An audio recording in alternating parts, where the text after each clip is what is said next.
Alrighty, welcome back to the stream, and welcome back once again to Pathfinder, Wrath of the Righteous. So we're going to get started in a minute, but I just want to give a brief shout out to Unity for somehow consistently making games or like that don't work with OBS. I don't know what it is about Unity.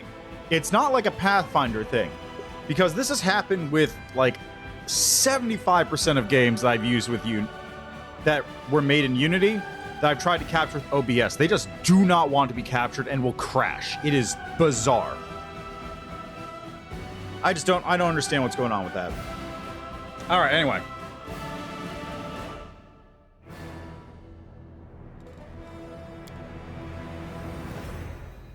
Right, so today, two major things to do today.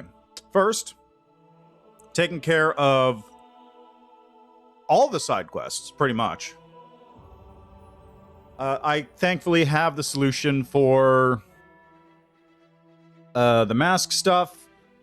I need to go do Heart of Mystery, and then also... Yeah, I need to go do Heart of Mystery.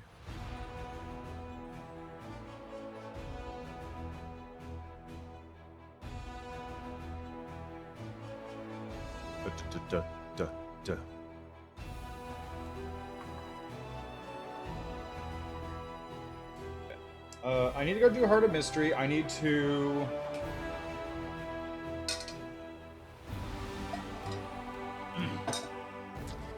I need to go there. I need to take care of stuff related to... God, look at all these armies I have. This is great. I love this. I need to take care of stuff related to all the character side quests, like Greyboar's side quest, Darren's side quest, Wendwog's side quest, of course. Got to finish that off so I can get the romance ending. Like, all that stuff I need to finish off. It's not too much, because a lot of it will just be like, oh, I've already seen this conversation, or just, like, spin through it or whatever, thanks to story mode, but it is going to be a lot of traveling around. So, actually, let me do this real quick. Since we're going to be doing this, I want to do search and pick. Just to index all the locations. And we want to go map points. That's perfect. And I'm probably going to have to search for characters. So like Sela, Darren, I think all that stuff is how they organize the locations. I also might want to do the bear altar thing.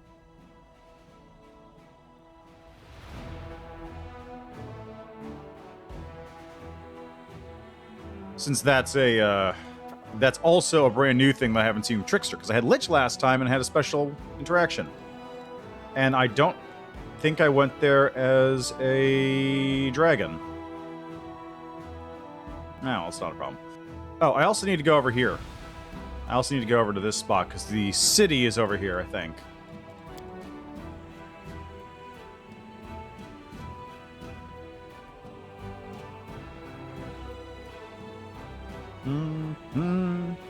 Ba-ba-bum.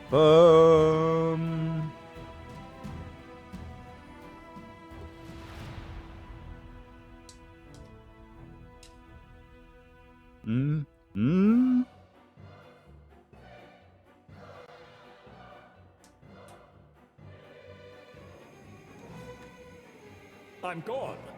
Right. So first off, I'm gonna grab some items out here. Or rather, I'm gonna slap some items in here. I don't need Dawnflower's Kiss. It's pretty good though. Howling Doom is a +6. This can go in here.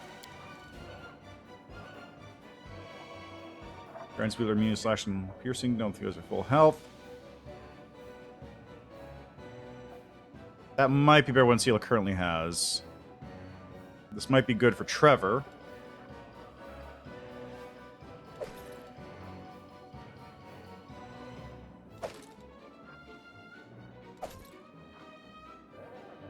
Yeah, so let me see what Sela and Trevor currently have. Sela, you're currently using Charred Bulwark, immunity to cold.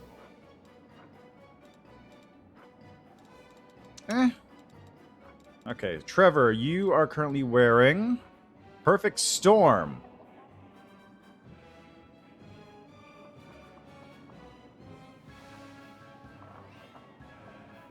That's better, actually. Okay, never mind. So those go in here in that case. Just slap them in there.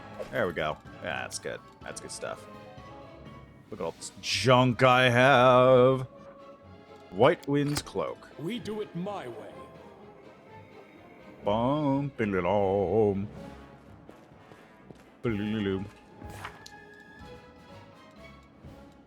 Okay, go to the Dragon Burial Ground. Jurna. Captain Selkind. Right, you know what? Let's go do that. Let's go take care of some of those side quests first. I should also probably go take care of Camelia's thing. That's down there too, isn't it?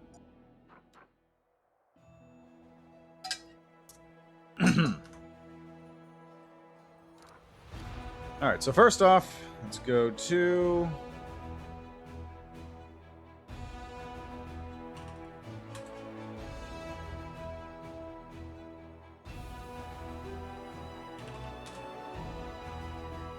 No?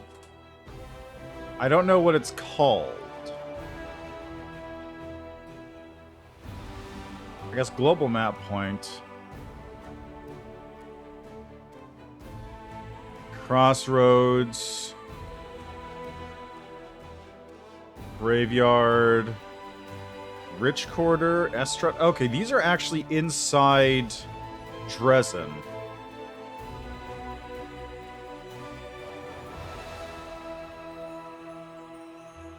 Learned hard. Silvario's Lair?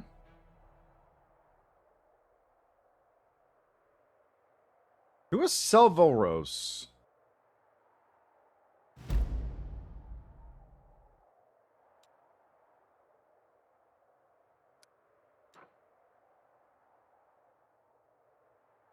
Oh, right. That dude. Turindala's brother, the fake black dragon. Forgot about him.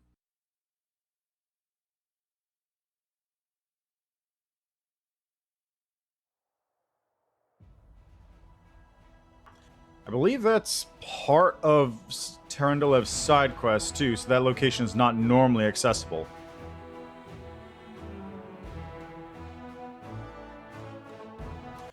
Oops. Okay, so where else? Alright,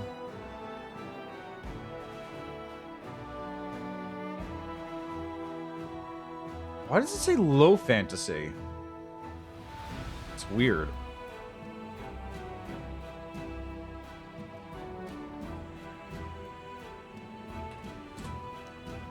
Not sure enough. I don't know. I have no idea what to call it.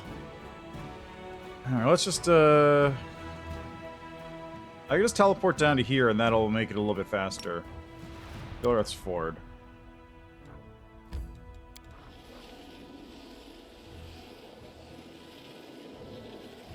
It's so slow to get here for some reason. This area specifically is just so slow. Alright, so I'm just gonna level Ember real quick. Get a new Hex. Cool. Not that useful.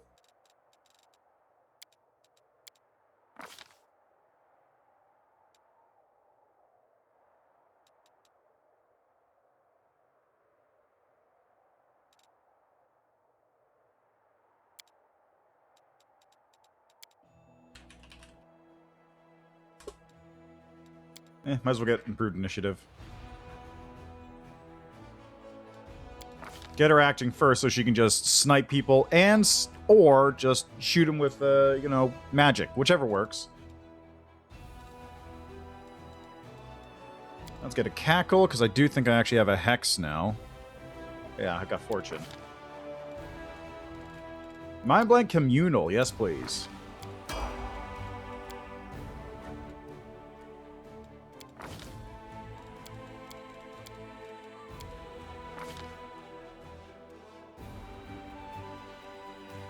So we got Cleave, Cleaving Finish, Great Cleave, Improved Cleaving Finish.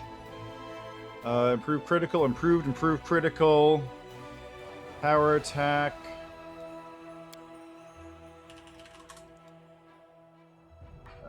I guess let's go Greater Vital Strike. So now he has the biggest Vital Strike.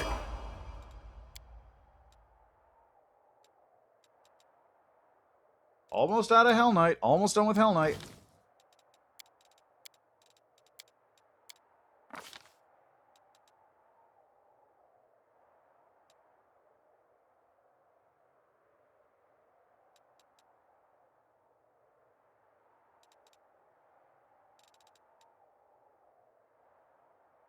Oh, Spirited Charge. Should probably grab that. Stat Focus! Oh, there it is. Why couldn't I find this before? +1 mythic bonus to the selected stat. Speed? Will, reflex, net HP, fort, damage, CMD, CMB attacks opportunity, attack AC. This is pretty goofy. Can you just select that multiple times?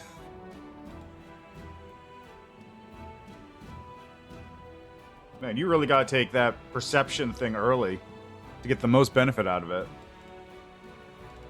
Let's get to Spirited Charge.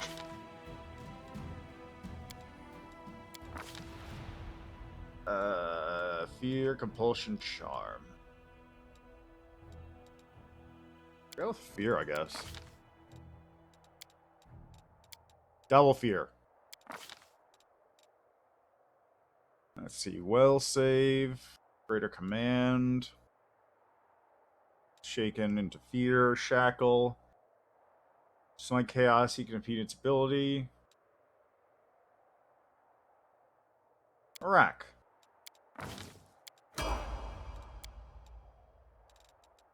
Fight her.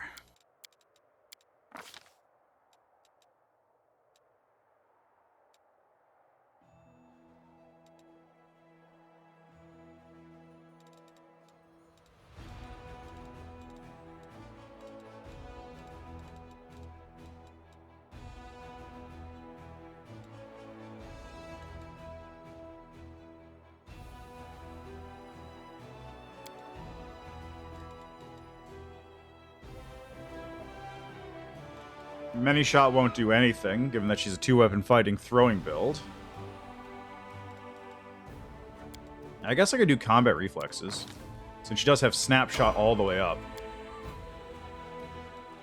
And you're maxed out on Duelist, huh? I could go into Assassin with her. Assassin will get me Sneak Attack, Poison Use, Death Attack, and Proficiencies. I'm just going to stick with Spirit Hunter.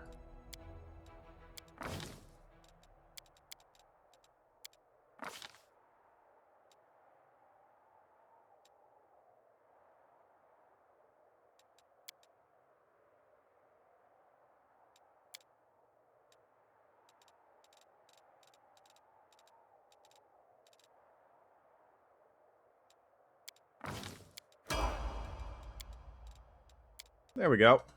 That seems decent. And in we go. Chili Creek. Let's go help out. Well, everybody, really. AC real and all.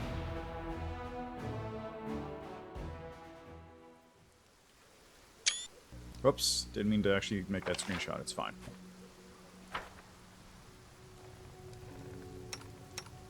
Ready. What happened to you? This village lies on the borders of the World Boom. It's not protected by wardstones. The villagers were so proud that their river protected them from demons, but it seems its protection was nothing more than one monster's attempt to keep other monsters away from its hunting ground. Oh yes, demons are not the only monsters in Galarian. There are many others, believe me. Some of them are creatures of chaos, and others are creatures of order. There are mindless beasts and cunning fiends, huge monstrosities and tiny terrors. Sometimes the real monsters are mortals. They often pretend to be noble and good. make a pretense of offering protection to those who need it, but the protection always comes at a cost. The weak pay for the protection of the strong. Seems fair to me. One dog shrugs. One child per couple. The price doesn't seem too high. I'm familiar with that particular philosophy. I've read the works of scholars who believe it is the most efficient method of organizing society. They think it would bring maximum happiness to the members of society while demanding minimal sacrifices from them. Unfortunately, all the experimental attempts to apply their theories in practice have either led to rebellions or to mass sacrifices. But that's probably just a coincidence. Sooner or later, I'm sure that someone will manage to create a functional utopian society by sacrificing the firstborn.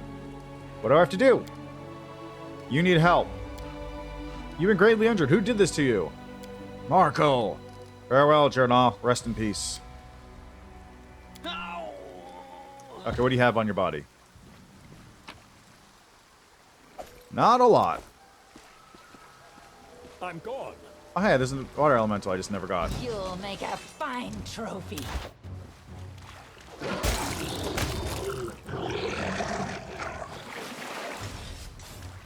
That was just sitting there, and I never did anything with it.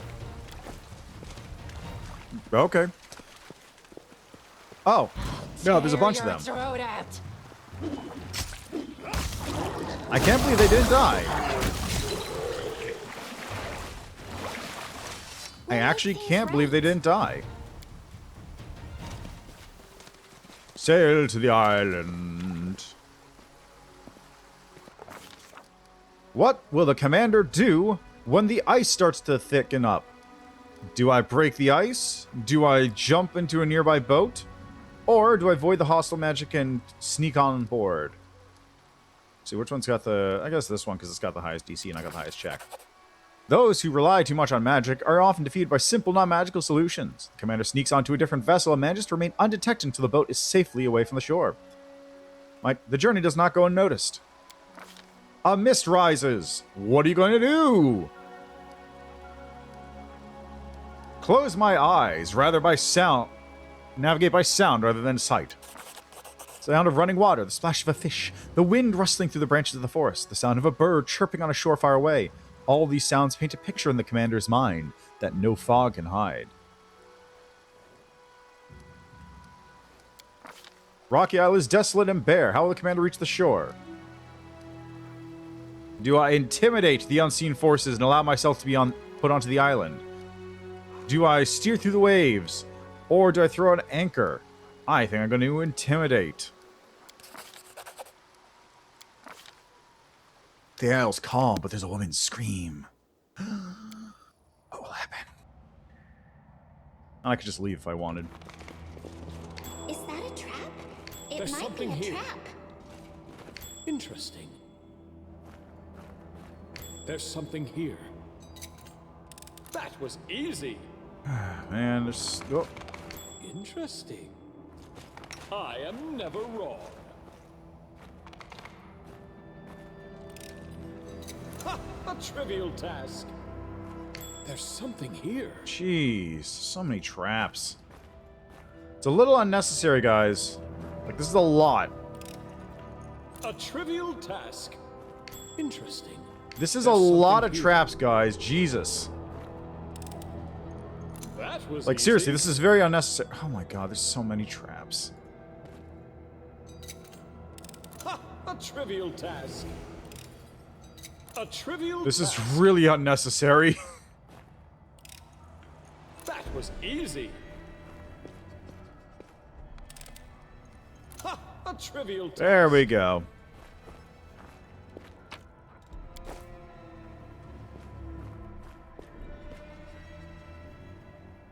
Alright, time for the fight. Oh wait, god damn it. There was a trap there. I didn't get. A trivial There we task. go. The entire place is now cleaned of traps. I can walk around here without having to worry about stepping on something. Oh my god, it's a bunch of hags. We've been worshipping you? Oh my god. What's wrong with us? We did everything you wanted. You're too soft. Do you hear me? Do you know what has destined to happen? Look who's here.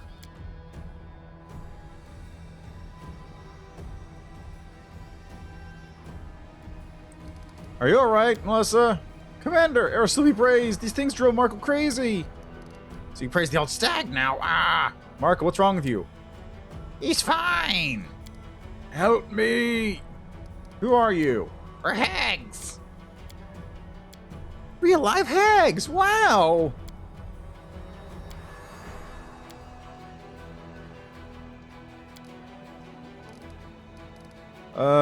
So you've been seeing the villagers. They worship the river, but they're actually offering services to hags.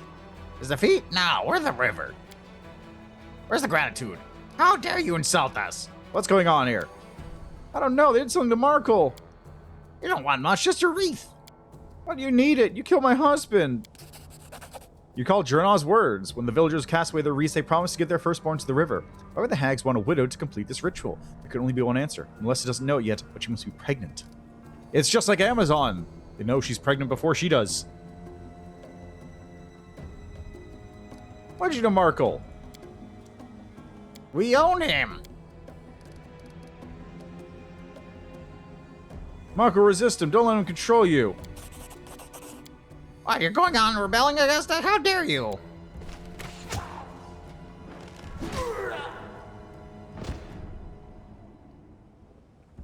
Markle grabs a stone from the cave floor and attacks the hag. You hear a disgusting crunching sound as Markle smashes the rock into the hag's arm. The hag shrieks and lashes out at the man, dealing him a powerful blow that causes him to fall to the floor unconscious. Kill him! Problem solved.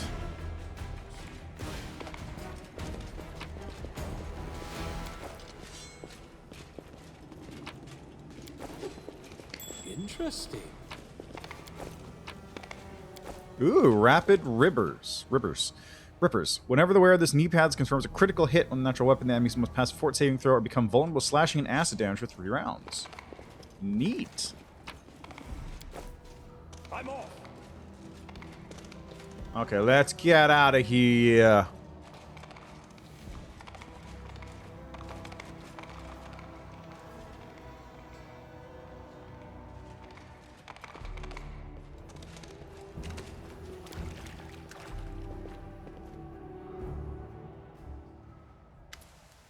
Thanks for saving us from the monsters. I didn't think I was going to survive. Forgive me, I had no excuse. It's my fault too. They're controlling your mind, right? They're never going to stare at me if I've been such an easy target. I don't know if I would really forgive you, but you're the only family I have now.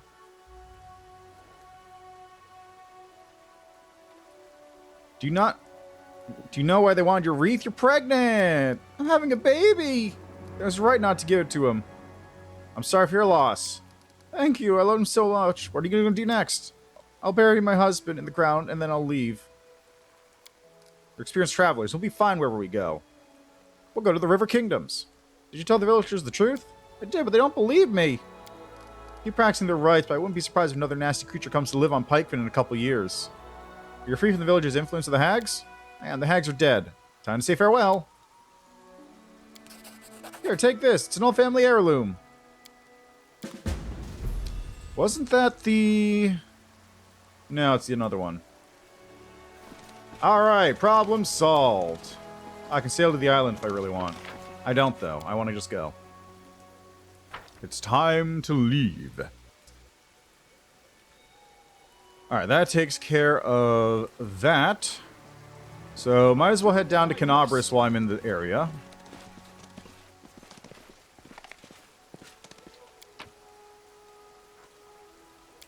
Actually, you know what? I could just teleport directly to Zacharias' thing.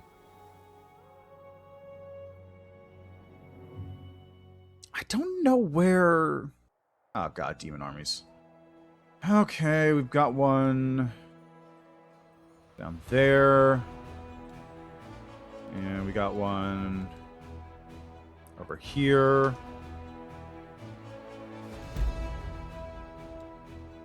There's 2 of them down there. That's annoying. Alright, roundabout. Head over here and take him out if you would. Fight the battle! I've got Fireball, so this fight will go very differently when I actually do it.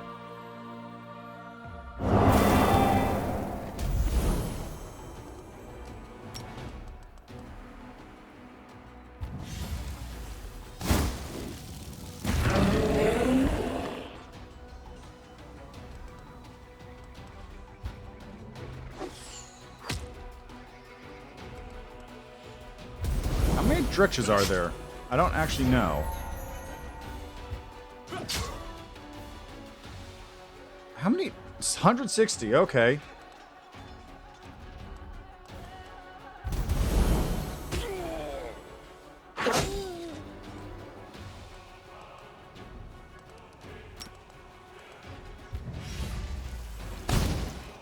It's a little bit more than I was expecting, I'm gonna be real.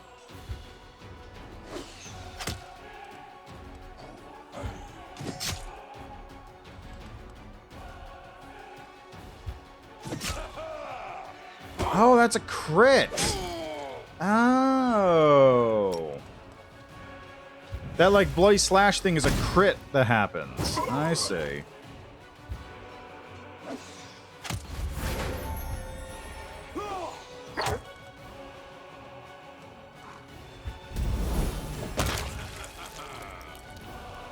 Nice.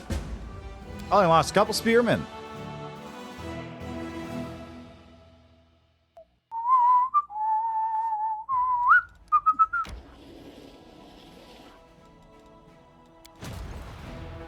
What are these cultists?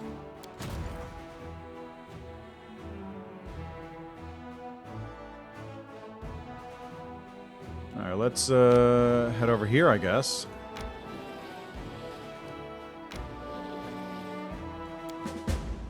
What was Forgotten Secrets?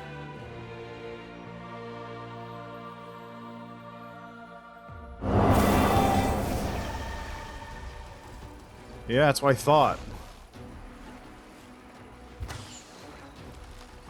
What is this? That must be another one of those buff locations.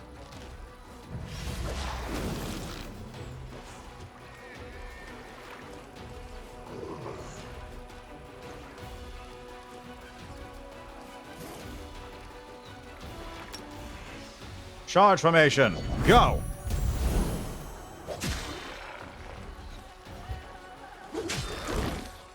Problem solved.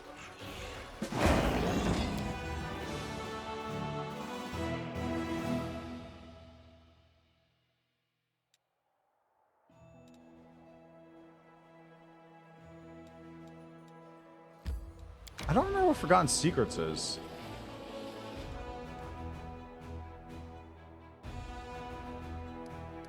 Oh, that's awkward. Okay, well... I guess Canabra's next. So, let's go to Zacharias.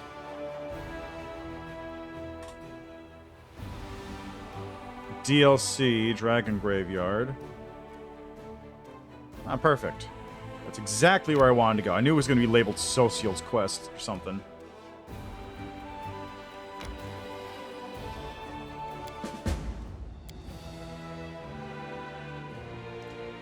I thought about all.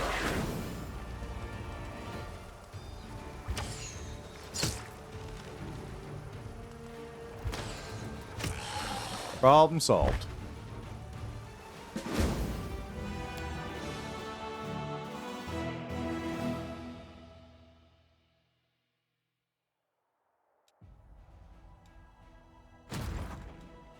All right, back to the keep with you.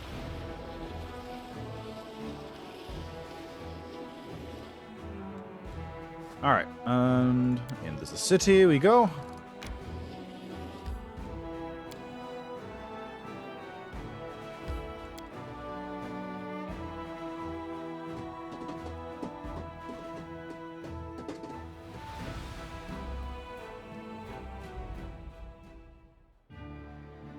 There's Neath Hall, Market Square, Gwyrm Mansion.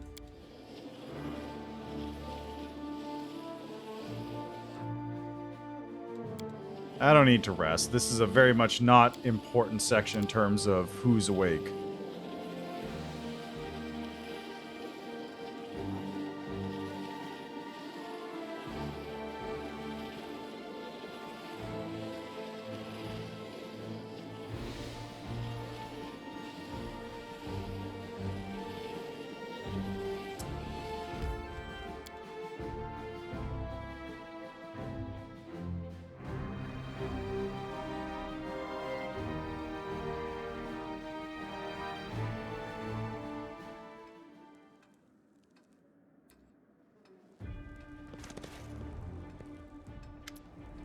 Welcome home.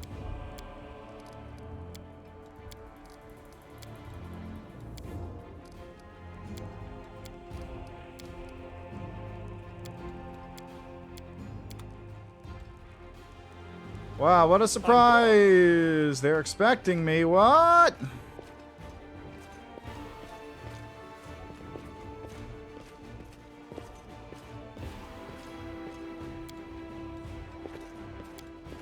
We do it my way. Huh, I thought Camellia had a line for this room.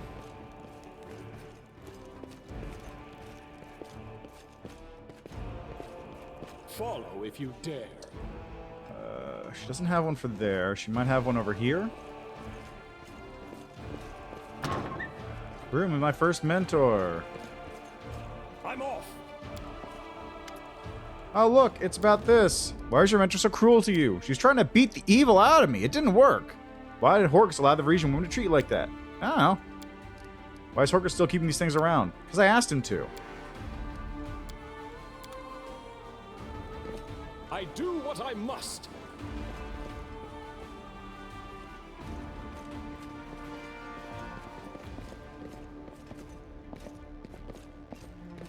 I'm gone. There's the garden.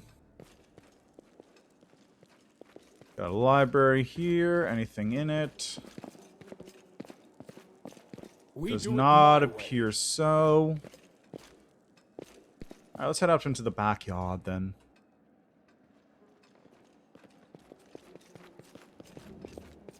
To the garden.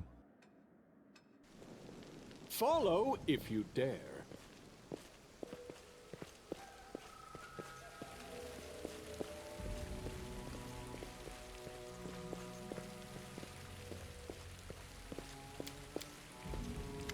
My pup's grave. I dug it myself.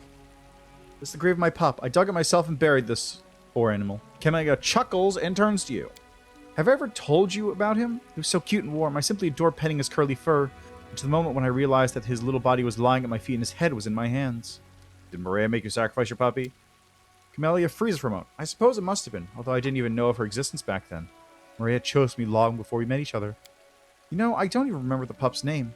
There have been many others since him. Dogs, cats, birds. Yes. Yes, of course.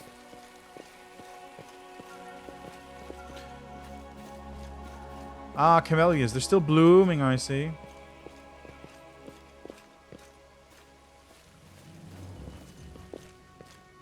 I do what I must.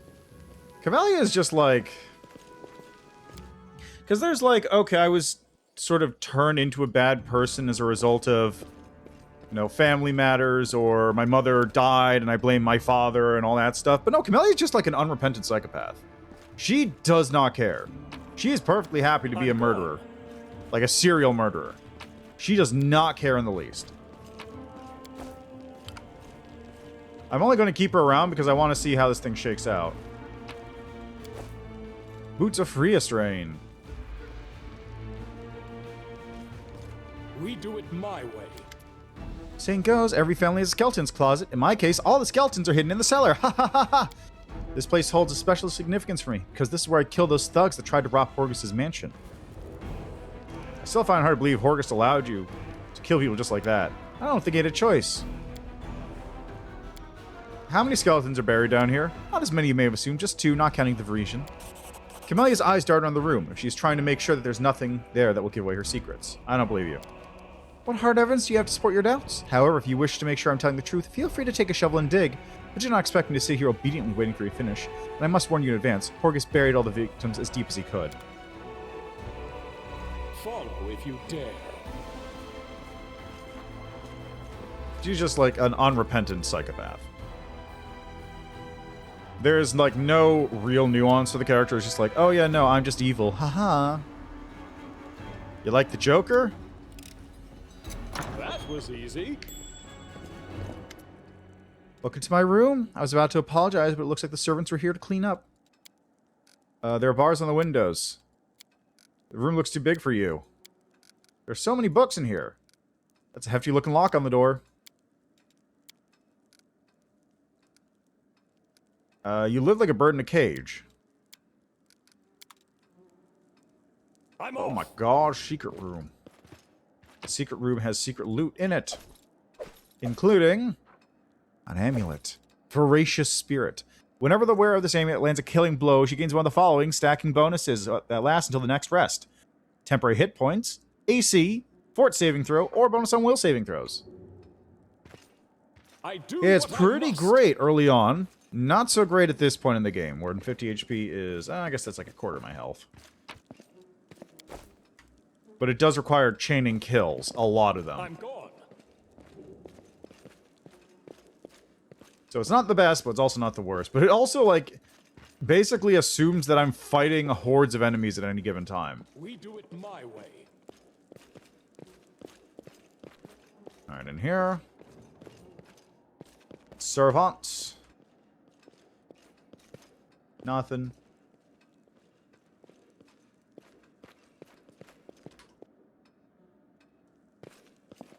Follow if you dare. We're sure to find Horgus in his secret study. I'd like to ask you one question. Well, you know our family history better than anyone else. Tell me, what do you think of Horgus as a father? Whether or not he's a terrible father, you're certainly a terrible daughter. What an unfounded accusation. Or perhaps an astonishingly ill-advised joke. I've always obeyed Horgus in all things. I've been a perfect daughter. Never mind, though. The time has come to have a little heart-to-heart with my dear papa.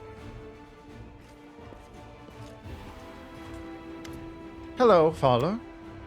Oh, Camellia, I finally came. Pop, you stink. I'm drunk. You were expecting us? I was not expecting you. It's not you was expecting, although I thought you might put in an appearance. Camellia, I received a letter, so I came here.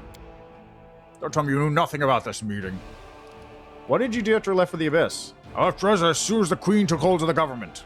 I respect her, but I don't think she's as good as you. None of that matters anymore, does it? I came here to help Camellia talk to the spirits. I didn't expect to see you here. Oh, surprise, huh? Camellia always wishes to talk to a spirit. It always involves murder. I have no idea what bone dirt she has in that bone trinket. Why would you want so much blood?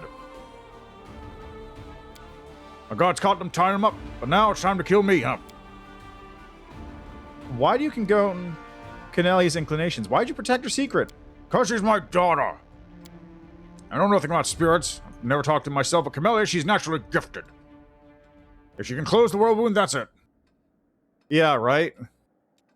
What's a father to do? The bloodline of Horgus Gorm cannot be broken. What's going on here? Camellia? Isn't it obvious? She's come here to kill me. Because she's a psycho. I'm ready to die. My whole life was a lie. It does not even feel like mine. Talk. Your mother, Iris, loved you, Camellia. But when she saw you killed the pup in the garden, she started to worry.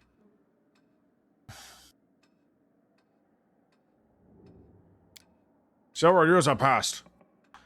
So, did you kill Camellia's mother? It was an accident, but I was prepared to do it. I'd do the same again if I had to. The bloodline cannot be broken. Forgive me, Camellia, for keeping you locked away. Killed my mother? You decided to tell me that now? Why? Are trying to make me weep for my mother. I don't give a damn. The bitch wanted me dead and she failed. I don't give a damn about you either, Horgus Gorm. I don't care about your bloodline or anything else. She grips her handle so tight the knuckles turn white. Camellia, stop. Spirits crave his blood. I crave his blood. She cared when you attack Horgus? That's pretty funny. I also like how the lawful option here is you both deserve to die. Interesting. So maybe she wants the kill. He's still your father.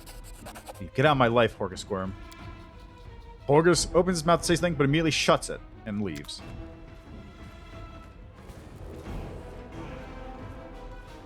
It's all over now. I've ripped myself my past. I suppose I should feel happy? Oh, what? Excuse me? She says what now?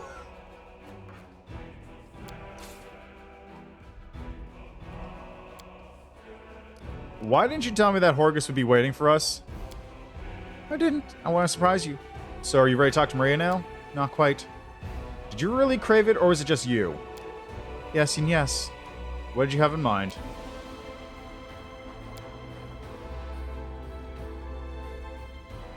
Camellia, stop. You killed enough.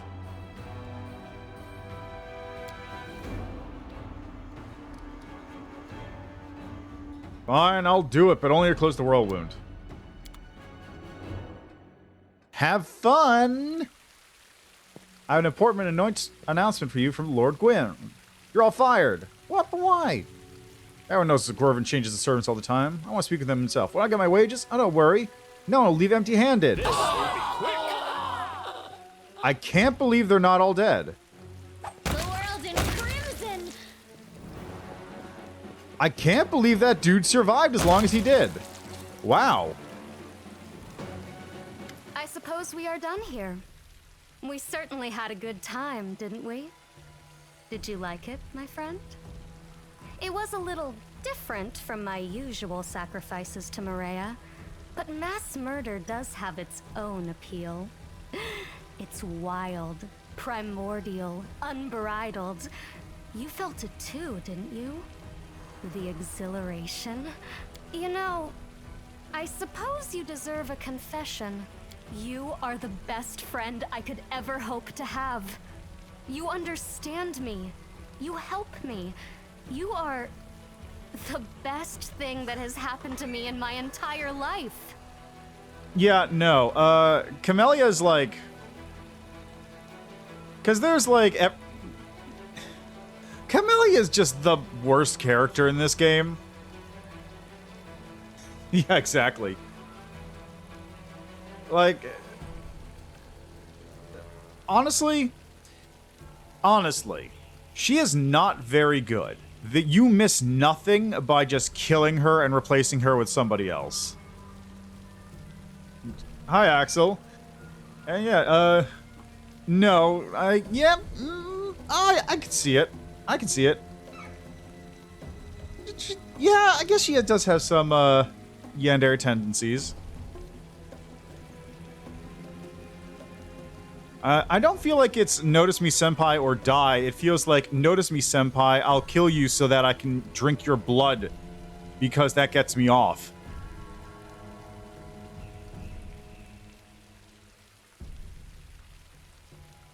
Just she is like legitimately like not a good. The nice thing about her is that her build, her character is basically not useful. She is a weird, she's a 9-caster, but her focus is on melee combat, and she can't tank as hard as any other characters. She's like a good middle ground, sort of. Yeah, exactly. And even then, it's not ideal. Like, you'd be better off just using literally anyone else. So the fact that she is not a great character mechanically is nice, because it means you don't have to worry about killing her off as soon as you can. Like, literally just as soon as possible, just gone. Also, yes, also hello to you as well, Esois bro. But, yeah, because Camellia is a terrible character on every level, which is fine because they needed one stinker in the group. And obviously she's like the intentional stinker. Because everyone else is great. Like, the only other character who I think is kind of boring in comparison is probably Social. Social is kind of there, for the most part. Camellia is like the one on the other end of the scale balancing it all out. Like, you have every other character sort of on the scale over on the side of like, okay, yeah, they're pretty good characters, yeah. Social is kind of like more towards the middle of like kind of whatever, and then Camellia is so far on the other end that it balances the entire party. Yeah, exactly. Well, I mean, you can do whatever, right? It all depends on which playthrough you're going for. I am very interested in seeing how this ends up. 16 level Shaman, then take 2 level of Magus, 2 level of Kaplan. I could see the Magus, because... Are you able to, spell combat with Shaman spells? as a Magus? I thought it was just Magus only allows them to put their own spells on there. Anyway, I'm sure there's something you could do with her build, but just... she's not great in general.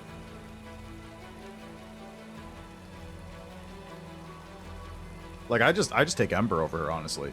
Like, Ember's just straight up better in the casting bit, and then have literally anybody else as a better fighter, and you're done. Well, I'm glad you think that we're friends, Camellia. You know, now that we're so close, I wish to confess something else to you. Are you ready? Oh! Okay, so that does work with Shaman, then. There is no Maria. I made her up. Why? Isn't it obvious? To have a reasonable explanation for all the murders. I like to kill. I don't simply want it. I need it. It's a hunger. It is something deep within me. My desire is like an annoying fly buzzing around a room. One that cannot be seen or swatted away. Oh yeah, no, she is a terrible person. Like, full stop. There's no asterisk on that. Like, Regil is kind of a terrible person, but he does it because, like, it's the most efficient way to do it. Camellia is just a terrible person. She is just not a good person at all. If you could kill her into the Canabras underground, I totally would. But the deaths of enemies on the battlefield don't bring me any relief. It comes only with the deaths of those who considered me a friend. As you may have noticed, my lie has worked remarkably well. I figured as much. Did you? You hid your true thoughts from me very well. You are an excellent liar. Perhaps even better than I am. My sincerest congratulations. Well, my persuade check is like a plus 50, so... was that a lie when you wanted to come here to talk to Maria? Of course it was. I decided it would be best not to disclose the true purpose of our visit to you. Why decide to tell me this If now? you would that's a good question. I like traveling with you, my friend. I like feeling the power you've shared with me. That is why I decided to take the risk and open up to you. Where do you draw your power from, then? I draw it from the spirits, just like all shamans do. Spirits surround us. They are everywhere, even within the world wound. Only they never beg me to save them or try to tell me how to heal Sarkorius. I wonder if this changes the dialogue if you're an actual shaman as well, because I know it changes her dialogue when you catch her with her pants down in Canabras. Like, literally changes the dialogue around, because you don't get the option in that case to call her out on the spirit of your shoulder thing. To be honest, I couldn't care less about Sarkorius, the world wound, or the crusade. My sphere of interest lies elsewhere. What's the story behind the amulet? This? Once a snake crawled into our garden. I killed it, gutted it, dried out its bones, and then I told Horgus about Maria and asked him to decorate the amulet with gold and make it into a necklace. Despite its mundane origins, it is now imbued with magic that hides me from the prying eyes of Iomede's paladins and inquisitors. But now that I'm with you, I have no need of this amulet anymore. Do I? I've heard enough. Is the interrogation over? Good. I was beginning to feel rather bored. So, what is your verdict, my friend? You're a murderer and your place is on the gallows, but you're useful.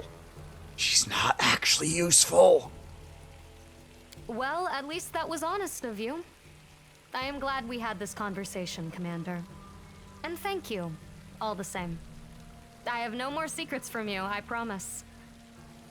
Provided, of course, that you can still believe my promises. I never believe your promises, but that's besides the point. I'm off. Alright, anyway, that side quest is dealt with. I guess Camellia's gonna ascend to godhood later. I do what I must. MBD.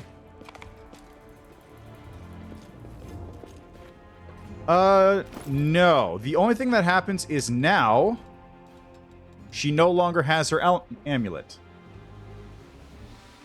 The only thing that happens is, like, at this point, she gets rid of her amulet. So you can actually equip an amulet onto her now, since she always had the bone necklace. Which is intended to be... Where is it? I really should get rid of this stuff in my inventory. Where is it? This one. Voracious Spirit. Because you find it in her bedroom, and also it says her, and it's like very clearly, deliberately meant for her to have. You can give it to anyone else. It's just a regular amulet. But it's like, this is obviously intended for her, specifically.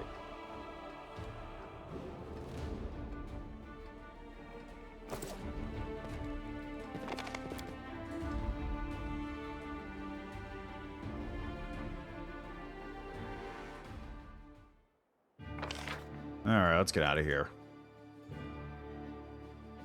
There's nothing left for me in Canabras.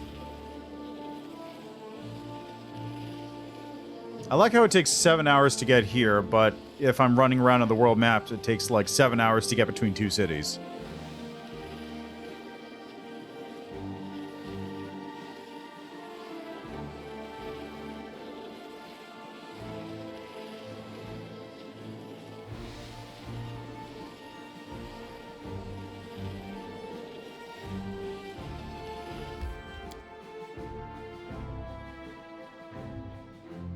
Okay, now that that's dealt with, who else? I did Embers last time. Conundrum Unsolved doesn't have anything. Core of the Riddle. Old Sarkorian Mines, I could head there. Or, ooh, Valley of Temples. So I probably want to look for... Wendwalk. Wend.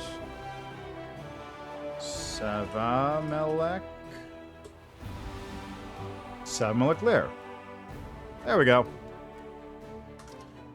Now you may be wondering, why did I just do that? Well, the answer is, the Whirlwind is a big place, and it takes like... So sure that your beauty and softly spoken ways will always save you. The day will come when they are not enough. Thanks, Wendwog. But when that day comes, the spirits of Socorus will come to my aid. No. No. Wendwog speaks the truth. Anyway, the reason I'm doing this is because it takes a long time to get around the Whirlwind, and I mean, like, literally half of the time I'm spending in any level feels like it's just traveling around. Just half real time I'm doing. So I'm just teleporting around because it speeds up things significantly. Now, speaking of which, what is this going to turn into? Face Stealer. Not Ko. Not the one from Avatar. Face Stealer, Pathfinder. Wrath of the Righteous. Face Stealer Mask. There we go. Okay, so Face Stealer's Mask turns into one of a couple things. That's not helpful.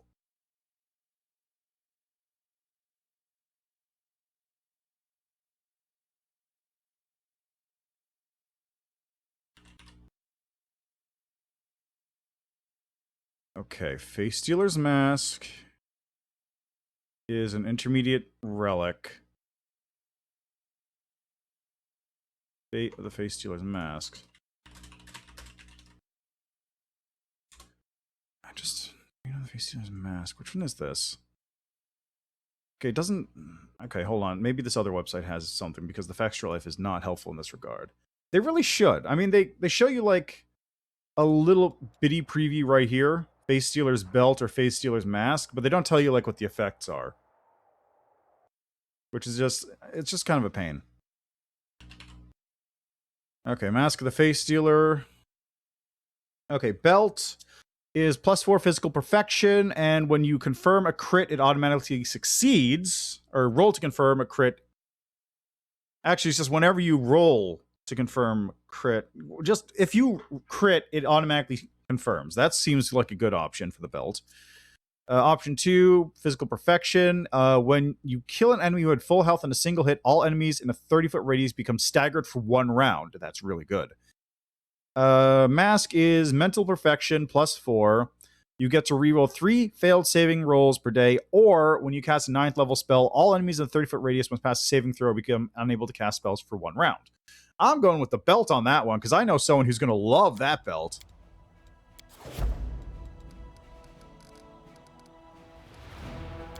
Like, there is a guy who is going to absolutely love this belt.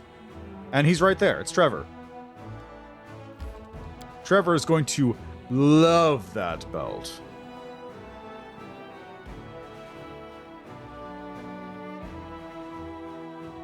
Yeah, I mean, I do understand why they don't have the previews, because, like, it's one, meant to encourage replay value, and 2, is just like, you don't know what it's going to be either, because you're going through this for the first time. Sort of. But generally speaking, you know, it would be nice to know. My children, the hour of the final communion has come. Accept your fate. Master, sir, master. You, my creations, will serve me for all eternity. Yeah, exactly. But it takes like 7 days to save scum. It's not true. Fight it. Fight it. The evil in your soul. No, children, there can be no redemption for you, but you don't need it. Succumb to your sin. If you yearn for more, I will grant you the poison of my sting. Arr. The curse, I feel its call. Sammelak didn't waste time. Now he has mythic power, too. He's grown stronger, but so have I. I've been preparing for this encounter. I'm ready to face him. This time I won't back down. Let's kill him, Master, and save my tribe. Hold on, I think the doorbell just rang.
Okay, I'm back. Sorry, I had someone at the door for a second We there. do it my way. Interesting that Wendwog doesn't have like a Something here. "I'll go and help out myself" kind of thing. Like Lan did. Lan actually went out by himself to deal with Savimelech before I got there. Follow if you dare. Ha! A trivial task. I guess that's just the difference in their characters, right? Lan tries to do everything himself. Wendwog is like, "I'm stronger now because I have you by my side," probably. I don't actually know how that works. We'll find out in a second. And I do mean a second when I just instantly murk all these dudes. Ready? Watch this. I can't believe someone survived. I can't believe that dude survived. What do we have here? Nothing.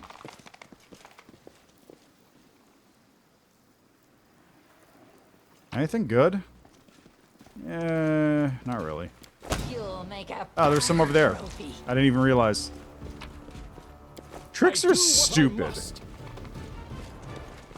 Yeah, I suppose, but it's still like, this is very silly. This is very silly. Alright, who's ready for a combat to end? When Savimelech notices you, he heaves a sigh of irritation. "Oh, it's the Invisible Commander and his despicable minions. Congratulations. You made it out evolutionary alive, only to die here. But before you meet your end, you will bear witness to a ritual. It will be my crowning achievement. The culmination of all my long years of hard work." I mean, that is true, yeah. It is also story difficulty, but it's also... Look, I have a very high stealth check, I'm just saying. It is story difficulty, but also it is really funny. I am going to try and bump it up to probably normal or core in the last dungeon, just because I want to see how many enemies actually fail their saves. Because obviously, like, Discari's not going to fail the save on normal difficulty. That would be stupid. But the other enemies? Maybe. If so, that might make Trickster, like, the optimal path to go for, depending on what you're doing. Just because if you can get perception... I mean, he might, yeah, but probably wouldn't, generally speaking. But if you can just get, like... If you can just go straight line to everybody kill themselves with persuasion, that might be, like, the best way to go through some of the later areas of the game that are just really long slogs. His white eyes turn toward Wendwog. "So you're here too, my wayward child. How fortuitous. Your father was once one of my closest servants, but he has recently vacated his position. Take his place and claim for yourself the power, purpose, and care of a wise master. Oh, and a long life, of course. I release all the mongrels who accept my patronage from this dark, humiliating curse. Their lives will no longer burn out like candles after a few meager decades.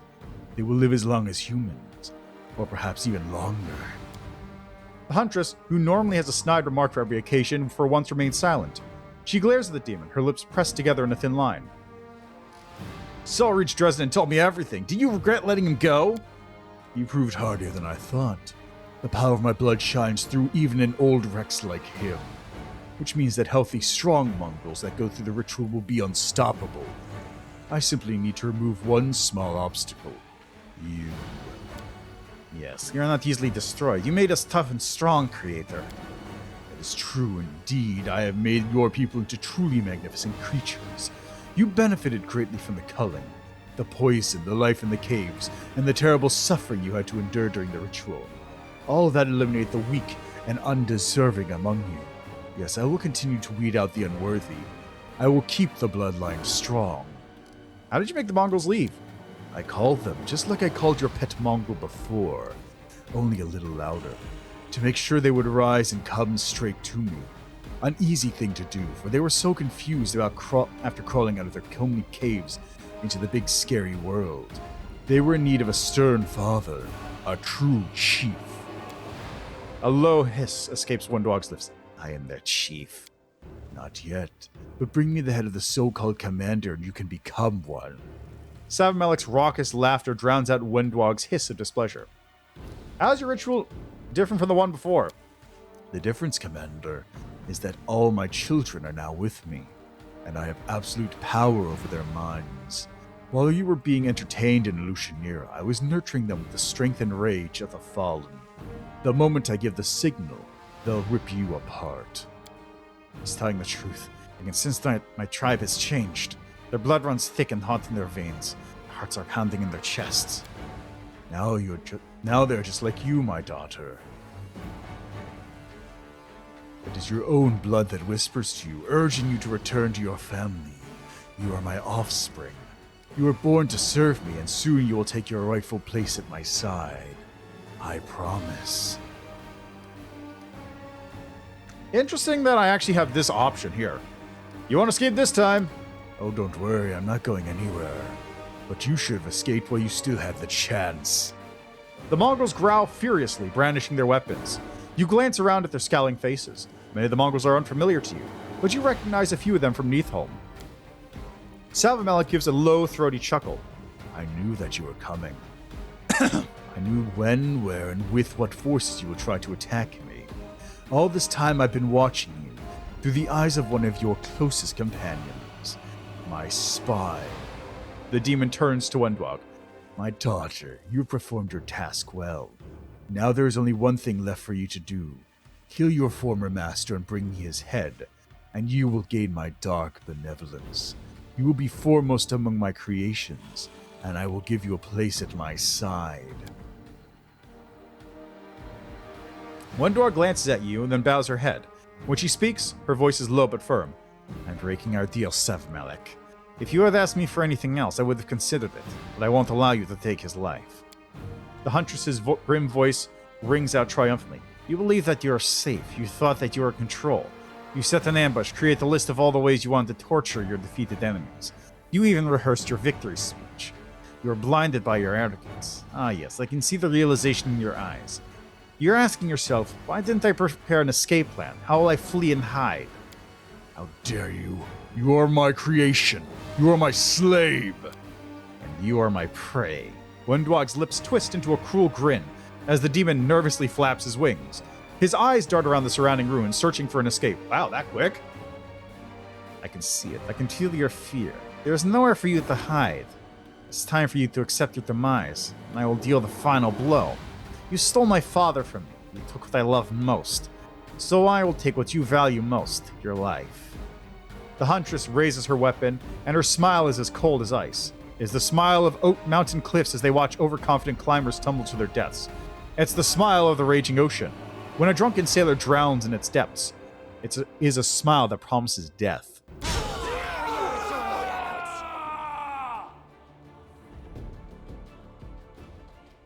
All right, there you go.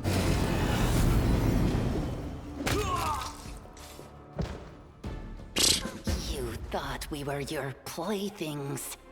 So, how does it feel to be stabbed to death by your little tin soldiers? We will no longer allow others to treat us with contempt and disrespect. We know what it is to feel pain, fear, and loneliness. We have suffered and bled. And now, we will choose our own fate. No one, not even our creator, can decide our destinies for us. Yeah. I'm sure you have questions. Ask away, Master. I won't lie. So you informed Savmelek I was coming? Yes, I did. And I told him many other things as well. Savmelek needed a spy in your inner circle. He promised me a place at his side.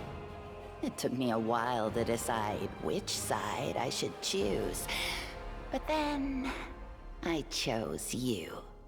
You were more powerful, and I knew I could go further with you than I ever could with him. So, that's why I told him we were coming.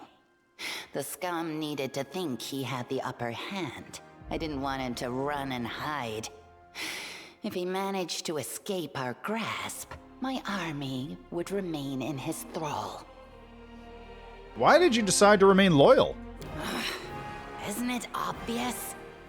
You Uplanders are as blind as moles. Because I like you, damn it. At first, I wanted to betray you, but you accepted me into your inner circle. Not as a servant, but as a friend. I was groveling on my knees, but you grabbed me by the shoulders and raised me up. You let me stand beside you as an equal. And I loved it. I don't want to grovel before anyone, ever again. What will happen to the Mongols now that Savimelech is dead? I don't know, Master. Savimelech made us who we are, but now he's dead, and all his plots and plans are gone with him.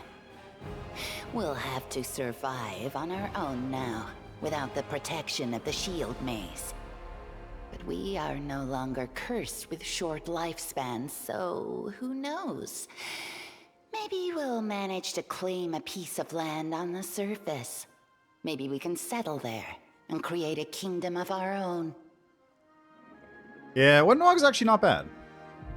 After all, we are fighters. We are tough and strong, and we do what it takes to survive. We'll try to make a better life for ourselves, and if we fail, then at least we'll die fighting for our future. Yeah, Wendwog is really, like... Honestly, like, I think I was surprised, because my first road through, I didn't even have her as an option. She really is, like, quite multifaceted in just, like, the different character interactions and all that stuff. It's... There's a lot to her, as it turns out. It's not just... She's come a long way from the original adventure path, where she was a encounter that happens to be in a single room that just is there to be like an evil mongrelman. That's it. That's all she had. And now she's here. Look at this. You played your role perfectly. I hoped you would say that, Master. You know, all this Uplander stuff about honor and loyalty means nothing to me. It's all a bunch of nonsense. I follow those who are fortunate enough to be strong, because I want to survive and grow strong too.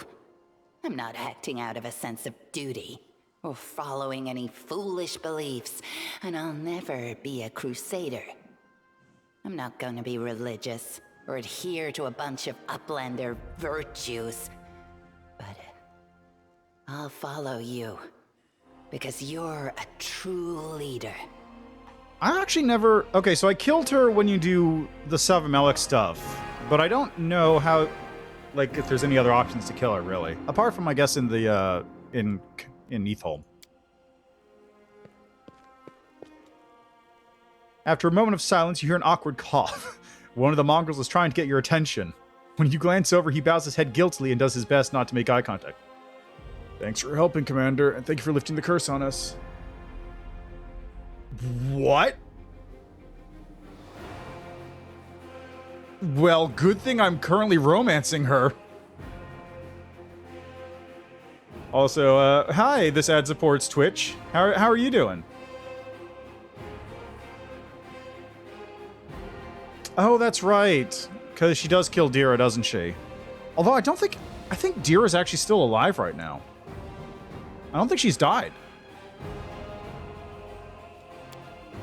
We're going back to Dresden immediately to continue our service. This time we won't disappear on you.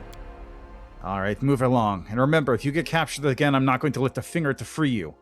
But anyone's stupid to get caught a second time. Clearly a burden to the tribe and deserve to die. Wendwog smiles triumphantly as she looks at Savimelech's corpse. When she speaks, her voice is low and hoarse. Can we stay a while longer? I'd like to talk to you alone. Fine. Alone at last.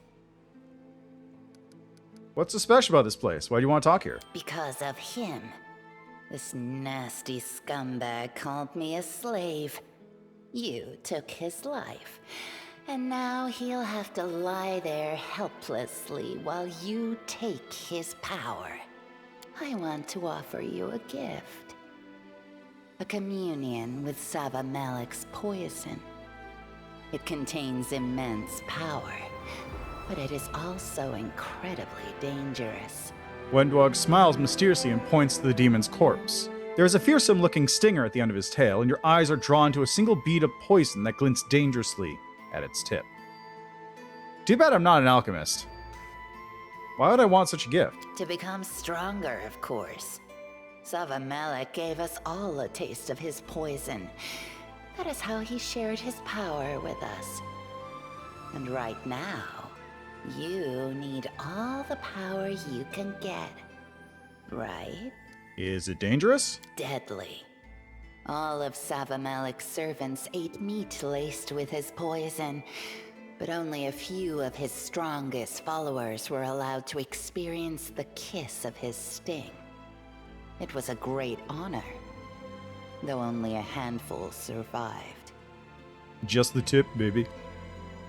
You know what this reminds me of? God, I don't remember what it was. There was that one Futurama episode where Fry gets stung by like the space bee with the super poison. This just reminds me of that for some reason. That's a great episode, by the way. Absolutely fantastic episode. Will it make me look like a mongrel? I don't know. You're not an ordinary mortal. Maybe the poison won't change your appearance. Why? Are you afraid you'll become a freak? No, I'm just saying, like, if I got like another 2 arms, that'd be pretty sick. Tell me about the poison. The poison contains Socothbenoth's power. This is the poison our ancestors tasted, and they became the first of our kind. The demon gave his poison to everyone who swore to serve him. When you try it for the first time, it feels like 2 mad scorpions have clawed their way into your brain through your ears and have begun a fight to the death inside your head. Okay, so it's vodka. Your body will start to shake violently, and you'll feel like your bones are beginning to crack and splinter. But the pain is nothing compared to the rage that will swell within your soul. A deep, dark, abiding hatred unlike anything you've ever imagined. If you survive, the agony will eventually subside, but your heart will bear the dark stain of this anger forever. With each new day, you wake up with a single thought, a single purpose, a desire to hurt others. That is how the poison works. That seems like a raw deal, I'm gonna be real, but why is it so important to you? Because I'm not like you. We can keep on pretending as long as we want, but I'm not an ordinary mortal. I was created by demons. You can turn a blind eye to the truth, but you'll never fully understand me until you become like me. At least a little. A cruel, hungry beast howls within my soul. If you do not hear its call, we can never truly be together. I'd like to point out that it may not give me a tail, but it will certainly get me some tail. Hi-oh! I'll be gentle. Wendwog tears the poisonous stinger from Socothbenoth's tail and brings it over to you. She caresses your skin with the stinger, delicately placing it against your chest. Then she presses down carefully until its tip pierces your skin. That's not carefully. A blazing inferno ignites inside you. Your body begins to spasm and you writhe and twist in agony. You barely manage to choke back your screams of pain. Don't pass out. Talk to me. What are you feeling? Stay with me, whatever you do. Yeah, she is trying. The pain is horrendous, in case you were wondering. I know. Hold on, dear one. You're strong. I know you can do this. The world around you grows dim, as if you're surrounded by thick fog. You hear the sound of invisible drums. The rhythmic call beckons you. It is a call to hunt. You want to spring up and give chase. You want to catch the prey and tear it to pieces. but you're in too much pain.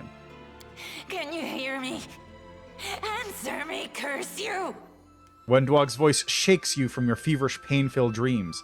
She sounds frantic, as if she's been calling you for some time with no response. Did you really call me your dear one? That's so sweet. If you die now, you'll have no one to tell except for Razmab. But if you stay alive, you can mock me to your heart's content, so just try not to die, alright? That's true, that's fair. You gotta get past that DR in order to get the poison in there. I wonder if you're an alchemist, this just, like, doesn't do anything to you. You notice the handle of a dagger sticking out of the Huntress's boot. It's the same dagger she took from the one-eyed devil back in Dresden. Odd, she's never carried it around with her before. She has better weapons now, weapons that are far more suitable for a serious fight. Unless she simply wants to slit someone's veins. One-eyed devil is dead now, by the way, so hey, no need to pay him back. A new sensation washes over you, hunger. A hunger so powerful and intense you lose track of everything else. You crave the taste of blood like an addict craves drugs. For a moment, you're so caught up in this sudden, urgent desire that you forget about the pain, and then your body contorts in another spasm of agony. Wendwog's face is a mixture of horror and desperation. She stares at you helplessly, and tears fill her cat-like eyes. The world around you starts to shake. Is it an earthquake, or has your body begun to convulse again?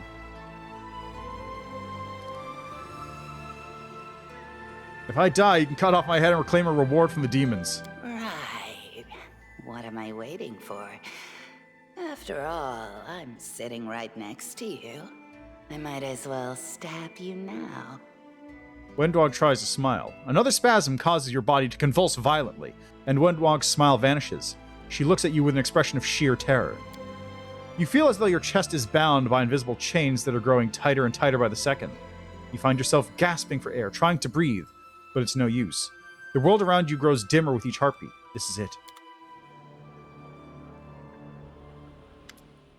Darkness gradually gives way to light. The pain has abated, and you're no longer in agony. Your mind grows clear, but there's still something within you that is foul and unnatural.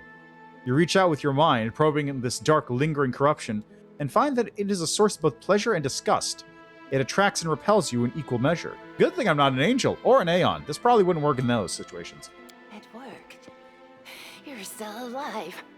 Wendwog, who has been staring at you worriedly, laughs in relief. Her lips are bruised and bleeding, and you taste the iron tang of blood on your lips as well. How do I look? Oh, not that different from before. You grew some really small horns, and of course now you look like a rat, but I think it suits you. I'm joking. Relax. Don't look at me like that. No, you haven't changed at all. If I had to guess, I'd say that's because Savamelik's poison isn't strong enough to overcome your mythic power. I was so touched by your support. Unusual to hear you offer up gentle words of comfort. I never tried to comfort you. Comforting words are for weaklings. Don't fool yourself. I'm still the same wicked, lying, traitorous bitch that I was before. I still don't care about anyone but myself. But I am a little glad that you didn't just drop dead. So you almost killed me. But I didn't. Now, I must admit, it was a close call. But I believed you were powerful enough to survive, and I was right. You passed the trial, and now we share a bond. I wanted to open up to you before, but until you shared the poison that shaped me into who I am, you would never have been able to fully understand me. This venom in my veins would always have been a barrier between us. But now it brings us closer together. Don't you see? We are special. There's no one else like us in the entire world. We're the only ones left.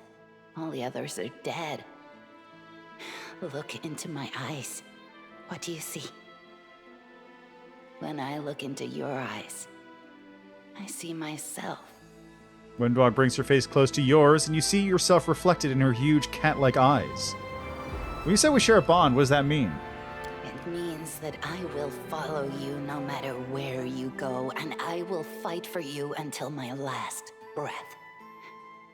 And when the time comes for us to die, I'll cover you with my body, and I'll have no regrets. Do you hear me? I'll never regret my decision to choose you. I mean, don't speak too early. Why is there blood on my lips? I may have kissed you. You kissed me. I thought you said they were disgusting. I just didn't know what else to do. I remembered Uplander saying something about how a kiss could break a spell. That's a load of rubbish, isn't it? Gods, what a fool I've been. What do you think of it? Did you like it? It was absolutely horrible. I wish I had never tried it. I love you. You know I don't believe in love. It's just something that Uplanders invented. But you are the most incredible person I've ever met. You're fearless, you're inspiring. See? I don't need to repeat those 3 stupid words. I have plenty of other words to tell you how I feel. Oh. Also, that means she's incredibly well read if she doesn't have to resort to that. Let's get out of here. The world won't defeat itself. Of course. Let's go. Take a look, you winged filth. First my lover killed you, and now he has taken your power. You should never have messed with him.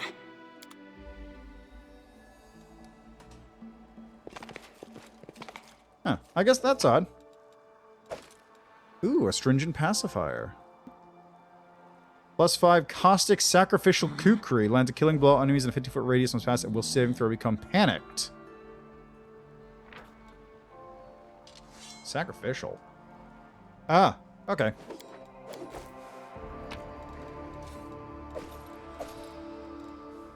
These are just regular... Oh, +4 daggers? Wow. I'm gone. Yeah, right? So, I heard in... I don't remember... Yeah, I'll take a look in a second. I heard... I remember somebody mentioned it a while back, but there is like an option to betray her at this point. Task. Like, just straight up kill Wendwog. I don't know what the conditions are for that.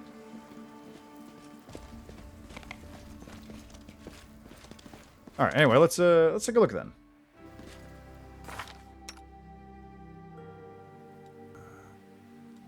Okay, so where would it be? Abilities?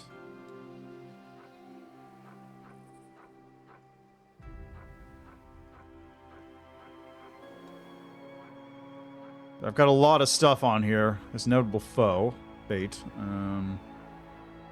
Where is it? Transmutation? No. Arm to the teeth? No.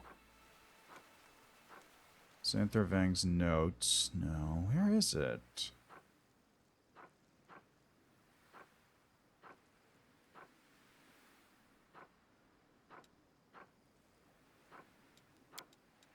Traits? No. Feats?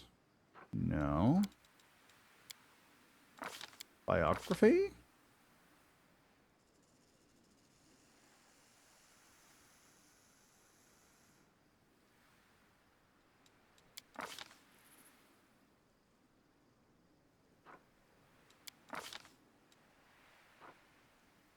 Am I blind? I might be blind.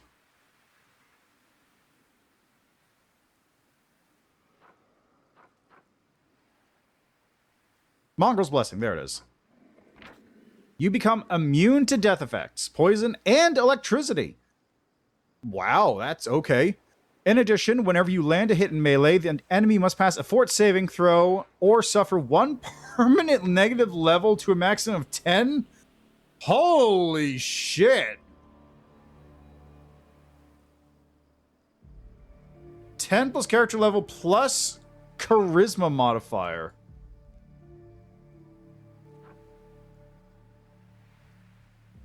Authority. Oh my god. Okay, so yeah, Demon Plus is right. That's nuts, actually. Okay, so this is actually not as good as it seems, because a lot of enemies have very high fort saving throws. That is basically the highest saving throw of all creatures in the game.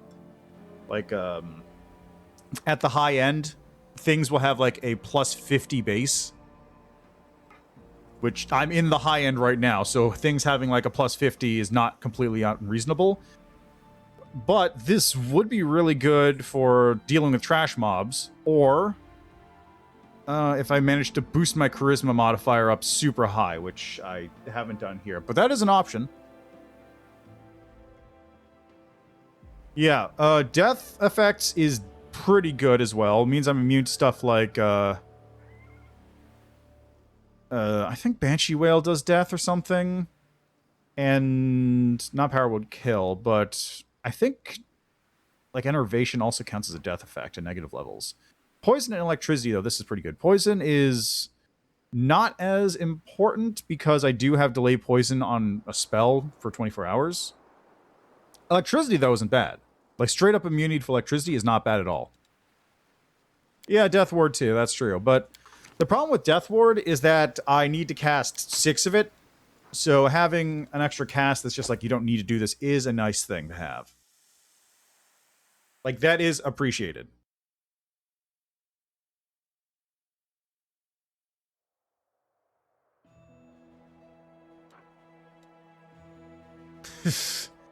Yeah, no, don't worry about it.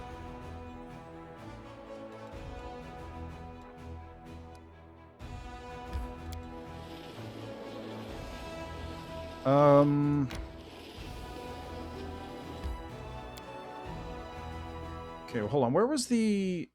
Hold on a second. Where are the, Wrath of the Righteous? I want Heart of Mystery pieces. God, where are these things located again? Laughing Caves. So I'm close by. Good. I mean, it's not bad. It's not great, but it does have like a couple nice little benefits thrown on there. As an example, actually, I think I have a shield that... As an Abasu, look at that. I think I have a shield or something that would give me immunity to other elements. Like, I get immunity to something that's not electricity.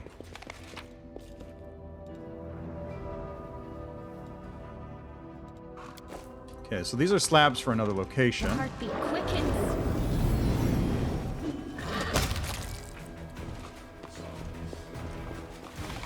I'm gone.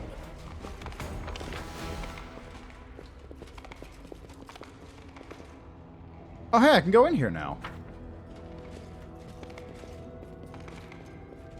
This area was broken the last time I came here, and I just couldn't enter. We do it my way.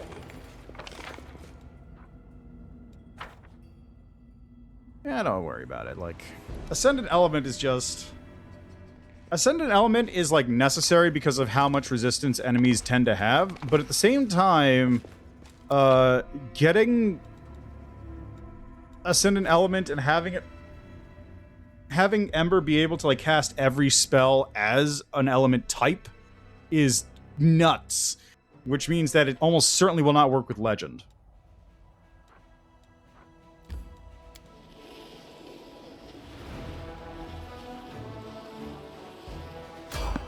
Oh, who's on the road?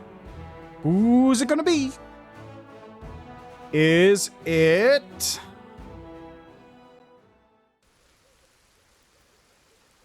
Follow if you dare.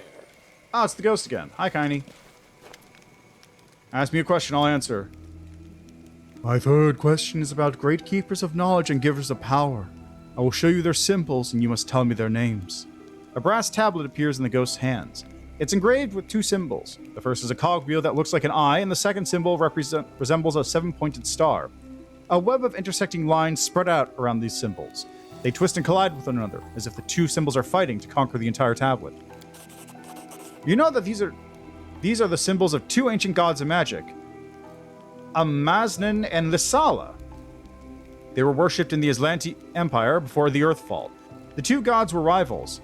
Amaznan taught that some knowledge should remain hidden, while Lissala's doctrine proclaimed that all knowledge should be shared freely. Both deities have long since been forgotten, and it's likely that they perished during the Earthfall. So, note about this one. Amaznan is one of the gods of the moon. During Earthfall, when was it the Aboleths or the Veiled Masters called down an asteroid to hit the planet, Amaznan and somebody else, there was another god, it wasn't Lissala, but Amaznan and somebody else basically moved the moon into the path of the asteroid to weaken the impact, causing Amaznan to die because, you know, literally the moon got destroyed to the point where the god of the moon just straight up died. Which resulted in Earthfall being less disastrous, as instead of being, you know, hit with a asteroid that would wiped out all life on the planet, instead the planet basically got showered with, like, shards of moon and asteroid just in a wide area that did massive, unprecedented damage. Yeah, it was gigantic. Like, it's unprecedented damage, but still, like, people lived. We're still here to talk about it. Like, I can actually look it up. Let's see here. What is it? It's Amaznan and Amazala or something?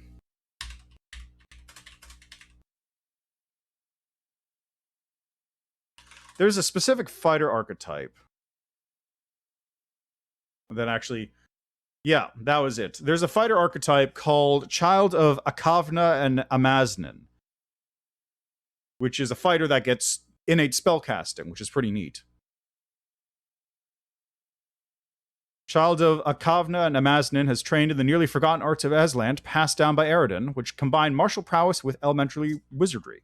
Inspired by the deities Eredin once worshipped long ago, children of Akavna and Amaznan strive to understand the dangers of the world and overcome them with knowledge and strength of arms.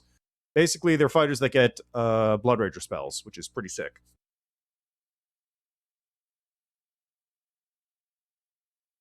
Let's see, Amaznan was the primary god of magic in the ancient Aslanti Empire. His worship was outlawed in the younger Thessalonian Empire, possibly because of his fierce rivalry with the goddess Lissala. He was killed during Earthfall.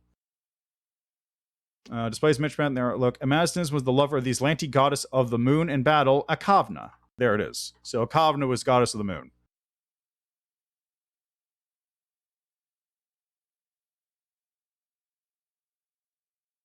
Yeah. When Akavna learned that the Agolthus had called down a massive, poisonous, world-killing meteorite from the depths of space to destroy Aslant. What the hell is the Agolthus? Okay, these are the Veiled Masters. They're like Aboleths, but not quite. Massive, poisonous, world-killing meteorite from the depths of space to destroy Aslant. She was willing to sacrifice herself to protect her worshippers and Galarian. None of Amaznan's words could convince her otherwise. She used her powers to divert the orbit of Galarian's moon to intercept the projectile, shattering the Algothu weapon into thousands of pieces that pierced the physical manifestation of the goddess, killing her. Distraught by tremendous grief, Amaznan siphoned the glyph of magic of the Algothus from the debris into himself, stepping over the edge of reality and vanishing from existence. The Starstone, as the meteorite came to be called, was transformed from something that could have ended all life on Galarian to something which, while still causing untold damage and bringing about the Age of Darkness, gave life on the planet a chance of survival. Yes, actually. In this case, though, it was a race of ancient fish people that threw a rock so big it could kill a god. Slightly different. Just like me, the ghost bursts out suddenly, but the emotion drains from his voice and his tone becomes dull and monotonous once more. All it takes is a little knowledge. The final veil is now open to you. Solve its riddle and you can continue forward. Also, greater maximize amount of retrograde. Who are you? I mean, probably. I'm off. Probably. I mean, in my case, I made a character who could do that.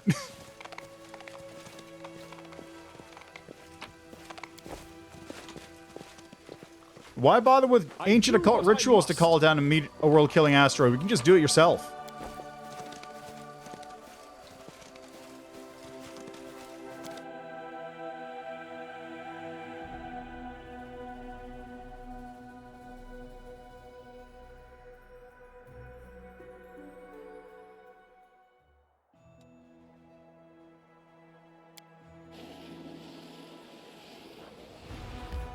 Granted, I never got to actually use that character, but sort of. So, I think I mentioned this before, but the character was one I named Captain Carrying Capacity. And his deal... He basically cast Fist. His deal was, he was a character that I had built to be... Like, his deal was, he only, literally... Your pain is my pleasure. Calm down, Camellia. I'm gone. I literally optimized him for carrying capacity. Which, in most cases, is, like, fairly useless because, you know... Oh boy, I get to carry around all the loot! And that's the only benefit. But here's the thing. Carrying capacity scales up really quickly. And after you hit a certain point, you start being able to carry, say, buildings, or whole dungeons, or a castle. No match for me. So, when I was playing in a game back in the day, I had a character who was an alchemist. Because of course he was. And I basically built this character to be a big grapple beast, like big strength grapple beast. By the end of the game, he hit like 50 strength.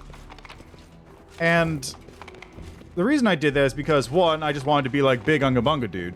But also, Grand Theft Dungeon, yeah, pretty much.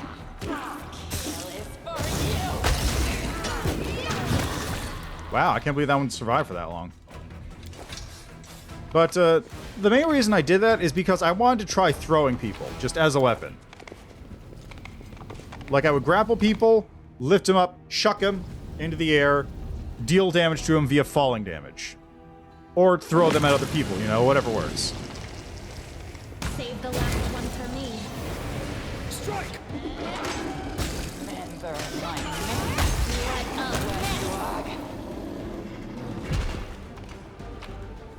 There we are. Follow if you dare. But that's where I was going with that character, and eventually I did reach the point where, like, Death is life's final surprise. amongst other things, started... One of the favorite ones I did in that game was, we had to help a area that was getting invaded by a bunch of frost giants. So, one of the other party members was, like, hopping across the mountaintops, like on tops of mountain peaks, just, like, running across him, trying to help by fighting the enemies, sort of acrobatically. And I was just sitting there on my side, just, like, literally yanking the tops out of mountains and, like, dropping them on people. Because my strength score was so high that I could just, like, rip off the top of a mountain and chuck it. So that was happening. But I sort of decided to take it to the nth degree and created a theoretical character. Never got used because this requires a Mythic 10 level game with a bunch of random nonsense thrown in there for building it. Like, I believe at the end of that, I had like 6 arms on that character. Because I made him a Kasatha, but also turned him into an alchemist, and I replaced all of his arms with necrotic arms. Anyway, the deal was, basically... He had a carrying capacity. Actually, I can look this up. I have the file on my computer still. But at the end of the day, I had his effective strength for carrying capacity because here's a little trick about Pathfinder. If it's something nobody cares about, like poison or carrying capacity, they really don't care about it. And on occasion, they'll throw you like a little bone that just is like, you know, here. Just have a little extra thing just to make your carrying capacity better because, you know, nobody uses this. You might as well make this, right? But it turns out that a lot of those things stack. And when you start stacking things that aren't meant to be stacked but do stack, you start getting some really dumb shit happening. So, by the end of this, his effective carrying capacity was his effective strength for the purposes of carrying capacity, I should specify, was around 185. Because in addition to like having a base 20 strength and then you level up and then you have all these bonuses from spells and stuff, you get stuff from like size bonuses to your carrying capacity. Like when you're larger, you get more stuff. When you have 4 legs, you get more stuff. If you get specific arms, then you have a greater carrying capacity. If you have a specific trait, you get more carrying capacity. There's a specific thing where if you have a profession porter, you increase your carrying capacity you increase your strength by 2 for determining your carrying capacity. I actually worked it out. I worked out like the whole thing. You can find the carrying capacity formula on like the regular Pathfinder SRD. What is it? It's like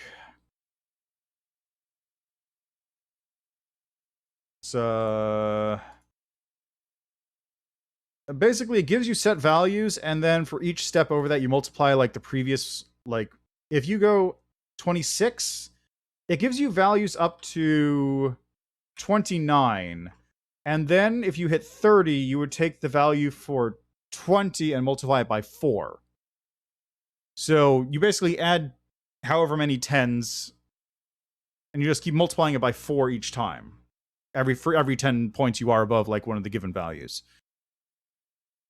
And it's exponential growth. So anyway, all this stuff. Oh, there's also mythic abilities that improve your carrying capacity. You can get mythic bonuses to your strength from just leveling up via mythic ranks. There's a mythic ability called Display of Strength, which increases your strength by 20 for carrying capacity. And then there's a Mule Strength mythic ability that increases it. I have it listed as increasing by 45. Because I think you take that like every other mythic rank, and that increases it by 5 each rank or something. And then Display of Strength is one ability you can take, which just increases it by 20. And then like I have, like just as an example for how nonsense this entire setup is, I had to apply the id mutant template, which is a template you only get if you ingest a specific type of poison from a very specific module called Doom Comes to Dustspawn. If you take that poison, then you get the id mutant template, which allows you to add a 4 untyped bonus to your strength. You also become like kind of a weirdo, but like this is the level of nonsense I was going for with this thing in order to maximize my carrying capacity. Now, that's just increasing strength. Strength we have like around 185, okay? Oh yeah, like Masterwork Backpack also increases your strength by 1 for this. So we have a strength of 185. Now, if we add on Burdenless Armor, that increases your carrying capacity by 1.5 times. Oh, I should specify. The carrying capacity at 185 strength is 3.44 times 10 to the 12 pounds as your, I believe that's your heavy load. Yeah, I believe that's heavy load. So you can still walk around while carrying around 3.4 times 10 to the 12 pounds of stuff. You add on Burdenless Armor, you add on Ant Hull, you add on a level of Kineticist to get basic Chaokinesis, which increases it by another 1.5 times. You get the quadruped stuff, you have 6 Necrotic Arms. No. 3.4 times 10 to the 12 pounds.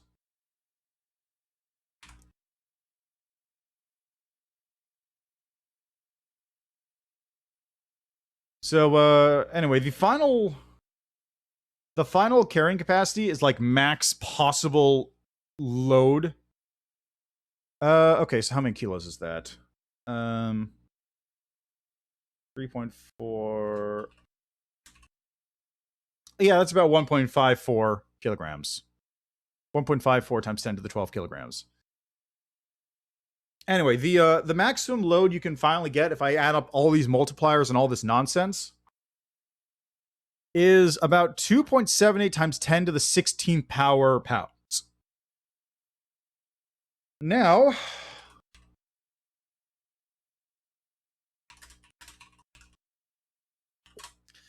just for reference,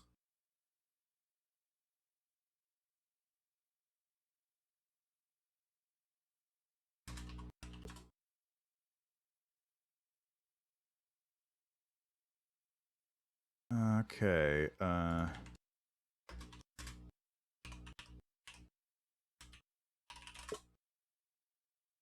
okay, there we go. That's what I want.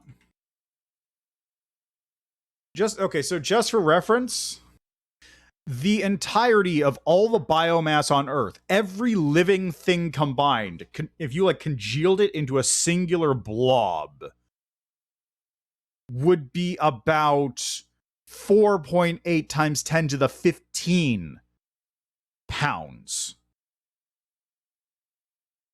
So this character had enough strength to literally carry 10 planets worth of living organisms on his back.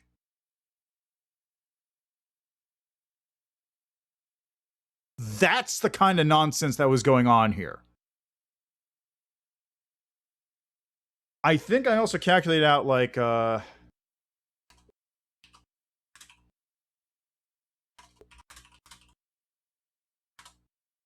let's see, Halley's Comet is 2.24 times 10 to the 14 kilograms.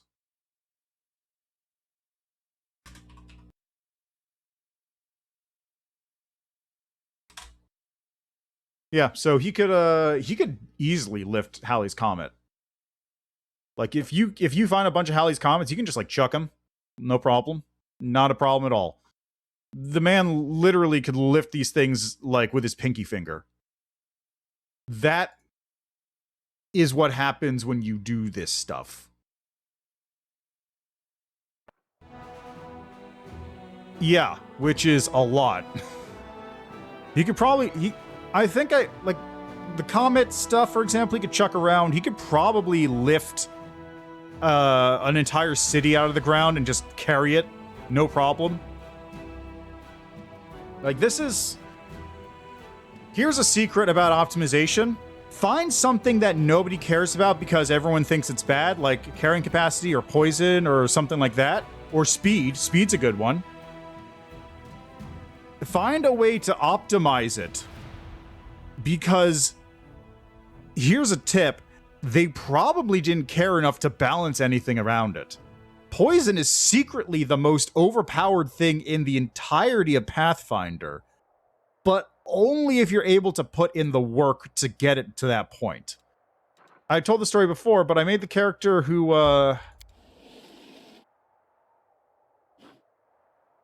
maybe. The question is, yeah, exactly, nobody cares about Tail, huh? But, for optimizing for Tail, it wouldn't necessarily be optimizing for Tail specifically, it would be like optimizing for number of limbs. Ah, enemies, whatever.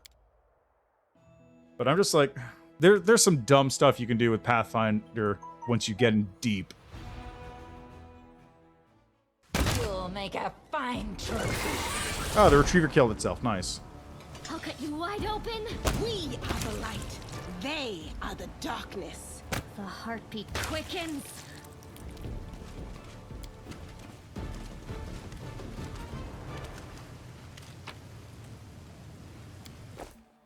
There we go, nice and easy.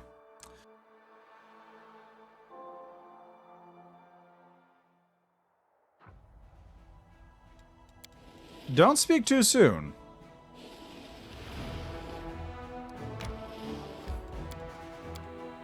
Let me think here for a second. Ooh. Sarkorian Mines full of dangerous creatures that and abyss poison beasts. A large pack of monsters has migrated the Crusaders' territory, means later someone in the business Dresden. Nest cleanup. Logistics experience. Monster Slayers. That seems like a good one. Even if these beasts were destroyed, more will come soon afterward. Rather than destroying specific packs, the soldiers must be taught how to fight back against such monsters. Trackers will capture a few creatures and bring them to Dresden so that troops can learn how to kill them. Knowing all the beast's tricks, the warriors will be ready to face them.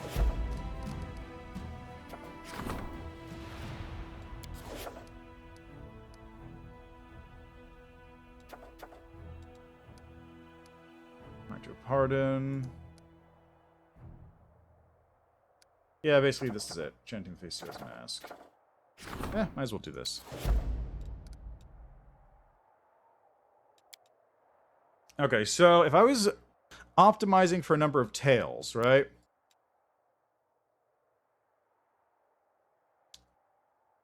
No, not again. I won't do it. That dream again.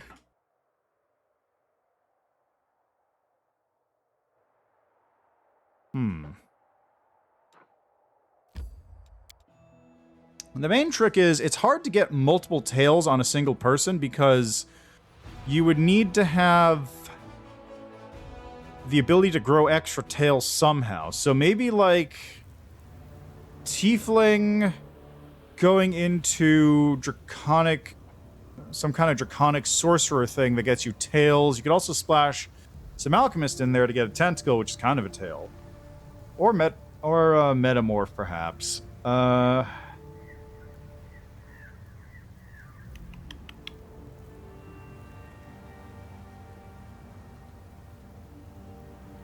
Maybe Shifter? Shifter's kind of terrible, but it might do it in this case. So then doing that, I guess in that case what you would actually do... Tentacle doesn't count? Okay, never mind then. But in that case, I guess what you would do is you would have to go into... You would have to get something that will let you get tail swipes. And then weapon focus tail swipe, which will allow you to focus all your stuff on that one... Oh yeah, Nine-Tail Kitsune, that also counts, I suppose. That's like a different... That's a different track, but that is an option. I forgot that Kitsune can't just grow 9 tails. That's just a regular Kitsune thing, too. You don't need to be a sorcerer archetype for that. Slap with... Hey, it works. Whatever works, works, right?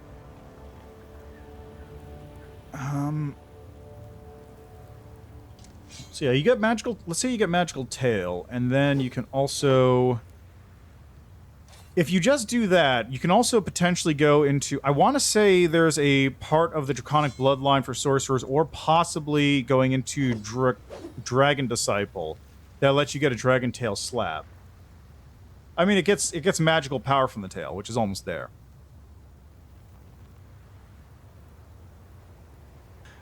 There's actually a very funny rule where when Kineticist uses Gather Power...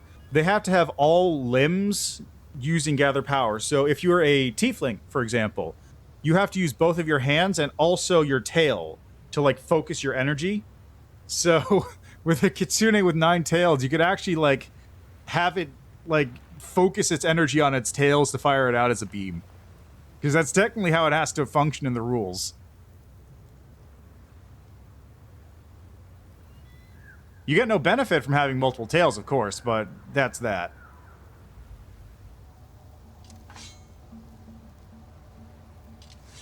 Oh, that's cool. Do that 9 times. Yeah, no, I don't think there's anything like that in 1E. I'd have to take a look. I know there's... I'm pretty sure there's something that allows you to grow a tail for, like, a tail slap. Or just polymorph. You know, that's an option, too.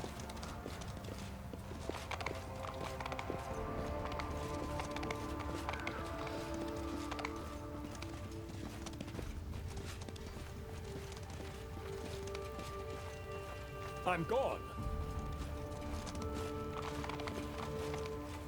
Is Captain Selkin not here? Oh, there he is. Captain Selkin looks much thinner, dustier, and more excited than more exhausted than before. But he is as determined and optimistic as ever. A meeting I did not expect. Allow me to congratulate you on your return from your expedition to the Abyss. Why'd you leave? My disagreements with the top brass became insurmountable. Treated our expedition here like a rescue mission from the very beginning. I told them that there were refugees behind enemy lines, full of people who need our help. Alas, the leadership was only interested in how much Neroshian would pay for the chopped off heads of demons and cultists. Oh, yeah, that works. Well, again, you could do that with Kineticist. But, Right, anything about number of tails affecting that skill? Yeah, I imagine it wouldn't.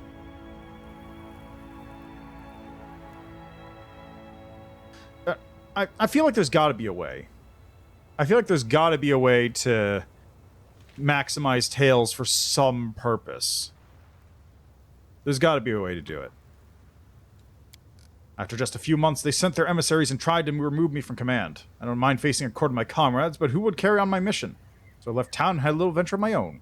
What are you doing here? Selkin flexes his fingers, grimacing in pain. Digging. Spent the last 3 days shoveling dirt. After they forced me to leave Dresden and the Blackstone Company, I fully devoted myself to archaeological excavations. When you discovered my missing patrol in the area, I had a hunch that I'd been moving in the right direction. And I was correct. I bet there's a Sarkorian settlement hiding just beyond this door. Yeah, I'll get to work on optimizing tails after this, I think. That's an interesting thing. I like to believe there will be living Sarkorians in there. Fortunately, I ran into some difficulties and was about to go for help when you showed up. How do you know to look here? Really is simple. There's a mining town called Zasville not far from here. According to archived records, the demons raised it. But 14 years after the world wound opened, a Sarkorian refugee in Mendev had a strange vision. He was a shaman, and in a trance his ancestors told him that there was some of his kinsmen were still alive, waiting to be rescued from the prison of stone. Subsequent genealogical research confirmed that these kinsmen used to live in this town. As for the prison of stone, I think the hint was pretty clear. They sought refuge in the caves below. Looks like you could use some help. That'd be very kind of you. I managed to uncover this door, but opening it without any tools is beyond my capabilities. I found a poor fellow buried under the rocks, a Kellet, judging by his appearance. If you can help get his body out from under the rubble, I can use it to prove my theory is correct, and I'll be able to return here on a full-fledged expedition. Let's not waste any time. All together now.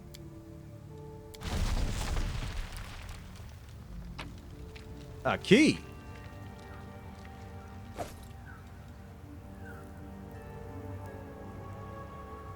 Where's Captain Selkin? Where'd he go? Weird.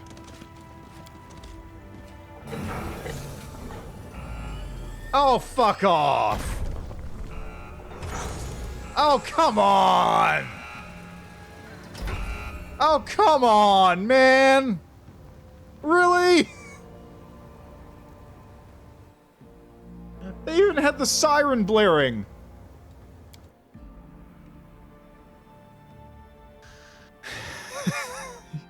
Vault 13. Yeah.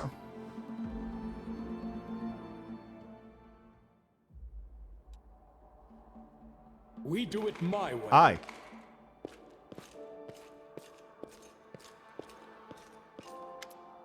A bunch of pale and emaciated humans wearing blue rags looks at you with fearful eyes. Their leader is a tall old man. Who are you? Are you demons? Clutching a pickaxe with hands that still have enough strength in them, the old man mutters to his fellows. Father said demons have red eyes and spew fire out of their asses. It's possible the bugs have grown less nasty over the years. We're no demons, old man. We're crusaders, the sworn enemy of demons. Oh, God, they're... Oh, God! I didn't even notice! God damn it. That's pretty good, though. That's pretty good. That's pretty good. I'm not gonna lie.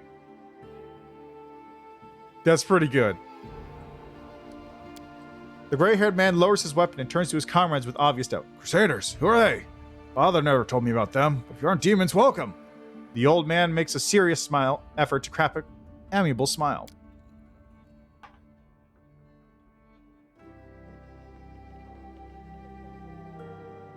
Well, now tell me, Crusader, or whatever you are, what's happening on the surface? How far away are our forces? When will we be rescued? How soon will Sarkorius be back to demons? We'll drive the demons away soon by bad news about Sarkorius. Fell over 100 years ago. You have better than folks up there. Demons are everywhere, Sarkorius has fallen, and hope is lost. It won't be long. Sarkorius will soon sweep away the demons like a broom sweeping away the dirt.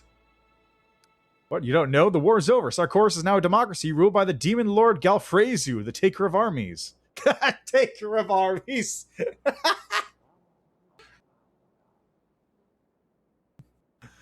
God damn it. That's pretty good though. That's pretty good. I'll go ahead, it's pretty good.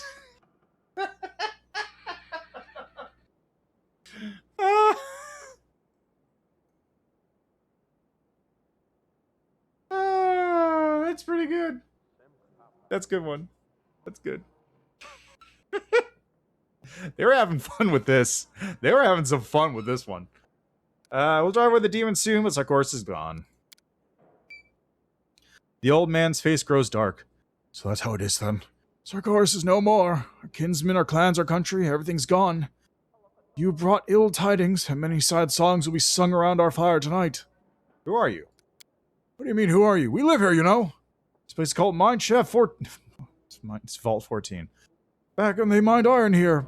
But then the demons poured out the stinking whirlwind. The miners and local folks hid down here and sealed the door behind them. That's how we survived. We've been waiting for outside help ever since, while 4 generations were born right here in this cave. Our compatriots don't seem to be in any hurry to mount a rescue. The old man's voice rings with bitterness. Amazing! A genuine relict, a culture completely isolated from outside influences. This is what I call unearthing a priceless treasure. Selkind addresses the old man with passionate interest. Do you know how many years have passed since then? You take us for savages? Of course we do. We would have vanished in the dark ages ago if we weren't counting time. Do you know what it feels like when nothing ever changes? When you can't tell the difference between hours, minutes, or days? It's creepy, Sonny. So we take turns keeping track by counting heartbeats. We change every 50,000 pulses. Merg is the one counting now. The old man nods toward a stocky miner right next to him who looks a bit absent-minded and sometimes moves his lips silently. You ever tried to escape? We look like people with a death wish? You take us for boulder-brained fools. Everybody knows there's death outside with stinking demons rampaging all over the place. Suppose we do get out. What next? Where'd we go? How'd we survive? We've never seen the sun in the sky, so everybody would be blind. We've never felt grass under our feet or smelled breezes wafting from the fields. The world would be dangerous and strange, and we'd rather stay here where it's safe and where the darkness is our own. Man, it's just a bunch of mongrelmen again. I have some questions about here. How'd you even survive? Words start reciting, pouring from the old man's mouth like water from a broken dam. It's clear he has been waiting for the chance to recite his list of woes. We survive solely on the god's providence, thank goodness for that. Our existence is tolerable, although things could certainly be better. When our ancestors entered the mine shaft and sealed themselves in, they realized they had nothing but rocks to eat and nothing but dirt to pour down their throats. And so the priests gathered and prayed to the 3 deities, Areelu, Gosra, and Pelura, beseeching them to protect us. And that night a stream sprung in the deepest tunnel. Everyone thought that they were about to die, that everyone would drown before they even got the chance to survive, but the stream formed a lake, and the water stopped and never rose any higher. Thus our ancestors got water, fish, and moisture for growing mushrooms in the caves, plus a sign that they had not been forgotten by the gods. The old man spits out a glob of phlegm. And what a sign it was! Have you ever tried subsisting on fish and fungi? Just fish, fungi, each day until the end of your life. Had our ancestors been smart, they would have prayed for the gods to teach them to eat rocks. We have rocks aplenty, all kinds. But no, we do not complain. Instead, we humbly give thanks to our blessed patrons. There is an ancient temple not far from the mine shaft. We call it the Shrine of Three. Judging by its direction, it's exactly where our spring comes from, except... The foreman falters and grimly stares at the cold rocks underfoot. There's a limit to any miracle. Has some misfortune fallen you? Misfortune? We have a word for this misfortune, but you're too young to hear such obscenities. Our stream has gone bad. The water in it has become foul and rotten, barely fit to drink. Fish in this poison just die, or we waste away from stomach cramps. We had no choice but to send one of us to scout the shrine. The luckiest one, gods be damned. He was gone for 3 days, and we heard rattling at the door, as if someone was starting to unlock it. A deafening crash followed. Rocks behind the door rumbled, dirt flowed, and then there was silence. We couldn't even unlock the door to see what happened on the other side. One thing was clear, our lucky guy was dead. Now you've shown up. Have you been sent by the gods? You mind checking out what happened at the Shrine of the Three? You're used to moving around in the open, quite unlike us. The brigadier's words betray a hint of jealousy. Yeah, well, remember, they hate all arcane casters. And create food and water is a cleric spell. So they just didn't have any clerics, I guess. The captain turns to you and speaks quietly but forcefully. Not helping them would make us criminals in the eyes of humanity and history.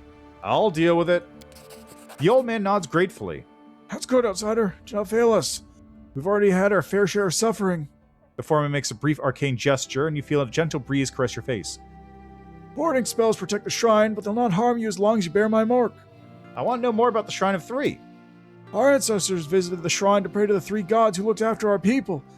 Legends say that before the shrine was dedicated to Areelu, Pelura, and Gosra, it was associated with an older set of gods whose names are now forgotten. It said that they went into exile to worlds outside our own, beyond our knowledge. When demons spewed forth from the world wound, the god callers who safeguarded that place squared off against them and lost. The very last of them sealed the shrine, fled its protection, and joined a group of his frightened kinsmen who looked for refuge. He was my father, the last god caller in our family. I've heard so much about the sacred tradition.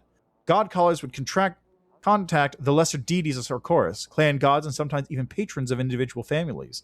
Many scholars even believe them to be not deities proper, but powerful spirits in the entourage of real gods. The captain notices the foreman's scathing glare, then immediately corrects himself. But that mistake is doubtlessly caused by lack of truthful knowledge about Sarkoris and its culture. I have some questions about how you survive down here.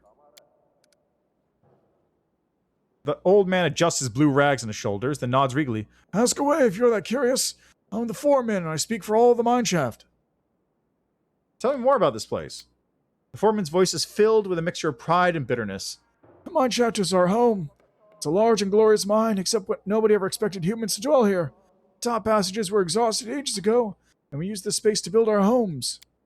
Down below is the Great Hall, where our clan gathers to discuss matters of importance, listen to stories, and cook our food.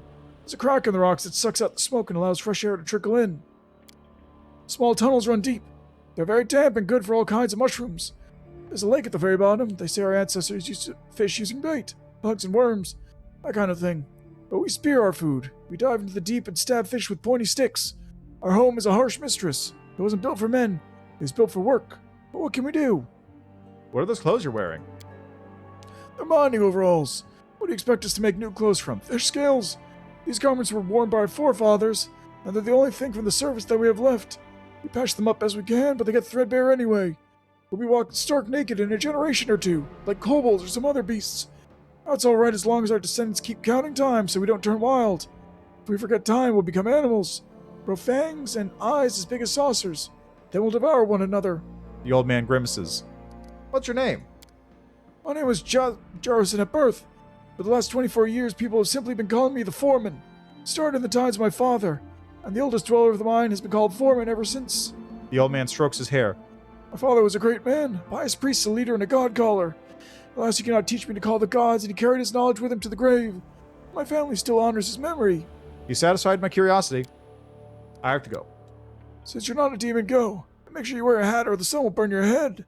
The old man delivers his parting words with earnestness, as if he really believes you're in serious danger. With your permission, I would like to stay with these people. I can't wait to learn. I must ensure that the inhabitants of the mine are in no danger now that we've unsealed it. All right. Time to loot. If you dare.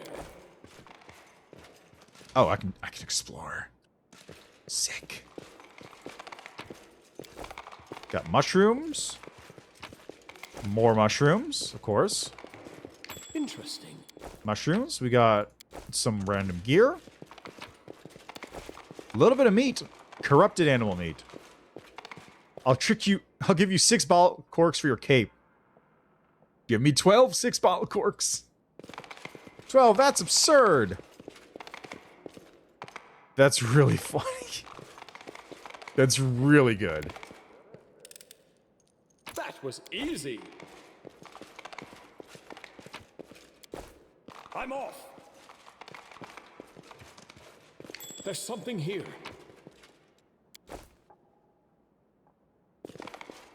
That's really funny. This whole place is hilarious. I like this. I do what I must.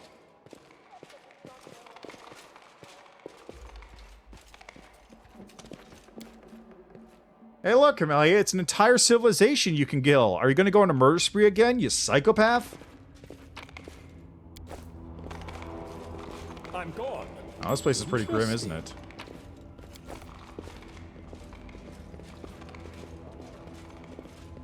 There's something here.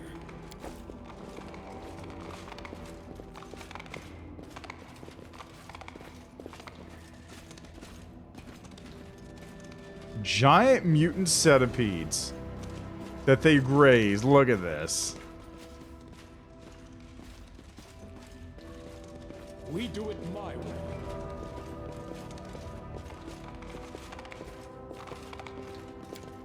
The water from the underground well is covered with a thin, oily film and it reeks of rot. Follow if you dare.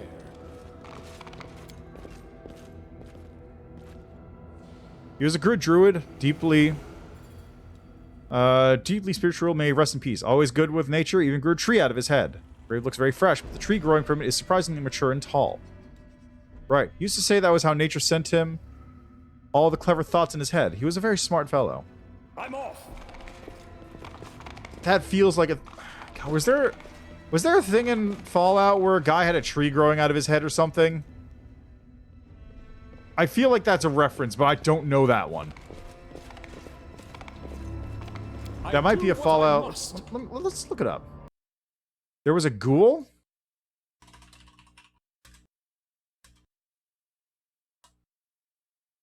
Let's see. Harold.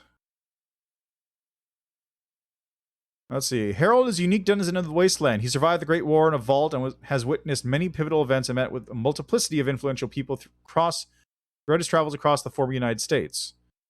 Harold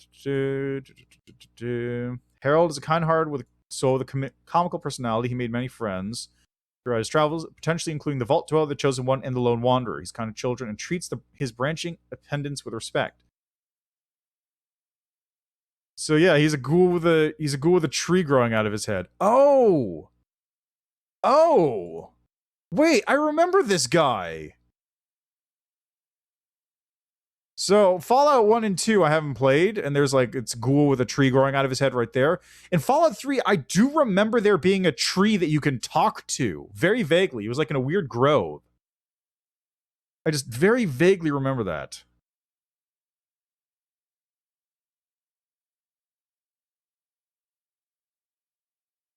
That's right, I remember this. I didn't know he was a thing from Fallout 1 and 2.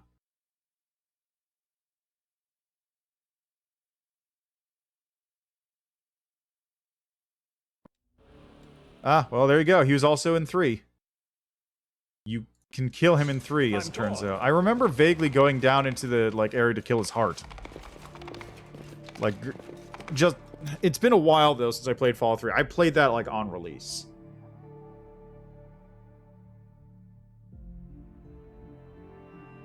I'm still a little upset at the ending of that game. Fucking... What do you mean I can't send Fox into the... I can't send Fox or the ghoul into the radiation chamber despite them literally being fine with super radiation? Like, what's up with that?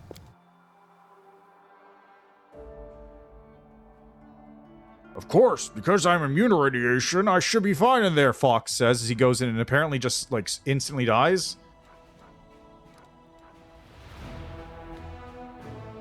Yeah, I guess. It's still dumb.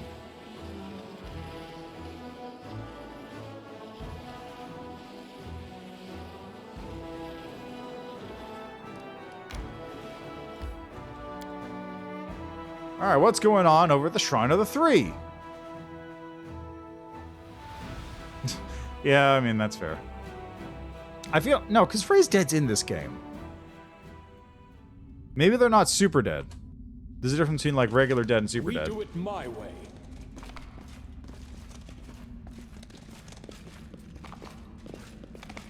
Ah, that must be Pelora.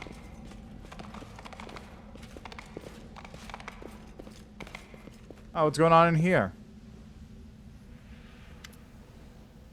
I think we met before. It's a shame that...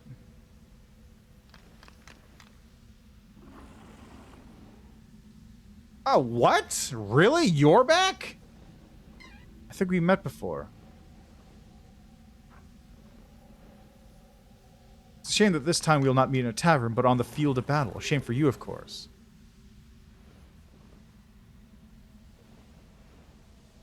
Yeah, exactly. Like, I guess don't worry about it. Who are you? I'm Indar, an authoritative researcher on the field of... Why am I telling you this? I'm the person who's going to kill you. Worship demons? No, they're my allies. I offered them a deal, and they were sufficiently surprised to let me demonstrate my skills.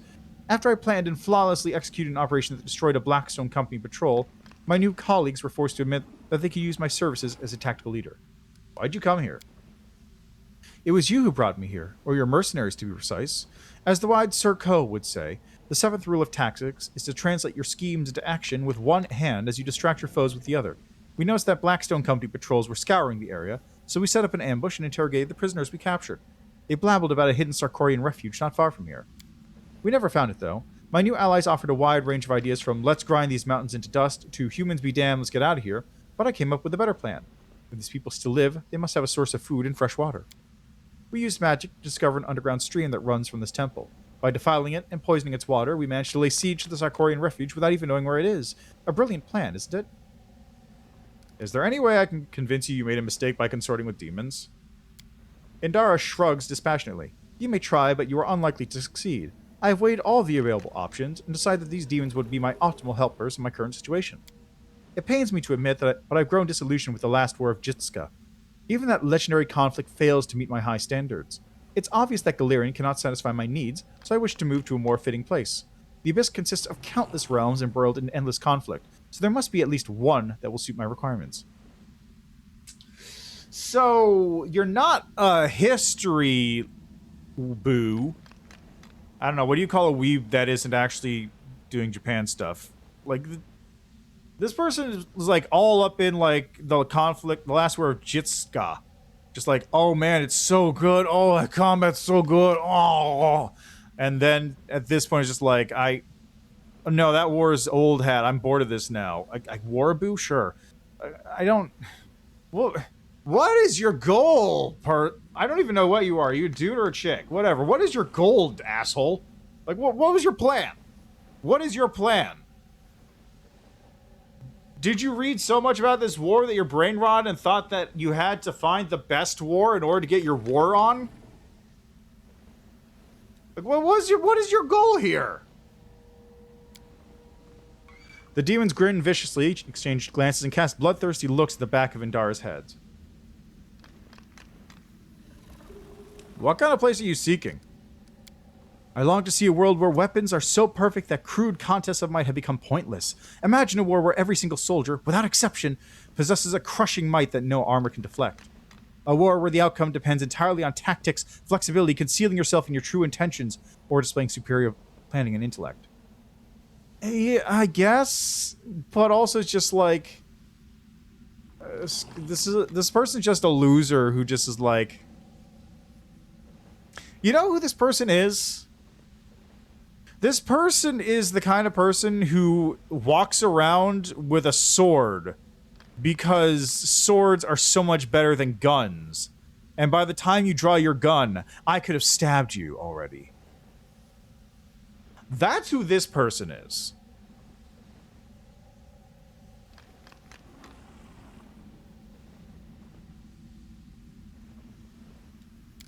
Indara rolls her eyes. I've grown tired of watching soldiers compete over whose axe strikes the hardest and whose shield holds the longest. Magicians argue about whose magical axe strikes the hardest and whose magical shield hold the longest. The smart ones still lose to muscle-bound brutes, to people with better armor enchantments, and to spellcasters with higher-level spells. It all boils down to savage strength, completely invalidating any creative approaches.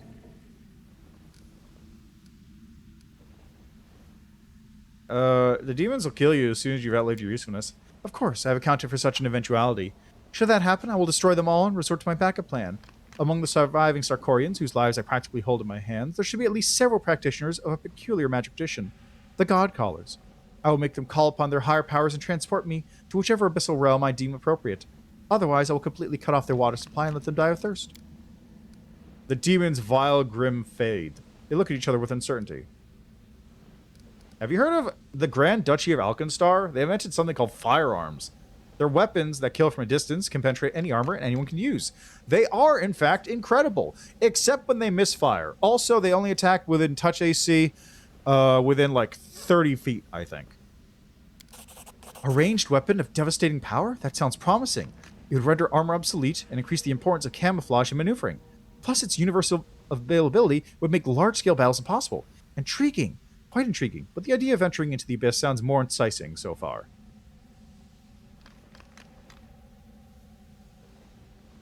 God, you're dumb. Also, fun fact, there is, in fact, a demon lord of firearms. That's the only god with firearms in their profile. Just this singular demon lord. That's it. You failed to account for something. There isn't a single god caller among the surviving Sarkorians. They've lost that ancient practice. If true, that's very regrettable. Perhaps a suggestion about journeying to Alkenstar wasn't so bad after all. It's certainly better than placing my trust in demons. Even during our first meeting, I thought of you as a worthy opponent in a debate, unlike certain vivacious halfling monks. You've just proved my judgment correct. I propose we consider our conflict a mere misunderstanding. In order to make amends and thank you for your assistance, I will, of course, aid you in slaughtering these simpletons.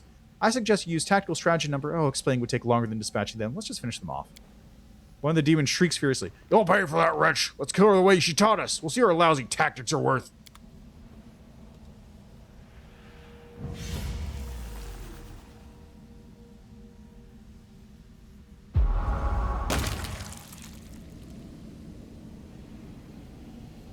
Okay. What is this? What is this dungeon? What is going on here? What are these symbols on the walls? What is this? What is this? I won't let you hurt my friends.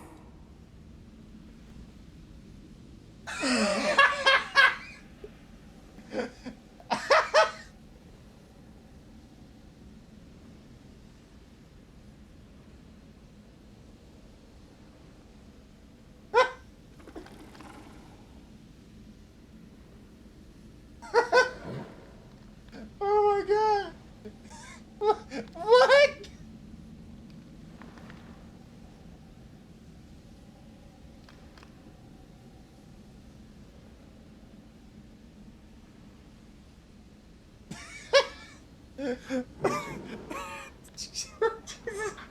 What the fuck?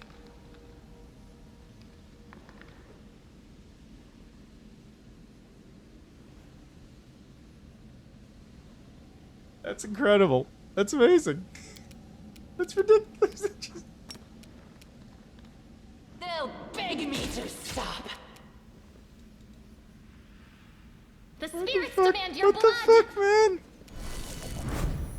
Coordinator from the Abyss Combat Party? What?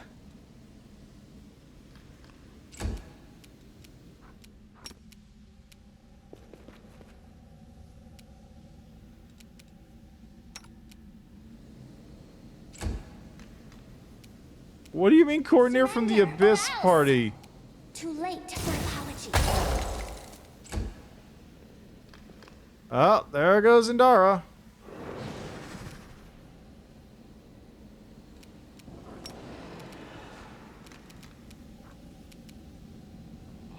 Will rip them in half. What? Oh, there's a dude here. I will Awkward. crush them. You should have run!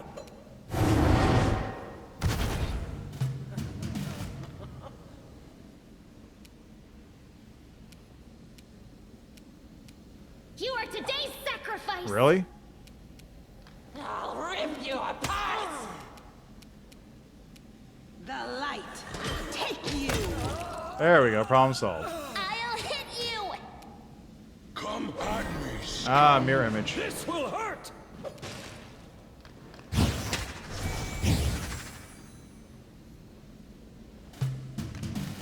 Oh, there's a dude up there. I didn't even notice. Sniper from the Abyss Combat Party. Go for their hearts. No match for me. This is They'll beg stupid. me to stop. This is very stupid. Without risk.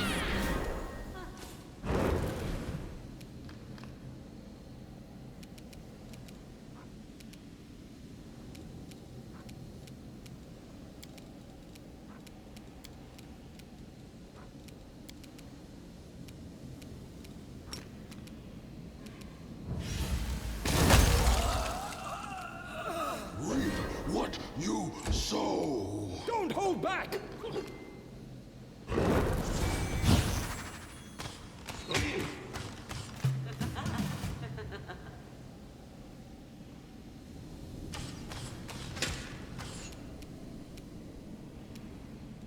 There's a hole over there.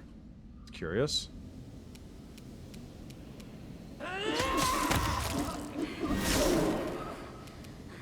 I'll cut you wide open. Wow, these guys have a lot of AC as it turns out. There we go. You won't.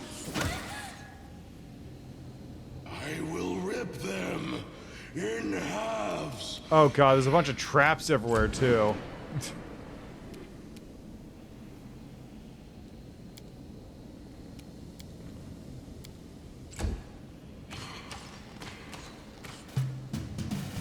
Oh, maybe.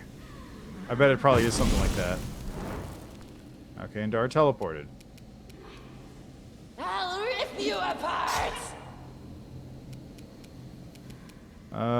There's a dude. The spirits demand your blood.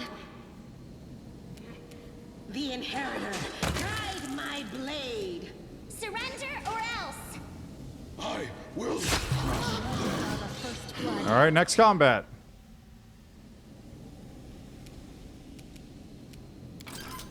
There's one. Oh. Oh, okay. It disables traps. Hey, that's handy.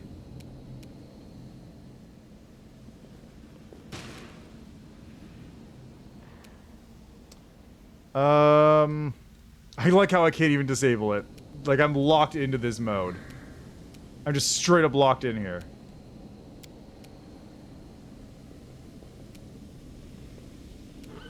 Okay, Sela, can you get over here and turn this thing off?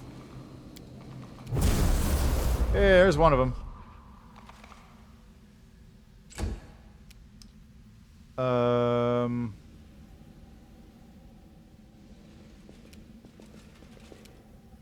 What's a lever here? Didn't even notice.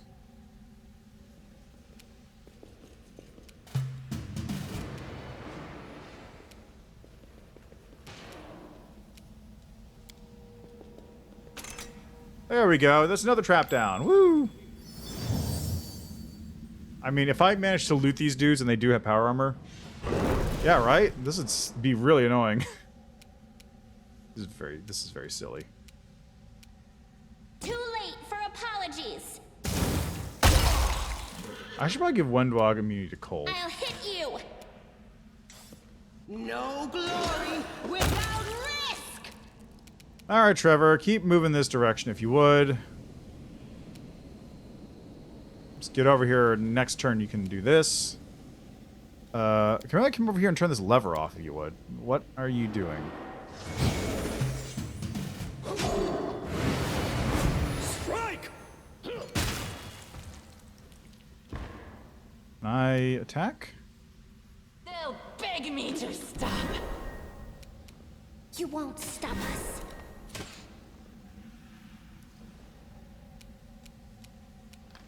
Into the fray.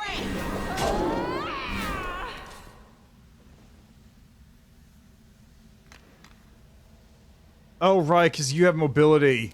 Of course.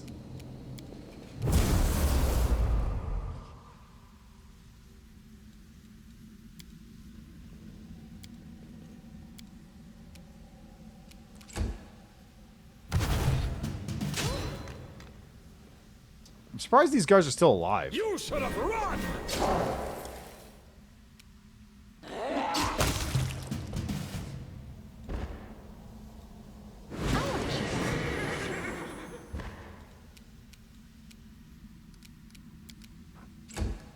Okay. Alright then. I think that one died.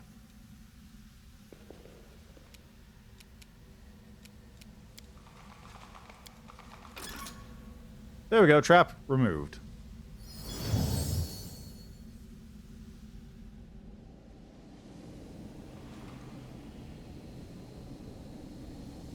I think I might actually be locked into this in turn-based mode until I finish cleansing the statues. Yeah, I think I'm actually locked in here until I finish cleansing these goddamn statues.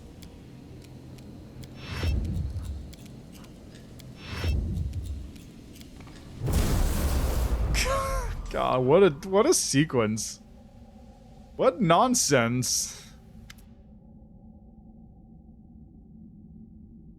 Indara scowls at the demon corpses with mild disdain. Either I'm a bad teacher, or these were my most tactically challenged students.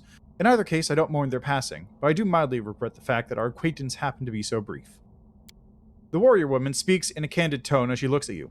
Most people believe me to be arrogant, but they are mistaken. I simply have very high standards, and my respect is not easily earned. I'm impressed by your wisdom and erudition, and your advice could not have come at a more opportune time. I thank you for it, and wish you success in your war. Good luck on your travels. I hope I find what I seek. Indara produces a thin manuscript from her pocket. This is my journal, full of observations on the Crusaders' tactics in their war against the demons. It collects the most typical mistakes as well as a number of reflections that can improve the efficiency of your troops. Deliver it to your officers. It'll do them a world of good, assuming they're smarter than these idiots. Endara nods at the demon corpses with disdain. And now I bid you farewell. Should my journey inspire me to write a full treatise, you can expect to receive a signed copy. Thanks, I guess. I don't care. You're kind of an asshole.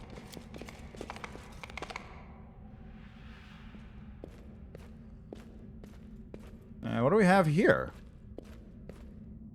The altar is covered with profane and insulting inscriptions that have been scratched into its stone surface. Statue looks cracked as if somebody laboriously pounded on them with something heavy. This probably would have been a lot easier if I had haste. Anyway, there's a statue of Pelura. Interesting. Ha! A trivial task. I'm off. There's something here. A trivial task. Ah, this is where the water was. Dirty, stagnant water reeks of rot. Well, not a whole lot I can do with the water for the moment. Is that a lever? Yeah, it's a lever.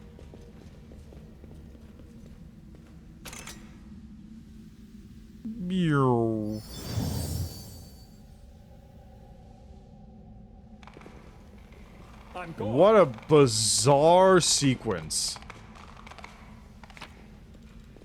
Cultist conjurer, just regular chainmail. Give me all that. We do it my way. Okay, that's where the water was. This is it. Oh, right, there was a thing over here. Some kind of mysterious hole in the wall. Looks like the demons used this hole to enter the shrine. Follow if you dare. Alright, well, that takes care of everything else, I guess. Now we can get the fuck out. Oh god, that was just the plot of Fallout 3, wasn't it? Fucking save the water.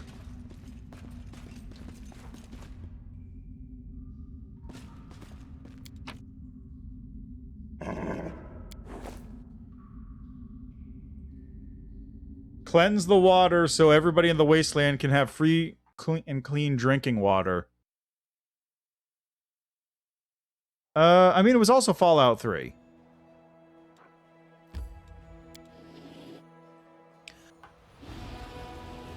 The big one in Fallout 3 was you had to cleanse the water so that everybody could get clean water in the wasteland instead of having to fight for it. Endar, an expert in warfare, has prepared a selection of tactical advice based on her observations on the Crusaders in action. Introducing the officers to this work would improve their performance. Ooh, that's pretty good.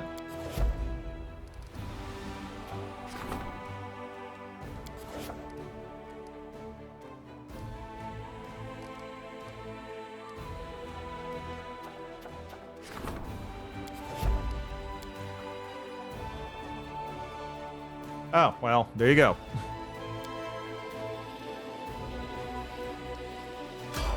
Ah, I see.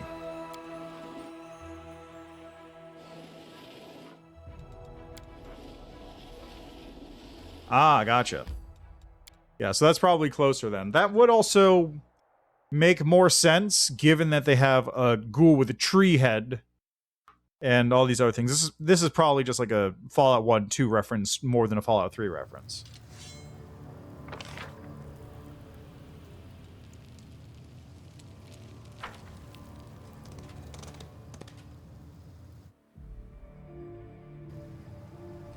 Because I have a feeling that the developers probably enjoyed Fallout 1 and 2 much more, given their specific preference of game type here. Ember, please. I wish there was a setting that made it so exhaustion doesn't lower your speed.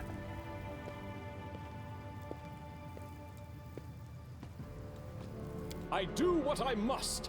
Like, I don't think that would be too hard of a setting to have. Just exhaustion doesn't have your speed when out of combat.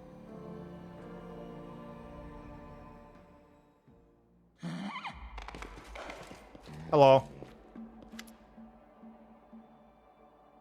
The Shrine of the Three has been defiled by demons. The foreman considers your words and gives a decisive nod.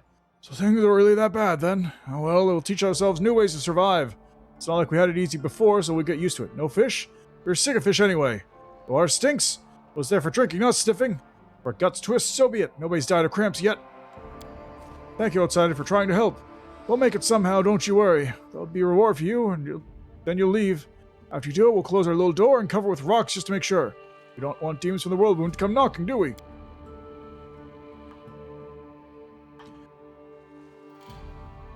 Selkin shakes his head, frowning. I'm sorry, friends, but it's only going to get worse. You'll have to abandon your mind and look for a new home. You won't last long here.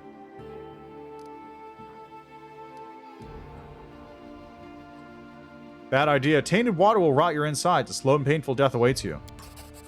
The old man's eyes are full of grief. Death, you say? It sure doesn't sound like we have a choice. This mine shaft is our home, and now we have to abandon it. Just like our ancestors gave everything up and fled down here 100 years ago. We too must run. This must be our fate. The foreman shakes his head, looking devastated. The foreman casts a forlorn gaze over the mine and says quietly, Thank you, home. Forgive me for berating you when I could bear the dampness and dark no more. We're all alive thanks to you. After all, we'll remember that. The old man turns to you and almost begs, Silicon says you lead these crusaders of yours. Can you do us one last favor? Send your people here and let them mine. There are many veins of good ore down here. You won't regret it even a little bit. My home won't be lonely. My heart aches as if we're leaving while ancestors are staying behind. Tears glisten in the old man's colorless eyes. It's time we said our goodbyes too. Selkin sounds genuinely touched. I will go with these people so they at least have some chance of survival. Farewell, Captain. I hope we'll meet again. Selkin gives you a strong, honest handshake. We'll make our way north to the realm of the Mammoth Lords. I cannot describe how grateful I am. Thank you again for helping me find these poor people. I've been on this path my whole life, but I would never have made it the final step without you.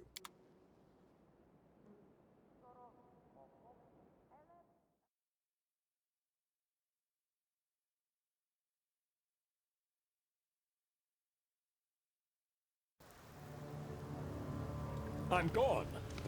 And that's it. The strange story of Mineshaft 14 comes to a close. Oh yeah? Well, it does seem like a good build, just...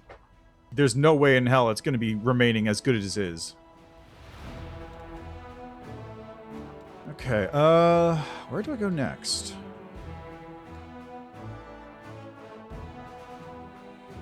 I guess back to Dresden first. Take a quick little nap.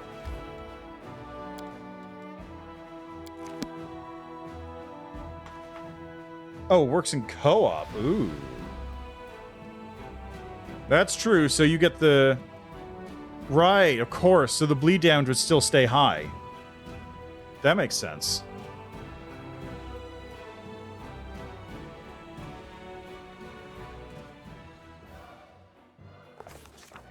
Yeah, that makes sense. I fully understand what you get. I'm gonna rest for a couple days, actually. Because I got nothing else to do with my time.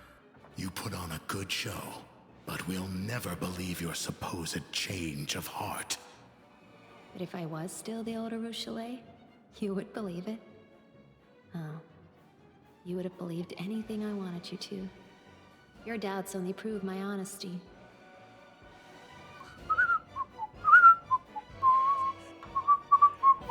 Also, how are you doing today, Nito? Besides, obviously, clearly still going in on the Elden Ring.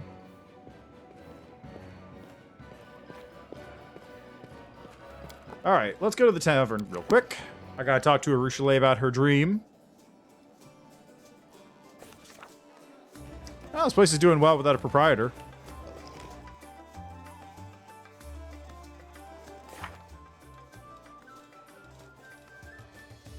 Oh, yeah. I've got to do the dragon thing, too.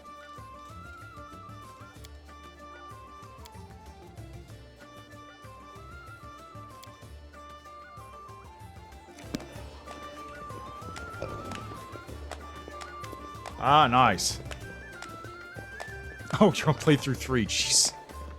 Let's go to your dream.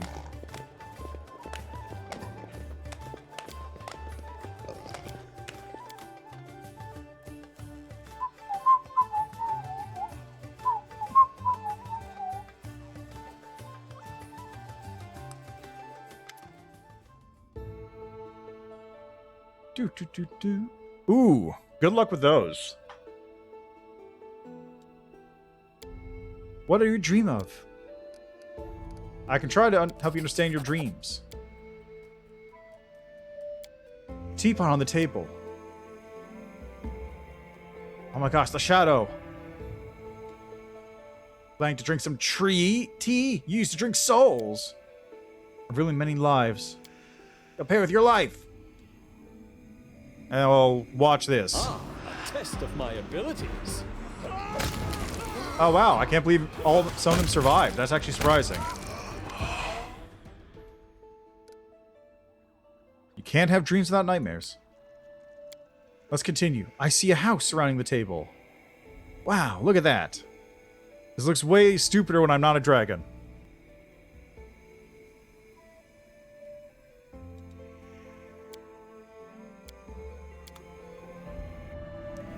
Their life ends here.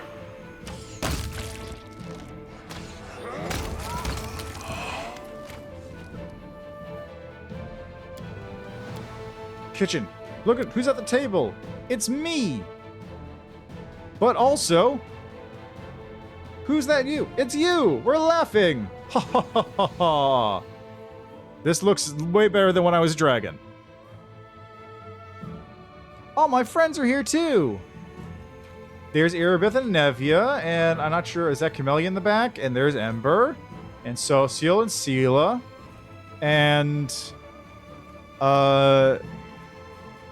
two copies of me. Oh, that's me. And who's that? I don't know who that is.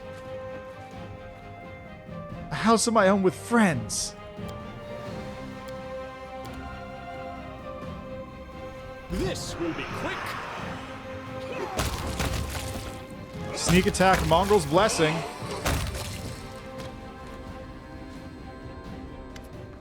I just want to live here in the world of mortals. Goddess, what is going on? What's happening to me?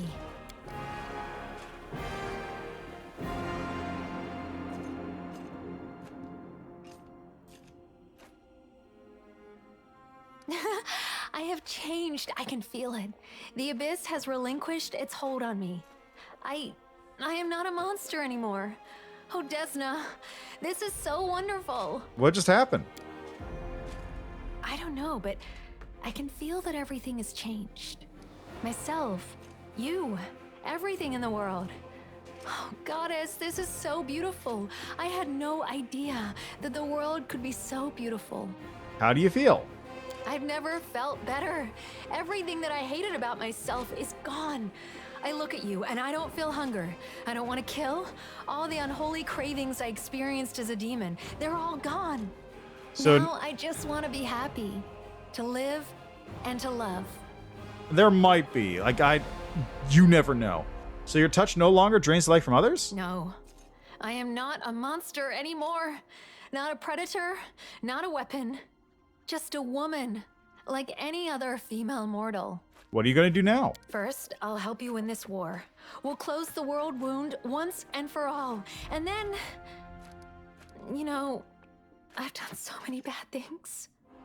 My redemption doesn't automatically cancel out all the evil I've done.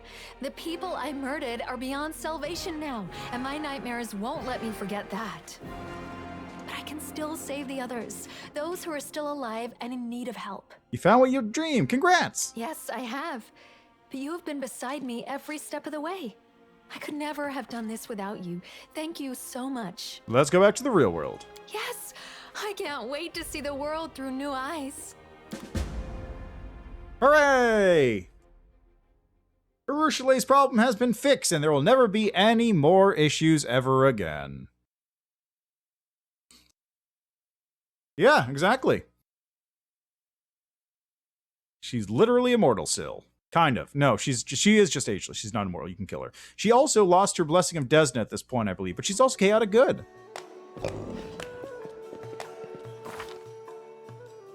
Look at that, chaotic good. Ascending succubus. Woo! Follow if you dare.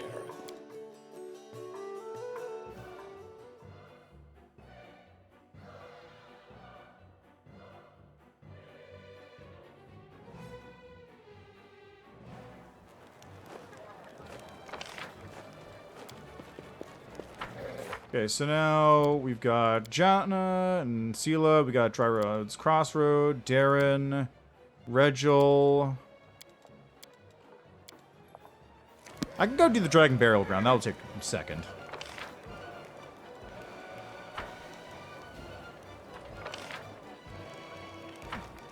The longest thing I'm going to have to do is dealing with Nenyo's quest. So that thing just takes forever.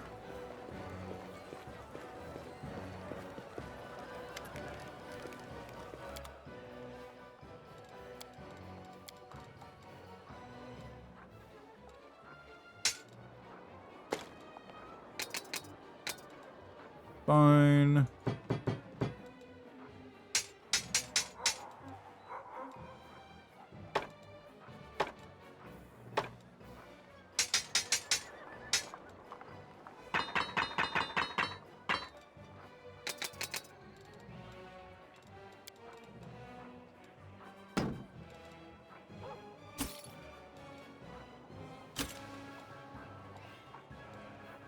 Yeah, looks good. Excellent.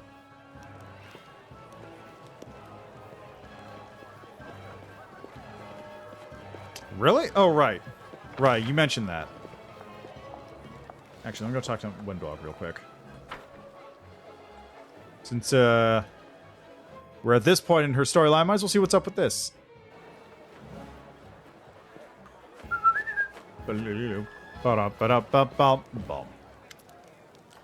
Windog greets you with a dazzling smile. It's funny, but I knew you were coming to visit me. I could smell your scent in the air. I wonder if the poison in our veins helps us to sense each other.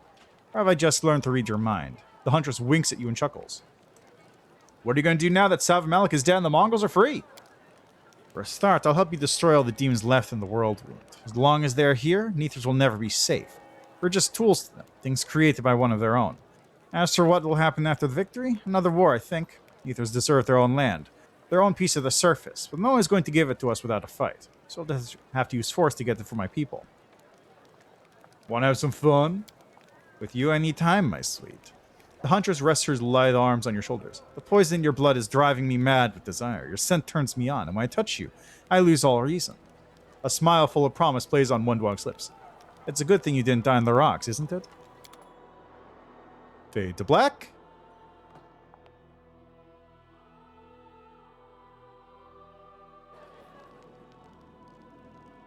Back in the bedchamber. Yeah. I do what I must. Nice.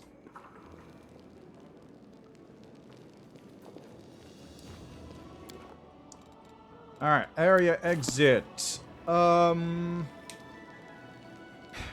out. Ember out. Trevor out. Darren. Regil.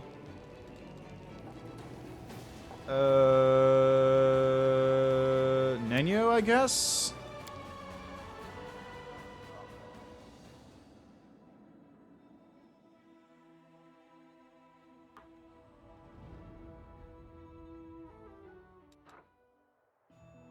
Alright, so, first off, let's go to Regil.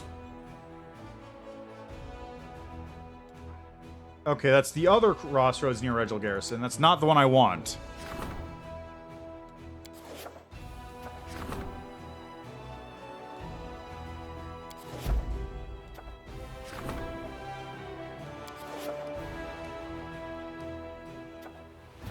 Requisitions is almost done, though, which means logistics will be finally finished. Okay, this is also the wrong location. I want... Let's try Hell Knight.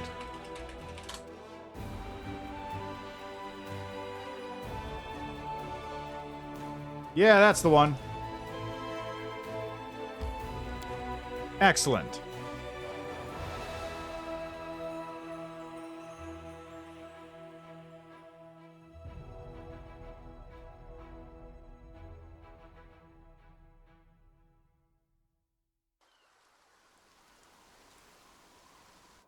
Settle the dispute with the Hellknights.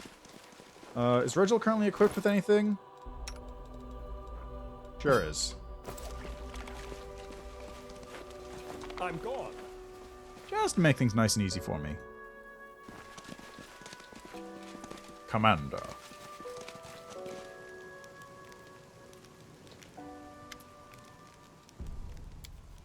Regil, explain yourself. Fine, what do you have to say? I neither cooperate with nor obey Areelu.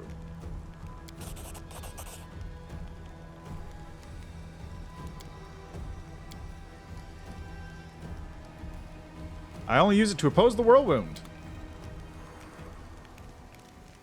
What? What?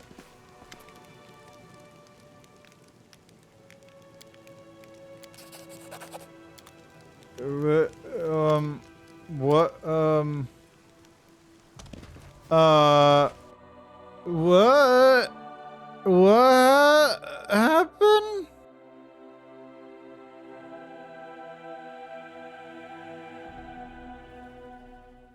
What just happened? I guess so?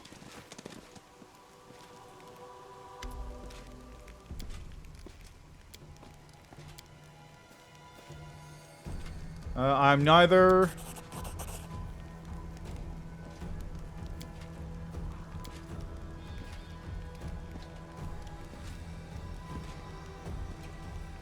The current crusade is a circus which exists solely for the leader's amusement. He could not care less about closing the world wound is. I use it to...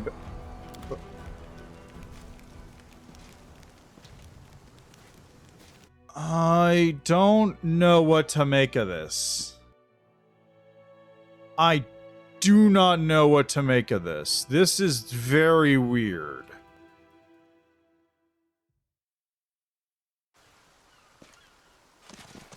I'm gone. Okay, let me try not skipping this cutscene.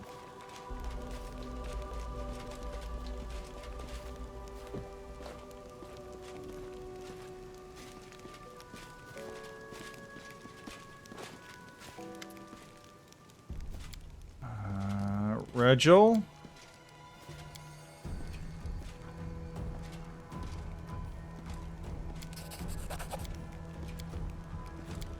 Let's also scrutinize the commander's temperament. The main question of our interest is to look whether he could as an ally. Will he become a puppet in the hands of demons? Enough. Verdict is clear. Unsubstantiated thing. I disagree and officially dispute this decision. As you wish, Regil. That was weird. Alright, let's go. Quick. Did he coup de grace himself? I think he did.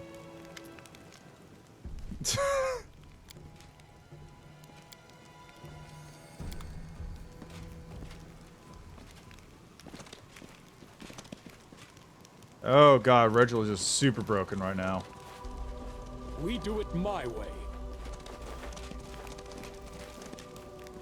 Regil is super broken at the moment.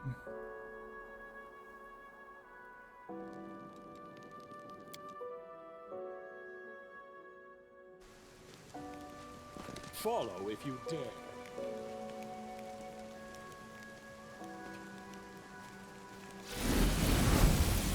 Okay, let's just take party.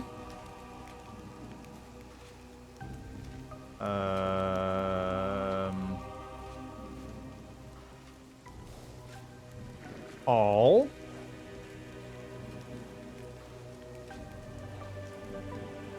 Regil, add. There we go.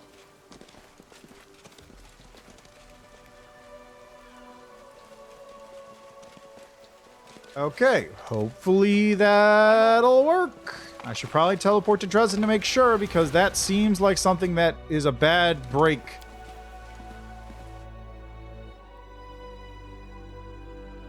I believe I have to talk to him to get this thing sorted out.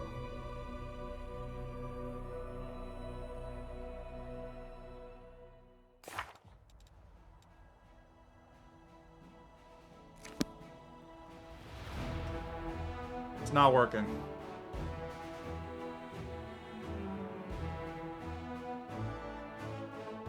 Regil is just completely broken.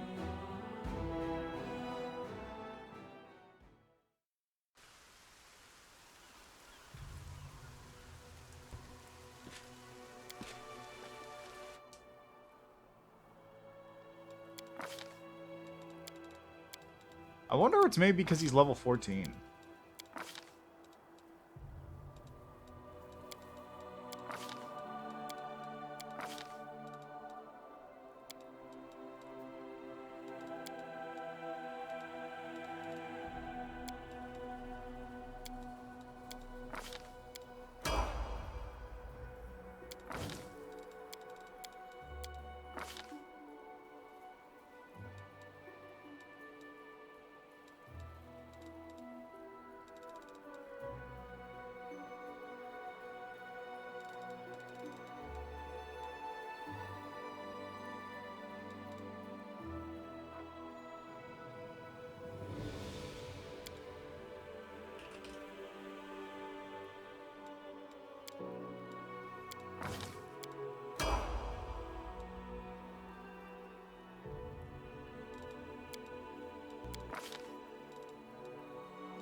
Okay, maybe that'll do it? Because Regil is supposed to talk to me and say, I'd like to speak to you later, Commander, but he isn't.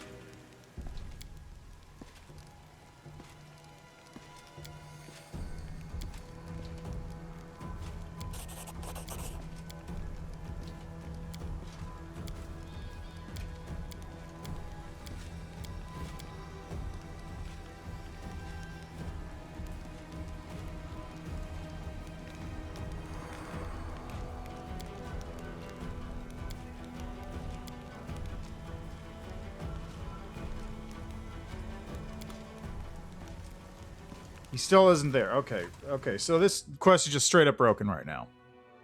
I may have to try this another time. This one is just straight up not working for whatever reason.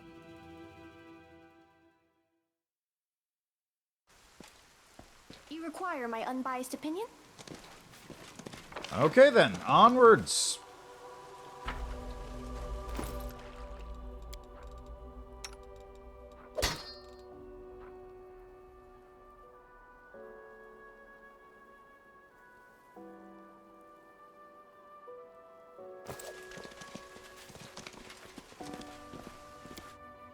I don't know what's going on there at all. It's just... What the fuck, man? What's going on?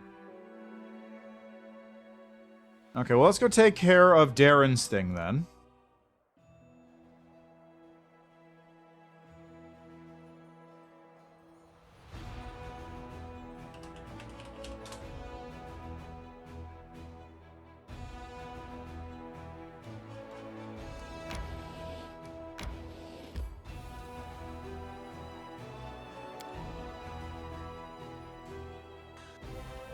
Brum, ba, ba, blum, blum.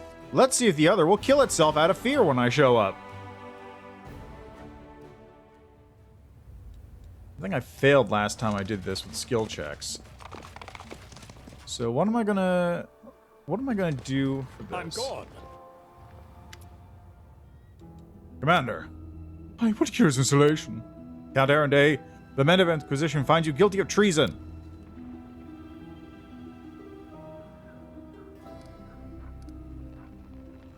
You know what? I'll enjoy watching you roast at the stake. The Inquisitor, who seems to be listening to something only he can sense, gives you a subtle nod. It appears everything is going as planned. Like the stake, Darren seems shaken by your words. He looks away for a moment, then asks with a feigned glee, "Burning at the stake, That's trifle old-fashioned. I thought you'd offer something a little more sophisticated for your noble clientele. But what interests me most is what your role is in all this, Jadlovsky." The Count is obviously trying his best to mask his emotions, but his voice betrays him. A slight waver, as if he cannot believe what is happening.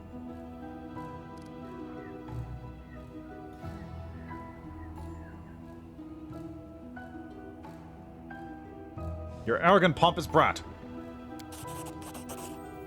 Leoter's face expresses undisguised approval. He shifts his stance, readying for himself to fight. Darren parts his lip to say something, but then presses them into a thin line, restraining himself. Just could we finally have an honest conversation? I've always appreciated honesty in people. Leoter stands motionless, as if asking your permission to continue. Wow, why is this only a 12? You're not my friend or my ally. You're just a bargaining chip. I'll have forgotten you entirely by the time the first of your blackening actions are carted off by the winds of the whirlwind.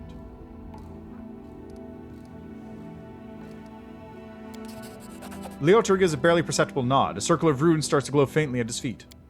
Darren listens to your words, never taking his eyes off your face, and only when you're about to finish does he finally break. With a shudder, he averts his eyes, avoiding looking at anyone. His voice sounds hoarse. So this is how it ends, I suppose. I suppose I deserve this, don't I? If you walk through life without showing any compassion or gratitude to anyone, it is highly unreasonable to expect someone to show compassion toward you.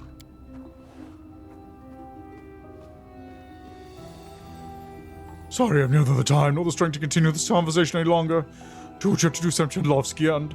Darren pauses for a moment, mustering his courage. I must warn you, there is someone who may be severely displeased by your attempt to kill me. Someone dangerous. Prepare yourself. There's a palpable shift in the surroundings. Everything seems to tremble like in the moment before a thunderstorm. There are no bolts of lightning or rolls of thunder, but the sensation of some malicious presence, enraged and bewildered, hangs in the air. We did it, Commander. It's coming right into our trap. A scream of a dozen soulless, soundless but powerful drills into your ears and resounds over the land. The ritual circle drawn by the Inquisitor flares to life. They will break against our resolve. Well, they didn't die immediately. That's surprising. Images, ideas. Deal, let go of us. Reward, you get power. Doors closing, we'll step back. What are you? Hunger. What do you want? Secret. Keep to secret. Close the door. I refuse. You will die, creature. Close ranks.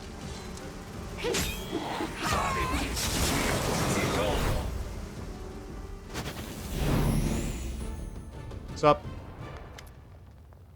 Darren wraps his arms around himself for a moment, clutching at his shoulders. With a slightly crazed look in his eyes, he surveys the area, his gaze never resting on anything in particular. His lips move, but no sound comes out, unless the Count says, "It's over." I hope it is. The Commander and I spared no effort to home in on this entity, and then to lure it into a trap. I assume now you understand the real reason behind everything we put you through, Count. I'm especially proud of my overly ruthless Inquisitor speech. I like you, so not so ruthless, Inquisitor. It is a real shame that I shall have to kill you. What are you talking about? Well, either that or the Inquisition will grip me by the throat and finally execute me, unless they decide to lock me up in some closed facility for clerics. Count, you're without doubt guilty of being in contact with a vile entity from beyond and concealing signs of its presence in Mendev and the Crusade. That makes you an accomplice. Of course, Mendevian justice in all its glory.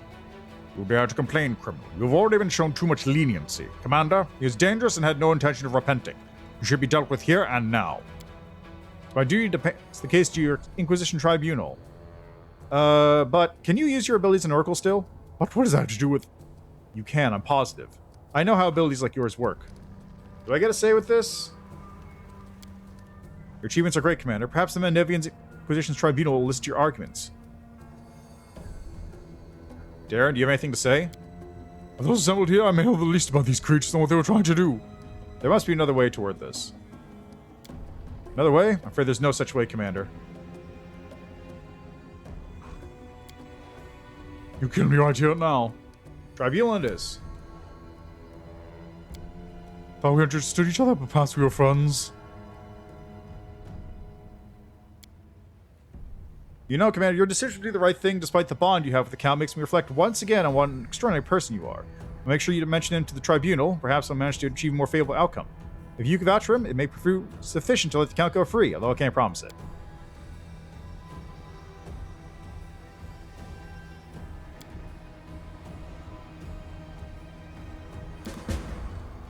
Hooray! It's done! Darren's no longer in my party again. Okay, It's something... time to act! Okay, I think I know what's going on. It looks like it's breaking whenever I have somebody leave my party. So, Darren, add back to the party. There we go. So just very simply, if somebody leaves the party, then they break for whatever reason. I don't know what's going on with that.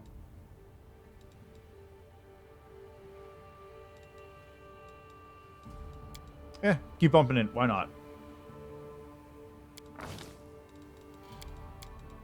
I'm a little disappointed. I mean, look at this. For some reason, I'm maxing out at 10 skill rank, so I can't get all my skills up to max. That's disappointing to me. I do have a plus 60 perception, though. And my persuasion is plus 45.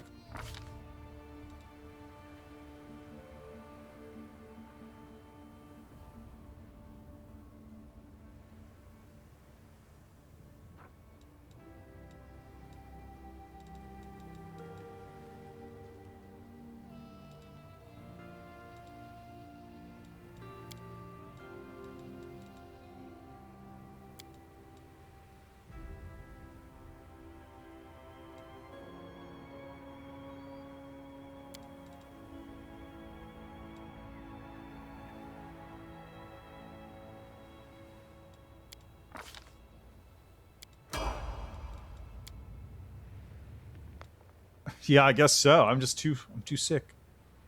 Okay, Hell Knight 10.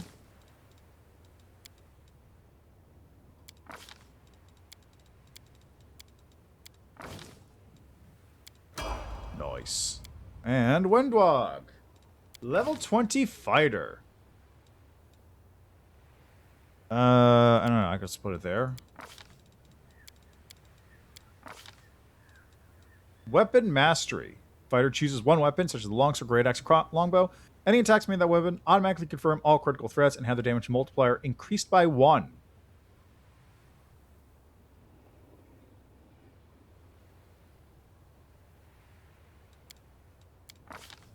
Bonus combat feat.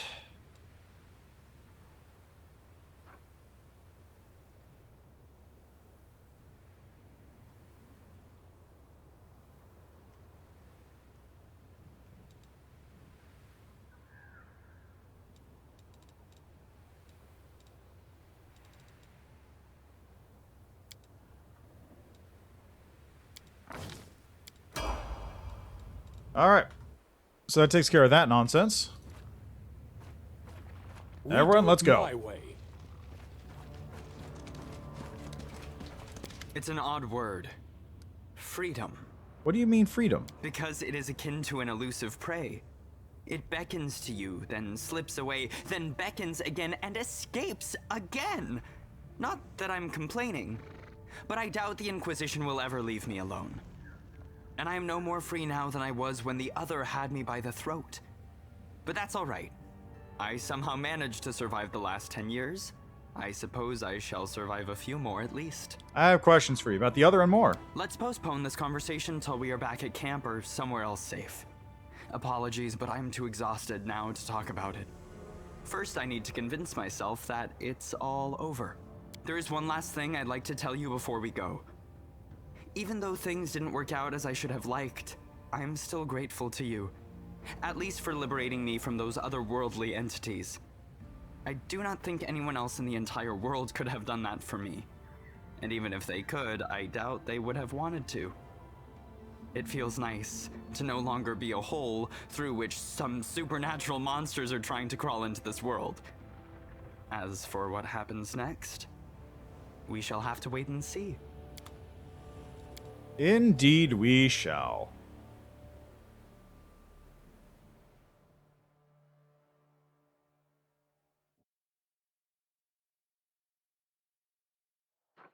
Alright, so now is... Let's head to...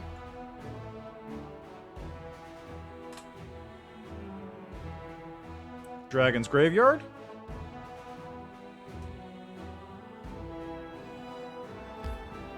Deal with this nonsense real quick.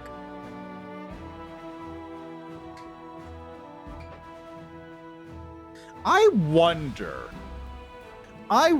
if you... Because there's an option in the cheats that says... what was it?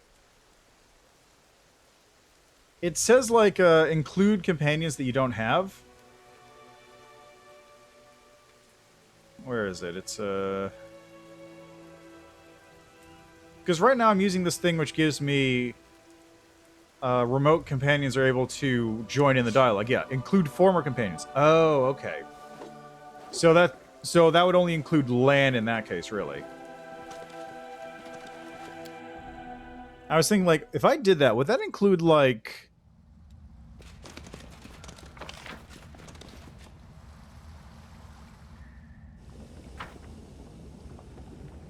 Would that include, like,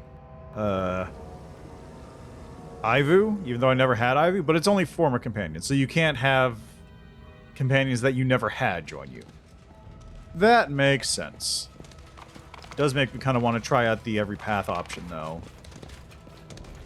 Hi!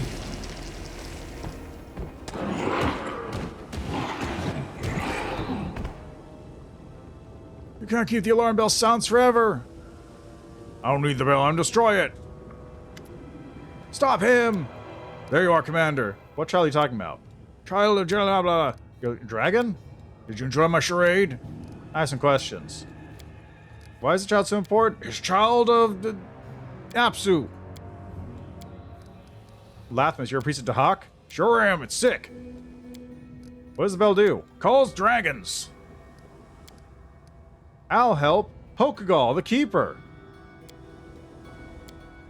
You'll make a fine trophy. There we go, combat over.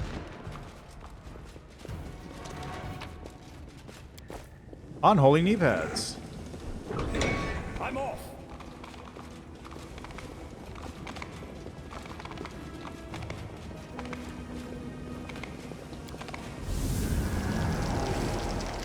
The egg crouches.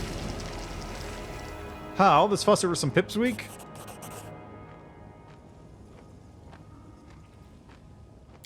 It's an ancient, powerful creature. Oh, he's here! See so little, so pretty. Trevor looks at the tiny newborn dragon in wonder. Jard's gleaming scales are now silver. He spreads his wings happily. I see, you've grown too old now, so I can't protect you as I once did, so you've chosen a new guardian. I touched the shell and you hatched. Is that bad? Bad? No, it's fine. Wherever you go, something changes. Don't be absurd, girl. Our commander isn't a mystery. He is the result of Areelu Vorlix's grand experiment. The architect of the world moon changes everything she touches. The commander is her creation, so he's also an agent of change. That's what you think, and that's what Areelu used to think. Even the Queen of the Purple City thought she ruled over everything. She believed that the commander was just doing what he was told. Now they all know it's not true. No one rules over him. There are others. They're the ones who will change after meeting him. Why is that? That's the mystery. He already has a name? Yeah, he does. You're speaking as if you know him personally. Yeah, I've protected him for many years. It means that much to you. I'll leave him here with you. No, no. How can you choose anybody? He's an infant. He's a divine infant. What am I supposed to do with him? Raise for him. What if I raise him to be a creature of chaos? It's not my power to stop you. Not even Apps could stop that. But talk dragons dream a better word. Farewell. Away he goes. I do what I must. I got a dragon. Yay! Goggles, a piercing gaze. +1 insight bonus attack and damage, as well as persuasion.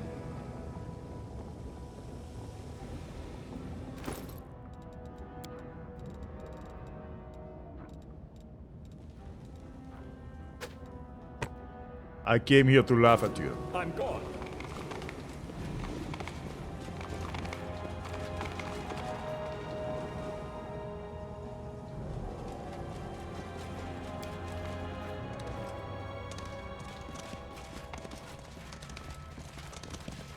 Okay, let's get out of here. Alright, now for Sela. And while we're down in Sela Zone, we could also do Bear Rock, which I doubt has anything separate for Trickster. Like, Lich seemed to be the only real interaction, but hey, maybe it does. We do it my way.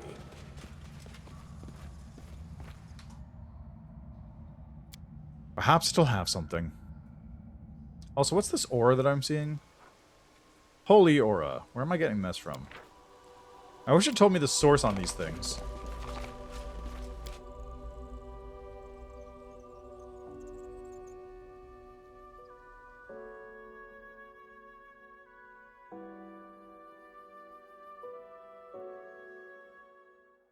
Alright, let's go to Sela.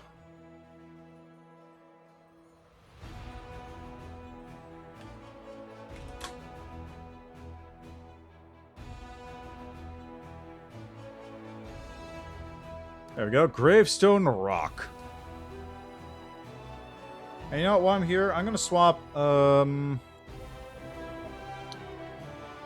let's see, I'll drop Darren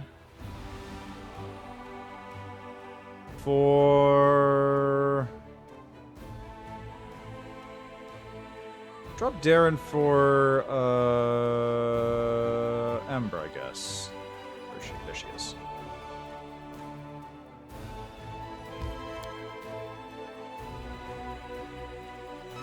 Ba-ba-bum.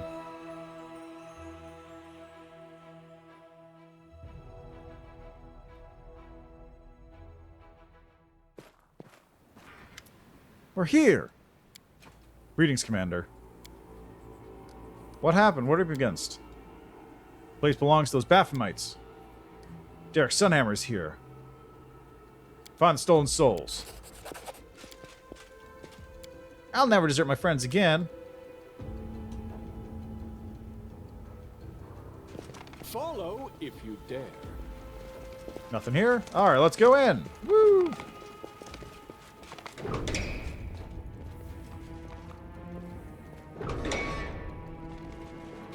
Do not fear. Do not waver.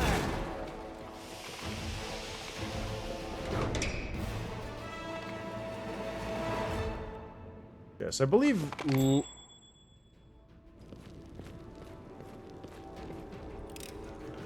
Ha! A trivial task. My skills are absolute. That was easy.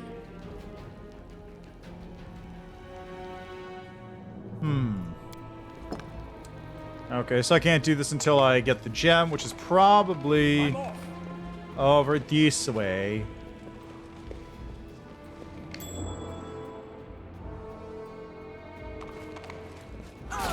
Seriously, guys?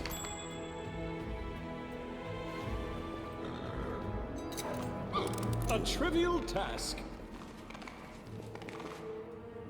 Alright, let's go. There's something here. We should move.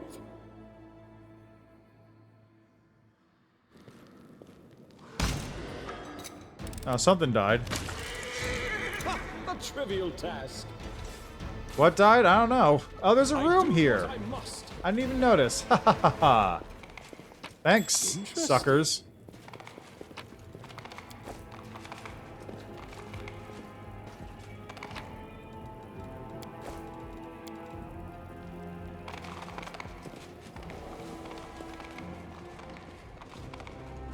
Alright, now this is the room with the combat. Alright, let me level up Ember as well real quick.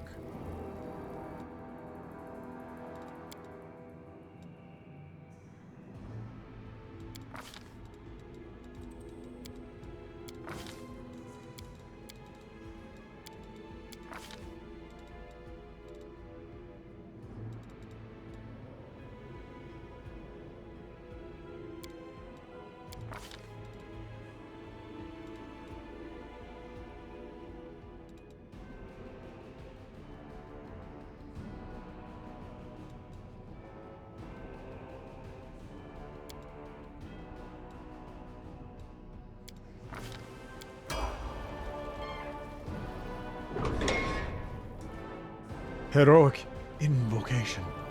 Actually, you know what? You can cast that right now, Ember. Why not? Nope.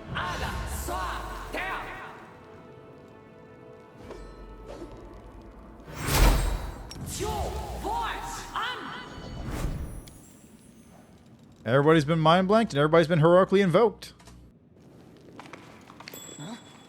Hey, look, it's a thing. Ah, it's the commander! Cultists are so talkative. Why don't we just get down to business? Why, Valiant Paladin, don't you want to know you've been really dealing with the whole time? I saw Naticular kill Baphomet. Fully aware of her Lady and Shell's capabilities, but you don't. You told me nothing I don't already know. I don't mourn my master's temporary demise. I have some questions for you, Grandmaster. You're the one who led the Templars? No, that's not my role. Who are you stealing souls? I want to spread terror.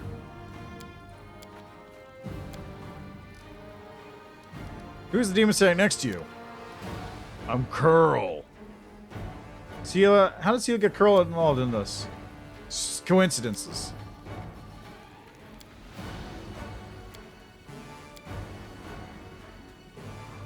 Do you know my Templars recruited him? He's been our informant for a long time. You're lying. Not at all. The Condemned provide an endless supply of recruits. They're easy targets.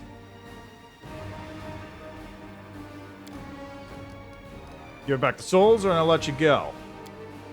I won't let you hurt my friends. Should have taken the deal.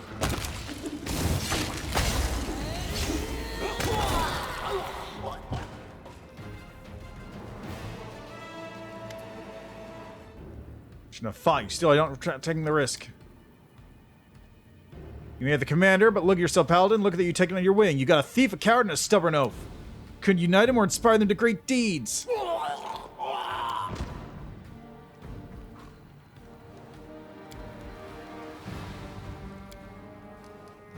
Why would you believe a word he says?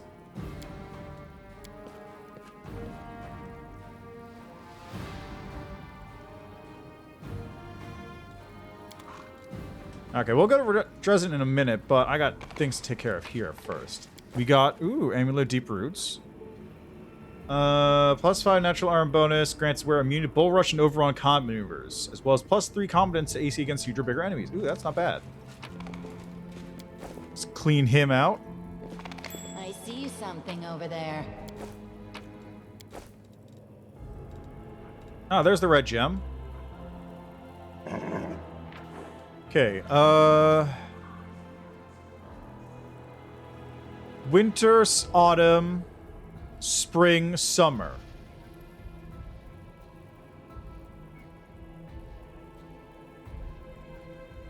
Winter, autumn, spring, summer.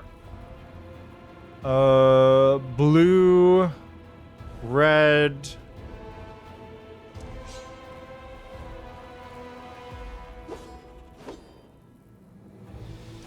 Blue.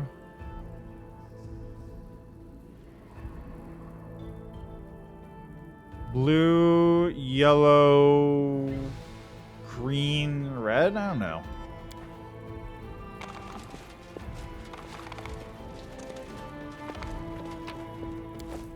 I'll figure it out when I get there. I don't remember the code exactly. That was easy.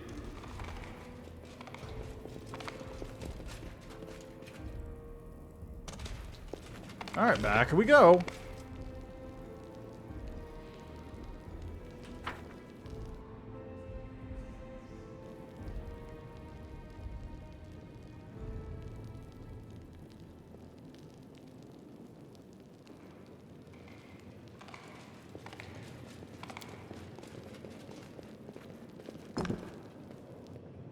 So let's go with blue, yellow, green, red. There it is. I'm gone. A trivial task.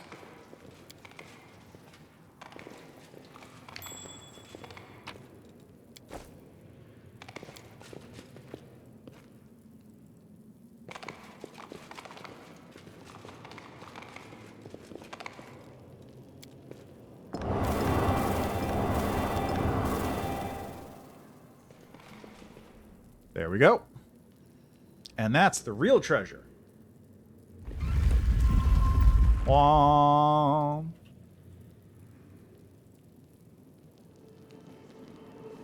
We do it my way. Gnawing Magic. Headband event +6. Cast a spell that affects the enemy. Where it gains +1 bonus and checks me to overcome spell resistance. It's not bad.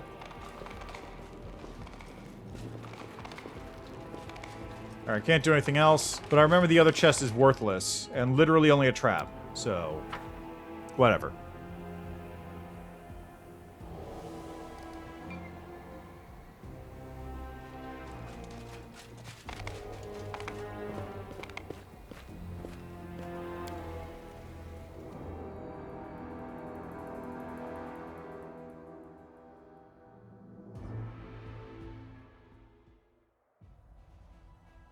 Okay, who's left?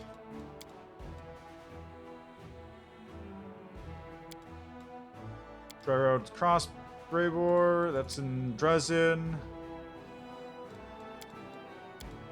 Gotta wait for this thing to be dealt with. So, I guess next up should be Nenyo. So, I want to go to... Oh, right, Bear's Maw Shrine. That's where I wanted to go real quick. Oh, I discovered a knapsack on a tree. Oh, boy.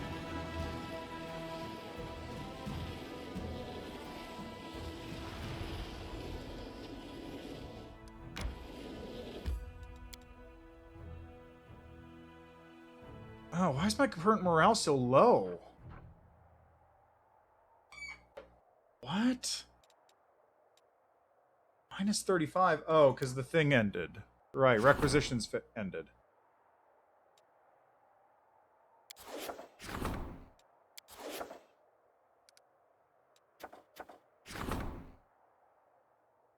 Serious poison. Extract the poison.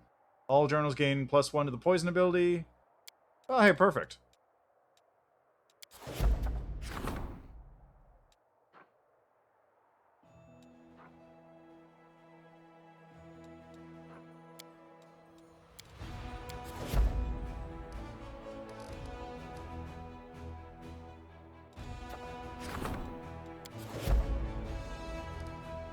Okay, anything currently in business?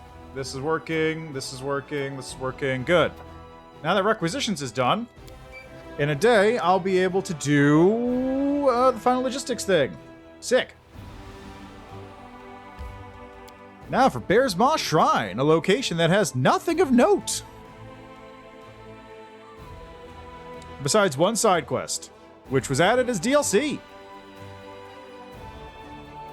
Oh, that's right. I gotta also do that city, don't I? That city off in the wasteland.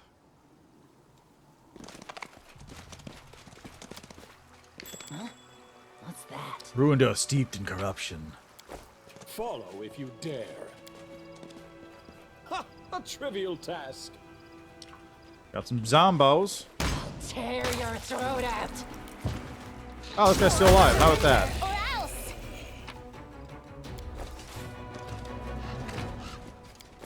I'm off. That was easy. I really would like some haste, though. I need some castings of haste. I guess Nenyo actually does have haste, doesn't she? I will fight! Always one, huh? Can we rest, please? I'm tired. I'm getting there. Hold on. You can sleep when we're dead. Or when everything else here is dead. Battle formation. Stop! Don't kill me! I'm an area of the Never Run. Why'd you attack me? Forgive me, I mean you no harm. Our claimants and I were close to losing our sanity. We seek vengeance against the enemy, the invader. Well, I gotta help you. Alright, I'll help you.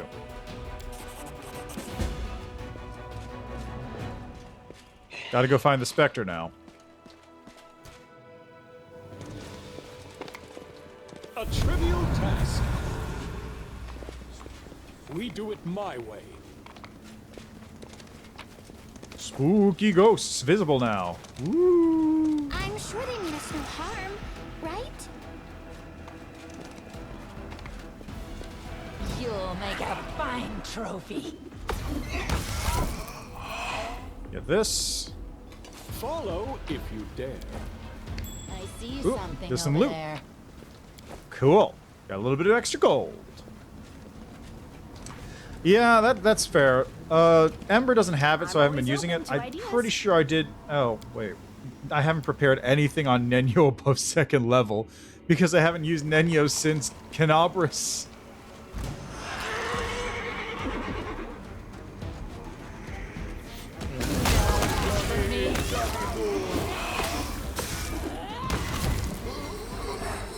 So, whoopsie. Can we rest, please? I'm tired. It's pretty great. Not gonna lie. This will be quick. Oh, he didn't die. Who are you? Selden, I was sent here by a Mary. Oh my god, it's his zombie wife.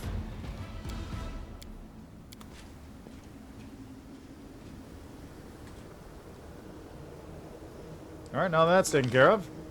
Back up to the shrine.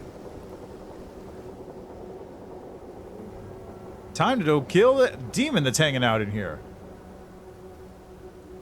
I only remember there was a special Lich interaction because it's a bunch of undead, so of course there's a special Lich interaction.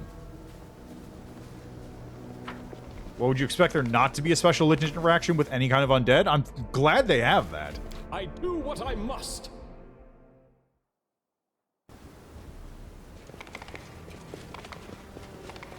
Oh yeah, this dude. Judge, and soon your executioner. You killed us. Sure you want us pathetic mortals, I'll destroy you again.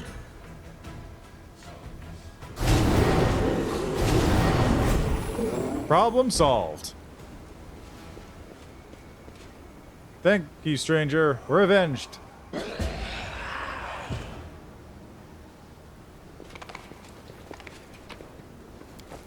Also, do you mean because your game is broken? Because, yeah, that's... A trivial task. That's the whole thing, isn't it?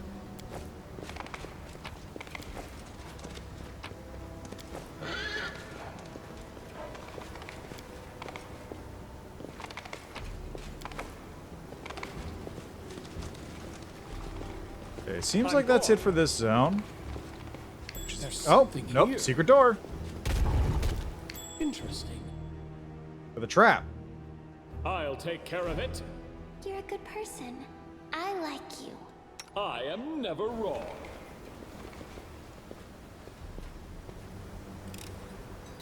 That was easy. Smells stale air drifts out from the room. It's unlikely that anyone has set foot in here for the last 100 years. I mean, that's a pretty good reason, but what's the other reason in that case? She's got a tail. Most of the time. Follow if you dare.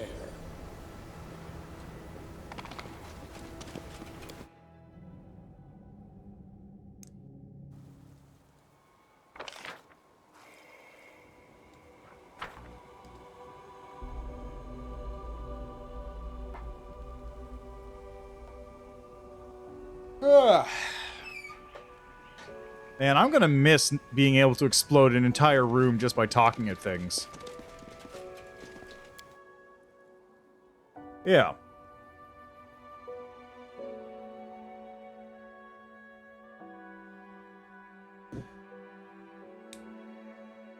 I remember in the beta when Nenyo revealed herself to be a kitsune way too early for some reason. Like, literally just... At some point in Canabras, I think, she turned into one.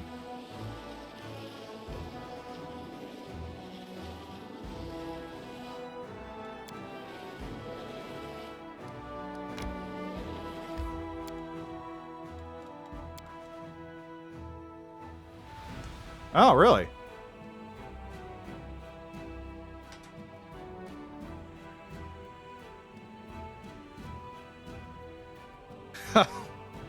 No human can be this weak.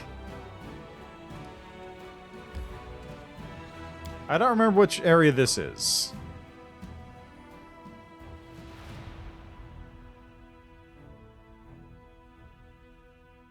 Oh, there you go. I didn't even pay attention. I was like, oh, high int. You're going to be my arcane trickster. Why is Bismuth here? What? I'm off. That was strange. Oh, right. Regel's thing. Regel has Bismuth. Why was Bismuth not there before then? I do what I must. Oh. Oh, there you go. Should we proceed?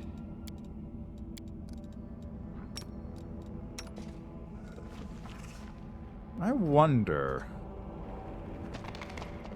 Maybe Regel will work now.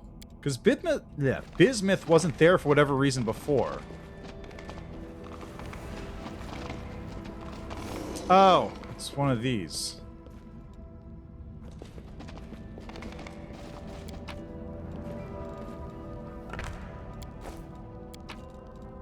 Wait, was this one of them?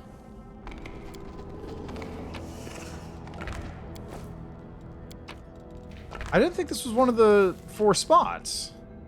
I'm gone.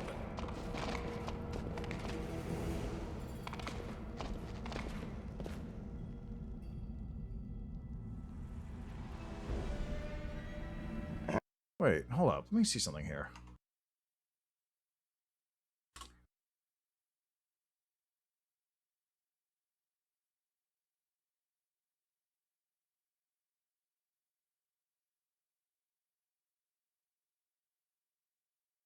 Is it here? No. Is it here? I got my solutions for the Final Veil and whatnot. Final Veil, Legacy of the Ancients, Heart of Mystery. And I didn't have any of the other ones. I gotta do the Heart of Mystery one anyway, so having this open is fine. But, curious. Also, that reminds me, I've got to get the numbers, the correct numbers imported in here. Whoops, that's the wrong thing. Insert image. Oversells.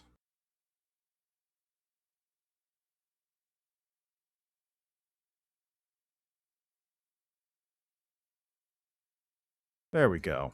So now I have the correct image then there for this puzzle solution. But I haven't done this one before. So this is new to me.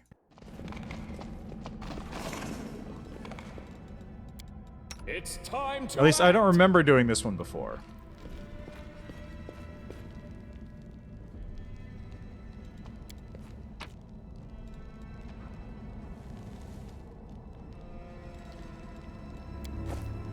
Huh.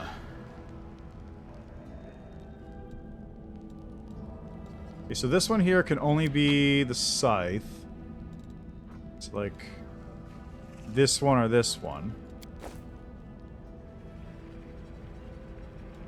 This one can only be this piece. The double that thing.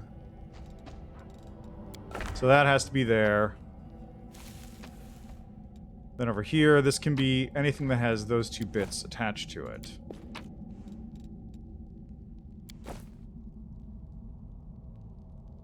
This one has to be number or scythe plus this thing. So it could be this one. And this one has to be number scythe.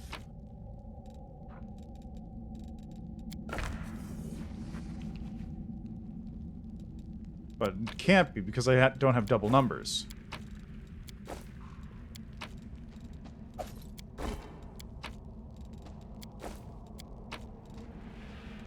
So it had to be this one here. And then it can't be that one.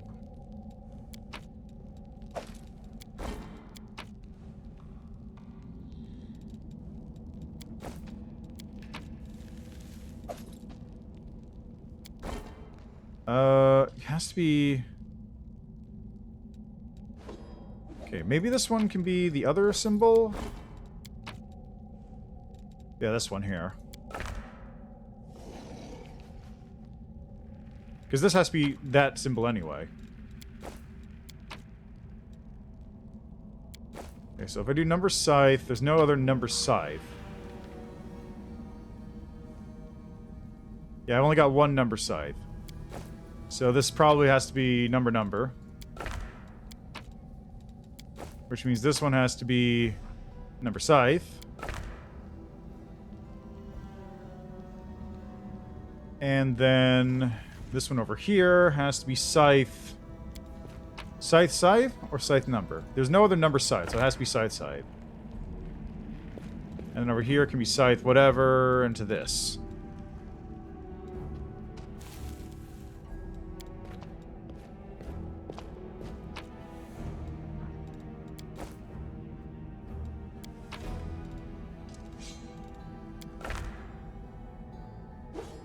No, it can't be that one. Has to be the other one. There we go. That works. Now over here.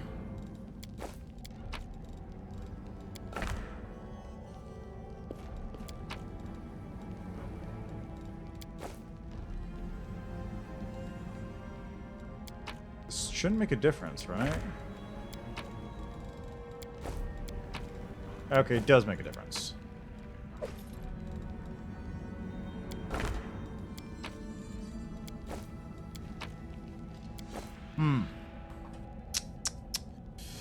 Okay.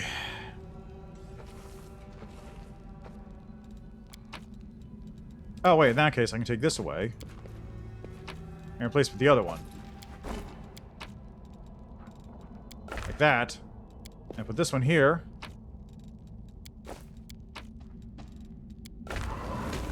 There we go. Problem solved. So what's in here? Padded armor from steps. For immunity to trip. Elven notes. And that's really about it. Not a whole lot, that's for sure. Okay, away we go.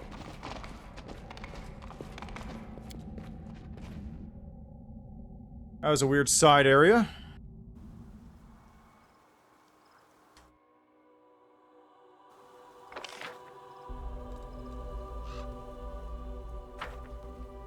At least it was an easy one.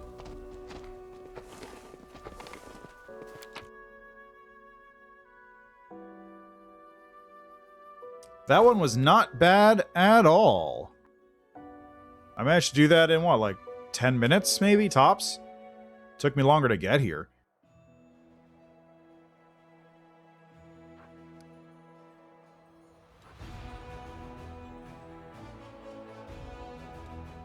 Okay, it's knapsack on a tree. Part of mystery is where we need to go. Now that I've got the pieces for it. Gotta get over here too, so this one is called Death Bridge. Let's get over there.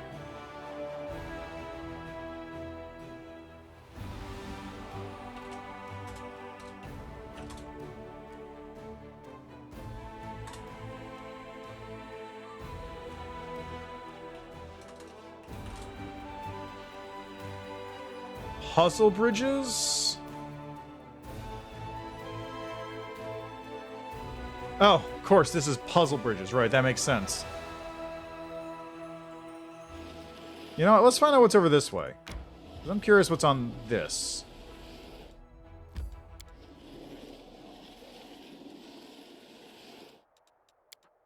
There's a weird side path that the army can't take, and I'm very interested in what that is.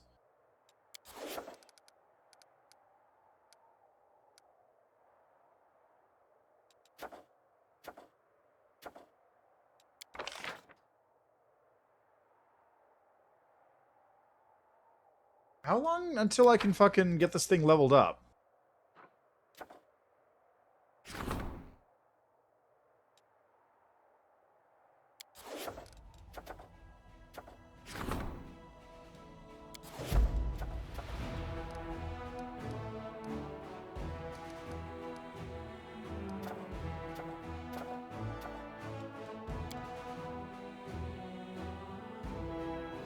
Yeah, I kind of got a little bit of help, but I did do a lot of the puzzles, like, on my own. Ah, place of execution. Desolate Thicket. Oh, I know what this is. I remember what this one is. I remember this location.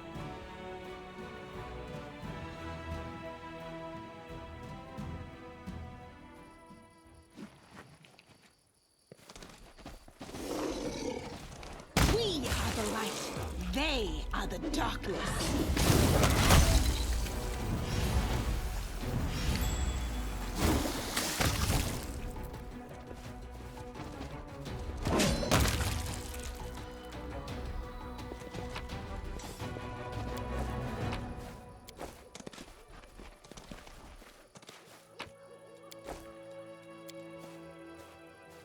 The statue of a chicken created in an artful and absolutely non-insulting manner. I found something.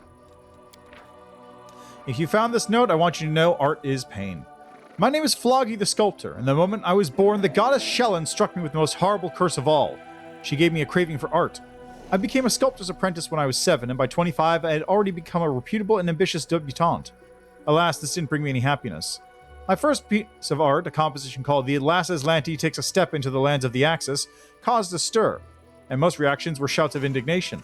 For some reason, the public decided that my depiction of Eredin bore a striking resemblance to the chairman of the Absalom's Grand Council, Lord Wars. They accused me of being corrupt and subjected me to a shameful beating right at the grand opening. I attributed this calamity to my youthful inexperience, and I intended to turn the tables. To avoid further accusations, I chose a topic that was pronouncedly distant from Absalom's realities. So I depicted the Tian goddess warrior Chizuru. How could I have known that so many people from Tian Sha live in Absalom? And why did none of them warn me that the name of the goddess is actually spelled and pronounced Chizuru, or that misspelling it is a great blasphemy?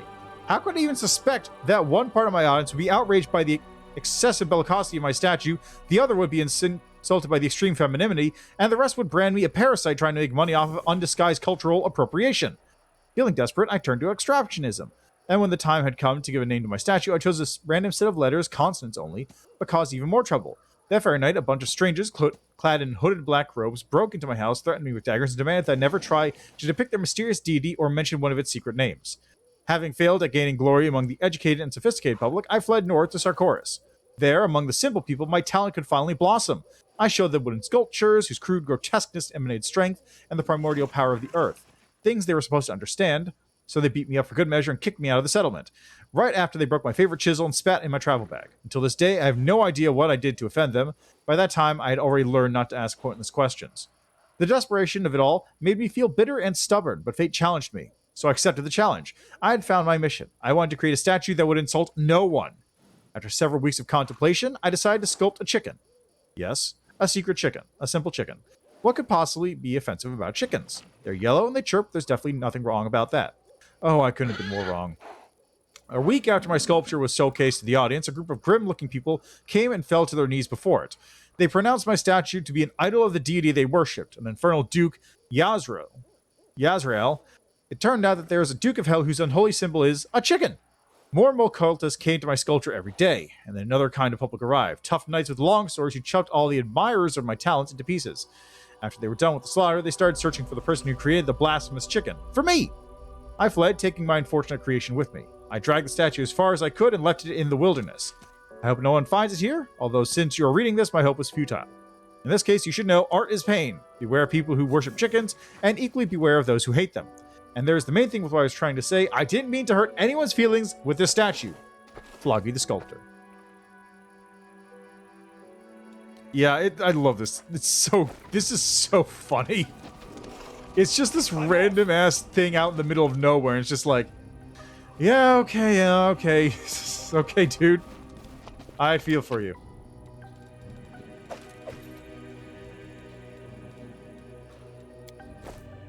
It's just random out in the middle of nowhere. You just get this little story about a poor sculptor who's just unable to find any luck.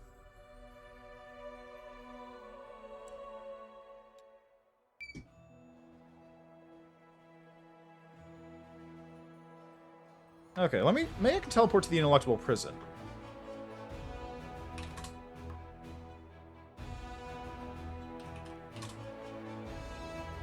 No.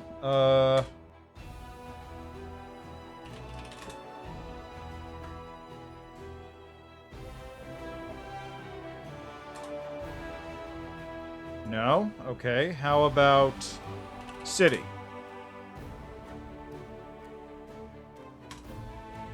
I don't know what this place is called. I'm trying to find map points. Oh, you know what? It's not that far. I'll just run. Like, getting up to this zone was pretty much close enough. Yeah, basically Twitter. Like, what are you gonna do, right?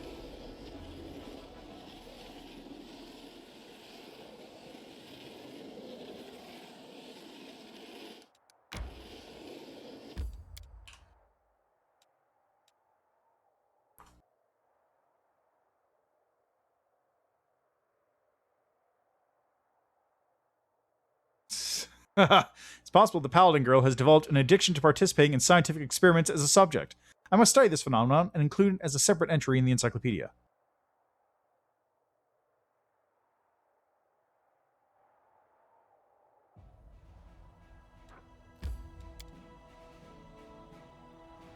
Blah, blah, blah, blah, blah, blah.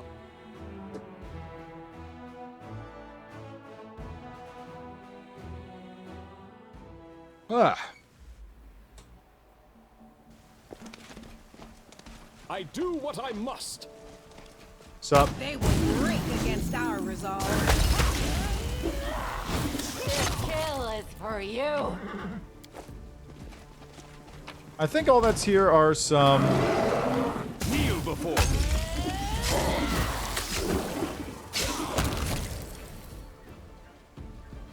Yeah, it's just a couple puzzle pieces for something. I'm gone. I'm always ready. That's the only thing here of any note. That's why I come here. Get some puzzle pieces for a puzzle I'm not gonna do. Yeah, you know what? That's actually pretty accurate, isn't it? Far left, doing far left things.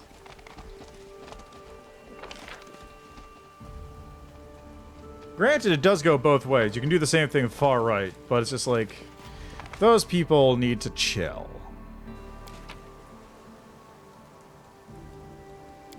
Not everything has to be a problem. Chill.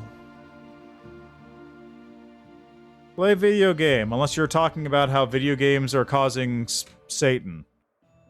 Because that's a thing people do.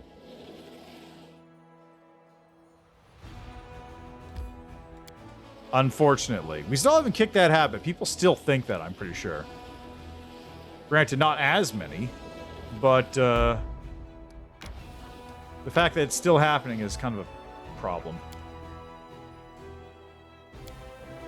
Okay, what's going on over here? Oh, I can get lager beer elementals if I wanted.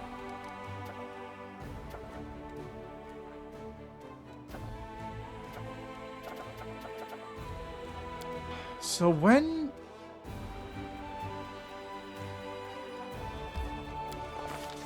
Explore the mysterious city.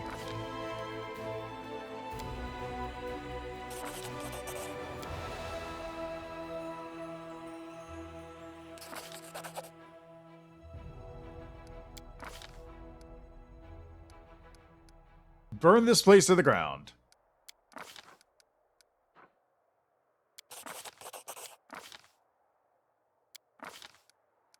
Go to Gem Street. What kind of pleasures can this place provide? Demon doesn't answer. Failed a will check.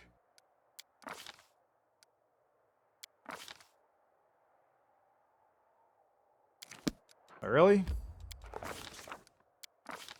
Go to the square. Follow the swarm. Find a way underground.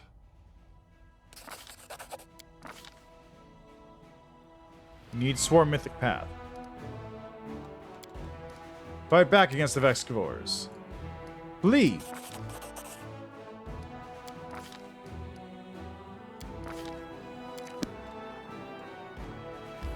Nothing left.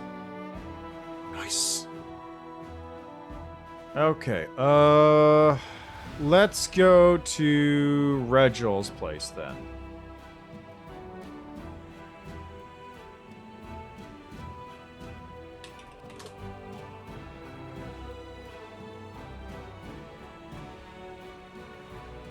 Wrong one.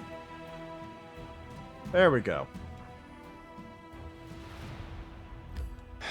Okay, let's see if it works this time. I'd love this to work properly. Darren started working after that ended, and then Regil, I think, is functional now, because Bismuth is showing up. So maybe it's fine? Yeah, Bismuth is here, so that might be good. We might be good.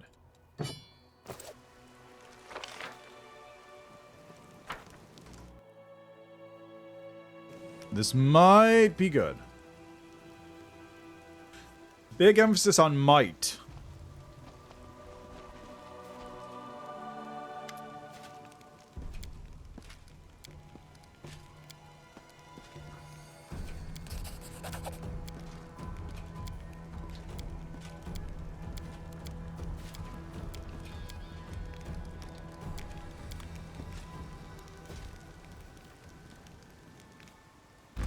Test of my abilities.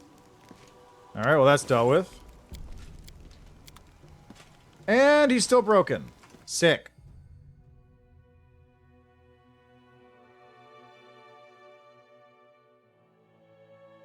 Okay, guess we're doing this some other day when they fix whatever's going on with Regil. I may have to, like, look into how quest flags work in the mod, because that's concerning, put it simply.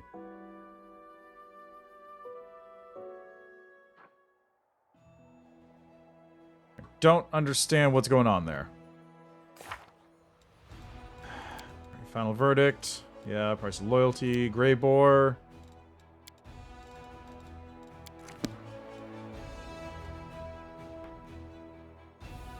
Okay, so I want to go to, nope. Yeah. Yeah,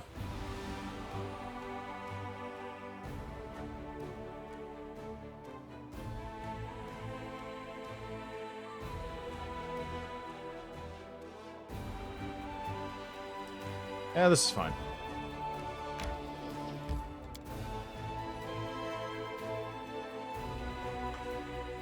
Ba ba ba ba.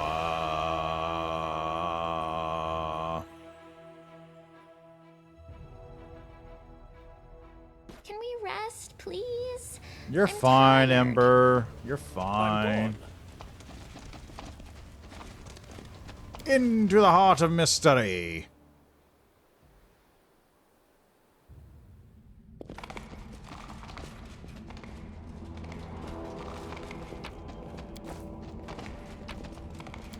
We do it my way. Ah, there it is. Excellent. I've got all the masks.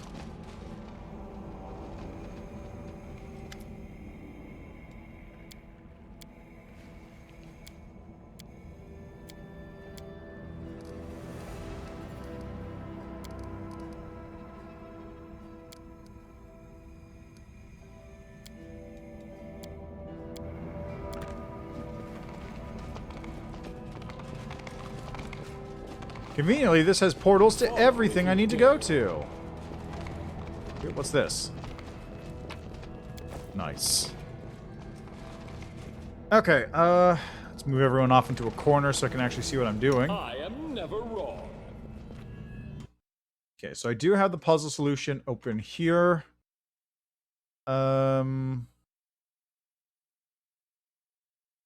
So this is... Okay, so this one is... 1/3 full. Okay, you know what? I'm just gonna do this. Like this. That works. I'm always ready. Okay, so 1, then this is 2/3 full. I can't see anything because my screen is actually covered partway with my window from my cheat solution here. There, that's better. Okay, so this is 2/3 full. Okay, good, 2/3 full. This one is 1/3 full. And this one is full. This one here is 2/3. Then this is 2/3. This one is full. This one is also full. This one here is 1/3. This one over here is also 1/3. This one's full. And this one is 2/3. There we go.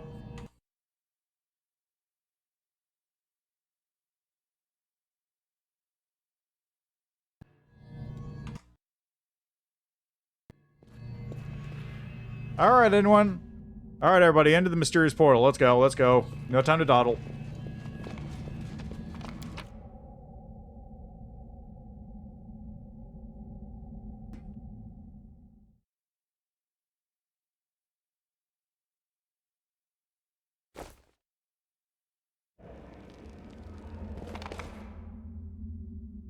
I'm off. You're worthy. You're the one, you're late.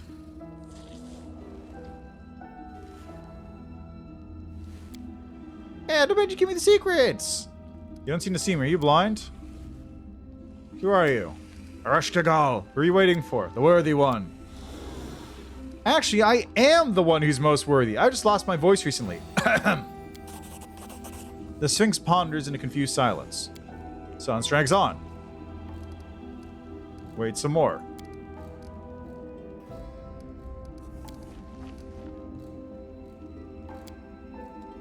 The one most worthy is here, but it's not the one most worthy who speaks. How can the most worthy one speak if they're not here? How can the voice of the most worthy one be present if the most worthy one is absent? Broken. I was hoping it would tell me the mysteries of the universe. Okay then. No combat needed. Hey, Kaini.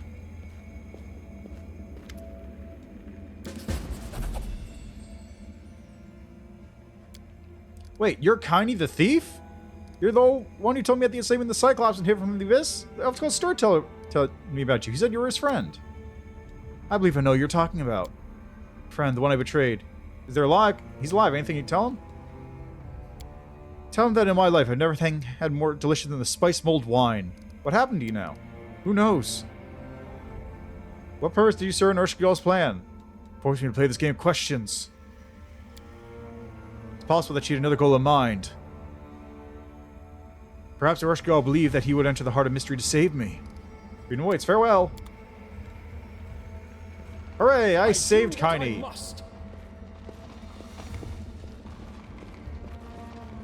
And now we're totally not in the.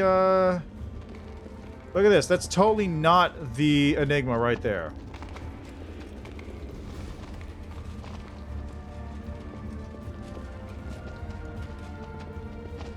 I'm gone.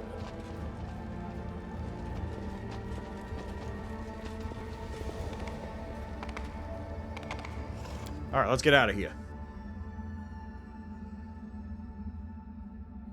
At least now that's dealt with. So next up is Urshkigal. Gonna go punt a Demon Lord. We do it my way. This should only take a couple minutes.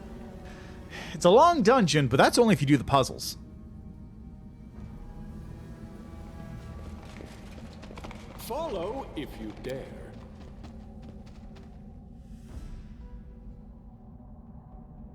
And thanks to my weird glitches that keep conveniently happening, I don't think I'm going to need to do the puzzles. I'm off. Because I did the puzzles once already. I'm not going to do it again. I already did them. I went through that entire place. It is a pain to do so. It is so long. I do what I It's must. like 4 hours of puzzle dungeon. It's so long. Thank God it's entirely optional, but it's so long.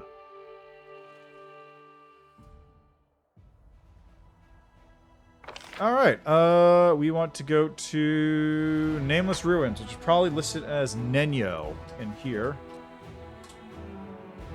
Yep, there it is.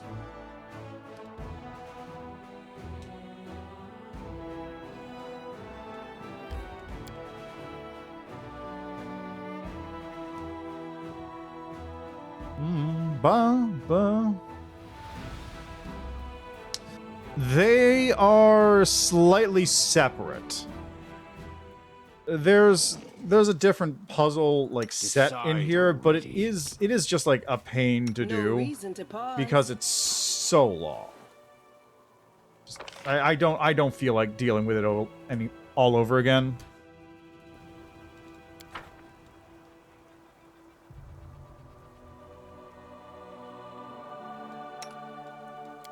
My time is much better suited doing literally anything else besides solving all the puzzles over again. Like I did it the one time legit. I don't need to do it again to prove myself. It is completely unnecessary for me to do so.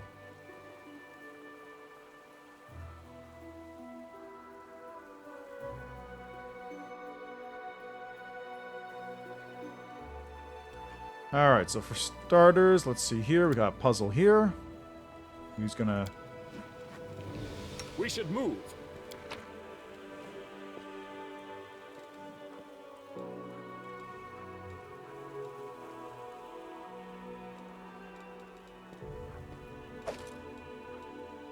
Circle mask. Summit.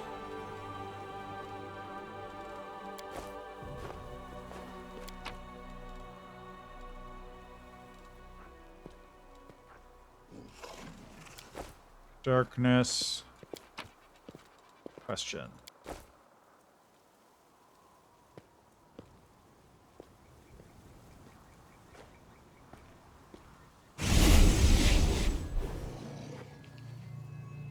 I mean, yes in general, but also, like, this is just... There's a lot more here that does not need to happen, that just, like, I can just not have to deal with it. So, hey, if you're watching this video, or you're watching the stream, go back and watch the original playthrough. That's with Alexander Lichtman when I was doing it as a Lich. I came through here as a Lich. That has the whole thing, the whole shebang. Feel free to go watch that for 4 hours. I'm not going to do it here. I'm just going to speed through. Wait till tomorrow. Rochelle shivers as if caught by a sudden chill. I don't like it here. This place... I feel the presence of something immense, terrible, and inescapably evil. Enigma, I think I've heard of this place. It's the abyssal plain of Ereshkigal. Who are you? What is this place? Nenya, where are we? Who's talking to us? Place might be dangerous. Let's go.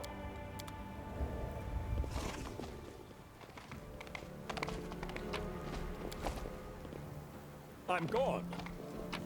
Yeah, I need the wellspring things here.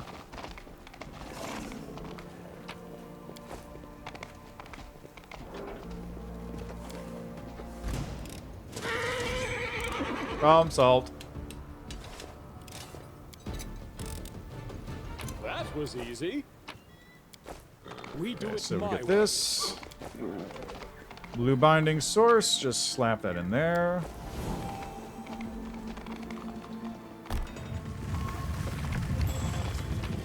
So the basic deal is, as you're traveling through here, you need to find a bunch of these things called binding sources in order to power puzzles on your way through, and there's a whole series of stuff, and it's a whole thing, and you need to find like 8 of these things.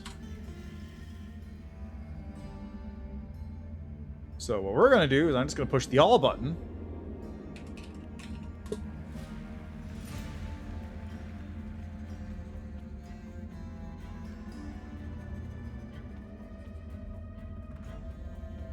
I'm gonna add, I think I need 8 of these. And then I think 4 of these. I'm off.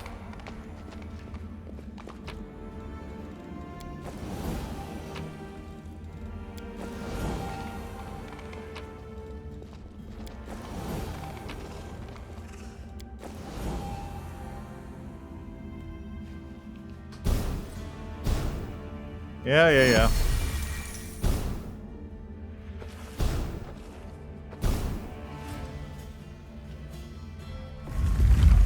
And now we can continue forward. I must.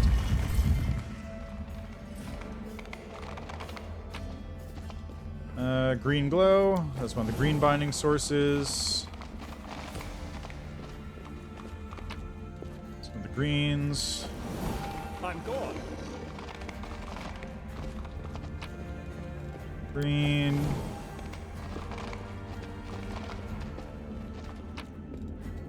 And green. And then you have these blue binding sources, and I believe I do need to turn on the ones on the outside as well.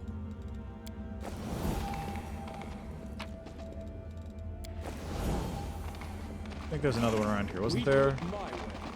Yeah, it is.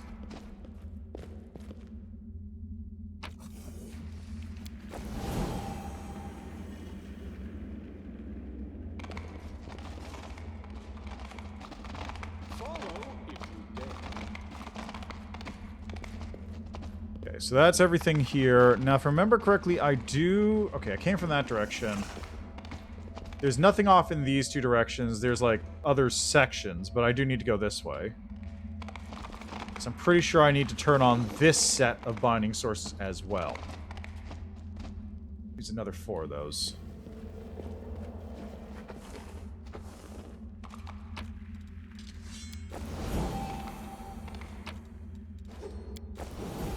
I actually don't remember if I need to turn these on or not, because it's a lot of moving around and picking up binding sources you already put down that you don't need anymore, so you can pick them up and put them elsewhere. It's a whole thing.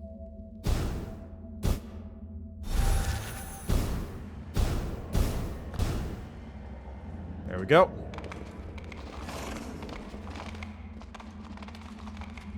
Yeah, so I think, yeah, now they're active.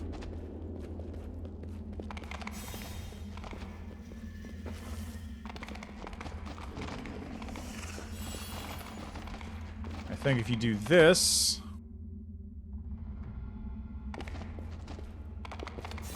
Just walk on that symbol across all of them in this order. I'm off. No, that wasn't it. Was it this one? You know, everyone just hang out here for a second. Absolute.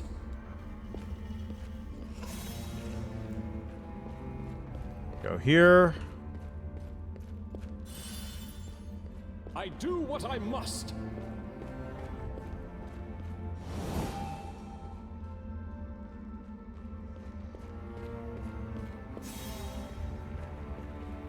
I'm gone.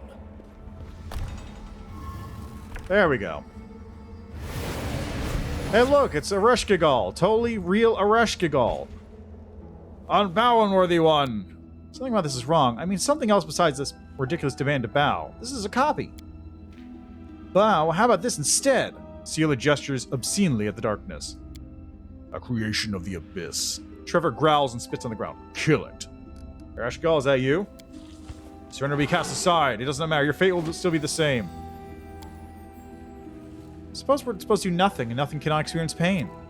Oh, hey, this looks like... Camellia licks her lips, and her voice trembles slightly. I shan't reveal any secret shamanic practices, but this looks like a ritualistic trial. I'm nothing. How are you doing this? Can't you see that this is exactly what the creature wants? Don't succumb to it, fight! I'm nothing! Can't watch this madness. Do you go all the way to the abyss and back just to let this beast kill you? Pull yourself together.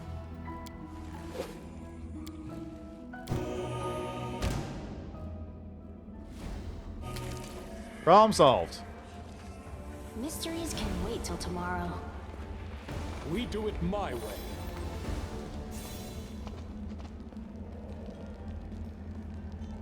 All right, now I'm going to just do this for a second. We're going to change the difficulty up to normal for a second here.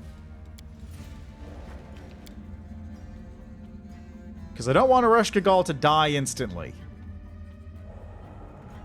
I won't let you hurt my friends. Who am I fighting?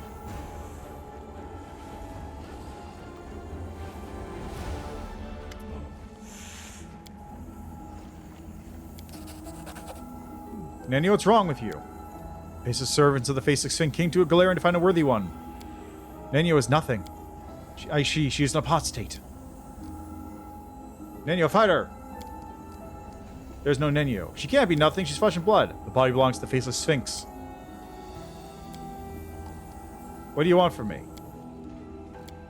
To give the grain of sand a higher purpose. Her words are sophisticated, but her intentions are simple. All demons seek to subdue mortals or destroy them. This demon is no different. I sincerely hope you will not agree to this offer. Sincerely hope you're not considering her offer. We already had to compromise our principles before, but that was in the Abyss, and we had no other choice. Now we have other options. That sounds incredibly enticing and incredibly dangerous. I would never agree to such an offer. Gain power by becoming nothing. I don't get it. Wundwog frowns. All these fancy words and grand promises of power. I think she just wants to take advantage of us. Don't accept her offer, I beg you. Demonic gifts are always tainted by corruption of the Abyss. No power is worth the loss of your soul. What will happen to Nenio? Grain of Sand needs the anomaly. It will stay. I haven't finished business on Galarian.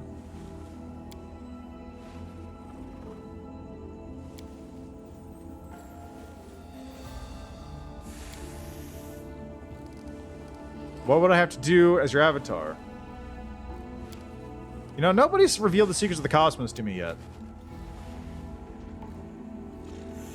How would you solve the puzzle of the Enigma numbers if you had never been to the Enigma? What aided you? Fate? Blind luck? Or did you have assistance from the universal consciousness? Do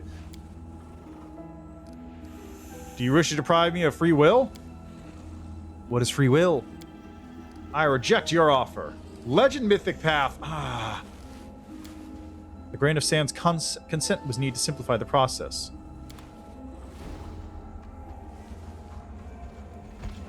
That's a Ereshkigal!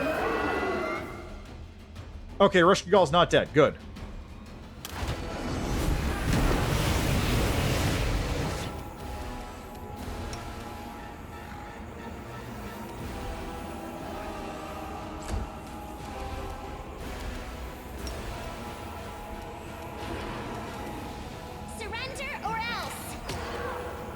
Did I get a crystal?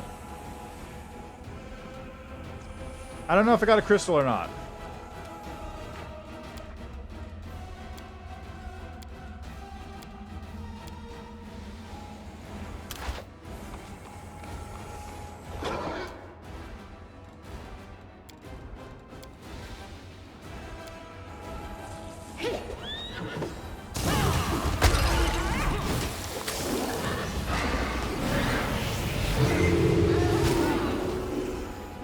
Oh, well, Nenyo's dead.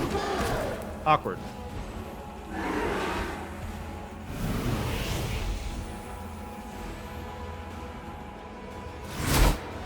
Three Ereshkigals.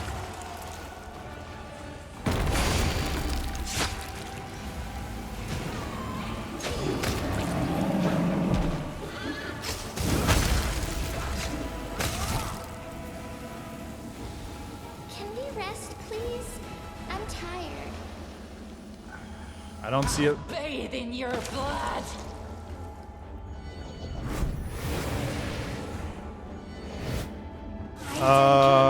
To science.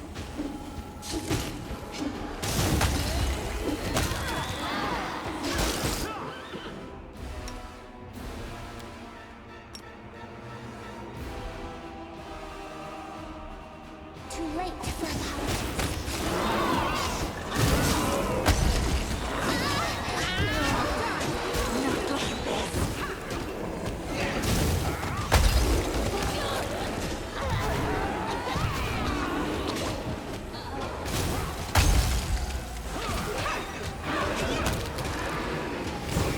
Oh, is Regil punching them? Regil's not equipped with anything, is he? Yeah, he's not. Whoops. Mere flesh wounds to surrender. I'll hit you! There was a flaw in our tactics. Okay, there is a crystal over there. There is a Nahindrian crystal. Okay.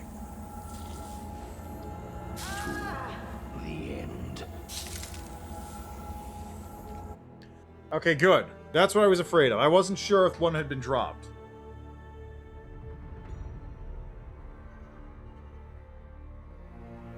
I used up a couple extra bolts there, which I didn't mean to do. So I'm just gonna not do that.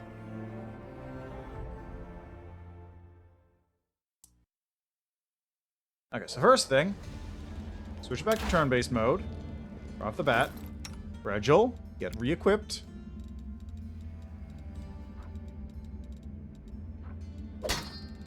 There we go. Ember, you got these. Good. This war must end. What's the difficulty on right now?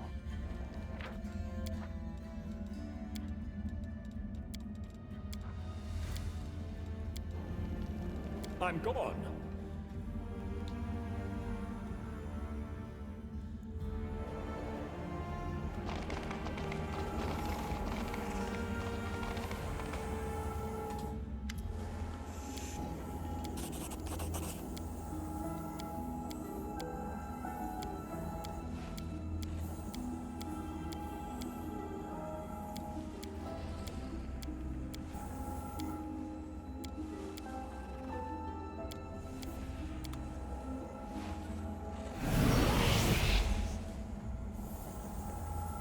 Wait, did I push the wrong button? I think I did.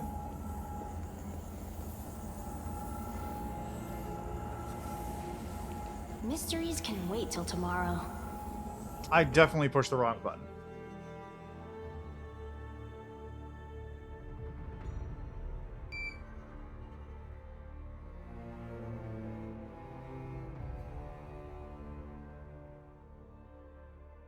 I pushed the wrong button by accident.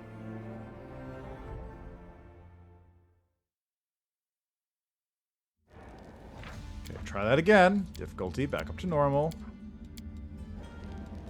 To the pyramid summit. Try this again for the third time.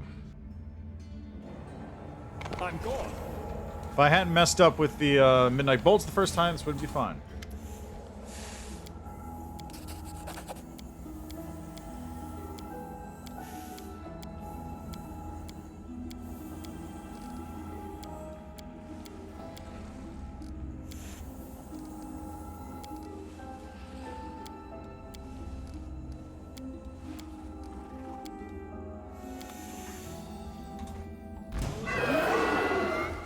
There we go. Arushigal, strike down.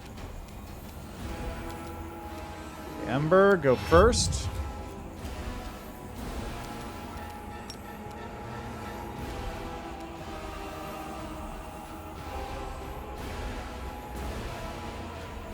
Surrender or else! Retreat is not an option.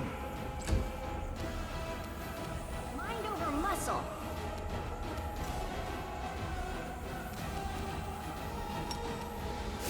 The Inheritor, guide my blade. Hold back! Rude.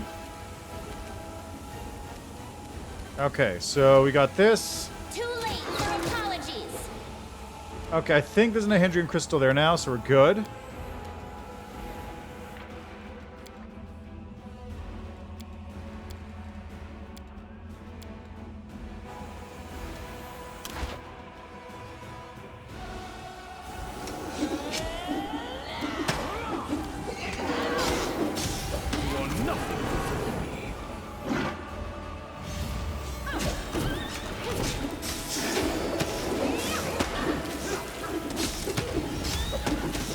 What is going on right now? What is going on? What the fuck is going on?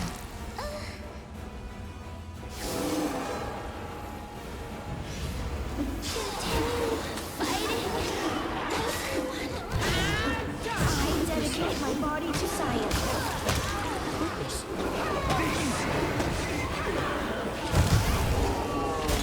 Remember my name.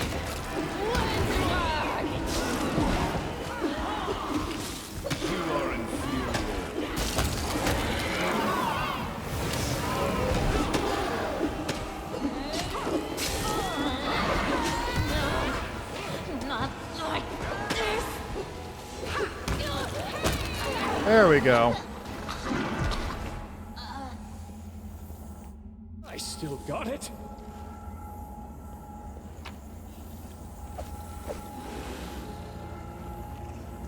Oh god damn it, where's the... Midnight Bolt's not here. Or the crystal isn't here. Okay, which part of Reshkigal do I need to shoot to get this thing?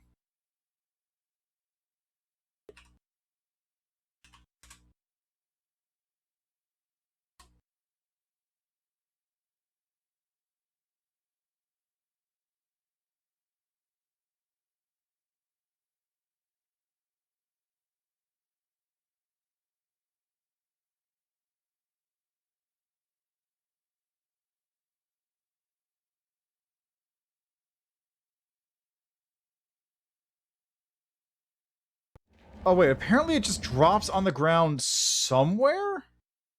I'm gone. It doesn't necessarily drop where Reshkigal was.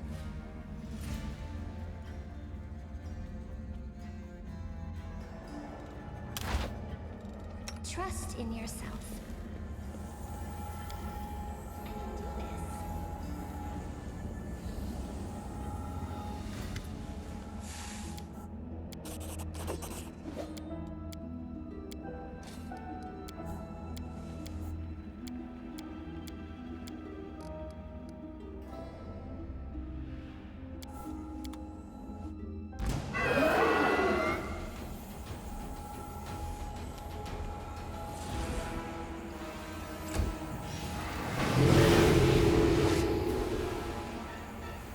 Glory without risk!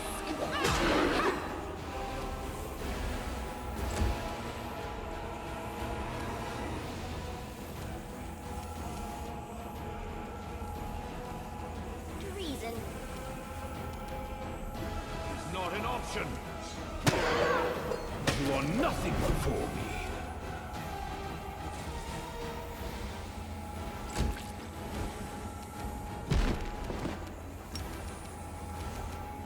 Surrender or else.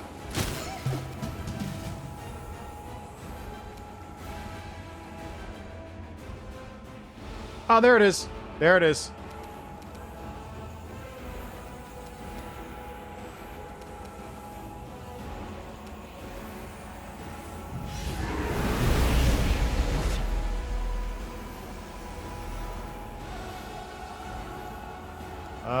See, they can't move right now, huh? Into the fray!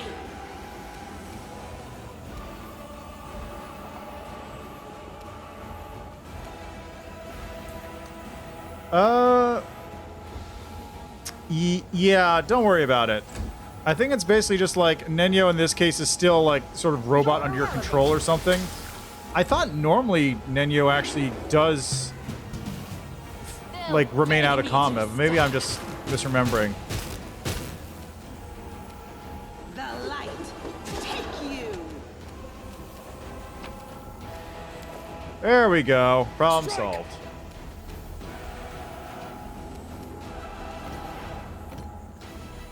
I'll remove this obstacle.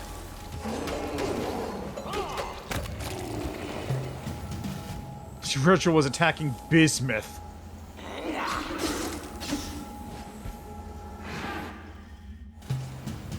I won't let you hurt my Okay, friends. God damn it. Gonna delay till after Ember.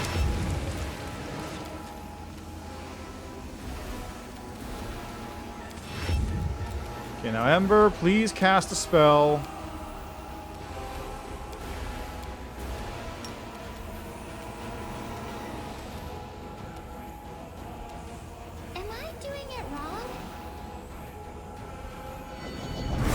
That'll do. All right, get to it, folks.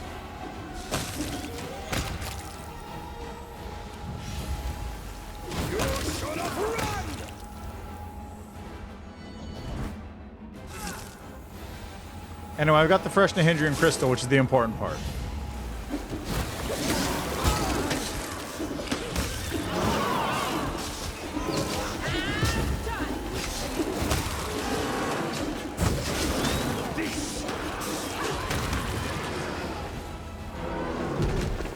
Yeah. Yeah, like when you get to this point, Nenyo's still like, who am I? I don't know. So, who knows? I'm not sure. Mysteries can wait till tomorrow. An anomaly, an apostate, an insignificant variable in the universe's equation. It is pointless to doubt the knowledge and ignorance in its desire to become. The anomaly desired to be. Nothing should remain nowhere. It should stop striving to become. It is a great work that will shake. Yes. I wish. It is illogical to challenge an obvious truth. Matter changes its form and gains new characteristics. Steam can be. Right. Then I guess I should have known. All right. Problem solved. Now where's the Rushkigal?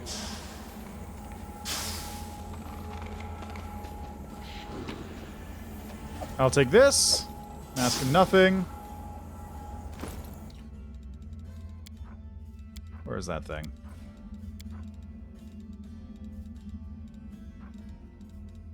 Mask of Nothing. Cursed Mask grants its wearer a plus 20 insight bonus on all saving throws, as well as a 50% miss chance in total concealment, which isn't revealed by true seeing.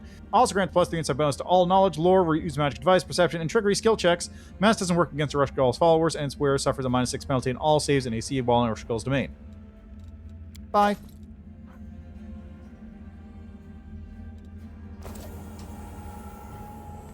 Follow if you dare.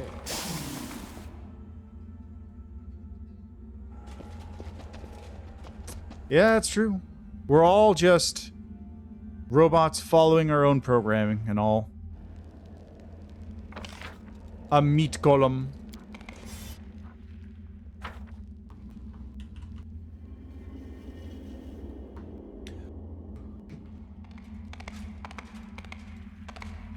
A puppet of flesh and bone.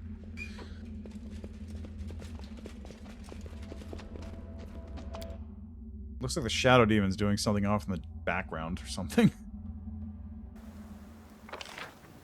Yeah, that's the spirit. Get all those tails. The tail isn't programming, it's who I am. Anyway, with that, that is Nenyo's side quest finished. Leave that shit. That can stay.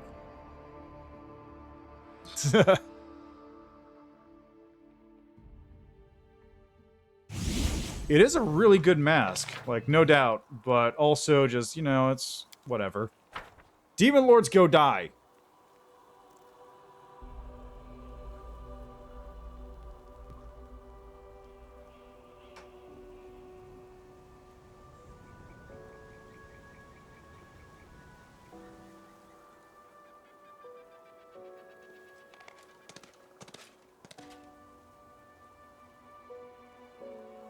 Alright, what's left on the list? Souls Return to the Body, that's back in Dresden, that's their... Yeah, it's not a problem. Dry Crossroads with Greyboar, and this thing. Alright. We're getting to the end of it. God, it's annoying that Reginald's quest isn't working. What I may do is just, like, uninstall the mod. Like, get to the location, uninstall the mod, do the quest, finish it, reinstall the mod, and just leave it there. Because if it's the quest, if it's the mod's problem, then, you know, that'll fix it. Okay, so F10. Let's go to Hell Knight. That was a bad decision. It's going to load up every piece of Hell Knight armor. I want map points. There we go.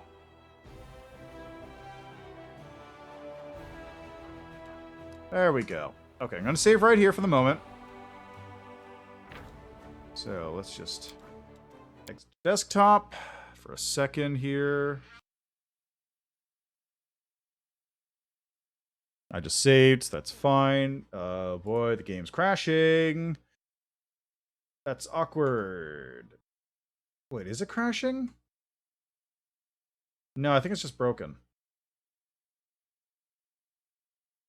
Okay, yeah, that's fine. Okay, yeah, it was nothing. Nothing was wrong. It's fine. Okay, now to uninstall the mod. Actually, let me go back to, let me go to Nexus just to make sure there's no new version of Toy Box. Okay, so first off, I want the mod manager.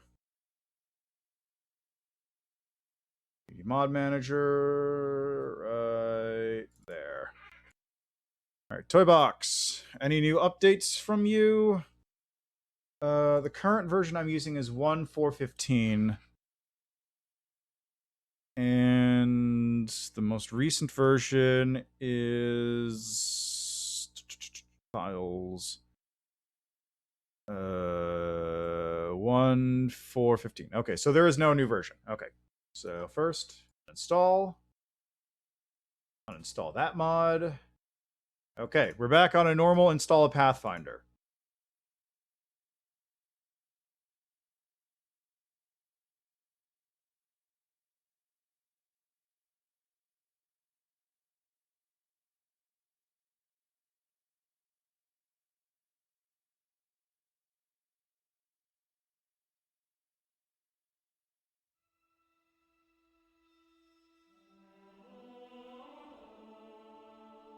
There we go. Get on with it.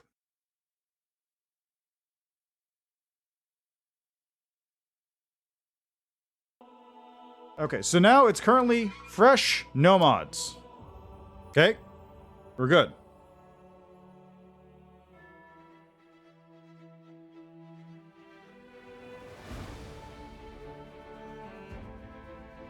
No mod active, no mod installed.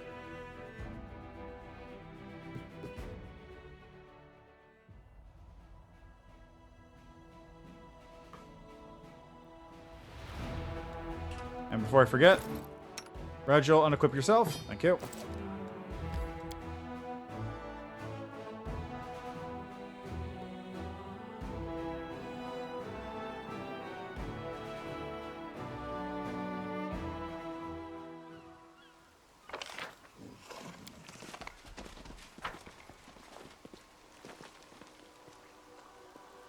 It's time to act.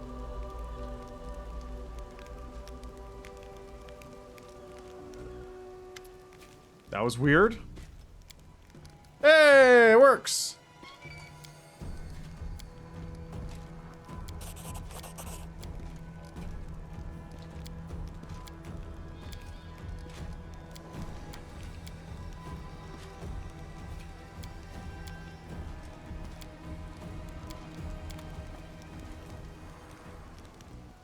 Close ranks. Quick.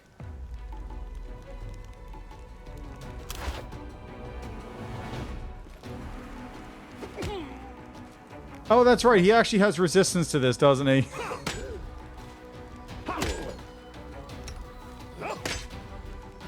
Don't hold back.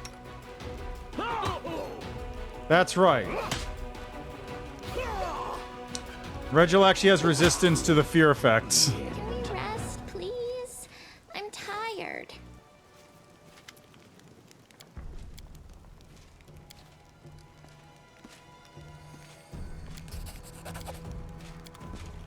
Hey, problem solved. So it was the mod's fault. As expected. There they go.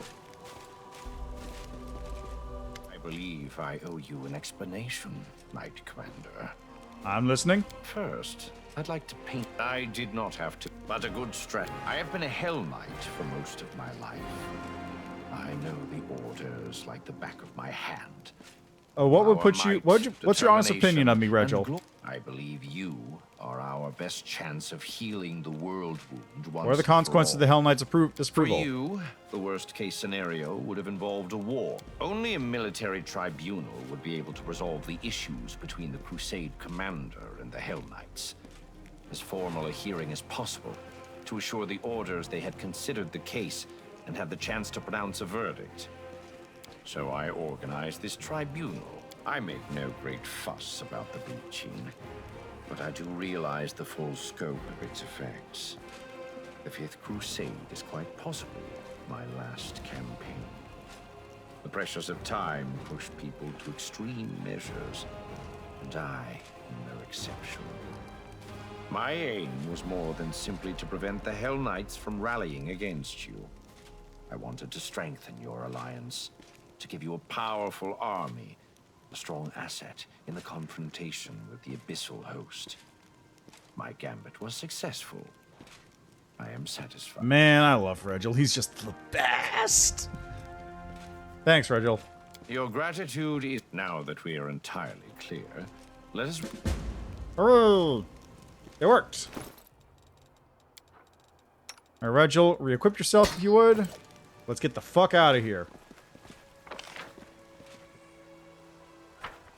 All right, now that's dealt with. We have draw Crossroads with Greybore and Sela here. So I guess probably the best way to do it would just be back to Dresden real quick, do Sela's thing, and then take Greybore out for a little stroll in the woods.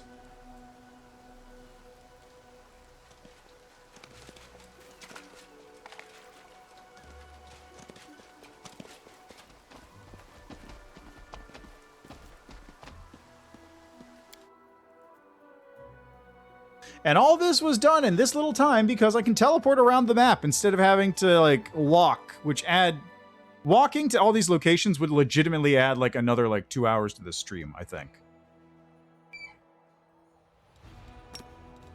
Let's go to Dresden. Let's hop in.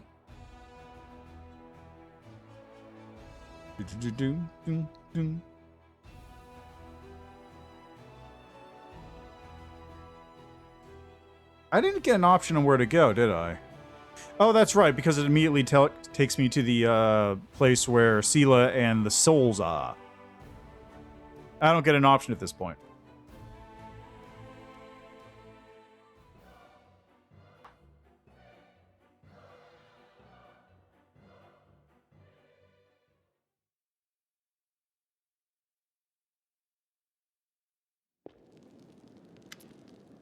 How long do we have to wait to know if it's going to work? Not long. What's bothering you? Where do I even start? There's a lot on my mind. So here's something I can ask. Will all these souls return their body soon? That means Curl will be free. What's concerned? He really did work with cultists.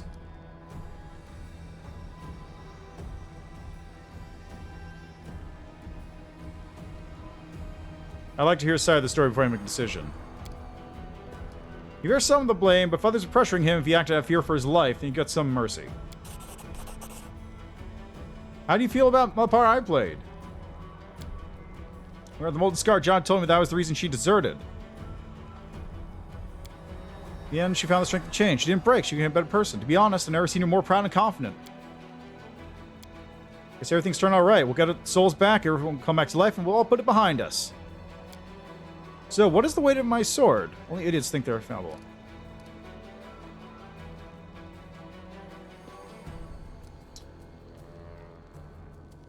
World's in black, white, Sela. You don't always make the right decision, but we all make mistakes. That's part of life.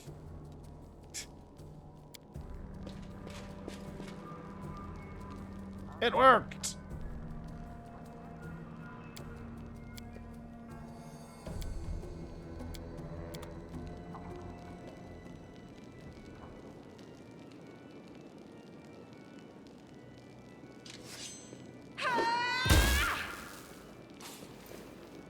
It's working! Yay! Their souls have been restored to their bodies.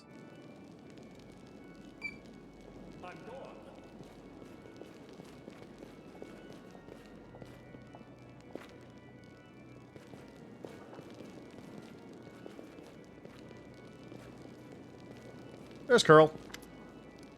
Tell me the truth.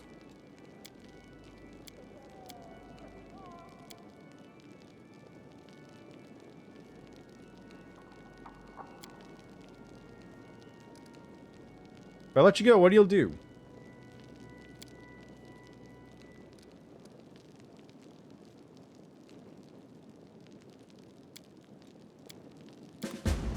Earl. Souls restored. There's Kiana.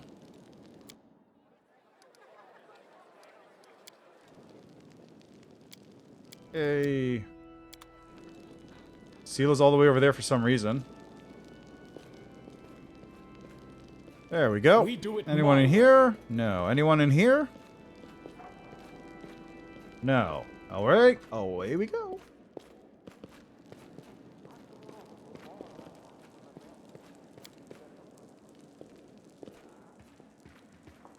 Right. Back to my bedroom. Oh, what do we have? Hey, it's Dorlinda! First requisitions have been made. The warehouse has been resupplied. Soldiers have their weapons and food. People curse our names, of course, call us the new fellows of the Crusade, except they're back home and we're on the front lines. Because Christ has taught us to use resources sparingly. We've even had with a certain surplus of funds. Villa sells a hell of a palace. Cathedral will be wonderful, but I have a better idea. Let's use the mind to create a magnificent garden. With a stronghold worthy of your glory. Perhaps people come from every land dreaming of serving you.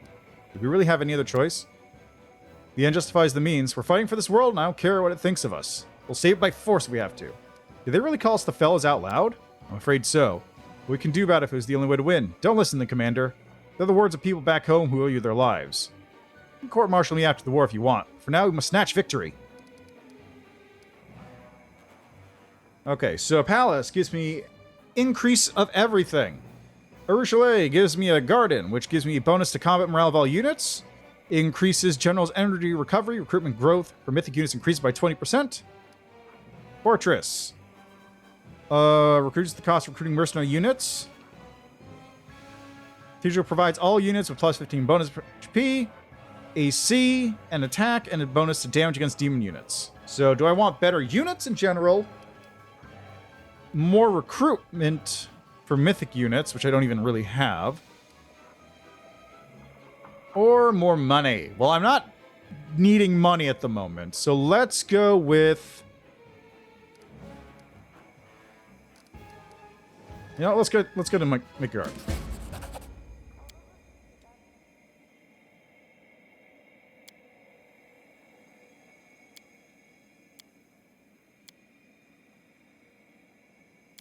Alright.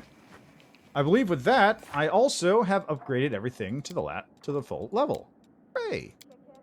Okay, the key crystal, alder patches, phylactery. Oh, that reminds me. Okay. Alright, so saving. Back to desktop. Okay, now back to here. Mod manager again. Because I skipped. Since I skipped nope. Install. There we go. Since I skipped Areelu entire dungeon, I missed out on one elven page. Okay, hold on a second. Apparently I gotta wait for the cloud sync to finish. There we go. Because I skipped Areelu dungeon, I missed out on an elven note. So I've got to cheat in an elven note or two just to finish up the storyteller's side quest.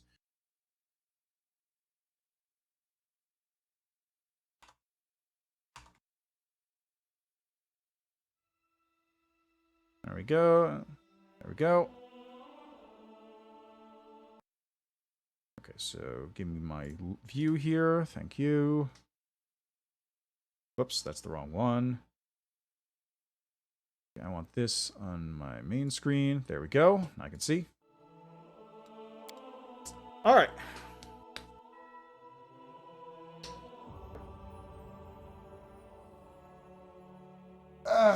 So I got to get one elven note in my inventory, and maybe that's enough.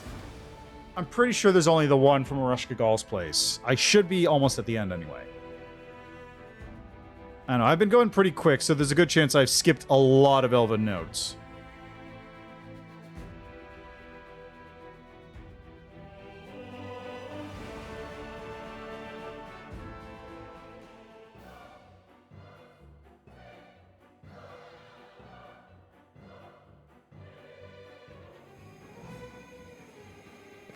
I'm gone. Ba-la-la, ba-ba-la, ba-ba-la, ba-ba-bum.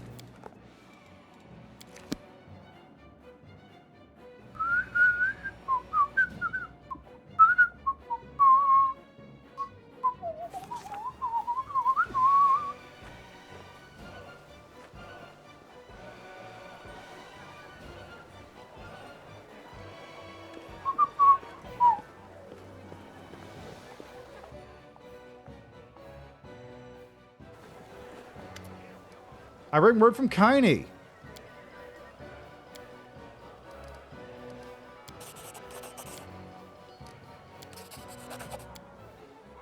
I need more.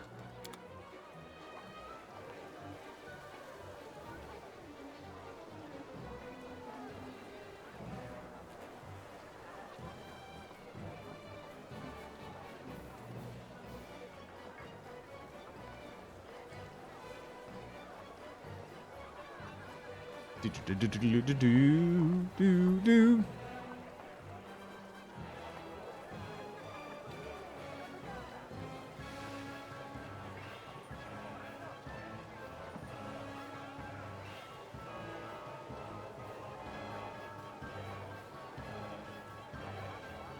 Okay, so I want...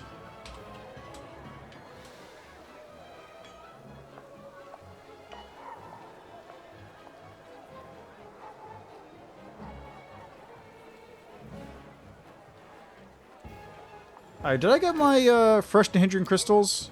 I'm pretty sure I did, right? How many of those do I have? I have 3. So... Baphomet, Discari, Ereshkigal, then Naticula... Baphomet, Discari. So that'll be 6. And I'll need... Do I have enough Midnight Bolt? I don't.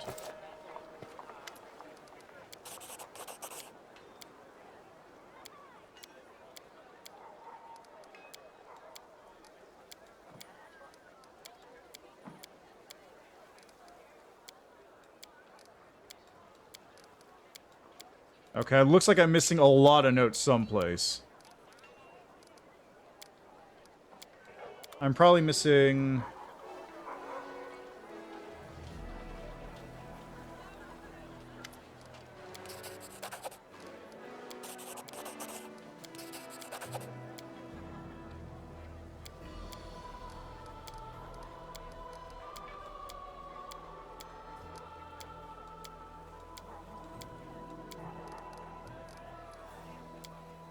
Okay, so I got 1 more to go.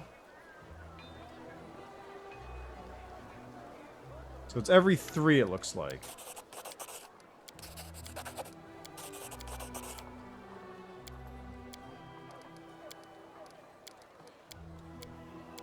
Yep, there's Pharasma. You free for Phasma?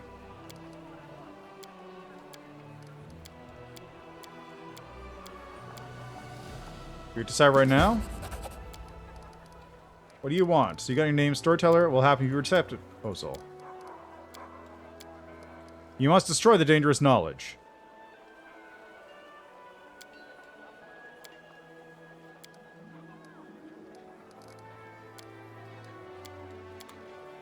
Alright, now one last one.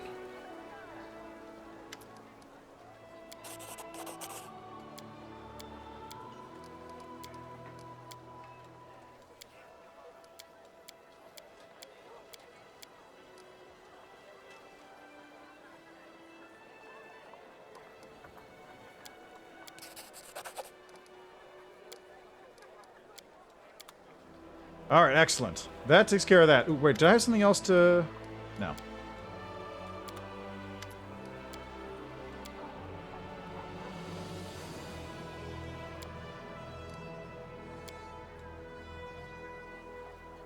The storyteller touches the mask reluctantly, and his eyebrows immediately shoot up. I see darkness. Cold, endless, hiding numerous secrets. Feel someone's presence in this darkness. Someone is waiting for me there. And his mask is a torch designed to pierce the darkness and reveal age-old secrets. Just put it on and... The elf brings the mask to his face, but suddenly stops. Still, I sense deceit. It's as if by agreeing to wear the mask I will learn much, but I will lose just as much. The storyteller gulps, a frightened expression crossing his face. I sense this mask was meant for me. It's a trap they tried to lure me into a long time ago. I still thought I was the Archmage of Kyonin. I was looking for a way to reunite Galarian and the Abyss. Unfortunately for the hunter, I was too engrossed in my research to pay attention to the bait. The storyteller weighs the mask in his hand, chuckles, and returns it to you. Please take it. I was not interested in it back then, and I do not need it now. Excellent. So that takes care of that nonsense. And, most importantly, now that I've solved the cipher...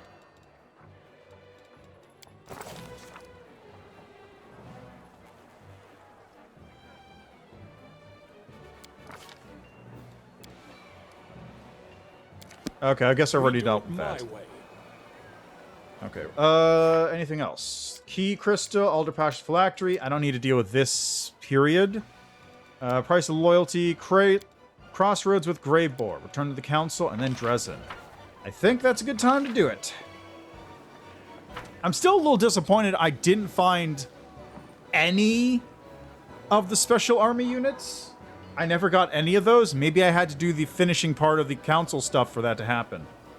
Like, what's my current mythic rank? I'm currently mythic 8. Yeah. So the next bit would jump it up to 9, and then you get to 10 while you're in Threshold.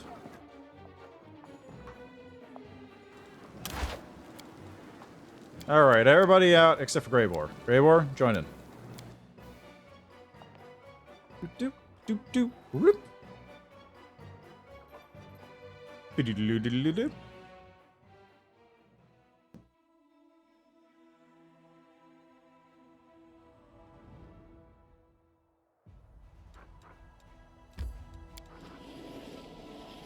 Takes 11 hours just to get here.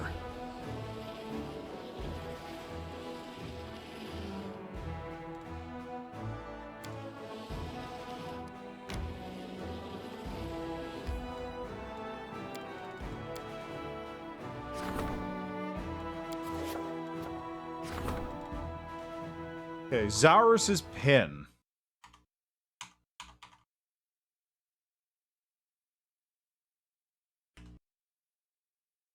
Circlet Ring. For Circlet, you have a +6 enhancement bonus to Charisma and Int. In addition, all party members gain a +3 insight bonus on all saving throws against confusion. Or, where an ally's in 10 feet, gain Shield Caster, Allied Spellcaster, and Shield Wall feats. It's not terrible. For the ring, whenever the wearer of this ring deals sneak attack damage, for the first time in a fight against an enemy, that enemy becomes filled with paranoia. For each adjacent ally to the affected target, they suffer -1 penalty on saving throws and -2 penalty on damage rolls. Stacks for 3 times and persists for 1d4 rounds. Okay, if companion of the wearer of this ring attacks the same target as the wearer, you deal additional 1d6 points of precision damage with each successful melee attack.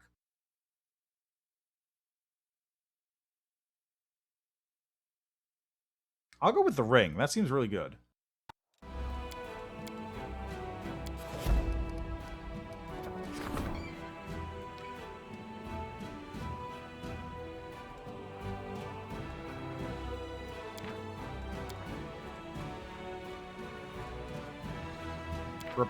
Retriever repair. What? That seems a little unnecessary. I'll just take this.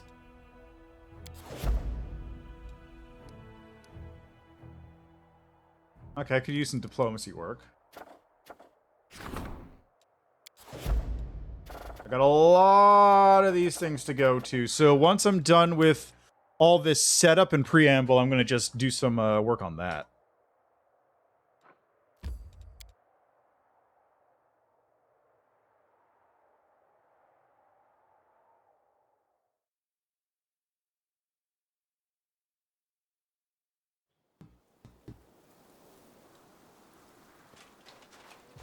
Get to it, Greyboar.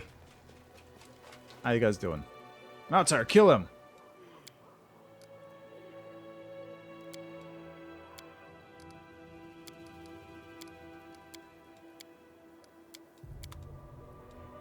I'll do as you tell me.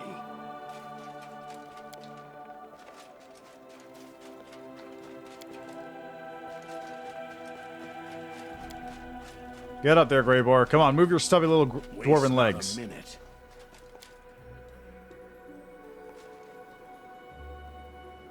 There's a succubus here. I feel like that's new.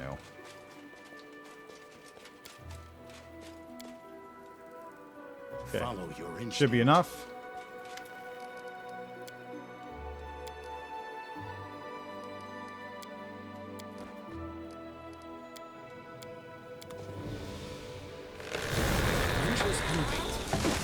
Oh no, I'm being attacked. How could this happen to me?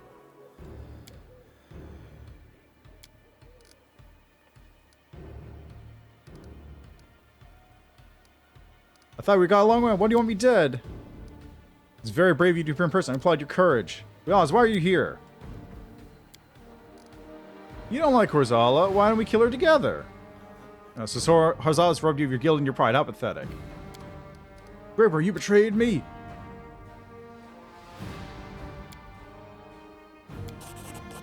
When Horzala's back is turned, Graber casts a triumphant, spiteful glance in her direction. Who you serve is your choice, and you clearly made it. There's no need for violence. Won't be easy for them to carry out that order because they themselves are actually already dead. Commander, now!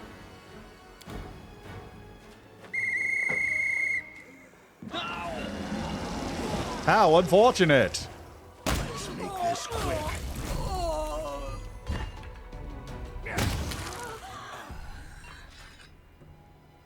This isn't how it's supposed to end. Why are you so damn strong, mortal?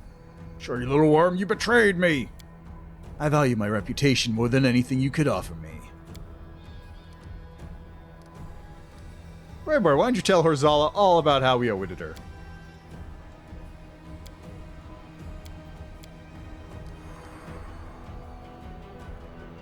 You shouldn't come after me. Bada bing, bada boom. I think we're done here. These drinks are on me.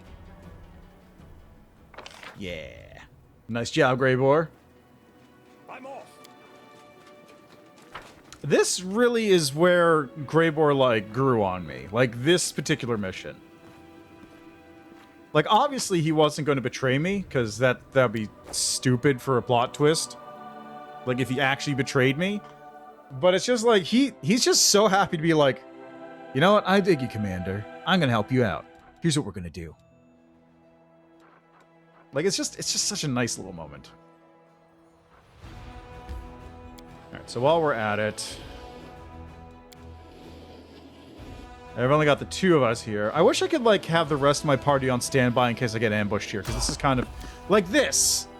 What do I do about this? I got ambushed on the way back. I got 2 people in my party. Time to work. The bigger problem is now I have to walk all the way.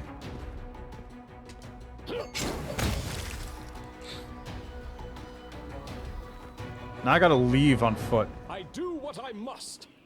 I imagine you probably could. Like, if you spend the... Because... Oh, god damn it. Do I have any... Hold on a second. Do I have any potions of bull strength or something? I do have a scroll of it, I bet.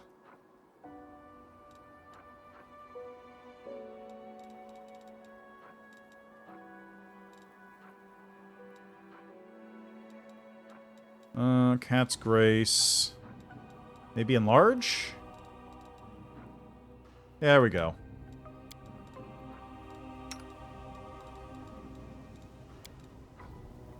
No, still not enough. Still not enough. Oh god, that's why I have all this junk on me.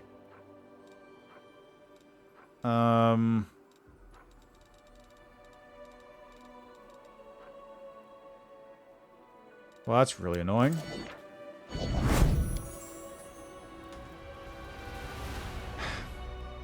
Anyway, almost all the characters, besides, like, Camellia, seem to have, like, 2 character arcs you can go on.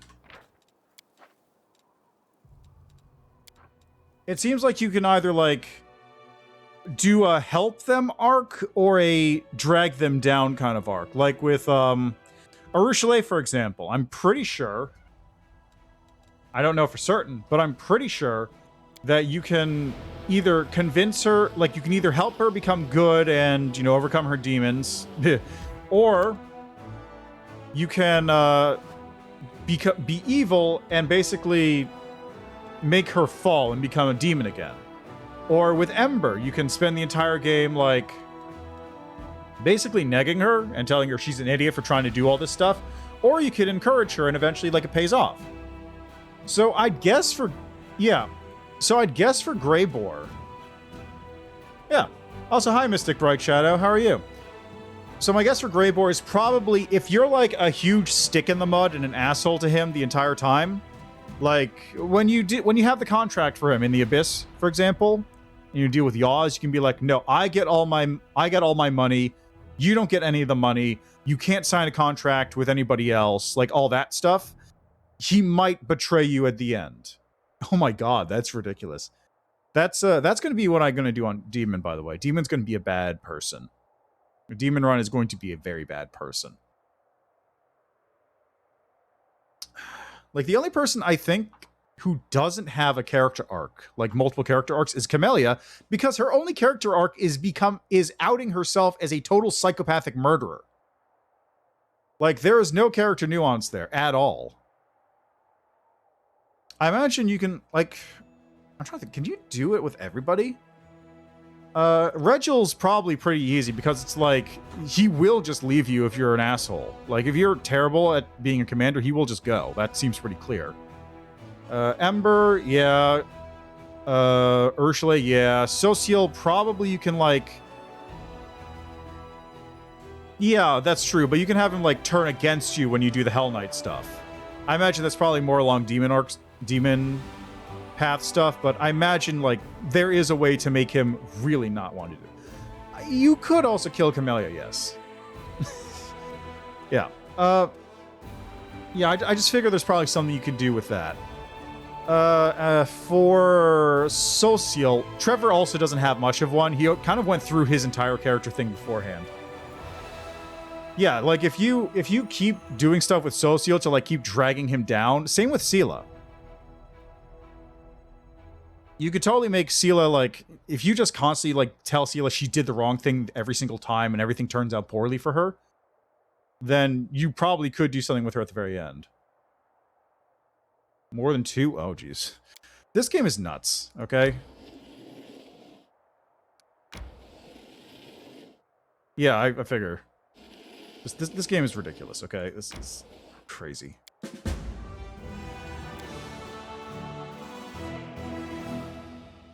Yeah. Well, apart from Sela, like, straight up leaving. Yeah, I suppose. It's hard to tell, you know?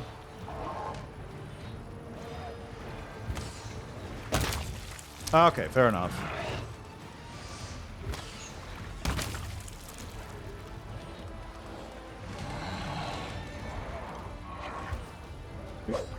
One and 2. Oh, nice. Okay, can the water elemental even get there? No. Charge formation, go.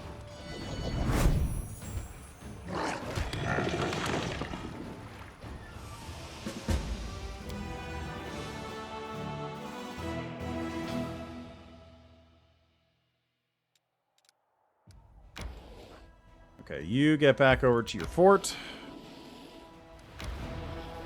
Okay, where are the other 2 armies? We've got 1 demon army over here, which is getting towards there. Is that it? Looks like that's it.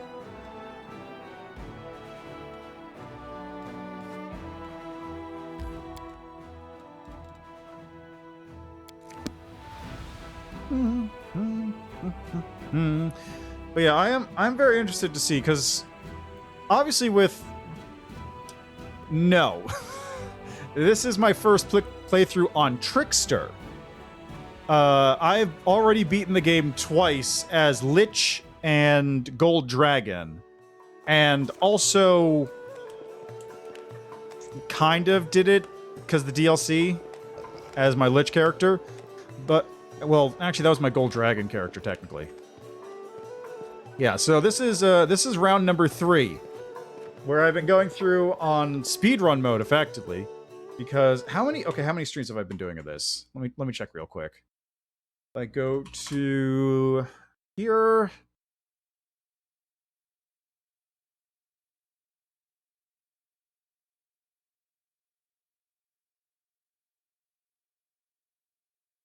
Ooh, yeah. Well, I'm also currently going for the secret ending. Okay, so just as an example, though, currently this is stream number 15. So I've managed to get to the end of the game in like 60-ish hours. I should be able to beat it today as well. I'm gone.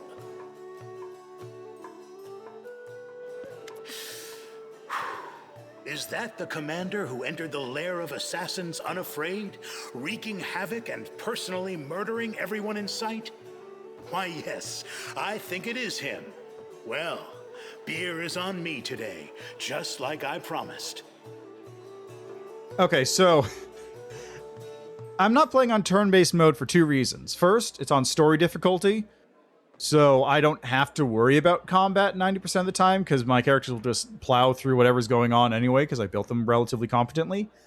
And second, I'm playing a Trickster, and I have the Persuasion level 3 feat, which means that most of the time combat doesn't happen because enemies just explode. So I just turn that off because it's faster if they just blow up and I just keep walking. By the way, that is an incredible ability. It's so good. Can I expect more attempts on my life? Of course, but he no longer has weapons like Horsala's Assassin's Guild at his command. And the Templars of the Ivory Labyrinth are no match for them. I don't think you need to be wary of any more attacks. Yeah, I've got a toy box in there too. I've currently got it active, in fact. Ta-da! Have you ever been tempted to betray me? Well, maybe a little, perhaps. But I never violate the terms of my contracts. Justice, villainy, loyalty, treachery. All these words carry no meaning for me anymore, but my reputation. For that, I will put my life on the line. Your fixation on the whole reputation business is nuts, but I couldn't be happier. Being true to my word is one of the few virtues that I hold in high regard. I don't carry it around in my pack during my countless travels, but it's always with me. Thanks for remaining loyal, bud. It's not about loyalty. It's just business, and... But perhaps you are right about that. I like you. I rarely say that to people, and almost never to my employers. But here we are. To be more like Mom. How are you doing your scythe attack from any range, though? That seems wild. I enjoy traveling with you, and I would have felt regret if you had died. Apparently our adventures together have made me overly sentimental. Like,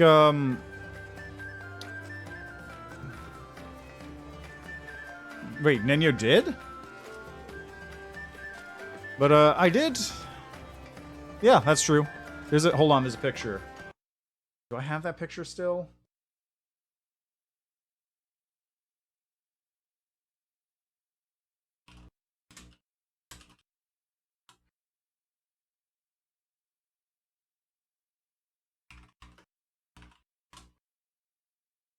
There it is.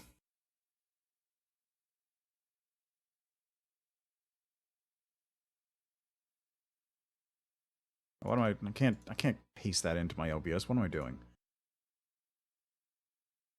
There we go. So this is the image that reminded me of.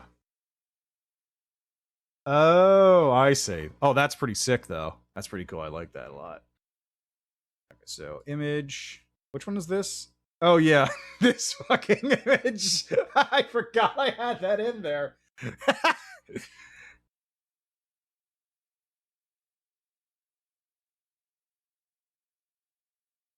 Anyway, this is the one I wanted. Ta-da! It's an image of Areelu Vorlish as World Wound's best mom. That was it. That's all I wanted to bring up. I saw that image before. It's like, oh yeah, mom, haha. That was it. That's the only. Okay. Back to what I was doing here. That would be interesting. But hey, don't discount modders. Eventually, mod support will be in the game. Oh crap! That's right. You can't see the image. Because I'm not doing my normal thing as a result of it being broken, so... I'll do it this way. Yeah, exactly, she's the apron. There you go. There's the image. World Wound's best mom. It's easy to find. Just look up World Wound's best mom, Areelu, and it just comes up in image search. There we go. It's a nice picture.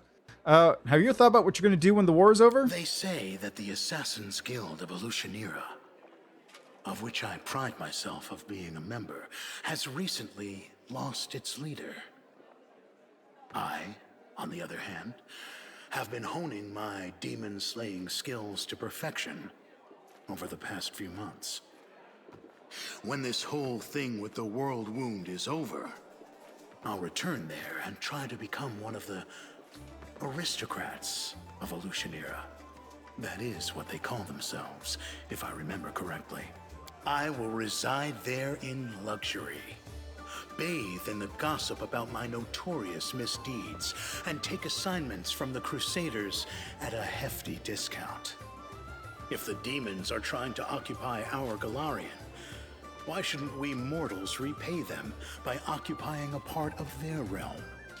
Oh yeah, I actually did play a little bit of Demon, and it's wild. Because in beta, I played Demon, Trickster, and Aeon. So currently, my current plan, I've done Lich, Gold Dragon, in Trickster. My current plan is to do Aeon next, because that one is wild. There is some crazy stuff that happens in Aeon. Like, it is wild what happens in Aeon. So I'll do Aeon, and then I'm going to do a lot of the other ones first. Demon and... probably Story, because I'm trying to do all of these, and it's a lot of time. And I don't need to triple the length of a playthrough. Yeah, I'd consider it, but like, I'm trying to not spend the literal rest of my life playing this game. Great game, I love it. Yeah, I'll consider it when Aeon rolls around. But just know that even if I do put it onto core on occasion, I will drop it to story for most of the time, because I have 6 more paths to go through at least. 7 technically. Yeah, exactly. But, anyway, I'm going to do all of those except for Demon and Swarm. Demon and Swarm I'm going to save at the very end because, I have a save set up for all the paths early. And the only thing I didn't do is keep the Vescivores to throw into Dresden at the very beginning because you need to do that for Swarm Path. But I didn't keep that around, because I wanted to also have the option to romance Galfrey on this go-through. So, that's... basically, those two are going to be bunched up at the end as, like, the evil ones, because I can do Demon all the way through, then swap off to Swarm at the very end.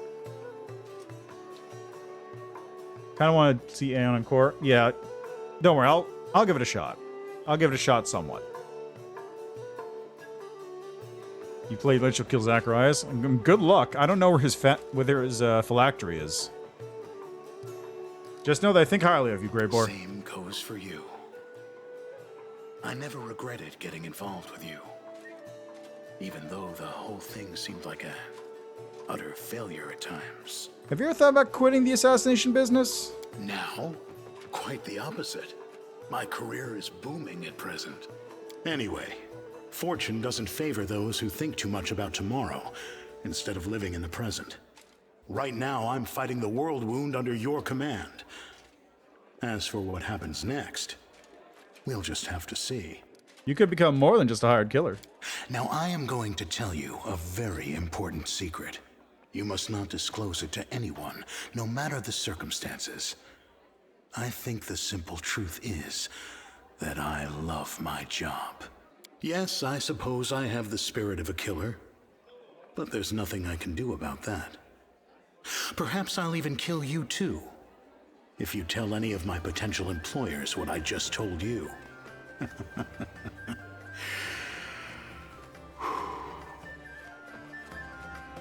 Oh, that sounds pretty nice, actually.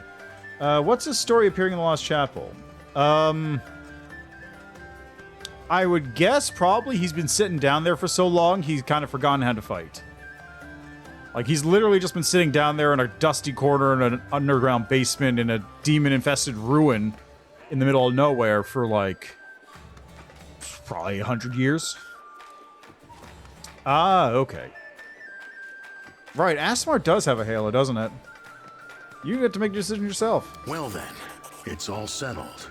All hail me, the fearsome leader of the Assassin's Guild from the depths of the abyss. You know, I've never tried to tell anyone which path in life they must choose. Sure, I'm always happy to show the way to the realm of Pharasma, but that's an exception. Thank you for not giving me any orders, or pushing me to make a certain choice. An attitude like that is a very rare thing in our world, and I appreciate it greatly. Good talk. You know, Commander, I've always thought that I was a loner by nature. I don't like people. I don't give a damn about them. They don't give a damn about me. And that's how it's always been since I met you. But you are an exception to all the rules. It is completely wrong for a hired blade to have any kind of personal affection for a client. But I do. Whatever lies ahead, I will never regret going on that dragon hunting mission with you.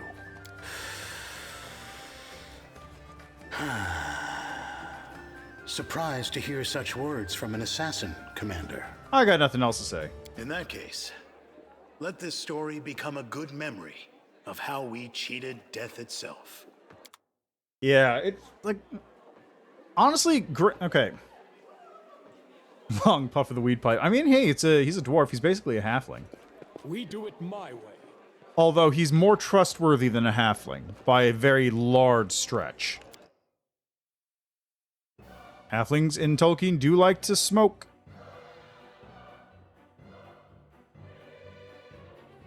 Alright, now before I do anything else, I gotta go over here and just dump some junk off of this shop because I have too much. I was way overweight. Alright, now with that dealt with, only thing left is this and that, which I'm not going to bother with, so it's really just researching Areelu's crystal. Oh god, I gotta do all that stuff, don't I?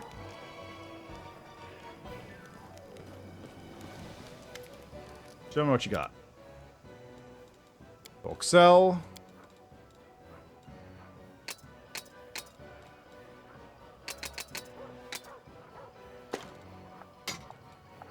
Ooh. Ooh, that's... Ooh, okay, that adds +1 bonus to cash level.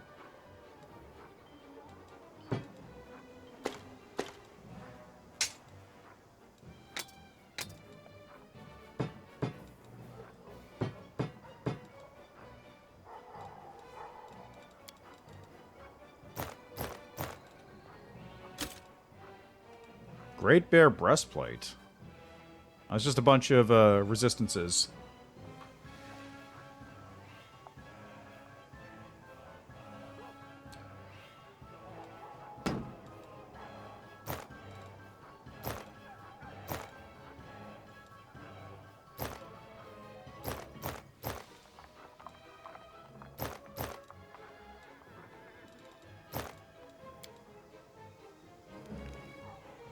Oh, you... I actually also started as a Dampier for Lich.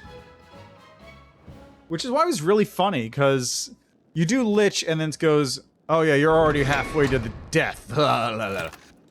Which actually makes a very nice... Oh, an actual Vampire. Okay. That's very different. What do I have in my inventory that weighs so much? It's probably a bunch of garbage. Follow if you dare.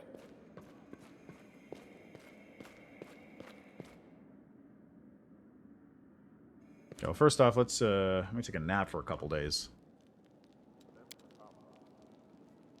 Dwarf boy, tell me more about the place where you learned to kill people. You called it Hawk's Nest? If I told you, they'd hunt you down. Wait, you look like the prospect appeals to you. Forget it. You shouldn't even joke about it. There's no getting away from Daggermark assassins. Ooh. Spooky. Hey, what's going on? Commander! Time to visit Nerosian and come back to you with the latest updates. Personal guarantee played an immense role in the Tribunal's decision. Most of the judges considered Erenday's presence beside you sufficient guarantee of safety for the Count himself. As long as the Count serves you, he will not be taken into custody. Welcome to the Crusade.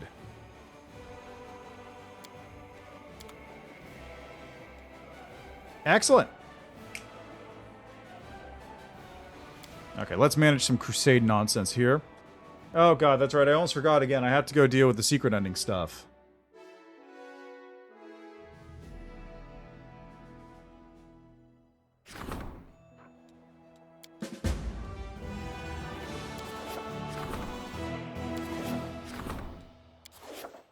Okay, fight the battle. Yeah, that's fair. Like, when I... Excuse... What? Okay?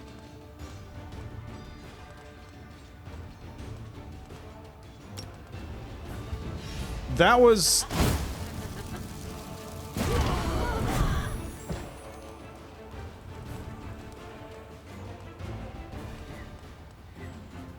These raiders can hit anybody. I'll get rid of these bandits.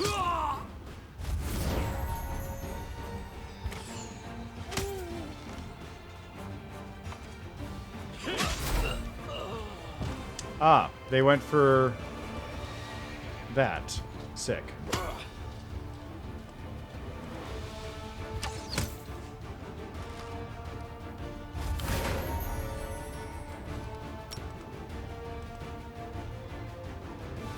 Okay. This is gonna be rough.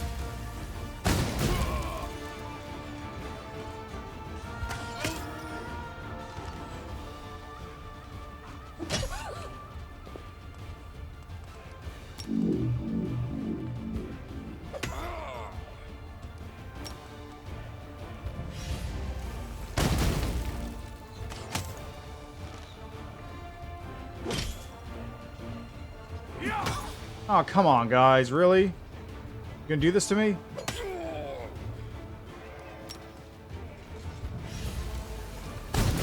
There we go. At least they're weak.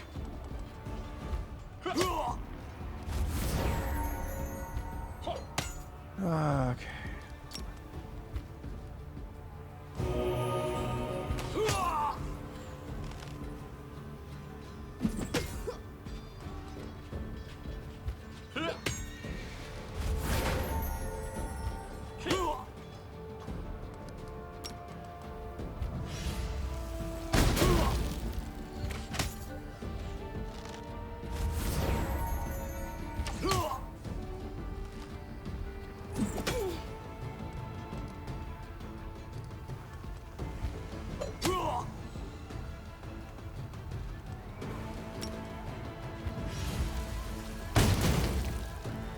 Princess from the first human empire, during a time when the law was everything, and she was one of the first, most public cases of vampirism. They filled her veins with magical sleep poisons and entombed her until around the present. That's cool. So just literally hanging out, I guess just in a tomb or whatever, just waiting to be awoken by the poison eventually running out. Character that Mystic Bright Shadow made for the game, where they used Toybox to make their character into like a vampiress. Ah, I see. Also, hi, Apollyon. How are you doing today? Of course, Areelu had a hand in it. Well, that actually ties in perfectly to the main stuff, right?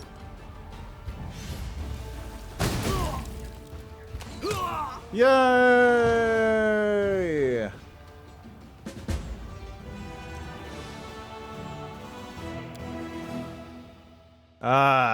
Well, is it like pollen congestion, or is it like just normal cold congestion? Because pollen congestion is way worse. Because that'll just keep happening.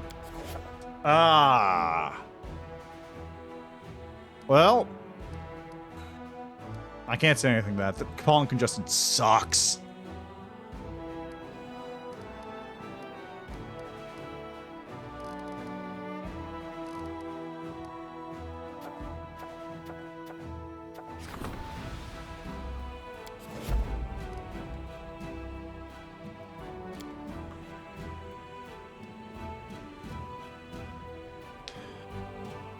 Yeah, pollen congestion is just the worst. You have my sympathies.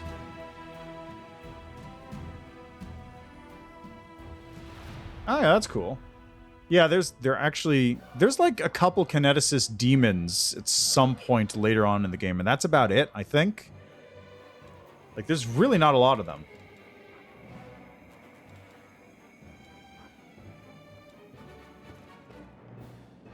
Okay, key crystal. Right. Yeah, that makes sense. I can see it.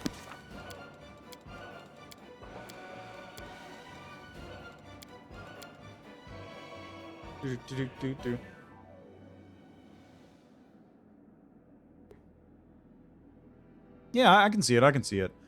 One thing that is a little unfortunate is, like, you do get a couple small bits of, like, character backstory you can do, but it's always just, like, it's effectively just little teeny interactions that occur based on your traits or whatever. There's no, like, there's no build your own backstory stuff that you can really do. Like, there's no... what's the way to put it? Just as an example, you can't, like... I think it's like Baldur's Gate 3 or like Dragon's Age, Dragon whatever, but those games where what happens is you get to choose, you know, different things. Yeah, you can do it in your head, but you don't get to choose like little backstory bits that'll get applied to whatever you're talking about. What is this unit? Look at this. Bards? Okay, whatever.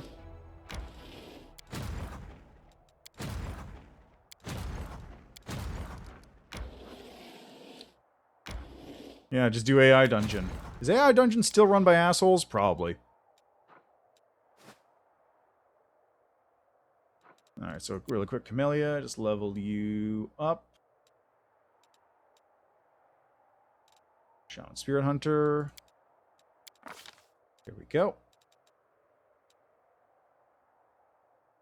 I don't know what to put this in. Whiz, there you go.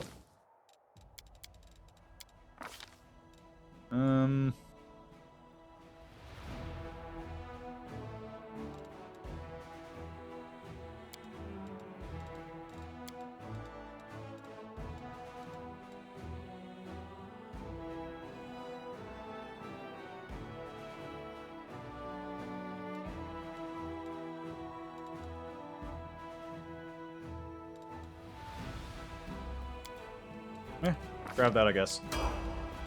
And Trevor.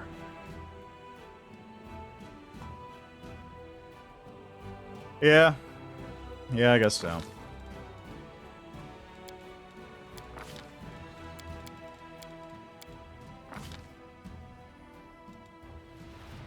Greater weapon focus. Do I have all the improved criticals? Improved vital strike? I'm pretty sure I have all the improved crits. I have improved critical, but I don't have improved critical improved yet.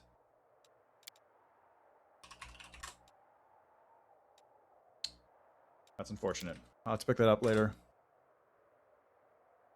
Fortune, misfortune gaze for Aeon? What? Yeah, I do have links enabled. You're able to drop them if you want. It might be a situation where I have to allow them, but either way I can see it. Warloot, what is this?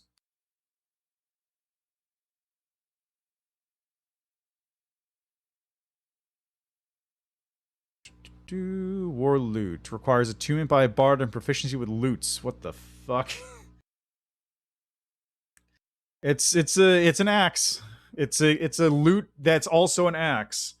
Blade damage is 1d6 slashing. Crossbow damage? It's got a crossbow coming out the top of it. 1d6 piercing. Chord of Valor. As an action, you can strike a special chord on the war loot. One creature of your choice has advantage on their next roll. You cannot use this feature on yourself, and the creature can be affected by it once per long rest. You can use this feature a number of times equal to your charisma modifier, a minimum of once. You regain all expended uses when you finish a long rest. Rhythm of Battle. Whenever you grant someone Bardic Inspiration, the die receives a +1 bonus. If you inspire an ally in the same turn as you make a successful weapon attack against a creature using this loot, the inspirational die receives a +2 bonus instead. Yeah, this is cool. I like this. This thing is super cool looking. It's a little unnecessary in how it's both an axe and a crossbow, but it's super good. I can dig it.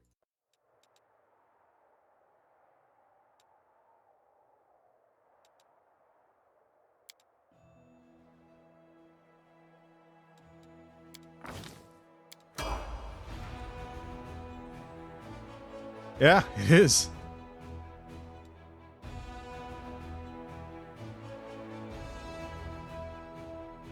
Oh, nope, not that.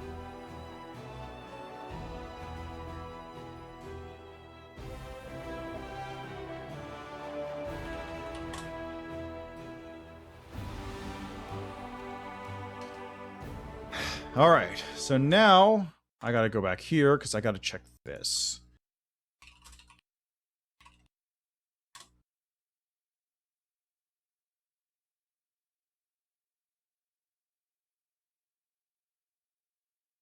Oh, yeah, Kobold Bard is a good one.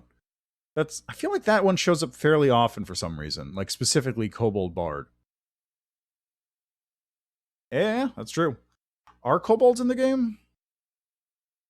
You could probably add them in as a racial like adjustment mod, but I haven't actually seen kobolds in here, period, apart from Krinnook. Okay, also, hold on. Nura, okay. Areelu is, artifact, yep. In is, find the thing, yes. Chest allows you to portal, Areelu's lab. Secret area south of the house. Research, encounter Areelu. There's the choices. Did the thing with Hip Zamra, defeat Daskari. Okay. Daskari, make your way back to Portland. Go to Lexicon Project, enter portal. Okay. Okay. I think we're good. I have 3 fresh Nahindrian crystals. Yeah, I've got plenty. Don't worry about that. And by plenty, I mean I have 3.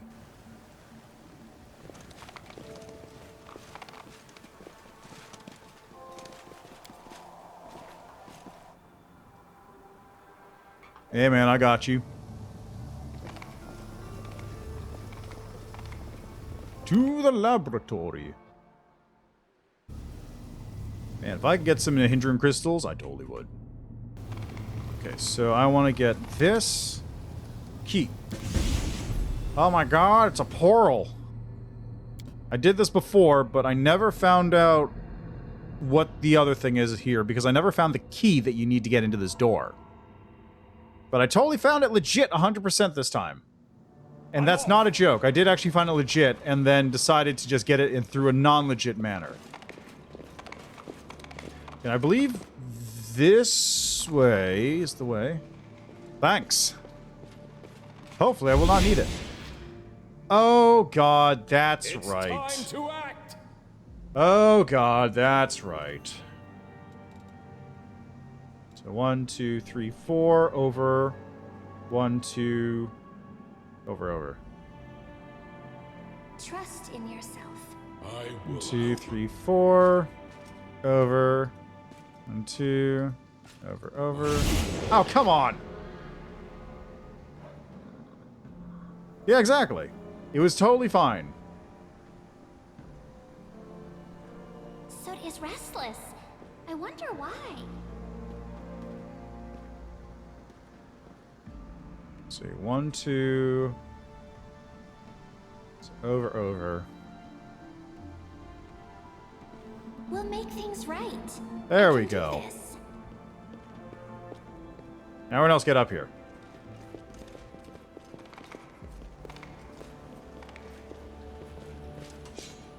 Only the most legitimate of legitimate keys in this location.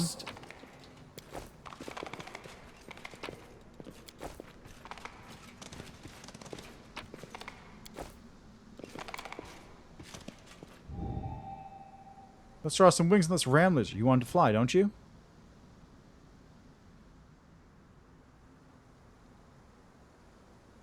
I want a real one. I'll start teaching you transmutation soon. Shouldn't take you long to master. Only about 10 years of dedicated study.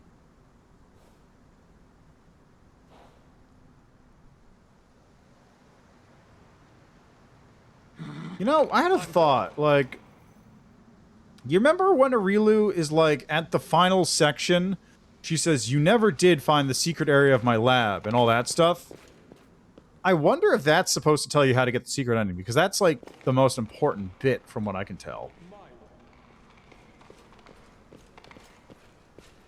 A person can be in possession of the greatest treasure and never understand its worth. A person can live the happiest days of their life and not know that it will come to an end.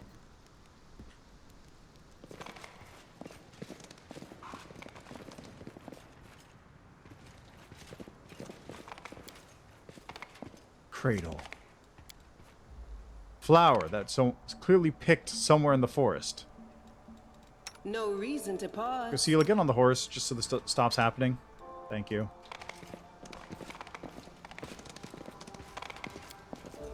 The wooden horses run around the area. Child's drawings.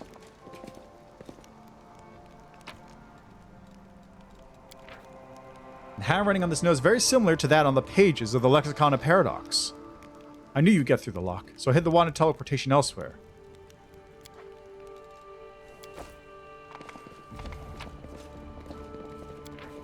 An old map.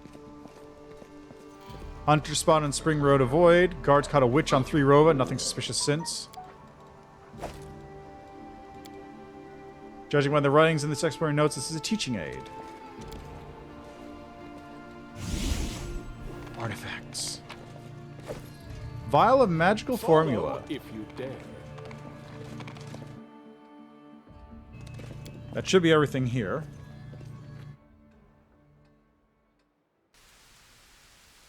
Ah, yes, this area. Now, if I remember correctly, there is a mysterious door someplace around here that I wasn't able to enter last time I came through here. There it is. Because I didn't have a mysterious key. Now, let me just double check my guide here. Okay. In the Balor area... Let's see. Crystal key and the hidden glass key. Key allows you to access Port Bong in Balor area. There's a secret area south of the house where you pick up another piece of Areelu's research. You can Areelu at the end of this area. Priest goes to change what you select. Don't smash the projector. If you mess with the combination, you made a quick save for this reason. If you both correct... Okay. If you refuse both, you can ensure the two if you desire. Okay. This is a little complicated.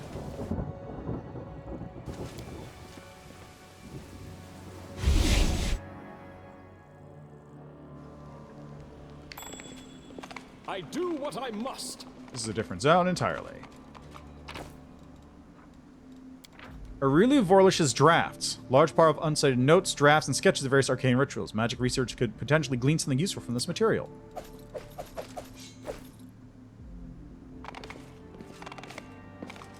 Can I get over here? Can I get over here? Loot that, thank you.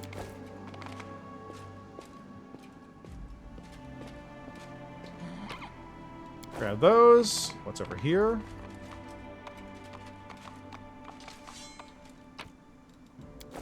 What about over here? Nothing. We do it my way. Okay, so this area's got nothing in it, really. I'm always ready. I probably should have taken mobility just to move myself around a lot faster. You know what? I can grab that at my next mythic rank. It's a little late, but I can do it. It's fine.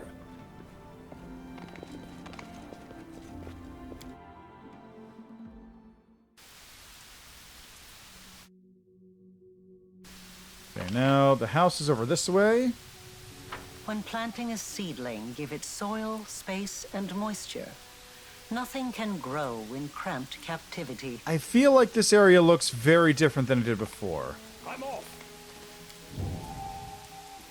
Day whatever. Experiment. I'm in Mom's lab messing around with reagents. Circle's almost ready. I think I just need to place the file here with the summoning formula. I can't believe it didn't die instantly. Ow. You're watching. You know... I know you're watching. You'd never leave me in danger, would you? Let me learn things, try things. Oh, thank you, Mom. One day I'll sneak out that you're noticing. A diamond.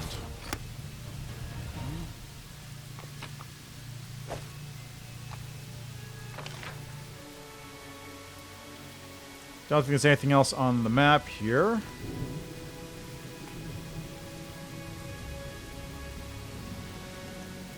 Yep, just this little area.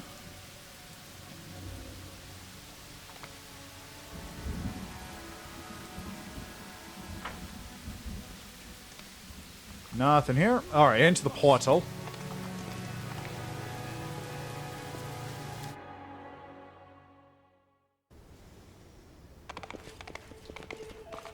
Questions, questions. What is to be done with vanquished foes? What is to be done with treacherous friends?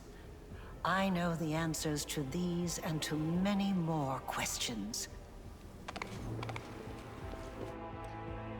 Ah, yeah. So here's the dude who's really upset because this is the guy who I think sold her out in jail. Interrogation required.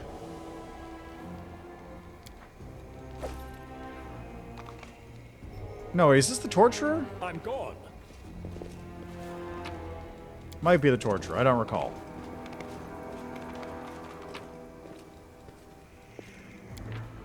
Code of the Hunter is a threshold.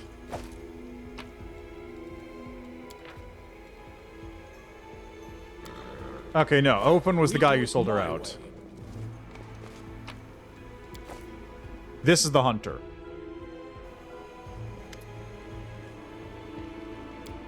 Forgiveness, I beg forgiveness. You recognize this? This is my hand, how stern its grip was. Who are you, ghost? Who are you? She led me walking an arm with me. Am I to be blamed for this? What are you seeking forgiveness for? I should have taken her to the threshold. I should have slain her where she stood. My name is Citra Dove. I'm the Foundlast clan. I'm a witch hunter. But then the death if killed. If only I hadn't killed. What are you talking about? You're insane, ghost. Threshold. I brought her to the threshold of the prisoner. I killed the witch's accomplice. I killed him. You've been stuck in the world for too long. Let go your past and go face Rez's judgment. Follow if you dare.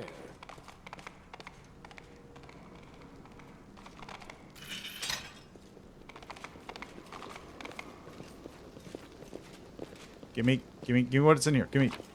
Thank you. What about over here? Who are you? I was Opon. A prisoner forever, even after death. Trevor's breathing quickens, becoming labored. He clearly feels ill at ease. I seen a letter of denunciation signed by you. Yes, I informed on her. Told the guards about the ritual. It was too late. Ring used to belong to you, didn't it? Yes, that's my ring. It's been so long since I felt its cool embrace around my finger. So you want to start a rebellion in Sarkoris? I did. I didn't want violence. But I guess I knew from the start it was unavoidable. You could have stayed hidden. Areelu Vorlich received your letter calling for rebellion. How can I help you?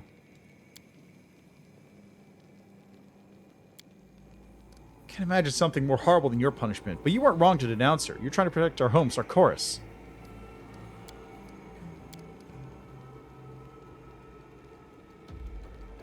You deserve to rest in peace.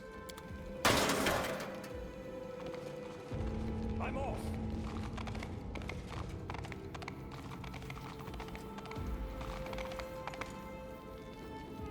All right, here we go.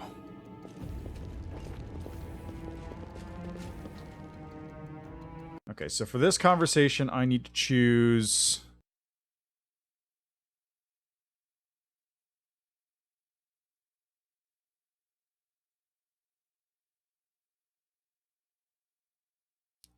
sadness or anger, guilt is indisputable, deserve death.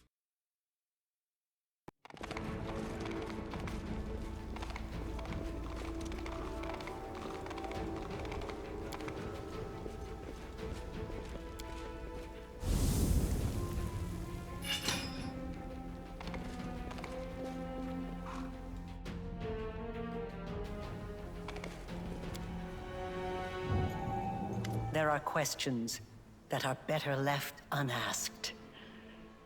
There are memories that ought to rouse a storm in your soul.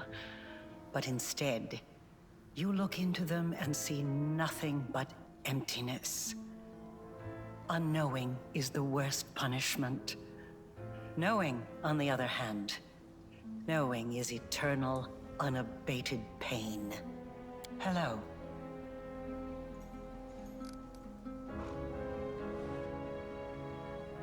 You wanted me to end up here, didn't you? That's why you let me to find the crystal? Yes, I did. But I did not drag you here by force. You asked me a question, and I answered. Now answer mine. When you were there, standing near the crib inside my ruined home, what did you feel? Sadness. So be it. So be it. Where are you now, Areelu? I am where everything began. Threshold.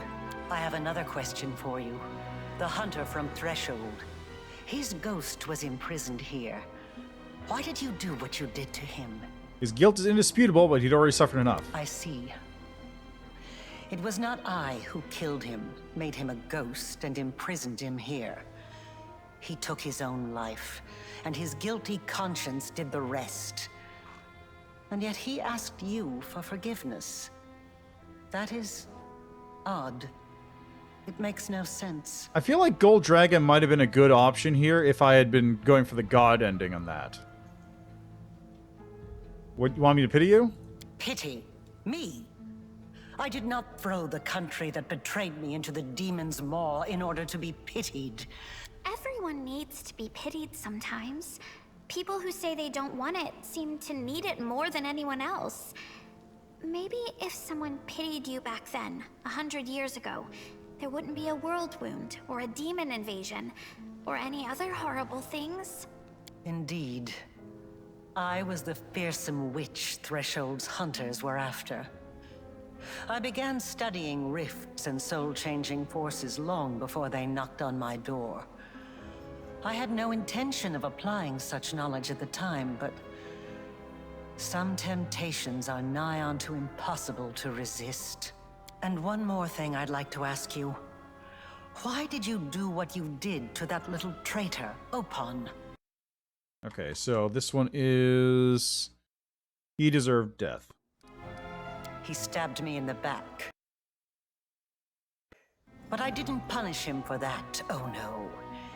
He was punished for lacking the courage to fight for his own freedom, and for choosing to grovel before his executioners.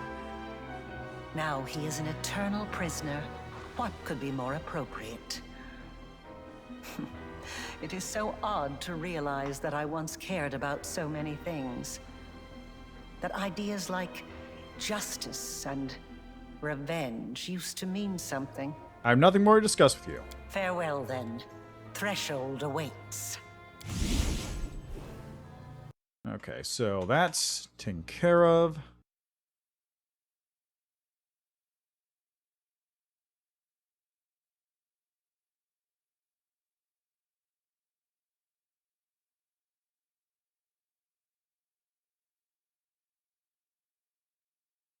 Okay, went to the lab, go to the Lexicon Project.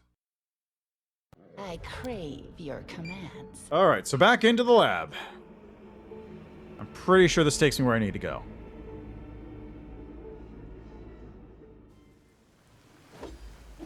Whatever, finally, I can try something serious.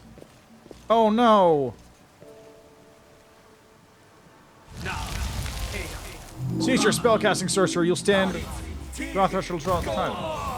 Oh, he actually used Hellfire Ray. Wow.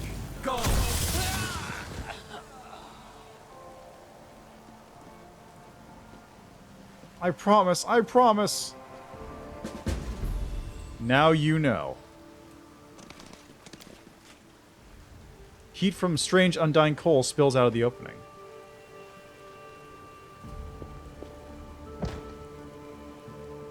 When you find yourself next to a strange like wound like furrowing ground, you feel chill come over you. There's the clue. Well, not that you didn't already have many clues on that same, you know, topic.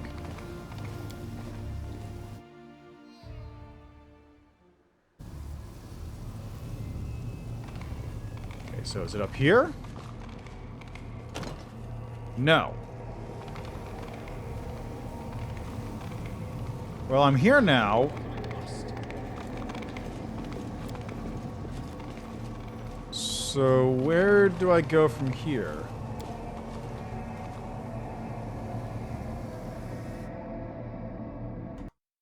Okay.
Wait, so I have to do this after the Echo of Dascari or now?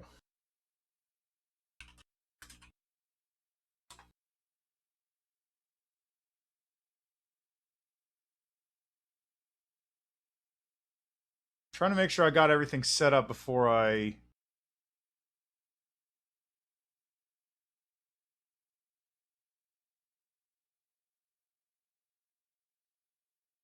Okay.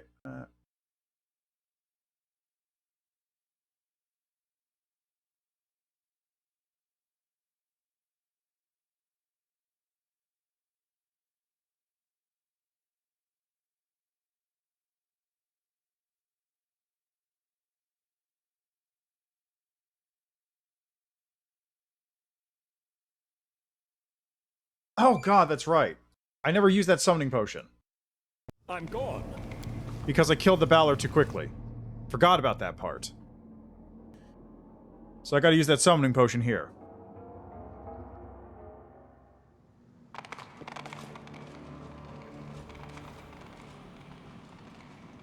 Completely forgot about that part.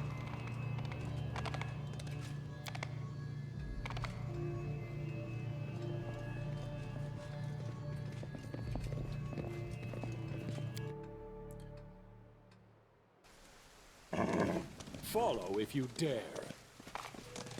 There it is.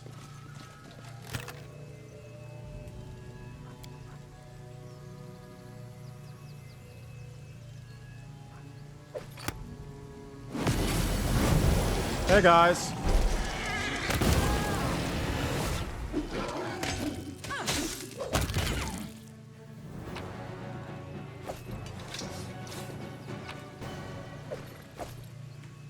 Was there any purpose to that? Is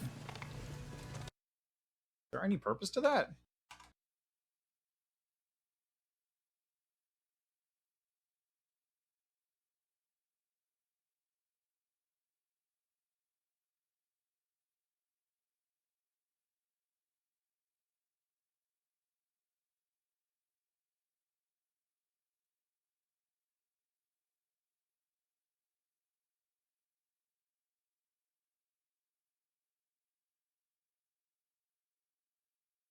Okay, in passage. Okay. Okay, so threshold.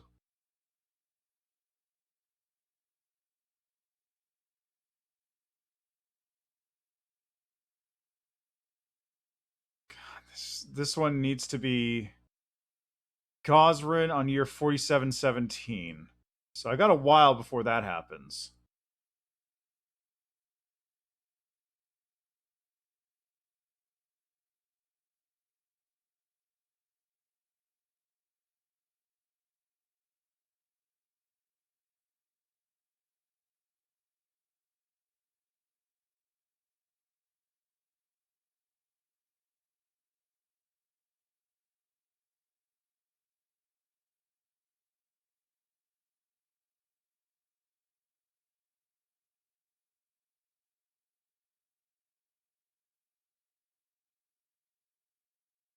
Okay, so it looks like I'm more or less set.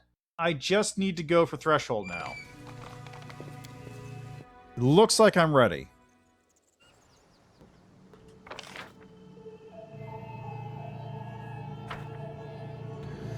Well, I gotta go for threshold once I do the mythic thing, at least.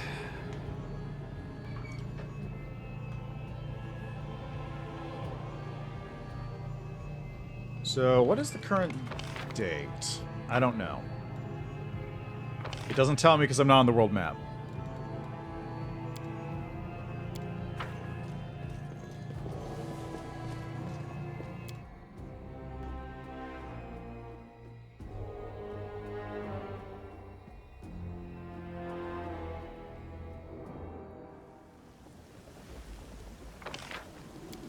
Okay, get out of here.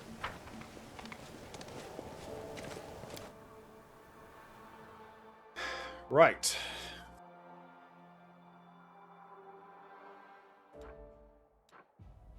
Currently in Rova, 4716.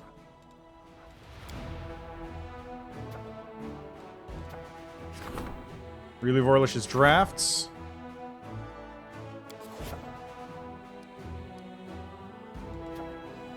I got 2 instances of this.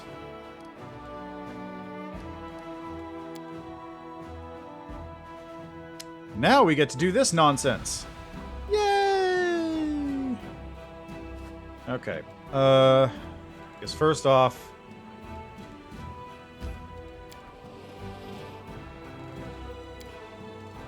I don't know why the menu isn't popping up. That's weird. Okay, let's just...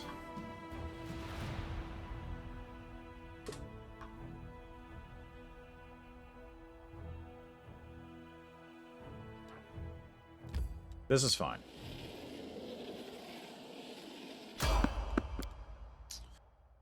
Okay. Which month is Gosrin?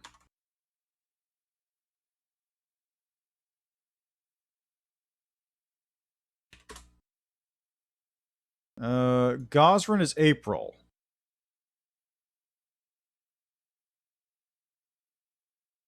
So I'm currently in Rova, which is September. So I got Lamashtan, Nath, Kuthona, then Abadeus, Calistro, Faras, Gosrin.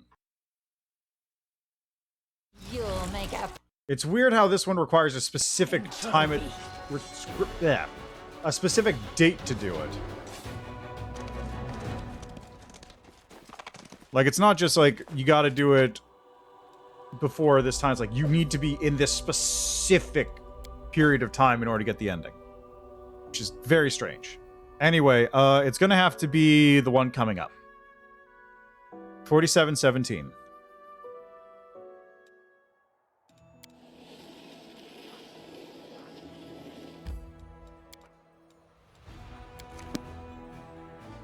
All right.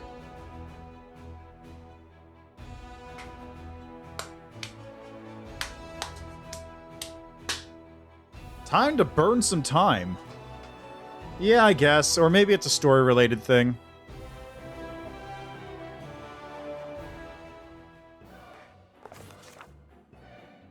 That's my only other guess. I do what I must. Alright, so let's drop this off first. I've got a couple things I can throw in here. Actually, don't. Okay, so we're going to make a save right now, and I'm going to call this... Let's call this, killing time before killing demons.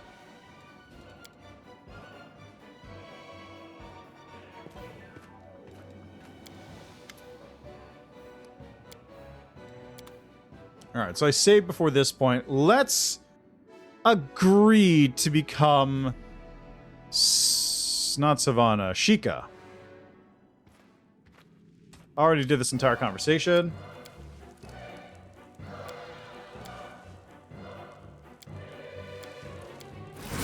That's Naticula!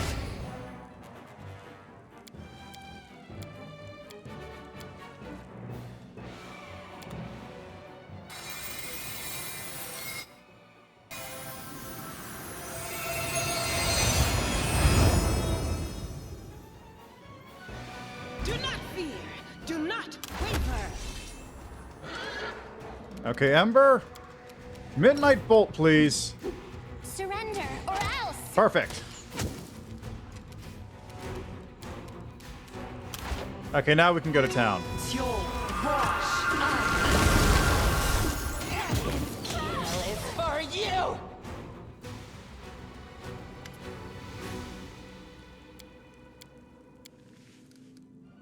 What would you do? You should have seen the looks on your face when the Naticula barged in here.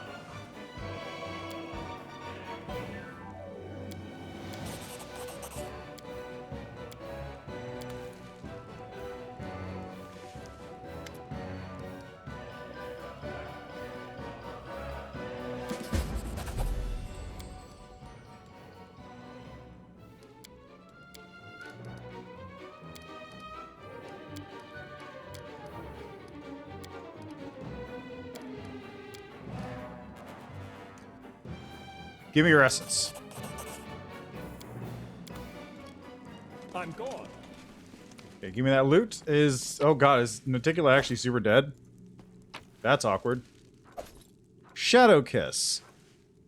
+5 Unholy Bane Light Crossbow. Amulet of Mental Perfection, Amulet of Angel Fists, Ring of Evasion. Everyone drops Ring of Evasion, Ring of Luck, and +6 Bracers. We do it my way. She wasn't any big deal. How do you feel to the extraction of the essence? It's bearable, of course. The process is unpleasant. And I've temporarily lost access to a significant portion of my powers, but I'm no stranger to deals that require a pound of flesh, figuratively and literally. How you doing, Socothbenoth?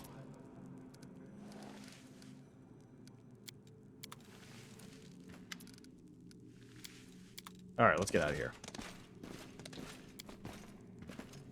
I've gotten my Nahindrian crystals.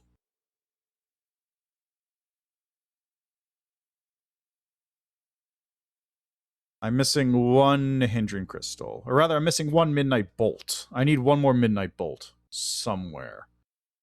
Let me check where the Midnight Bolt locations are again.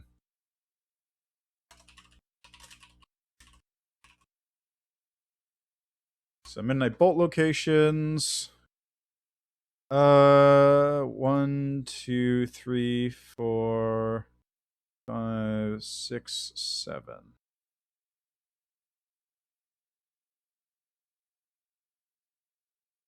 Okay,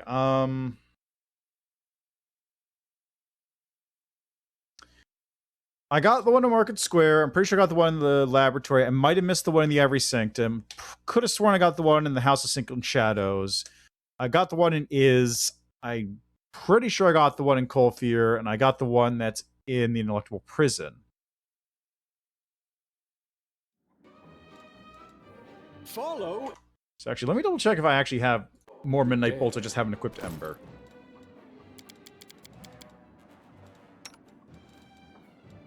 She looks so weird with this thing on.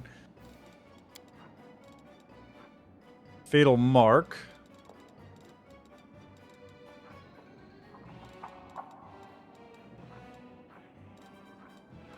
So I've got one Midnight Bolt left. And I have 4 Nahindrian crystals, which means 5, so I missed 2 someplace. That's unfortunate.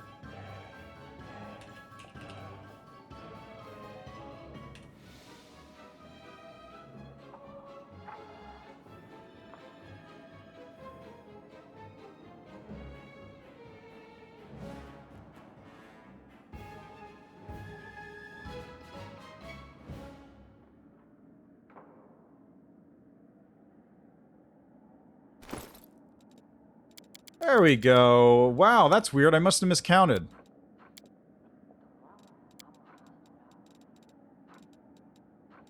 Where is it? Oh, I did actually have 2 other ones. Okay, you know what? I actually did miscount, as it turns out. I actually did miscount. Alright, so ignoring the one that I miscounted on, we have 1, 2, 3, 4, 5, 6. Perfect. Everything I need is here. I'm off. Alright, now to kill a lot of time. And I mean a lot of time. Actually, let me go take a nap for a couple days.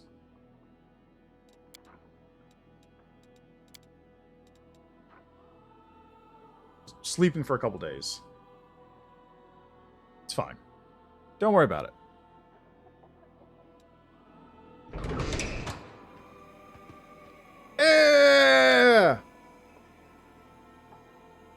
Socothbenoth is doing his best to keep a straight face. He presses his lips together, trying to hold back his laughter. I had the honor, no, I had the pleasure of visiting your officer's little work council. The demon can't contain his amusement any longer. He snorts with laughter, and the tears run down his cheeks. Never before have I seen such a ridiculous circus. These clowns have come up with some charmingly idiotic ideas. Do you have any idea, oh, must you forgive me, how wonderfully ridiculous their strategies are? Some of your advisors complained that there were far too many different types of troops and tactical squadrons. Instead, they proposed the creation of an all-purpose combat unit of heavily armed bar druid dragon rider scouts. Of course, you have no dragons, so these units would have to be on foot. Bar druids? What? Another group of officers disagreed with this assessment. They believe that your army would benefit from a unit of Warbarian Rage Priests. Whatever those are supposed to be.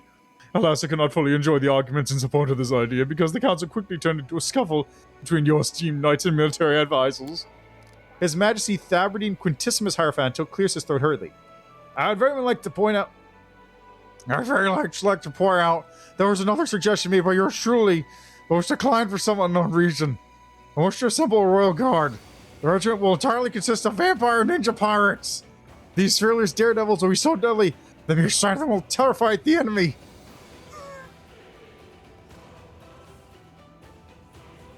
Amazing. All these ideas sound very strange, and I question how effective they will be against the enemy. The demon smirks. I'm sure your enemies will be shocked when they see their opponents. The advantage of surprise will be on your side, if nothing else. Okay, tell me more about these ideas. Socothbenoth gestures vaguely. I think the name speaks for itself. The heavy-footed bar druid dragon rider scouts will complete tactical assignments in creative and unusual ways. They will have to be innovative in their approach because they won't be able to rely on the usual methods of reconnaissance. They will also have to be tough. They all won't have any dragons, so they need to carry their armor, weapons, provisions, potions, and bardic instruments themselves. Their strength and endurance will make them ruthless warriors. As for the Warbarian Rage Priests, these fighters will be right out on the front of their formation, wearing plate armor and carrying massive axes, capable of cleaving less warlike priests in half.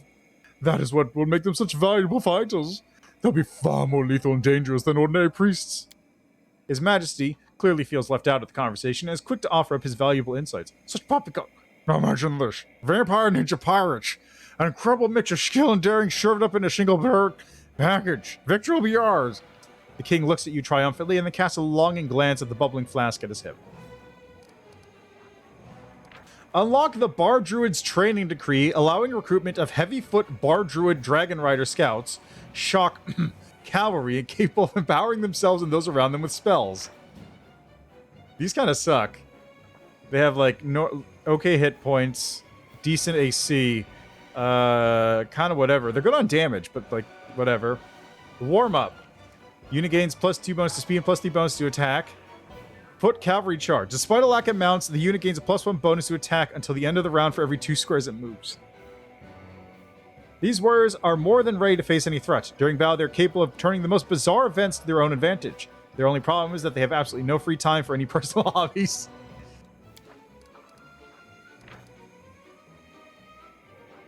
Repeatable decree. Takes 8 days. Warbarian Rage Priests. Oh god, look at these dudes. These dudes are beefy. Then they have a lot of AC. And they don't do a lot of damage, but they do hit more often. Blusterous Prayer. Target gains a +4 bonus to attack for 3 rounds and a +30 bonus to combat morale. Okay. Shield Wall. Okay, that's just the defense thing. It's a war! No one can escape war. Neither can anyone escape this unit, which can teleport to any unoccupied square instead of moving. Oh my god! Bane of Non-Warbarian Priests has a +3 bonus to attack against spellcasting units. Perhaps they are neither the most skilled spellcasters nor the most devoted servants of their gods out there, but each and every one of them can definitely beat the dust out of 2 or even 3 battle priests of any other religion in an honest hand-to-hand combat.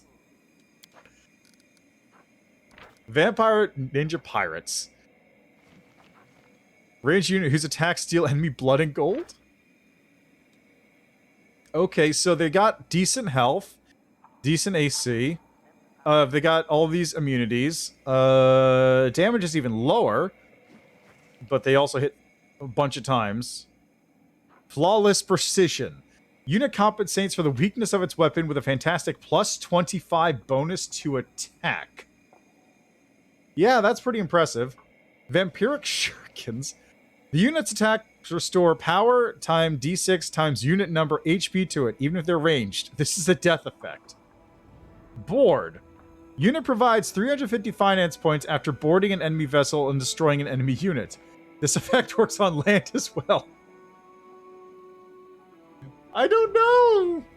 Being pirates, vampires, and ninjas at the same time, these warriors are the combination of everything most awesome in the entire world. I don't know which one's best. These all look incredible. I get 3 of these at a time. And 3 of these at a time. Okay. I don't know what to pick. Okay, I think numbers-wise, I think Vampire Ninja Pirates might be the best one. Because, okay, Vampire Ninja Pirates, like, okay. The dragon, the Heavyfoot Bar Druid Dragon Rider Scouts, Crusade morale increases by 10. That's not an option here. We're not taking that option. That's the coward's path. So, okay, so here's my thought, right? Yeah, right? These ones seem okay, but they're really squishy, all things considered. And they don't have a very good attack, but they do hit very hard. Yeah, exactly. Vampires are self-sustaining ranged units. The Warbarian Rage Priest... Actually, no, these guys do hit quite hard, because they get the bonus to attack, but that means they have to constantly move around. The Warbarian Rage Priests... Yeah, well, these ones are ninjas and pirates, so I'm just saying. The Rage Priests seem like an incredibly good tanky unit. They're also spellcasters. They can teleport around. They have good to hit. but they don't do a lot of damage. So they're going to be a wall more than anything. And finally, Vampire Ninja Pirates, which are... they have a bonus plus 25 to hit, I think. They hit about as hard as the Rage Priests. Also, they self-sustain, which is incredible. That is extraordinarily good. So we're going with Vampire Ninja Pirates. Socothbenoth cannot hide a sly smile. You're truly wise if you manage to decide between such intriguing and deeply profound ideas. I'm off on my business on my own now, but I think I'll pay another visit to your offices in the future. Perhaps I'll come with something even more glorious. That is... Oh my god. I mean, that unit's incredible. We gotta start making them. We gotta start pumping out as many of those as we can. Alright, so there's Sam Chudlovsky in his normal form. I can either turn him into a chick, or I can turn him into a dude. There's a very different aura between these two. This is like, aha, we're having a fun time party. And this is like, I'm coming for you. Like these are very different auras. All right.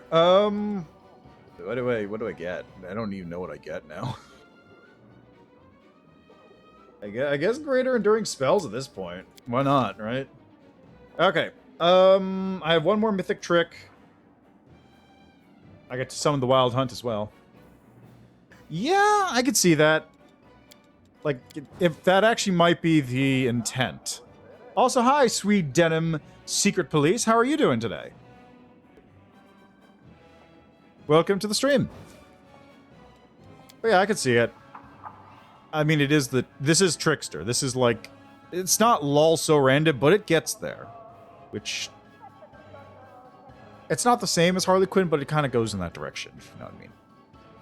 Alright, you know what? Let's give him ability. I don't really need this or this. I definitely don't need this. This is actually useless at this point. This is also less than useful, and this is so some ability.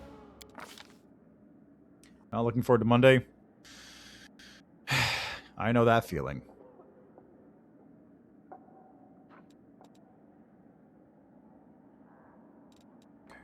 This is basically Dispel.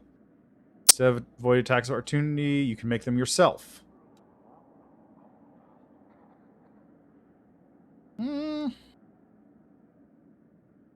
You're strong enough. There's a little difference in making athletics checks against DC. You automatically pass the saving throw. Oh. That one's very good. Let's go with that one.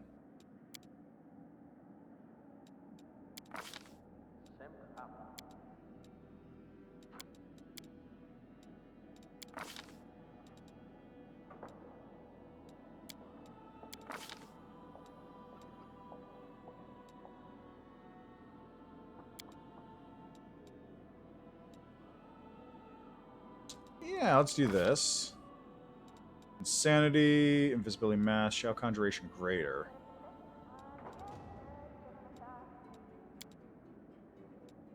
Oh, is that? Oh,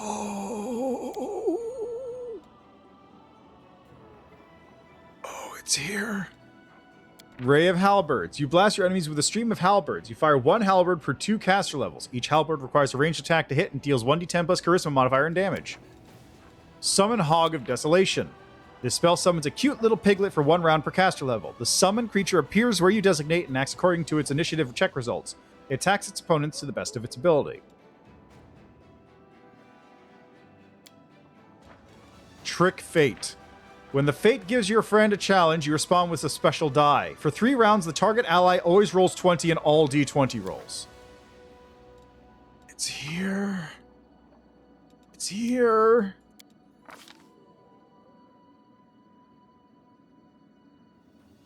It's here. It's time.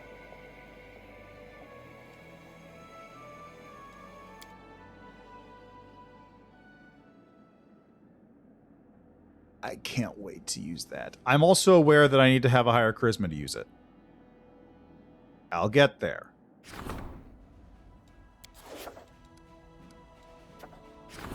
Ah, right. Nemeris' Burning Brand. What does this turn into? Let's see. Okay. Bardiche, Sling Staff, and Trident. +5 Vicious. Sling Staff, I guess. Lands a consequent hit in a full round attack. Deals additional damage equal to the number of hits multiplied by 3. Neat. Nobody uses it, though. Flaming Burst. Whenever the wheeler ends a first hit against a new enemy, the enemy must pass a Fortitude saving throw or catch on Cursed Fire, which makes it unable to cast spells for 1 to 3 rounds. Okay. And Axiomatic. Whenever the wheeler lands a hit against a new enemy, it marks it with Obedience. Such a mark can only be on one target at a time. If the bearer of this mark tries to attack the owner of the weapon, it must pass a saving throw or suffer -3 penalty to attack and -8 damage for 2 rounds, which is pretty sick. Let's go with... I guess I'm going to go with a Bardiche.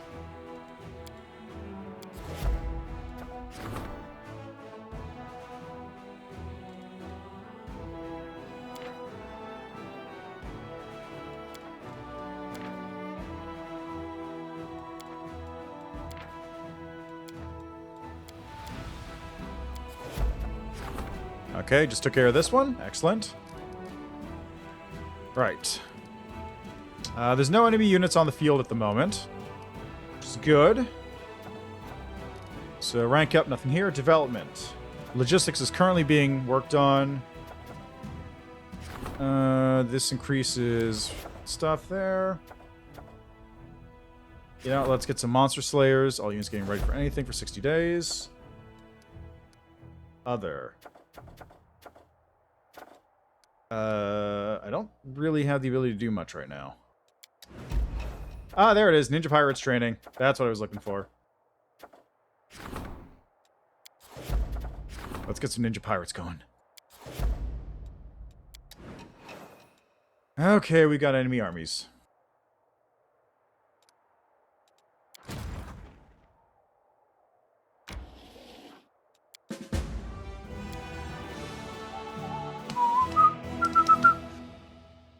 Oh, yeah. Feel free to stick around, though. Just enjoy yourself. Relax. Watch me do a little bit more of this army nonsense.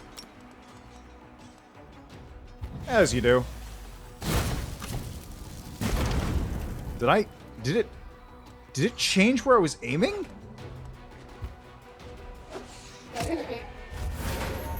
I think it changed where I was aiming.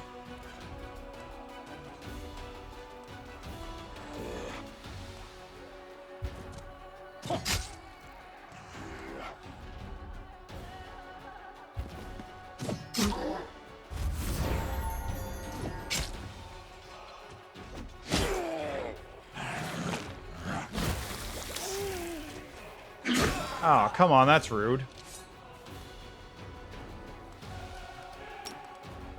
Okay, get those Omoxes. Nice.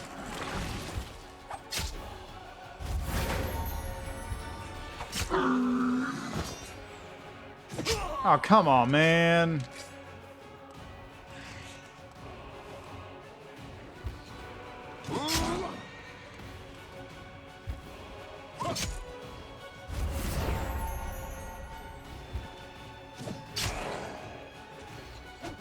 Why are they all going... Why are they all gotta go for my headhunters? So rude.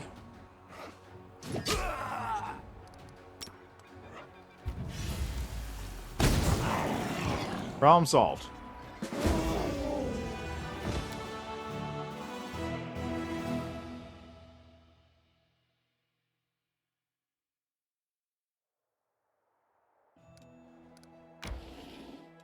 Okay, where's the other demon army? Other demon army is down there. So that's time for Wolfram Alpha to take him out. I have too many armies. I definitely have too many armies right now.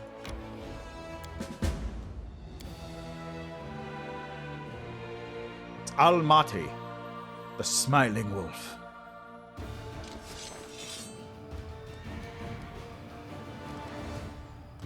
Got a bunch of Pynagies, and I don't really have any good way to, like, kill them all. I'll knock that one down because that's a big unit. Wow. Oh, right. It's the Slinger Army. Right. These people.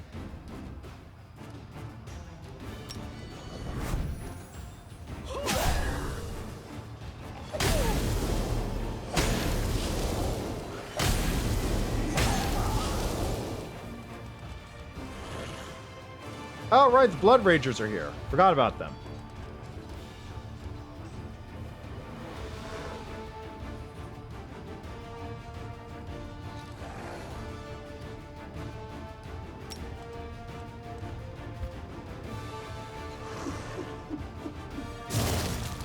Wow, that didn't do much at all.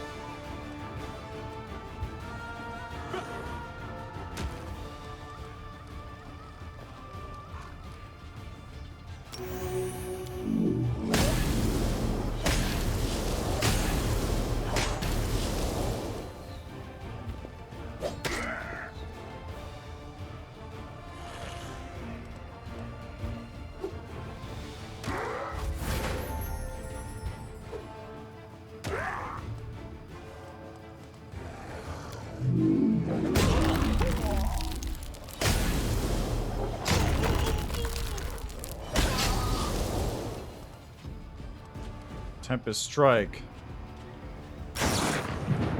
Yeah! Nice.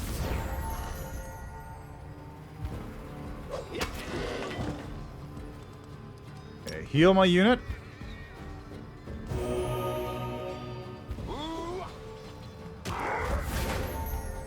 At least these guys have high morale.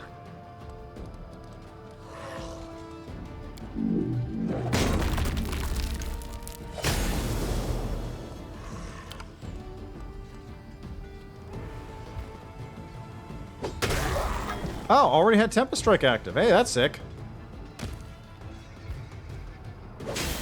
Not gonna complain about that. Nice.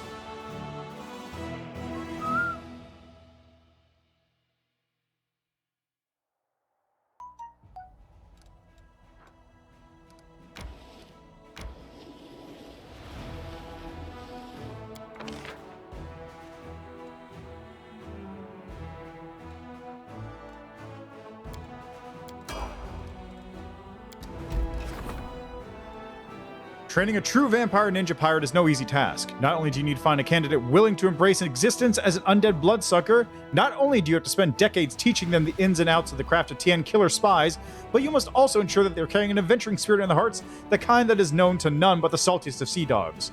Or you could put out a job posting. Gaggles of unemployed vampire ninja pirates are lording about Galarian these days. Amazing. Look at this fucking unit. Look at this.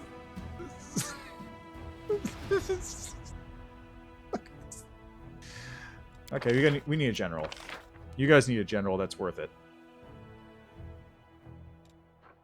How about... I don't know.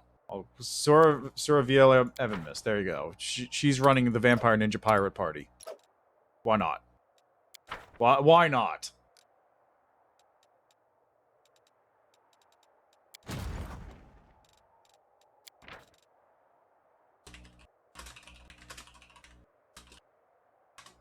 That's what we're going to call it. It's called the Vampire Ninja Pirate Party now.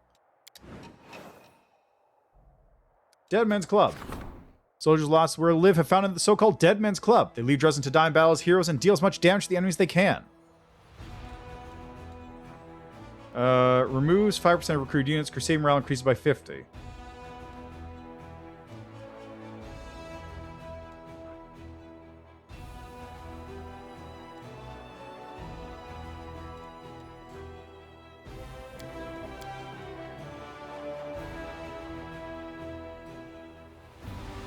Ember talked to the soldiers to convince them that death was inevitable and could often be pointless and sudden, but these warriors were given a chance to die for a reason. The soldiers were inspired by her words and decided not to expedite their deaths. As for those who persisted in their desire to fall with honor, she did not try to stop them.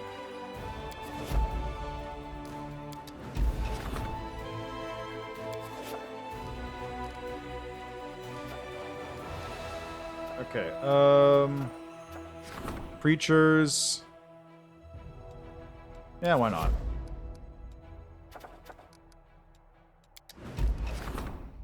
Okay, relic will be augmented. Event. Relic will be augmented. Let's go with this one.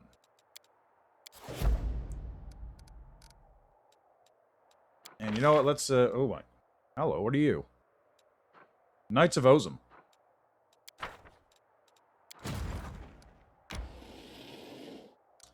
Okay, we've got a bunch of... Oh, right, this is an entire army by itself.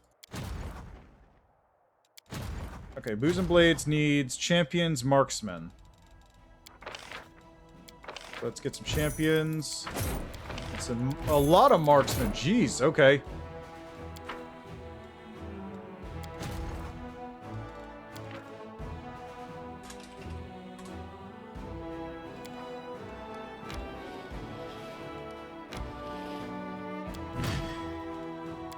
Where is that? There it is.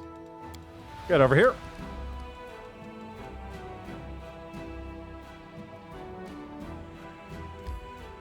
You got a ways to go now. Okay, this one. It's a bunch of cultists. We're gonna put these out here. Hey, perfect. We've got some barbarians and some cultists in the same army. Nice. This one is Hell Knights.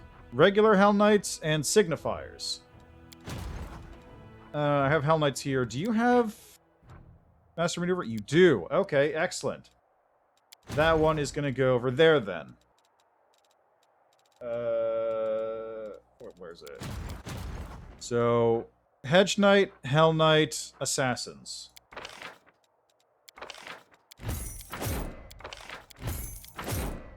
I don't have any other Hell Knights here, so these two are just going to be...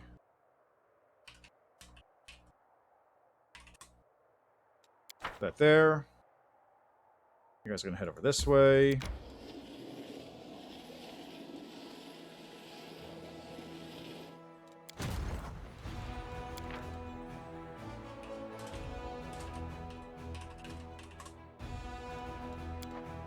Similarly, you guys are going to head over this way.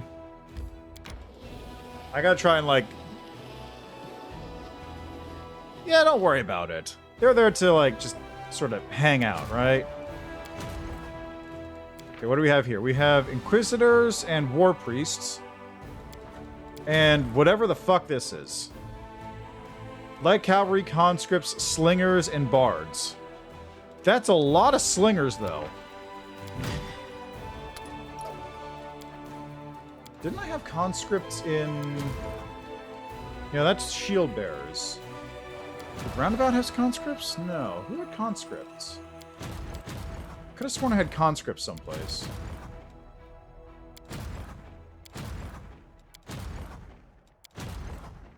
Ah, there they are. Conscripts are there. So... these ones want to go to... Wolfram Alpha. Who is over here.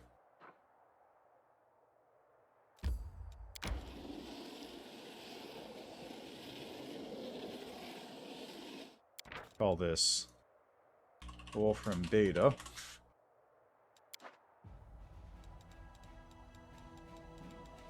Okay, let's move these ones over to Gaunther.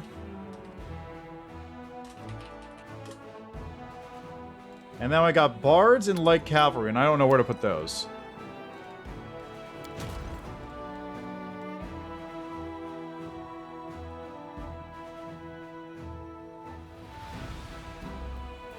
Okay, where are they?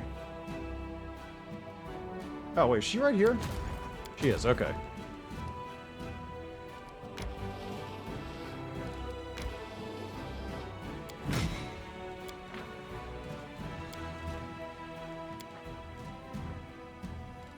Okay, we got this and these. What am I going to do with these people? I don't know what I'm going to do with these.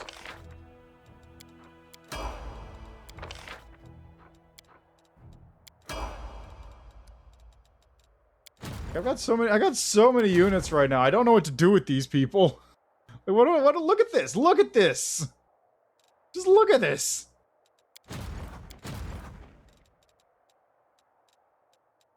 I guess I could have one of these possibly show up in the place. Yeah, let's get some of those.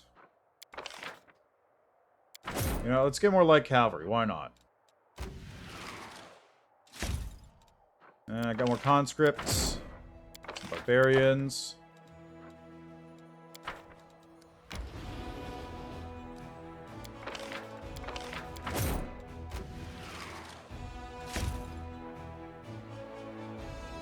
This is fine.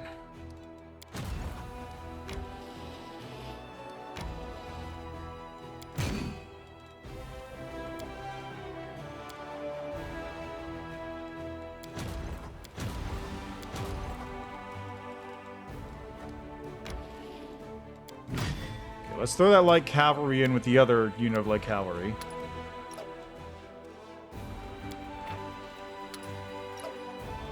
And then this one, I believe, goes to Lurin? Yes.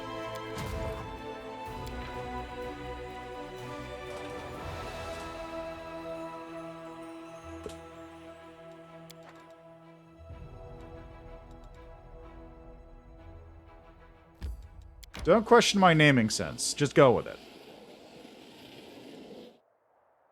Okay, now what about Roundabout? Roundabout head... Endeavoring Cavaliers, Spearmen, and Headhunters. You know what? I could probably move some of those units over here.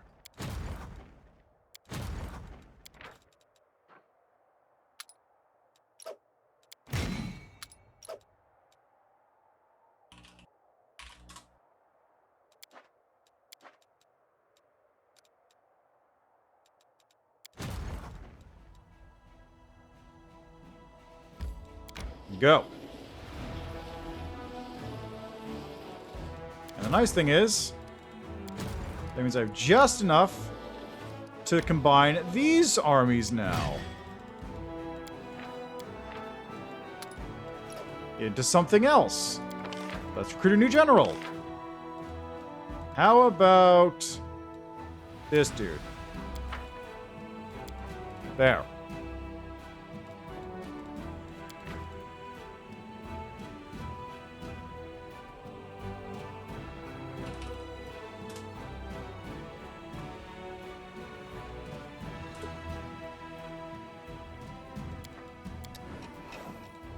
God, there's so many, it's going off the screen.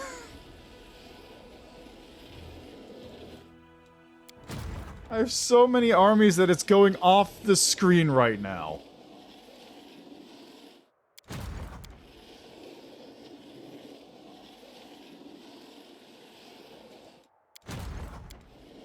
I'd just like to point that out.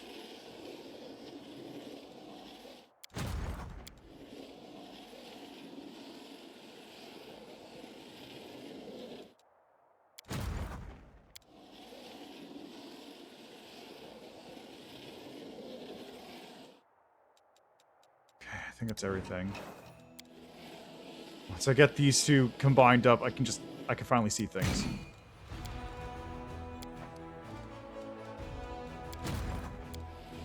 That's a level 12 army now. That suddenly became like my highest rated army.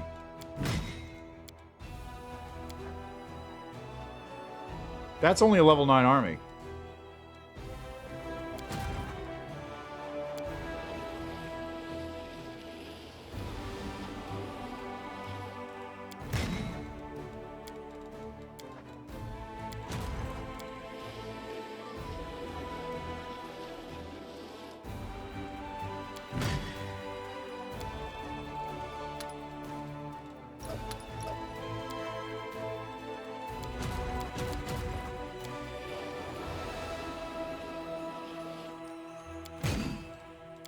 Okay, thank God. I finally can see everything now. Oh, no, got one left. There we go. So, I'll put you in there.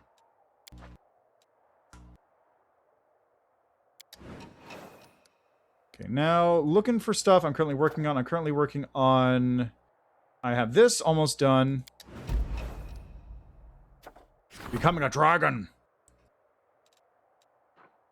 Raising a Dragon Slayer decree. Provides a gift for Greybore. She's just a hand axe. Campaign against the dragon. 1 silver dragon is recruited at the commander's headquarters. Young talented general is recruited. You know what? Let's do this. Hunting dragons is certain death. After talking to the commander, the young woman realized it herself. She decided to join the Crusader Army to gain experience and hone her martial skill. Perhaps she will still achieve her dream. Alright, there we go. Now I want to... Let's work on Areelu's thing. Creatures are working on it. Ninja pirate training. Get back out there. Relics. Enchants Aris's pin.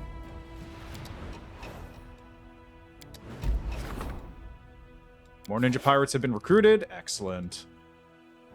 The ninja pirate party continues to grow.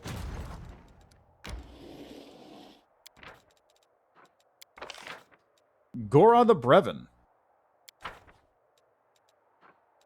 Wow, she's actually pretty good, it looks like.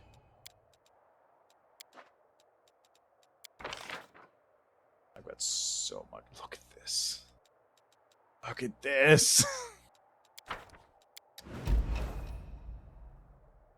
What was that? It's time. What now? What will happen now?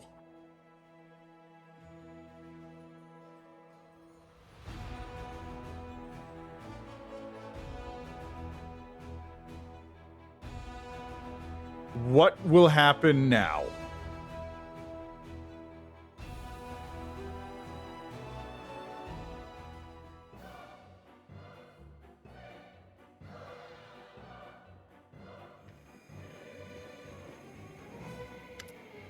Socothbenoth nods with mock seriousness.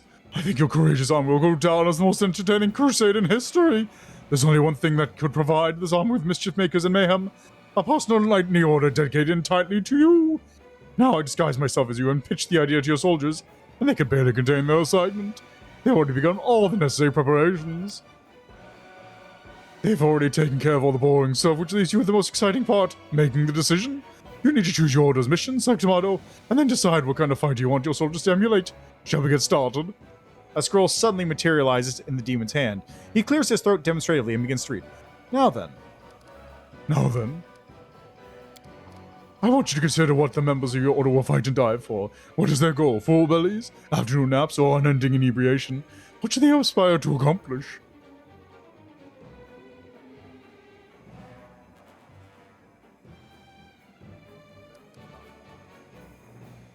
Unending inebriation? That sounds too good to be true, but who knows? Let's go with that. Socothbenoth cheerfully marks something on his scroll. Wonderful, just wonderful. Moving on. What should the motto of your order? What should be the motto of your order? The demon looks up from his scroll and smirks. I personally am very fond of Hail the Conquering Fools, but your follows came up with 2 other delightful suggestions.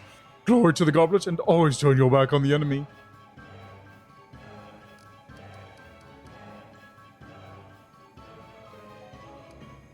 Glory to the goblet will truly stir the hearts of the Crusaders. That's perfect, and finally... Now, what kind of warriors do you want in this order?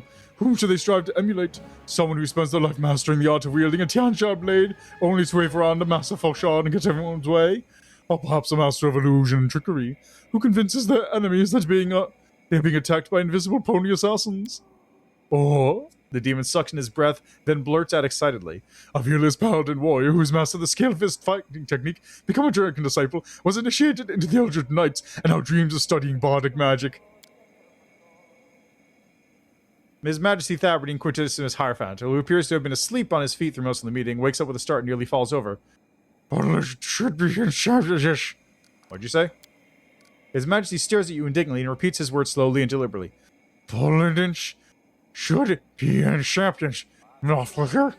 I didn't quite catch that. You try and make sense of the Majesty's drunken rambling and eventually discern his meaning. Paladins should be the champions, but different ones. Does that make sense? No? Do not worry. I will explain. I'll personally recruit plain, humble folk from the streets and know how to cut a purse, open a lock, and sing a soulful song about the stock in the jailhouse. Okay, so this is great. So Fauchard Sword Saints. Initiating into the Fool's Order, one Fauchard Sword Saint is recruited at the commander's headquarters. Sword in the heart, not in the hand. Unit has a 20% chance to deal 150% damage with a critical hit. The sword that cleaves the flow of time. Units' attacks apply a -2 penalty to speed and a -3 penalty to attack, a -5 penalty to initiative, and a -3 penalty to reflex saving throws for 3 rounds. A Sword Saint is a master of fencing who's proficient in wielding their blade perfectly. Fauchard Sword Saints are similar to the regular Sword Saints, but with a different kind of weapon. Invisible Pony Assassins, magnificent. Illusionists, spellcasters who have mastered the most murderous spells in the world. Phantasmal Killer! They got a lot of HP. They got decent AC. They have no damage, but they have Phantasmal Killer. Target unit makes a Fortitude and Will saving throws. If it fails both its saving throws, a number of creatures die equal to the number of spellcasting units. Otherwise, the target unit takes power times 2d6 times unit number magic damage. A rumor is spreading among illusionists about a deadly spell that summons a murderous phantasm in the guise of an invisible pony. Courageous crusaders have unraveled the mystery of this deadly magic.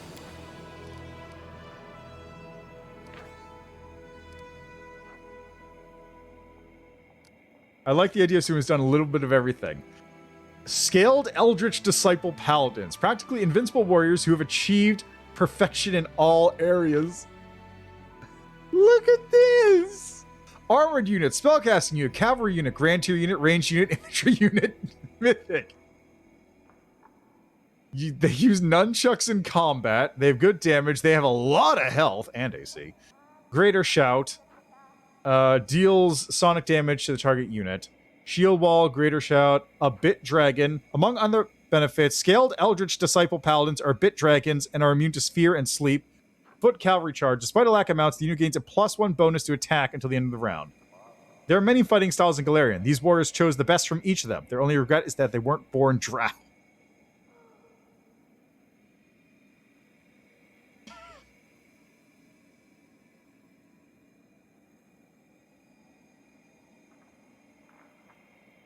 Okay, sure.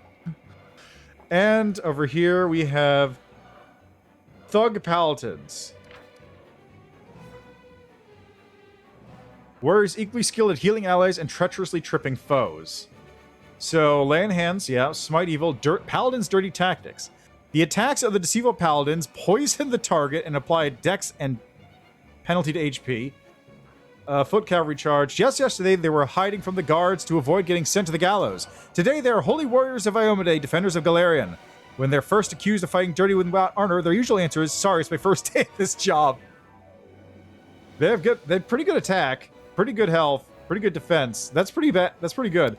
But I gotta go with this. I have to go with Scaled Eldritch Disciple Paladins. Just... Like, this is a character build I would fucking make, I'd like to point out. Paladin Warrior. Okay, you take Paladin for like 2 levels. You take some levels of Monk, Scaled Fist Monk, to get Charisma bonus to AC. Also, you take Dragon Style so that you can... Yeah, it's not that crazy a build, but this is what I would make. The only part that's a bit odd is how do you get into Dragon Disciple from that? Like, what are the requirements for Dragon Disciple again? Dragon Disciple requires any non-dragon race, knowledge arcana, language draconic, spellcasting, first level arcane spells without preparation.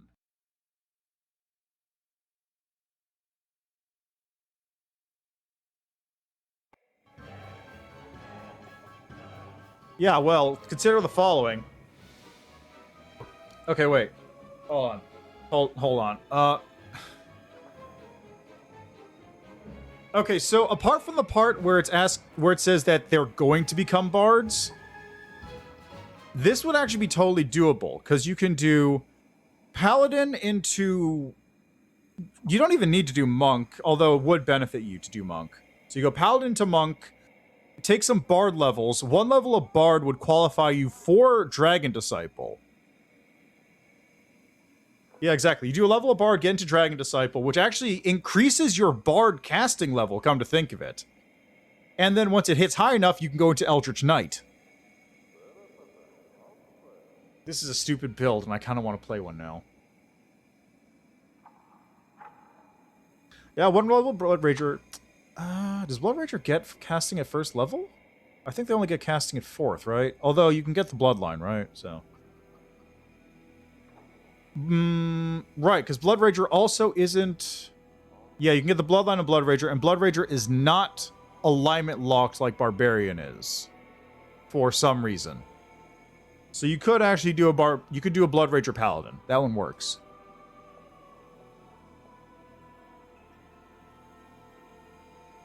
Yeah, I could actually make this character. I kind of want to do that now. I kind of want to make this character. Yeah, exactly. So, yeah, it wouldn't be worth doing that as a Blood Rager then, because you get the bonus in the Bloodline, but it's not necessary. We could just go into not just get something that gives you spells at 1st level. Yeah, exactly. All right. Anyway, we're getting the Paladins, the Super Paladins. I like the idea of someone who's done everything. Socothbenoth begins to hum a little tune as he makes the final notes in the margins of his scroll. All right, yes, and there it is. The founding principles of this foolish New Crusader Order. Oh, sorry. I mean, your glorious New Crusader Order have been established. I'm sure there'll be lots of new recruits who are eager to join. Socothbenoth stretches and runs his fingers along his taut muscles admiringly. This army used to be boring and lackluster, but now it is quite exciting. I think your efforts will be rewarded, but that will have to wait until next time. Farewell.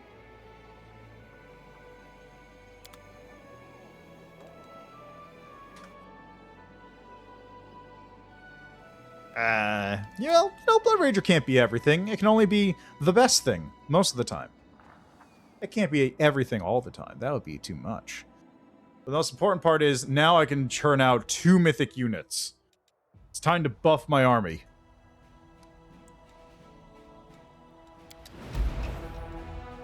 Okay, we got 3 demons coming in.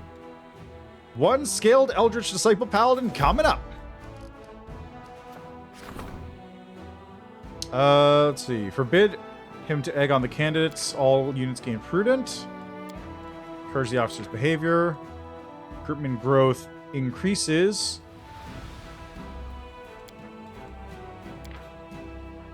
Four honor guards are recruited once. Famous recruiters. Let's get this one. Okay, so those are going. Nothing really going on for military. I don't have anything I can do for military. So that is everything. Excellent.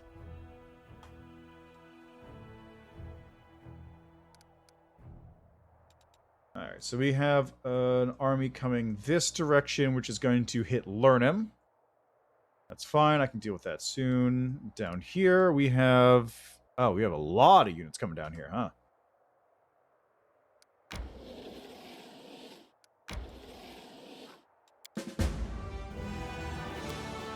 And I've got to fight this one, unfortunately. I wish there was... Maybe there is.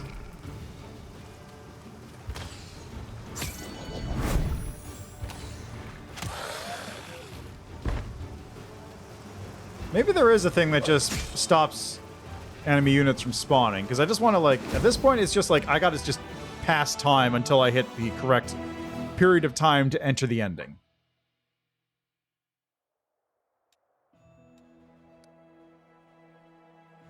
Can I even hit this?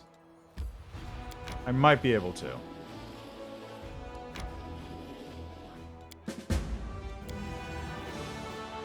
It's got some Vivakias in there, too. Wow. Wow, look at this.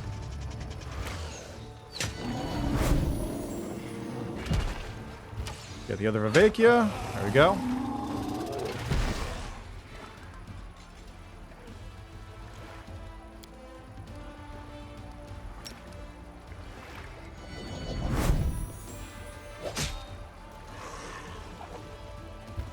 Oh, they just get 2 attacks. Sick.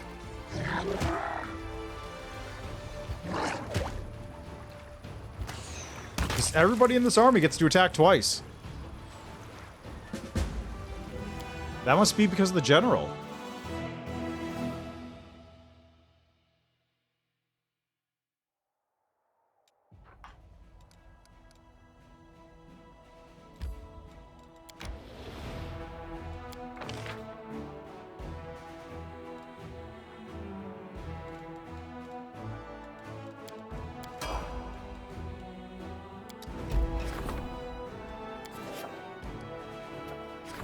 Alright, Zaurus' pin.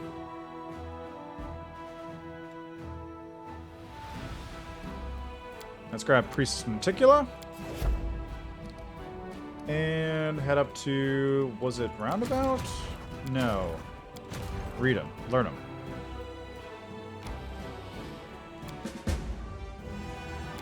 I keep losing way too many units in the auto battle.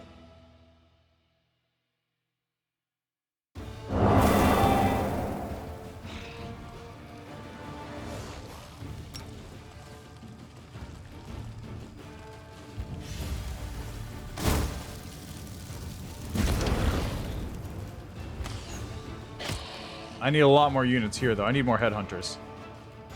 Way more headhunters. These headhunters? I don't remember.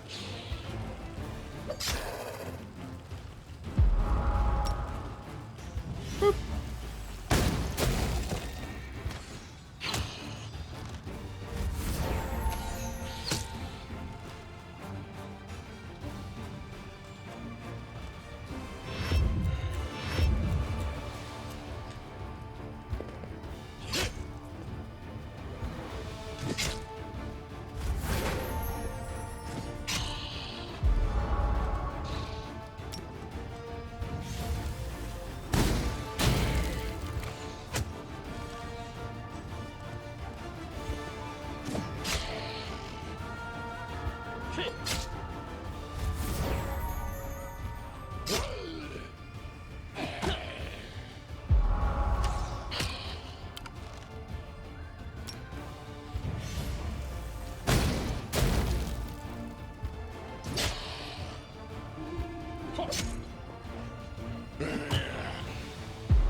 There we go. And down. Oh!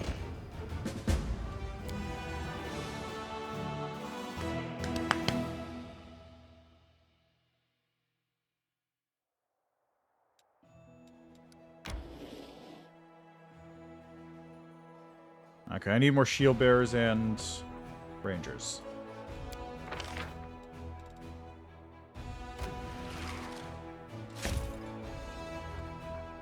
Well, I'm not going to find any here easily. Raiders.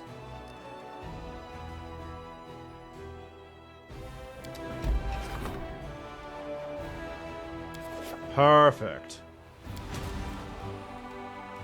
Scaled Eldritch Disciple Paladins.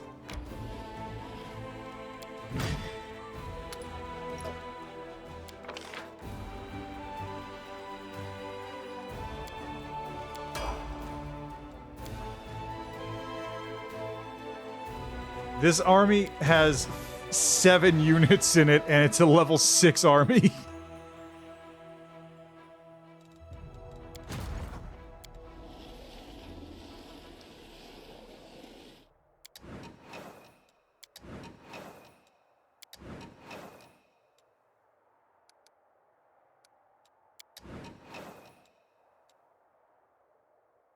Okay. Only thing currently being worked on is that, so I can get some relics going. Let's get the Phylactery Stevanius the Rotten under business here. Development, economy. Lager beer elementals.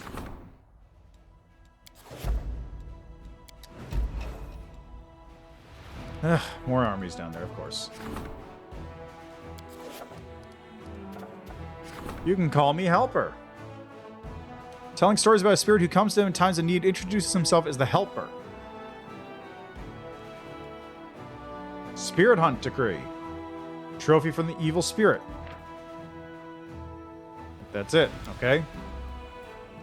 Convince them to not accept the spirit help. Encourage the spirit's help. Reduction of losses.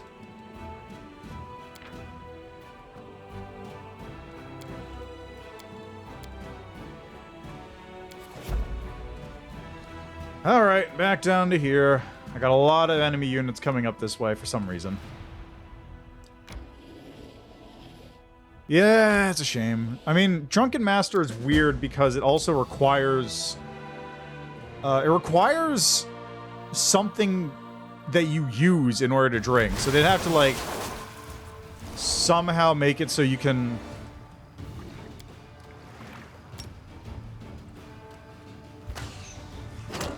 Oh, man.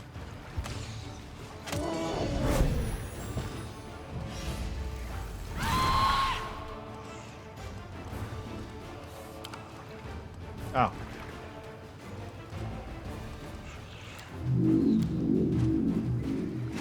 Rude?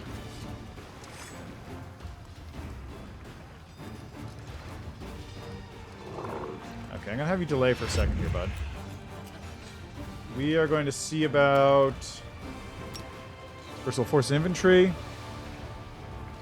Yeah, exactly. It's just vendor trash. So they'd have to, like, set up a system where you would actually get stuff from it, though, is the main thing.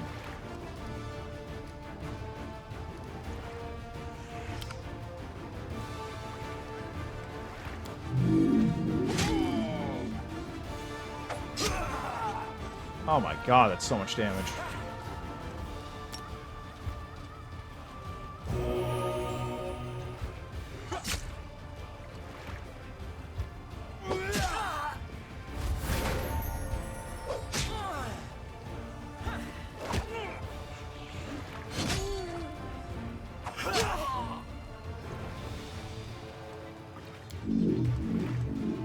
There we go. Problem solved.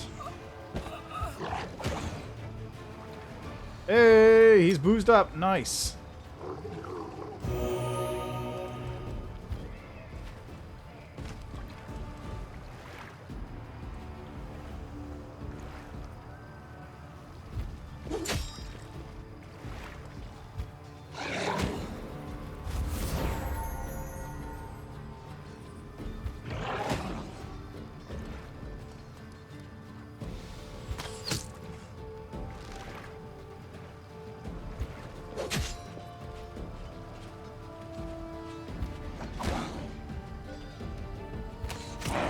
Hey, got it.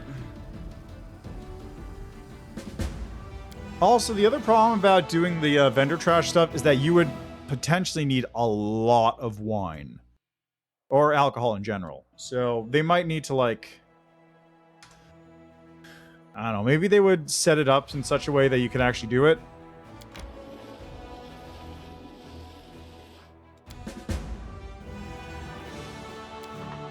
They'd have to do some weird stuff, I think. Not that it's not doable, but it would have to be some weird stuff. I also haven't actually tried Monk yet. I feel like I should.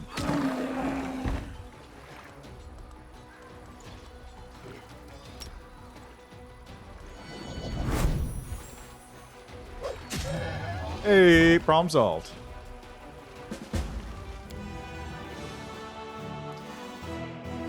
Yeah, so it feels like Wizard is the best general.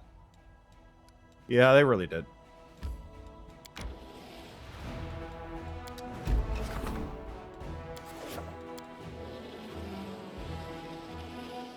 I just remember the old memes of Vow of Poverty.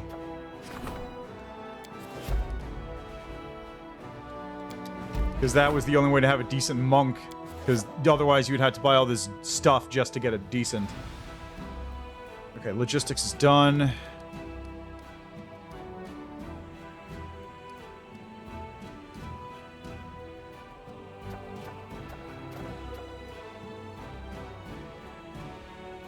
Yeah, well, Wizard is the best in terms of just like standalone as itself. How long does this take? 7 days? I need one of these.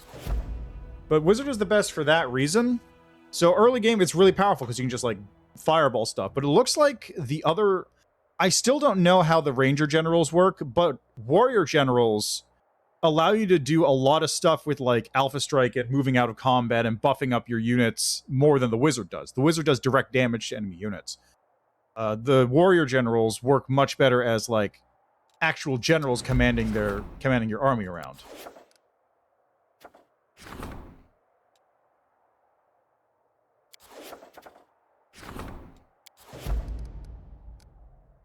That's just what it feels like.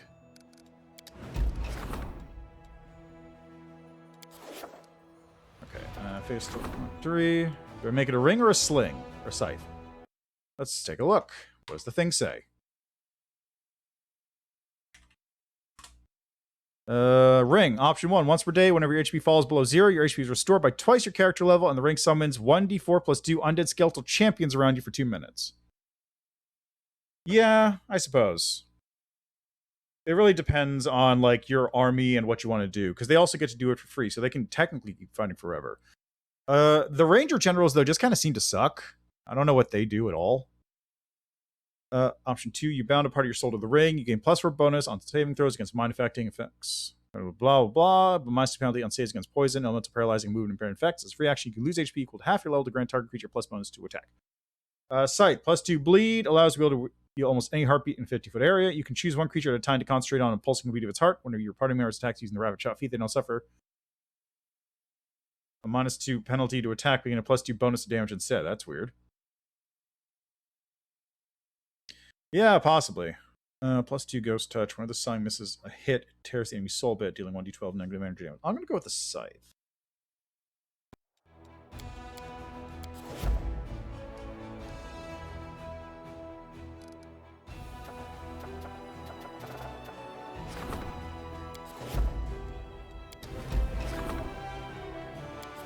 More Vampire Ninja Pirates.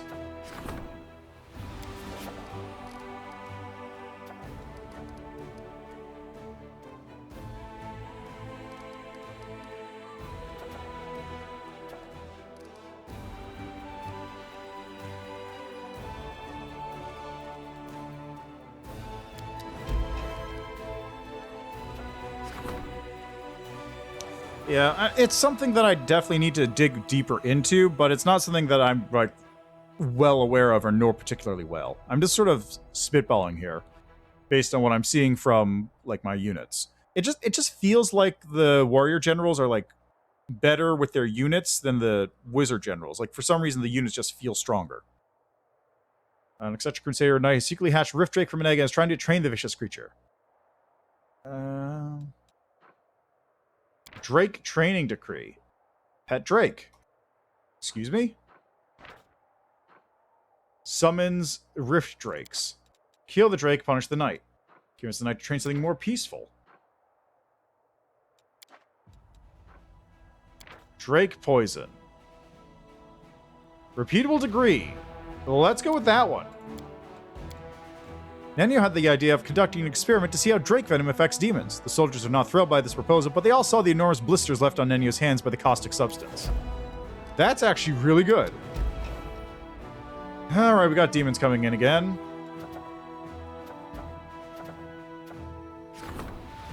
This is logistics. That's... okay, never mind. That's not going to get done ever.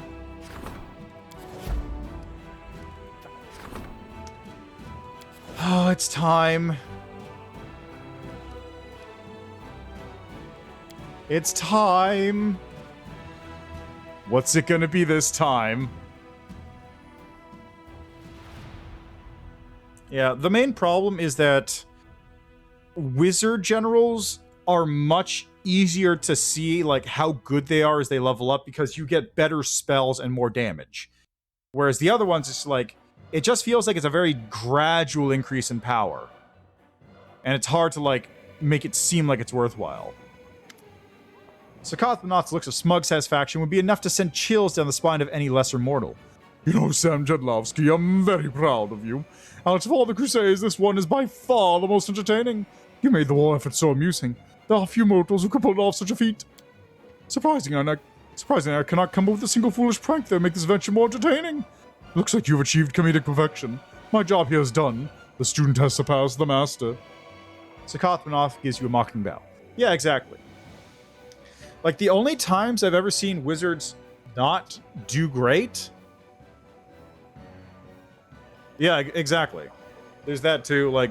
And the important part is, like, no matter how beefy you get your units with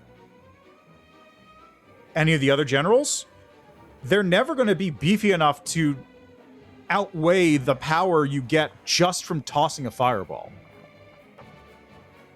Which is why I guess you only get 4 caster generals in total. 4 or 5 or something like that. So I would like to give a final gift to you and your soldiers, something memorable and wonderful. Perhaps I should provide amusing amounts to replace your boring hoses? Or perhaps I should give your soldiers better fashion sense so they can march in style? Or maybe I should ignore your soldiers altogether and give you a bauble for my collection of treasures before we part ways as friends? Tell me more about your gifts. Have you ever noticed the drab attire worn by your crusaders? When a paladin puts on plate armor, helmet, and chainmail, it's both sensible and very, very boring. I could teach them to express themselves through their clothing. You know what they say? Inside every noble crusader, there's a tiny, grumpy witch. So every knight should wear a witch's hat. Actually, I'm not sure if that's really a saying. I may have just made it up. Who cares? Yeah, exactly. Like, that's the other problem. Like, even if you don't kill the entire enemy army in one shot, you still have an army. Like, you still have an army on you. The only way I could see it not work is if you manage to somehow blow all your spell mana, and then your only army is, like, a bunch of shield bearers. In which case, that's your own fault. Oh, if you'd like, I'll put your warriors on worthy mounts. Fear some milks. The nobility can ride magnificent centipedes. Centipedes? And of course we can't forget the majestic hairy mammoths, whose smell will cause even the fiercest foes to feel faint. As for a more personal gift, honestly I have no idea what I have in my coffers, but I'm sure I will find an interesting trinket for you. I'm gonna miss your counsel. I'm going to miss this sweet carefree atmosphere, tomfoolery, incessant pranks, and all the other things the Mendevian Crusaders are now famous for. Let's see, stylish outfit. Each day, all units in the army gain a random positive feat. Magnificent steeds. All trainable units can summon pets equal to the unit number in battle. The elks are summoned for units with less than 30 value. The centipedes are summoned for units with 30 or more value, but with less than 250 value. And mastodons are summoned for units with 250 or more value. Okay, so these are kind of worthless. Oh, these are decent. Oh no, they're just kind of tanky. Centipedes are... Mastodons are... big, and that's about it. Give me a souvenir. Artifact from the First World. Doubling Annoyance. Whenever the wearer of this headband of perfection +6 summons a perpetually annoyed wizard, they actually summon 2 wizards instead of 1. Can only be equipped by a player character.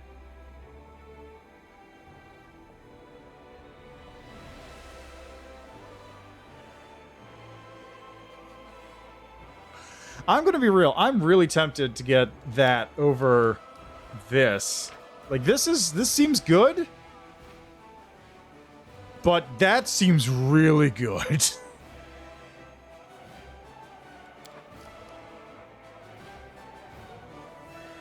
You know, fuck, give me the souvenir. I'm gonna have to start summoning this wizard more.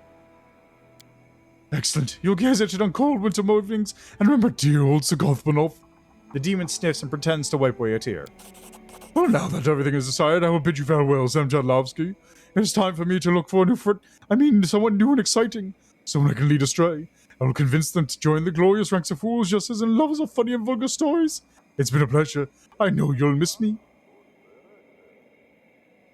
Don't worry about it.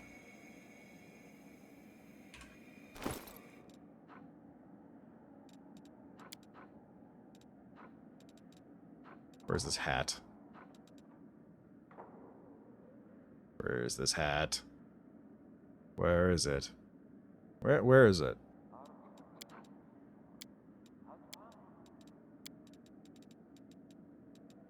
There it is. Man, I can't even see it.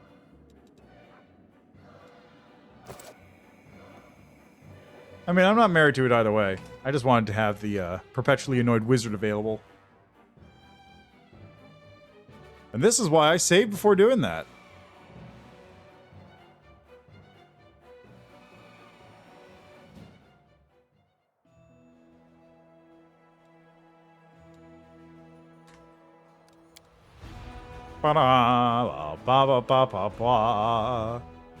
Alright, let's get some style in this bitch. Get some style up into his house. Do. Boom, boom, boom, boom, boom, boom.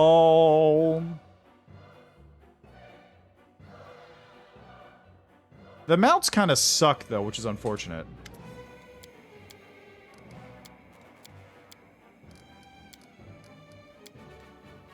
Look at me, I'm performing a genuinely good deed. Who would have thought I had it in me? My darling sister found out about this, she'd be so astonished. She had to pick her jaw back up off the floor. I think she'd be in a state of shock for at least a week. And now everyone in Miami is styling. I don't know how good that is, but we'll find out. Honestly, that entire thing seemed kind of lackluster.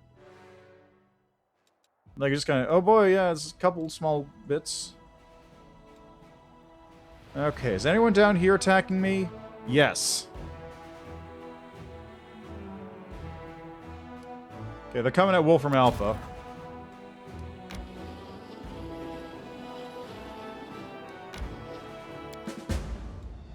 Me and my 600 sling will have to do this.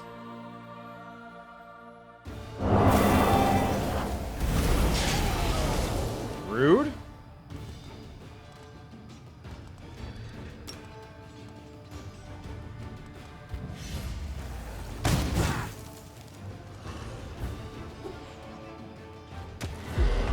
Wow. Fuck that up.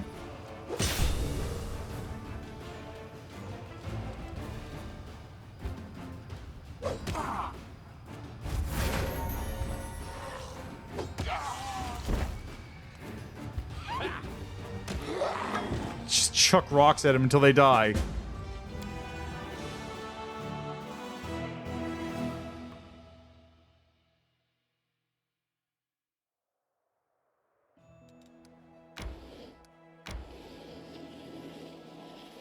Why do I have... Oh, yeah, I haven't been combining these. You know what? Let's put the beer elementals in here, too. Why not? It's gonna be a party for a reason.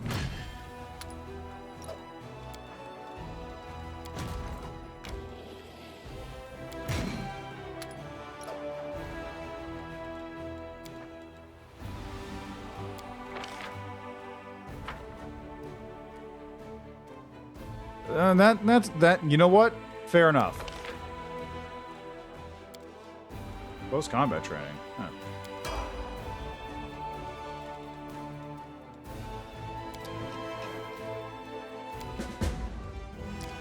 Oh yeah. I forgot. There were other demon armies coming at me. Haha. Whoops.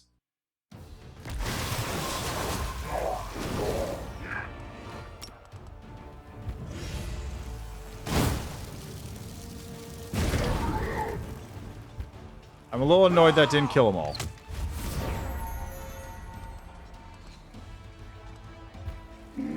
God damn, dude. Seriously?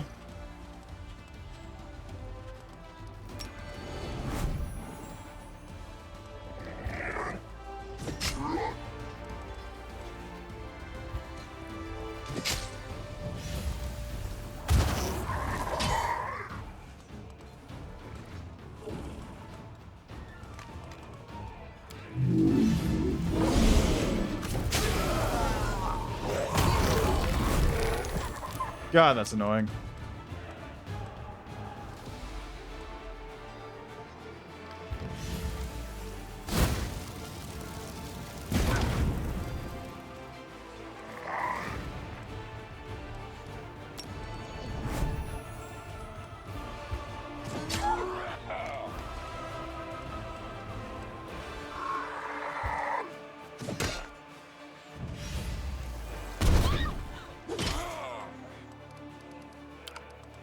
Okay, I can't do anything there.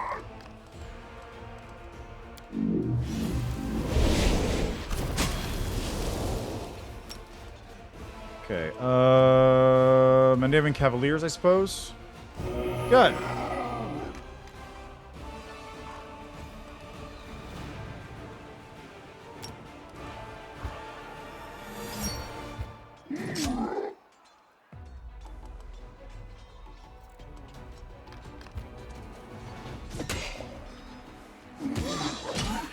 Nice.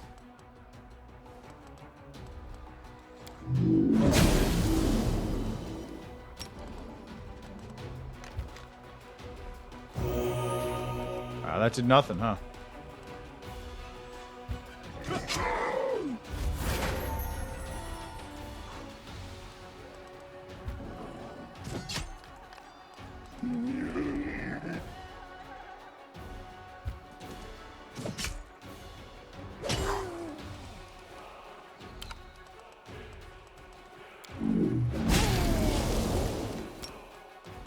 A little annoyed how it appears they keep doing, like, double hits on all their attacks.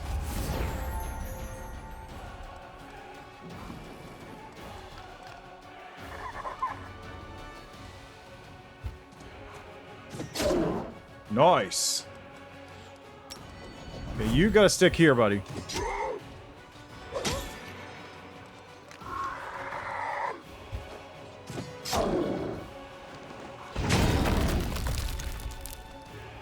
Ah, thank God, I can finally hit this thing.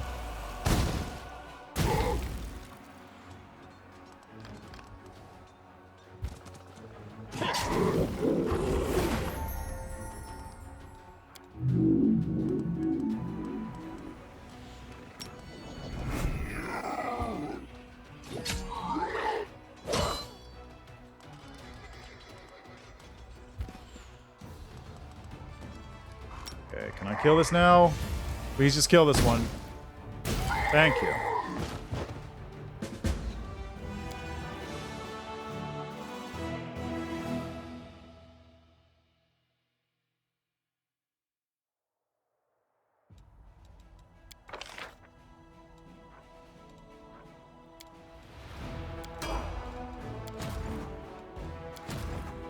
All right, learn them, get out there. Of course.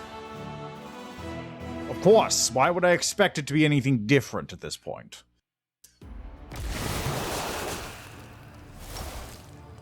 Axe thrower.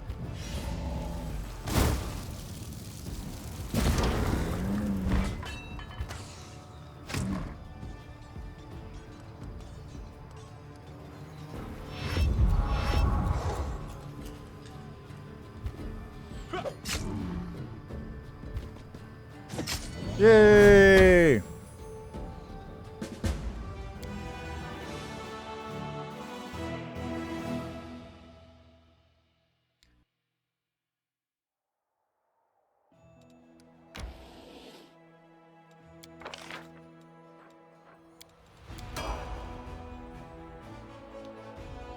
Okay, I think we're finally done. Let's see, these... Okay, good.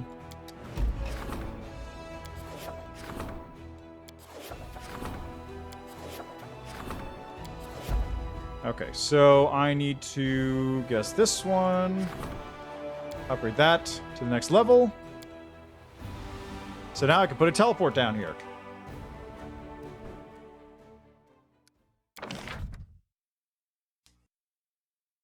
Let's see here.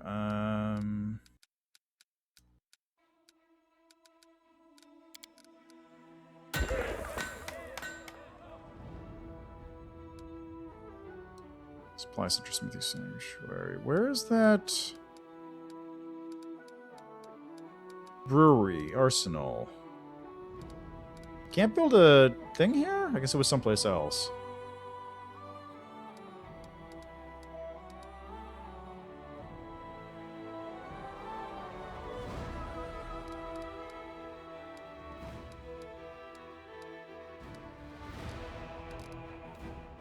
Alright, well, I got the teleport there. That's the important part.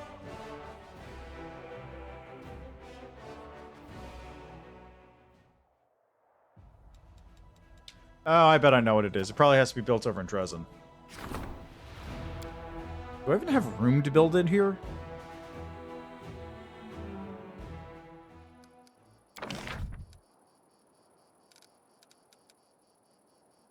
Spiritual Garden. Ah, it's a 4x4. God damn it. Okay. Barracks, arsenal, main archery range.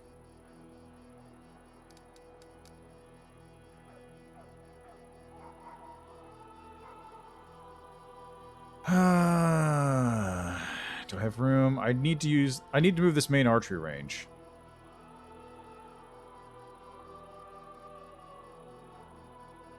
So I can move the main archery range over here, which I'll lose the smithy on that. Unless I put the arsenal up here and the main archery range there, because that would also work. So arsenal up top, main archery range on top.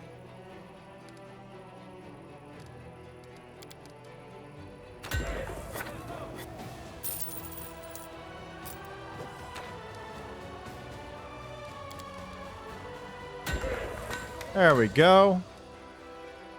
And now Spiritual Garden goes there. Perfect. Yeah, that's true. That is true.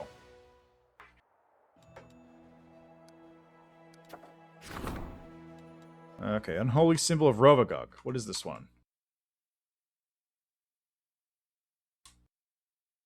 Let's see, +2 Radiant, +2 Crazy Burst, +2 get to break out of save stuff.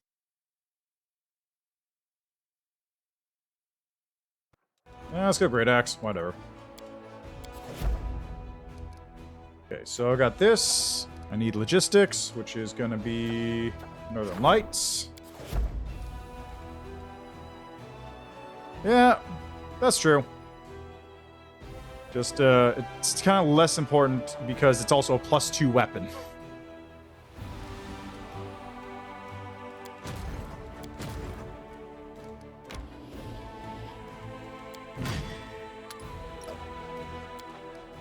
Because that was supposed to be at the very start of the game, clearly.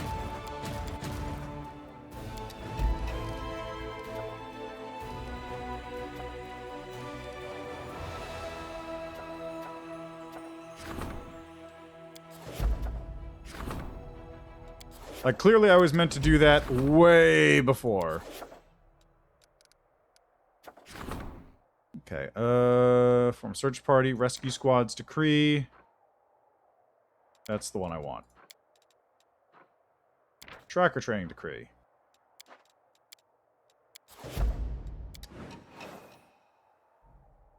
Okay, decrees, rescue squads, whatever.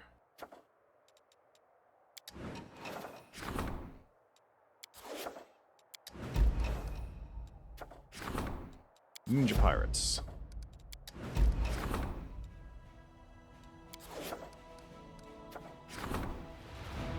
Blood of Wild Predators, which is Radiant. And also absorbs Magic Essence. Breaks out. And Corrosive Burst. Let's go with Radiant, why not? Close that.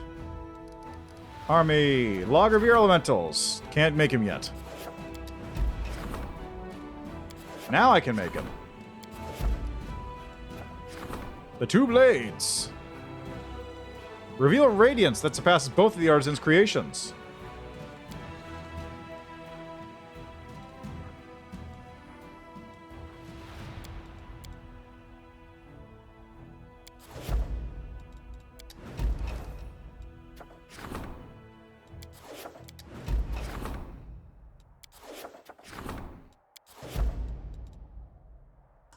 Okay.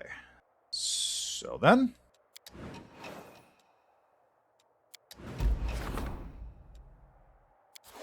Very good. I have a feeling that means that I'm going to be assailed by a couple units in a minute.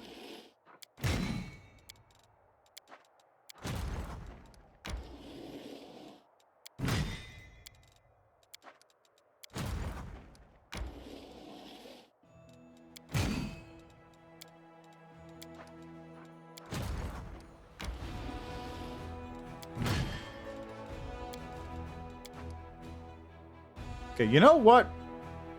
I think I'm just gonna fast travel things here a little bit. Because I have some time to kill.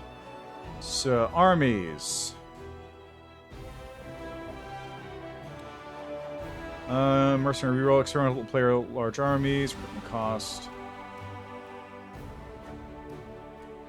Oh, there's a demon army.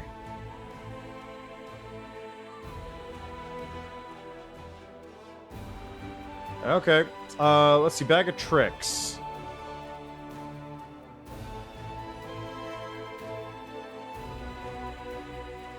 Achievements using mods. Oh, I forgot to use that one.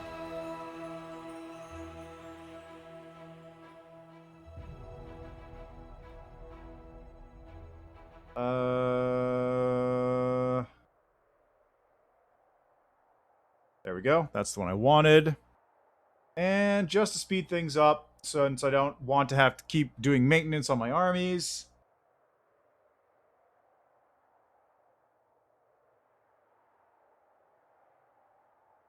Is there a thing that always makes your army win?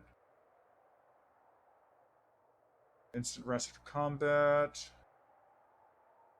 Limited.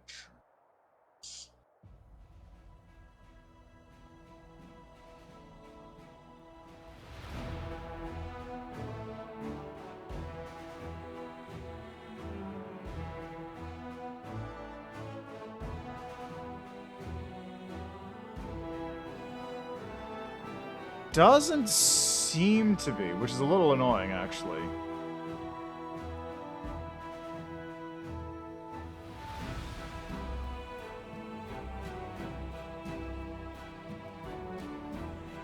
A crusade?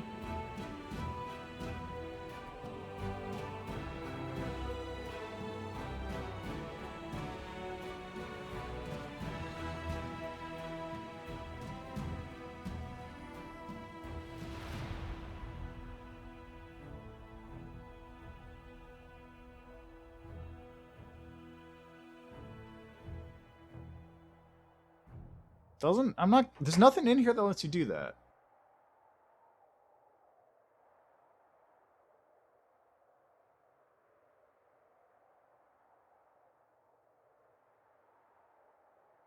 That's mildly annoying. I'm surprised there isn't. I really am.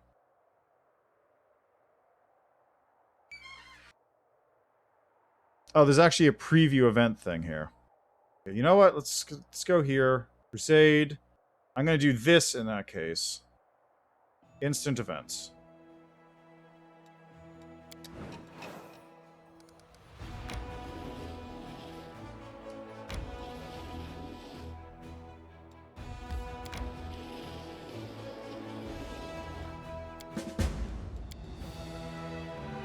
Like, I want to be able to, at this point, just smash the skip day button until I get through all this, because there's nothing I'm doing.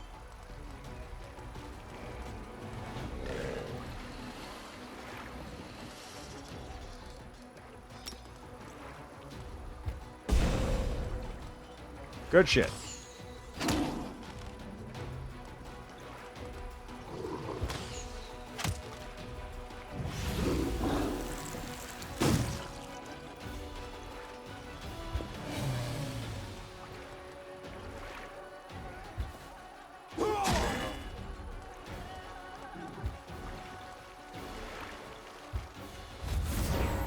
Oh, nice.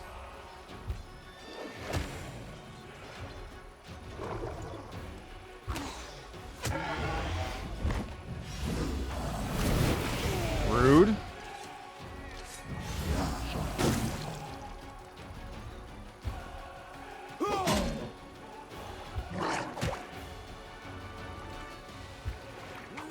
Get him. The fuck was that?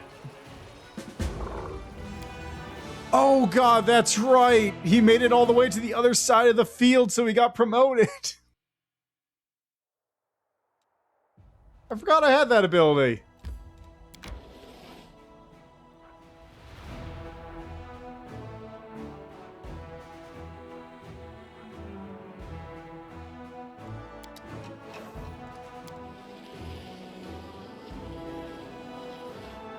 Yeah, I kinged him.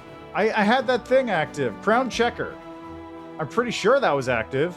I can't tell which one it is.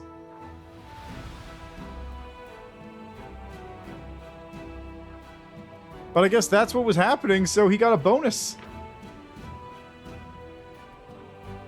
All infantry unit that reached the right border in Crown Checker.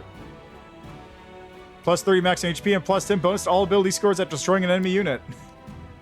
There you go. Completely forgot about that nonsense. Let's see. End the Dragon's Suffering.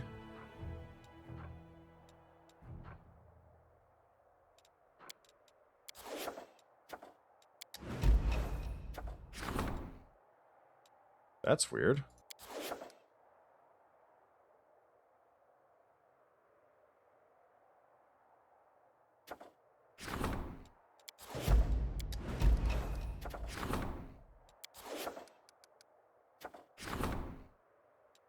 Oh, that's weird.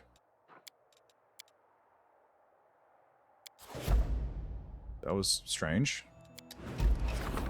Yeah, whatever.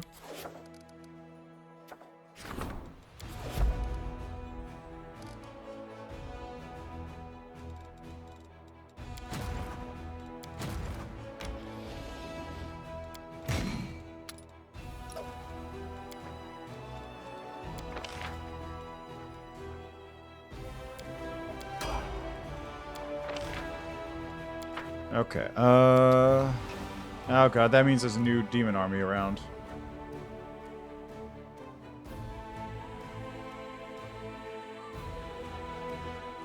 Seriously, is there no way to just make it so armies auto-win?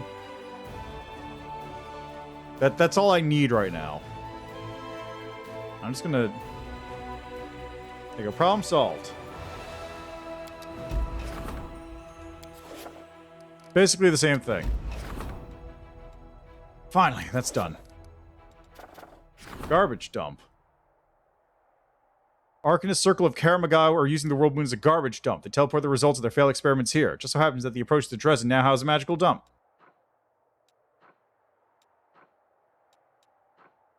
Dump excavation decree provides random items. Send the garbage back to the mages. One man's magical trash is another man's treasure. The soldiers now frequent the dump like children looking for buried rituals. Some of their finds have been truly extraordinary. That's actually pretty funny. Okay, let's go through this again, I suppose.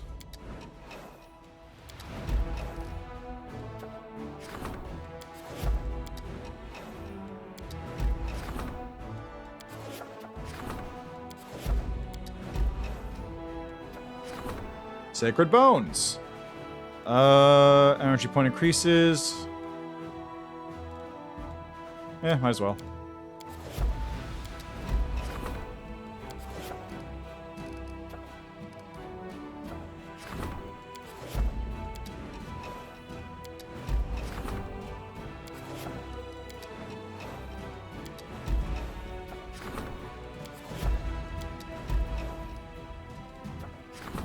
Powders and potions.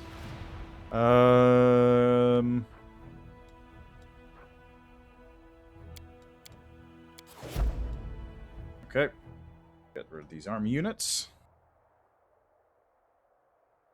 Wow. A bunch of them, huh?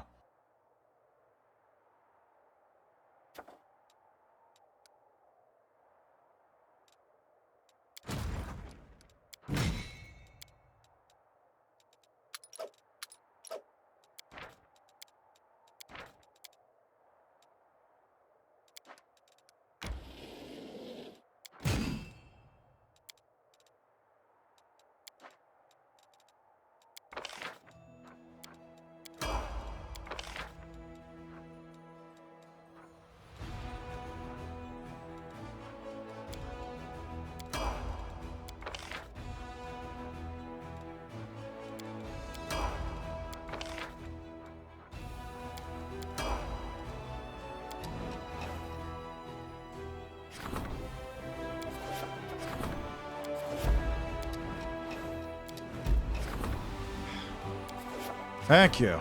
Okay, we're almost done here. Mostly. I'm not even gonna bother doing these anymore, because it doesn't matter. Okay, so decrees. Development. Nothing really here unless I want to just upgrade another location. I can do tricky steel, but this is repeatable, so that's not worth clearing out.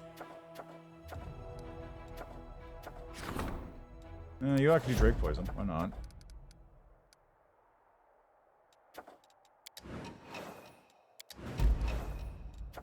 In their midst. 2 Gale Scouts are returned. Dexterous Hands Decree. Professional Spies. Spies Decree.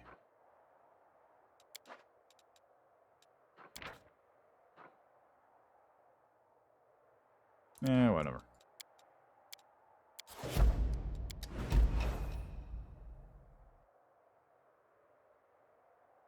Ah, okay. Yeah, I did see that, but just like, I just don't feel like dealing with it at the moment.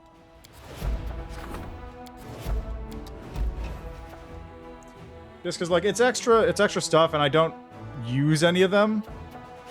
Really?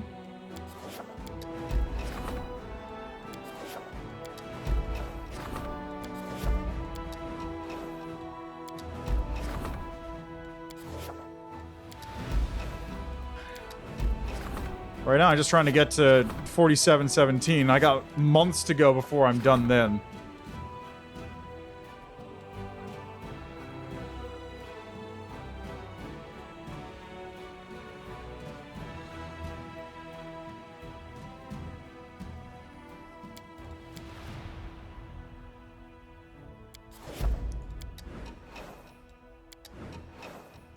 Yeah, more demon armies. Okay.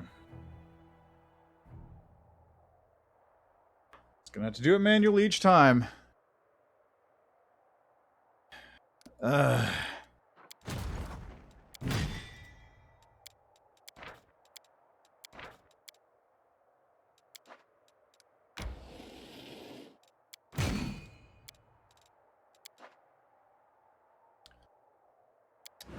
just gonna do this. I'm not even gonna bother interacting with anything anymore. I just need to get through the days.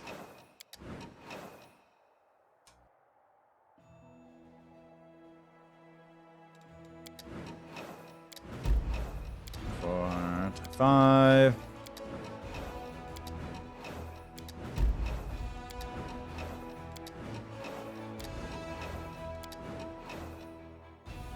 Yeah, it's 4717, finally. So I need to get to Gosray? I think it was Gosray, right?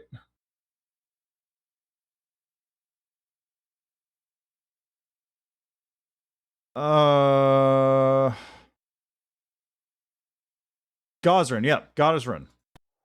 Middle end of Gosrin.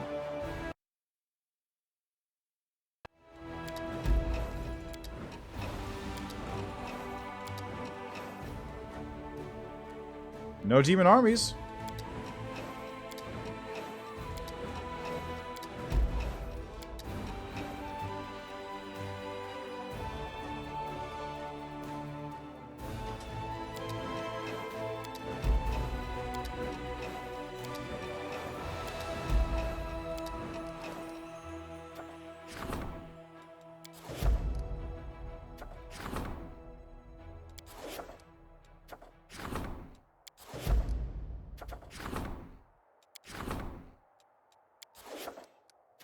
Ugh, God, so many of these.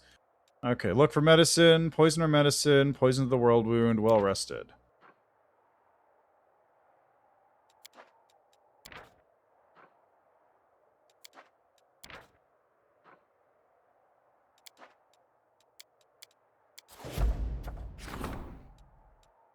Okay, cautious feet.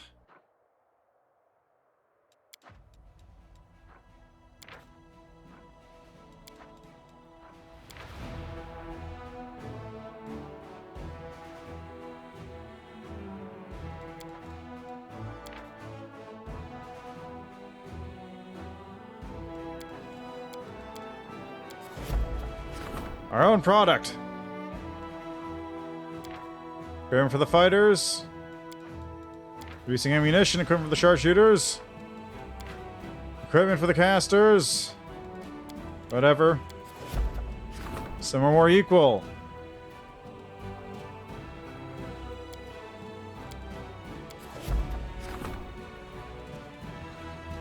Sword of the Chosen One. It's an unholy vicious dueling sword.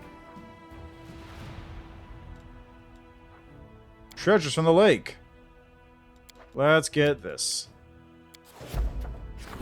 Involuntary Hezwin. Get that one on.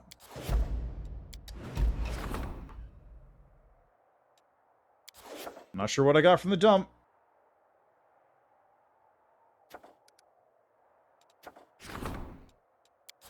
Yeah, fuck it, why not?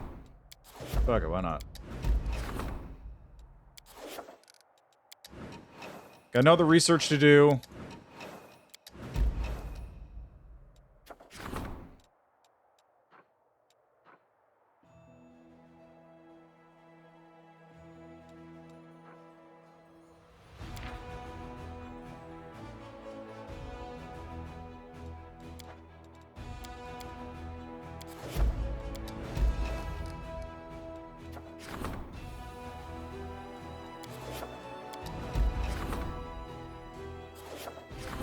Okay.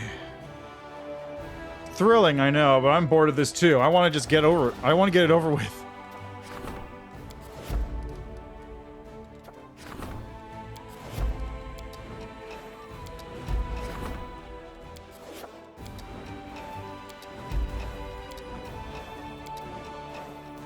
Oh, thank God.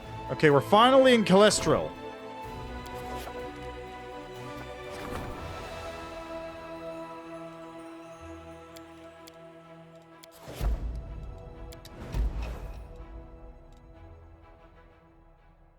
Finally in Calestril. We're very close.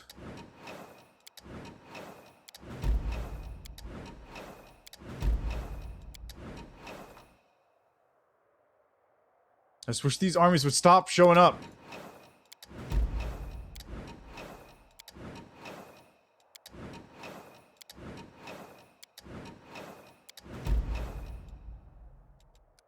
I guess I gotta kill one of these.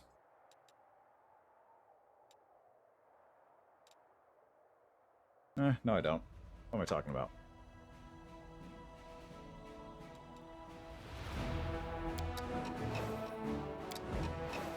Critical morale? It's not that bad.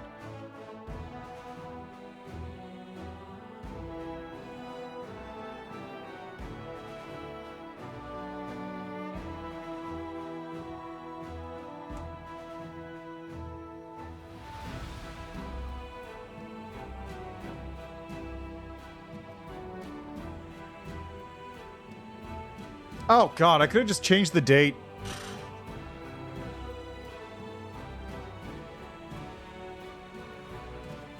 That's Farast. Okay, well, it's the same thing, it looks like. So, armies. Boop, boop. Problem solved. I don't know if the banner's green. The banners are all red right now, right? Oh, no, it seems fine. Okay, Crusade. Where was that date?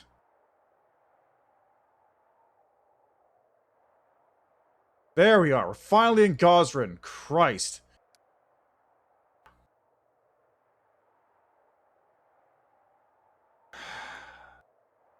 Wow, that's a lot of demon armies.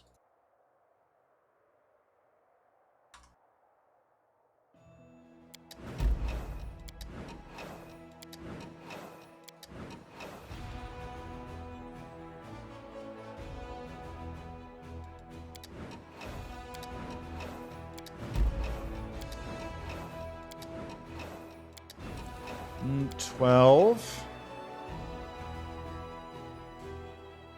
Okay, now I need to get the exact date correct. Exact date is 16 and 21st. It's a 5-day period. 15, 16, 17.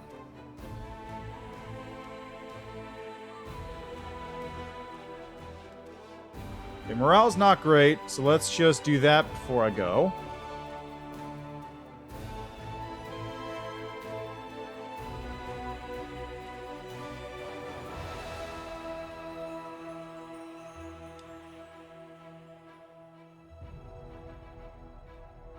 Okay. So, finally, time. You know what? Forget that. I'm just gonna. I gotta get out of here first. I'm also aware I never actually wound up using those army units. It's fine. Don't worry about it. I can always come back.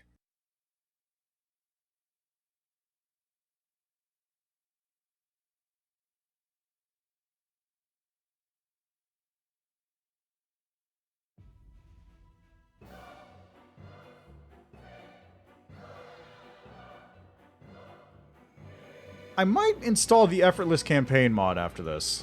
I'm gone. Come to think of it. Like for any further ones, just so I don't have to keep dealing with campaign shut.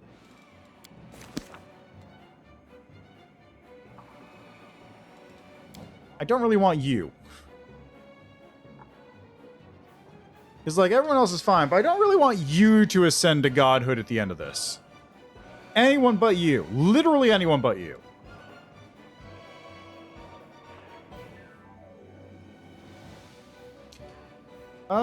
You know what?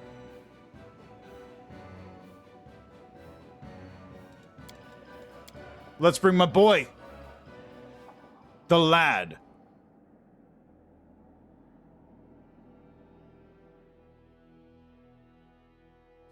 And how many of these things do I need again? I need...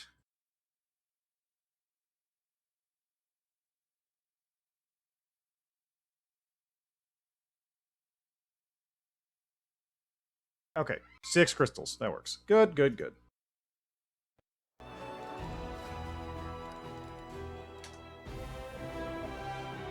Alright, let's get the fuck out of here.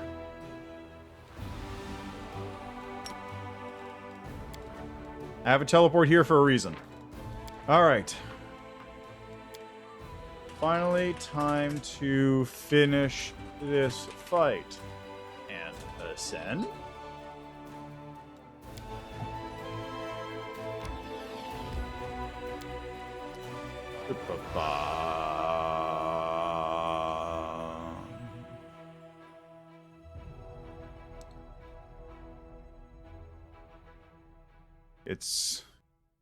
Let's do it. We're gonna finish it today.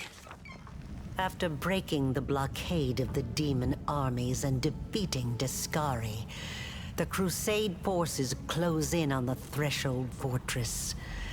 The place where 100 years ago, the first rift between the planes was opened. The place where this story will end. They're coming!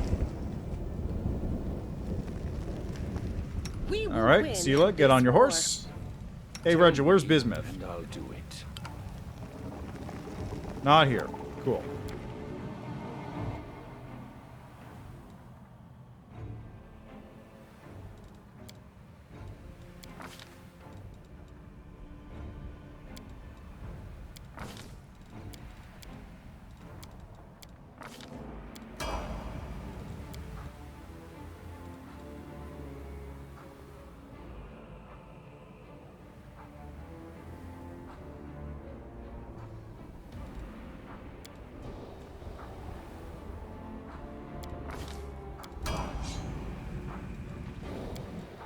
How do you mean? Oh yeah, don't worry about it. It's fine.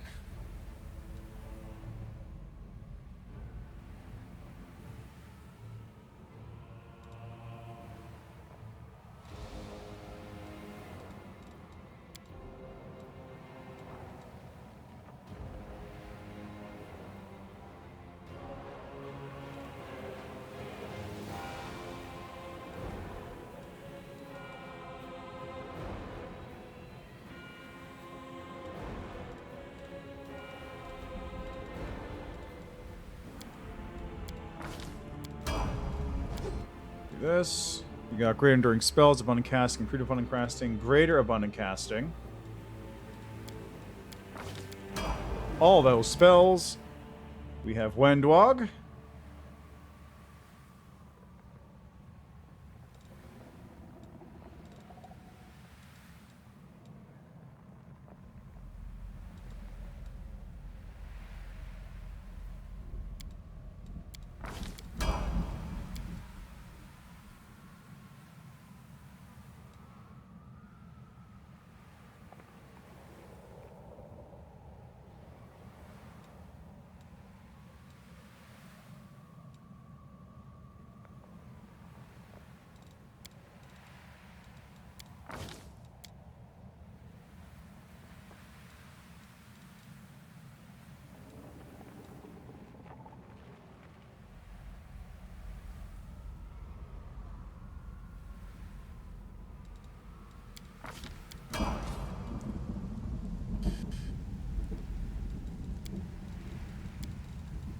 require my counsel?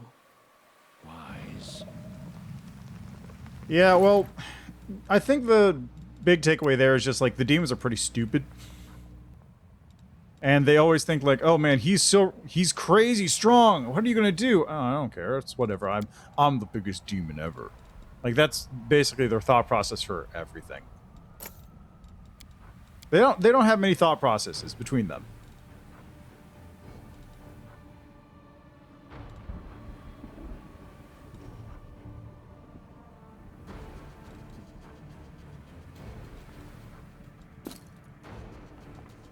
Okay, do I have any gloves of dueling?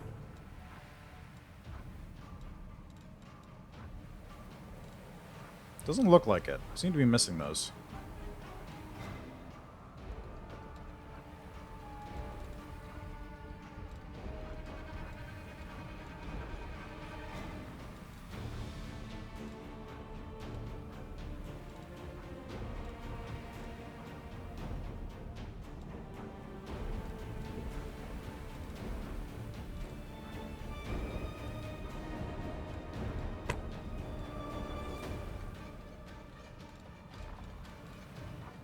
Okay, do I have a cloak? Good cloak. I got cost +5.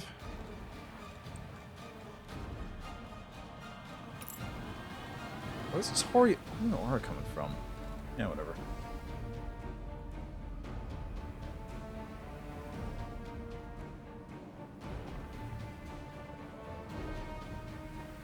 Yeah, so the deal with summon creatures is when you summon a creature and kill it.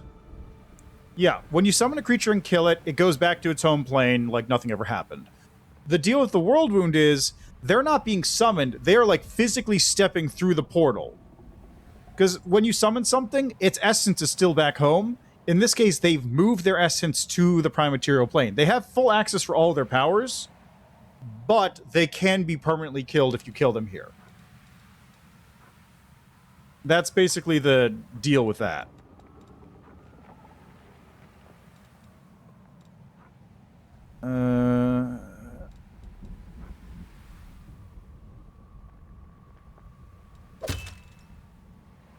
Yeah, it's sort of like astral projection if you want to think about it that way.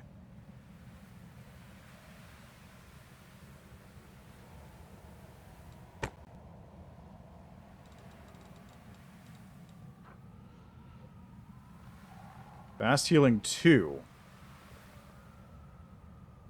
That actually might be really... you know what?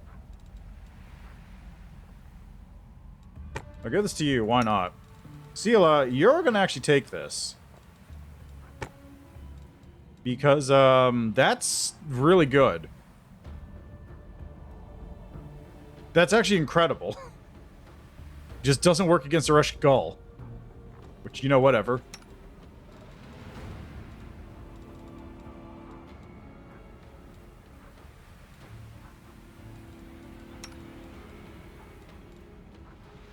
Anyway, let's rock.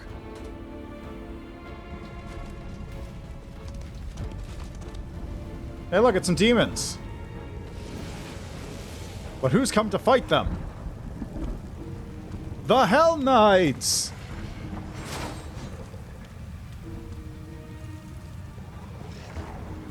The Hell Knights are here to help.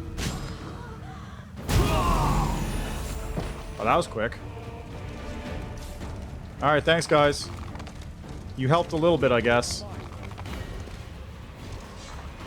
It's a giant worm, but who's here to help? Why, it's... I'm actually not sure. Yeah, just for funsies. It's not a good combination, by the way. Hey, look, it's Erebeth. Hey, who is this? Oh, it's the Mongrels. How you doing, Sol?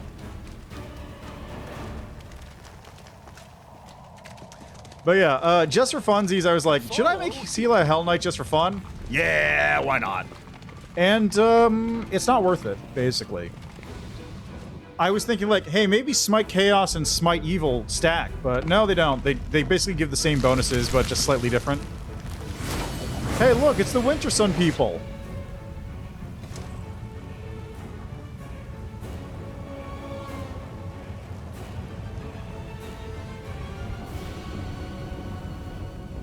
And the storyteller.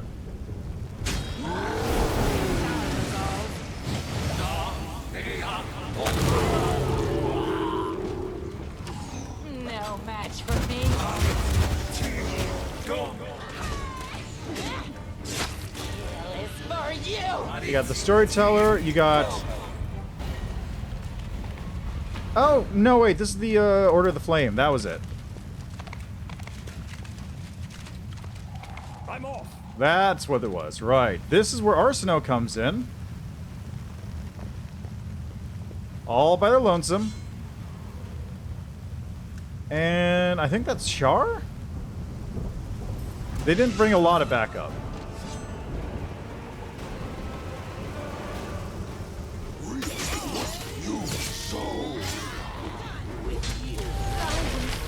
Oh, that's Galfrey. Oh, that was a Devastator. That was a Devastator. I didn't even realize. These things are so cool. I kind of just walked through it, but those things are so cool. Giant robots powered by the souls of screaming angels. I do what I must. It's unnecessary, but it's super cool.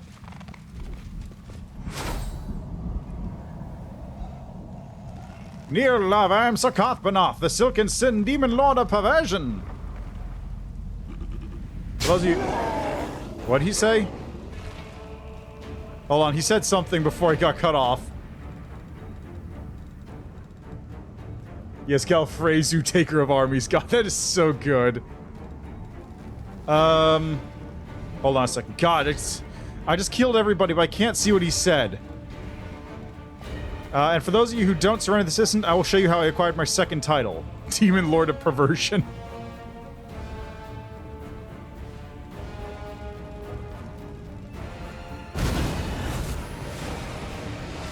Oh, was that a boss fight? Yeah, that was Koromazda.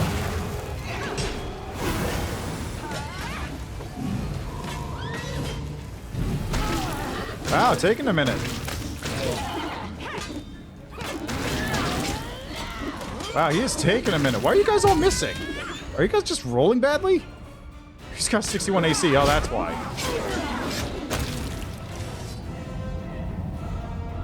A dear guest on my doorstep. Please do come in. You have been long awaited.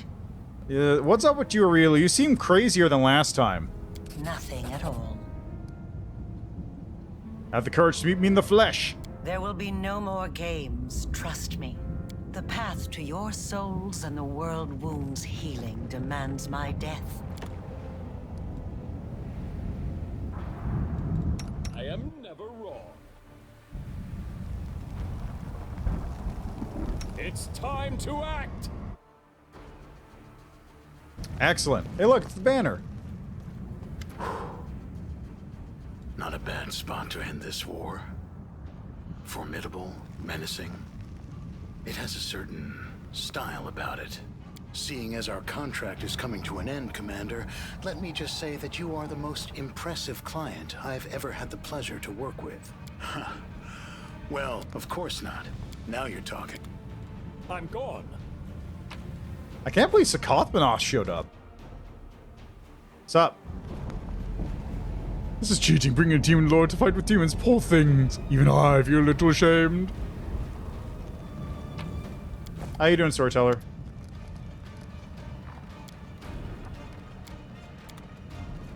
I don't think... Hey, it's Hylor! How about that? He's not dead. Wow, wild. We do it my Okay, so anyone I want to talk to in particular... Ah, right, this. Cool, what did that do?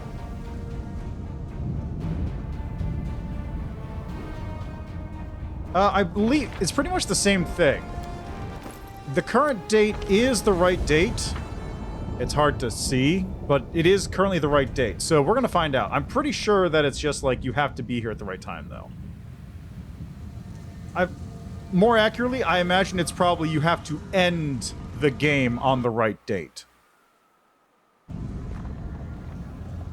Okay,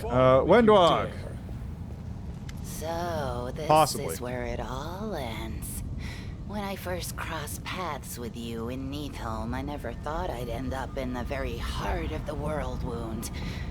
You certainly know how to enjoy yourself. But I feel foolish, out of place.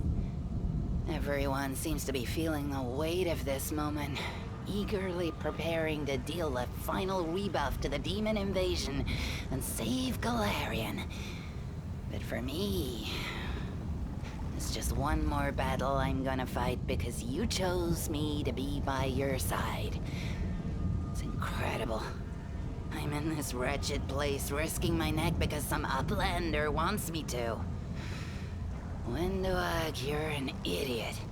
I feel like her intonation has changed a little bit. Like, she used to have, like, a sort of accent to it, like a, this wretched place, risking my neck, because of, like, a little bit of, she had, like, used to have, like, a little bit of weird intonation to it, but it's kind of gone here for some reason. Anyway, I have a feeling you probably can mess up if you rest too long. Just because I don't know. The guides all say that it just has to be, you have to be there between those specific dates in order for it to happen, but it doesn't tell you, like, what you need there, you know? It just says, like, do you have to be here? Do you have to beat the game? Do you have to get in there and beat it within that time period, or what? It's unclear. Anyway, if one of us doesn't survive, just know I love you. And I you.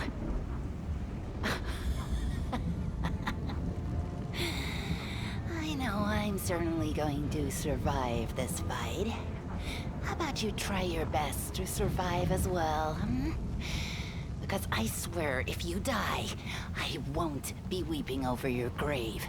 The alacrity with which these words fly from Window's lip causes her to flinch and look at you in terror. How about a kiss for good luck? You uplanders and your disgusting obsession with kisses. Fine, since it's a special occasion, here you go. No, kisses are still disgusting. I'll never understand what you uplanders see in them. But if you like it so much, maybe I'll kiss you again after we win. One kiss. Grabbing you roughly, Windwag attacks your lips with a deep kiss. Her technique is unschooled but full of wild passion. Releasing you, she catches her breath and her attention turns inward. Have you decided what we're going to do after we win? If we're both alive, I'm going to drag you off to some out-of-the-way nook and we'll celebrate our victory on our own. Again, and again, and again. It's time. Let's show them what the Underground Crusaders are made of. Our years of exile have given us quite the score to settle. And today, the demons will pay for everything. Alright, well that was the only one I really cared about seeing, so... Because she wasn't even here last time. Don't care. Let's go. The Gate of Threshold. The darkness is dense and viscous, like a brew in a cauldron. The darkness seems to devour all light pouring in from outside. Hey look, it's an Azada thing I can't do. Maybe next time. Look into the darkness. Enter the fortress. Yes, this is who I will take with me.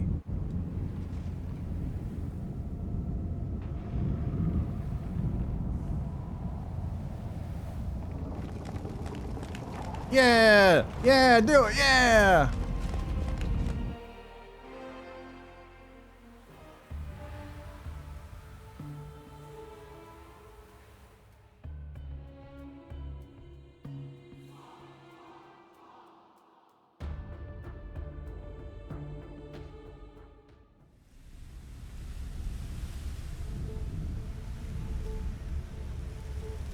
Alright, Sela, get on your horse. Thank you. Let's ride, folks.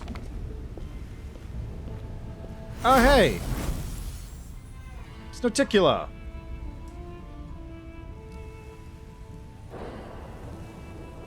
Why don't you be face to face? Are you afraid I'm going to kill you again? I have to admit, I did find it enjoyable. Spent too much time with my brother. He's clearly a bad influence, but it doesn't matter. You can laugh all you want. It helps you steel your nerves to the upcoming fight against Areelu. What do you want? Do you know what lies ahead? Why don't you join the battle yourself? I have to go. I don't need your gift.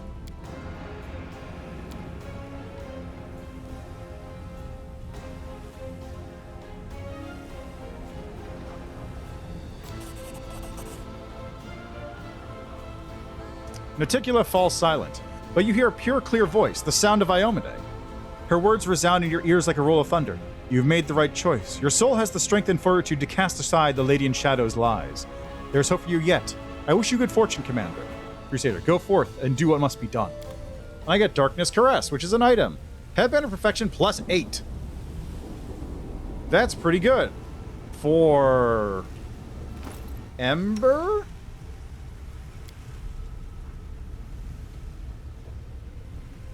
Yes.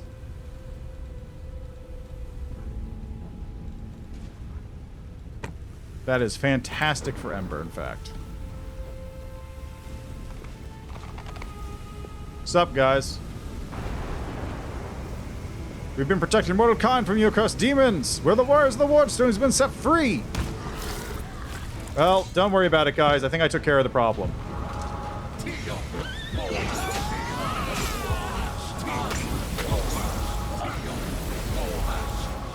Hey, thanks, guys. You big help. Big help. So he's restless.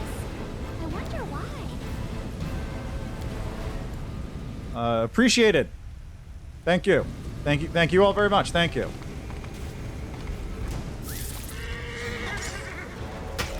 I guess it doesn't work on swarms, does it? That makes sense.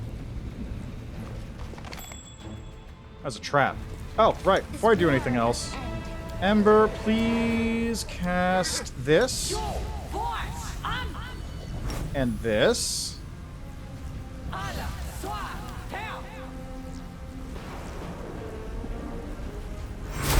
And this.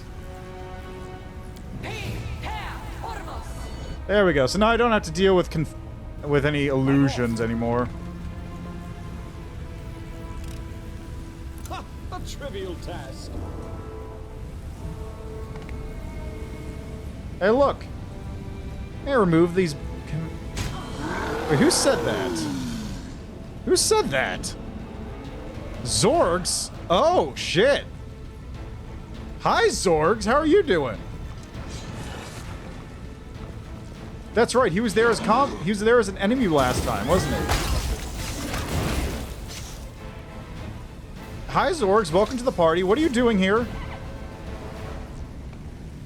They were meant to harm you, and you were kind to me. I hope I helped. You didn't actually. I suppose I can go back and take this back to the storyteller if I wanted to, for any particular reason. Not that I need to or want to.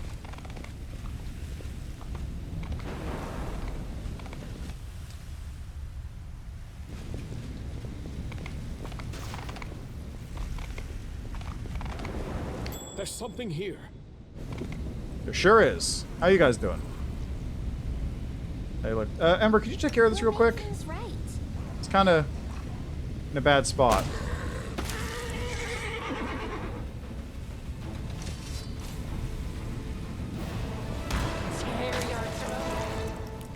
Can we take care of this now? Actually, you know what, Ember? Back up. I'll do it. Always ready. I've got the good trickery skill. That was easy. There, problem solved. I do what I must. My skills are absolute.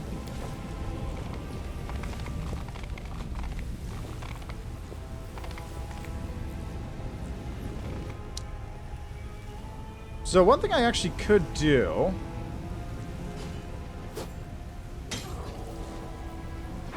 You'll make a fine trophy.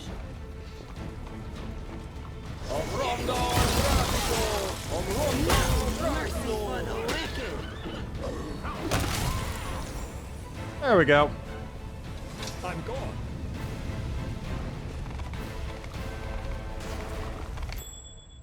Another trap.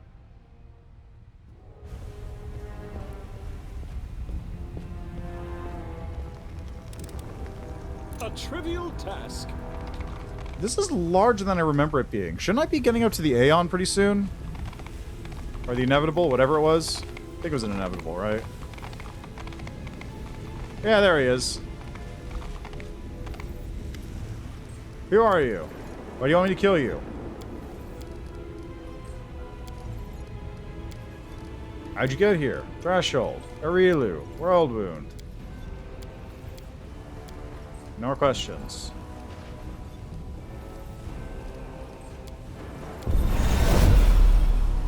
Oh yes, this dude. He's gone.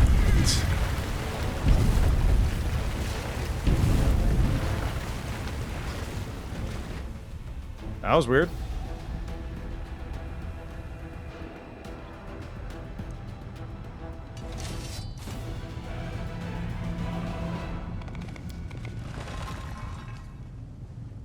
Spooky.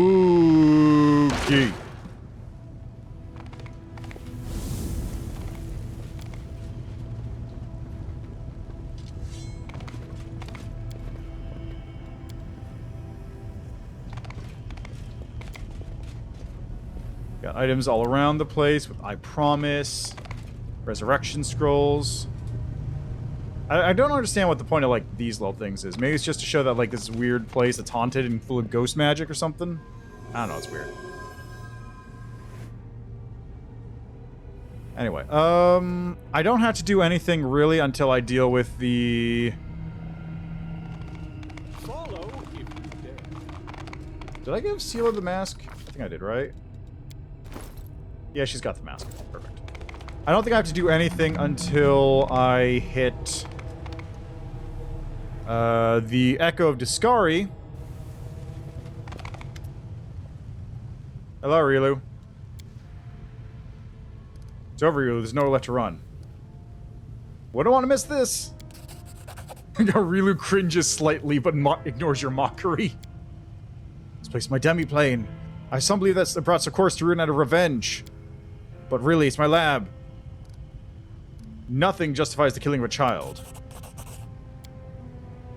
Look at you. This demi-plane. The first time I escaped my cell, I ran here.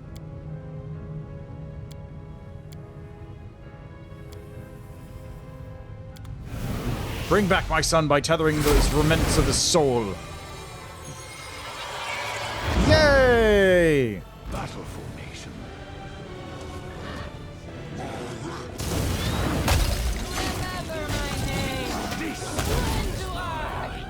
Is that all of them? Isn't that one over here too? Oh, they died. Okay. I don't remember which way is the correct way, because there's two exits, it looks like. There's one here, and I don't think there's actually one over here. There's something over here, though. Oh, nothing. It's just lava. How about over here? Is there anything over here? Nothing. Alright, back into the portal we go. So I have a feeling this is probably the last spy be able to rest. So let's just do that. Oh no, because I can still rest after the echo, can't I? So let's find out what happens if I rest for like 2 weeks. Besides getting a lot of corruption.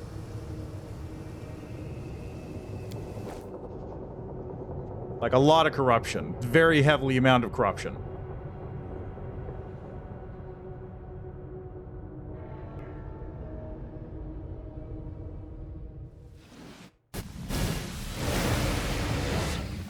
Oh god, Areelu's attacking. Is it gonna work? Thanks for casting store bolts.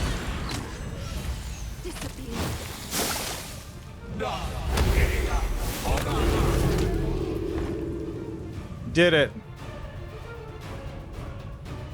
Oh god, yeah. Demiplanes are like the coolest thing. Just get a permanency demiplane of whatever. Timeless. Like my favorite one that I came up with just as like a fun little thing was a personal demiplane of snowball fights. It's a timeless demiplane, which is just permanently, constantly snowing. And you get hot cocoa from a magical dispensary in a little hut. And that's it. You just get a nice little snowland where you can just go in there, drink hot cocoa, and have a snowball fight. That's it. Doing the other stuff like infinite crafting demiplanes is also there too, but you know, that's what the one I want to have. Expanded arsenal, extra feet, mythic resolve. You know what? Nah, I don't care about that one. I don't care about any of these, honestly.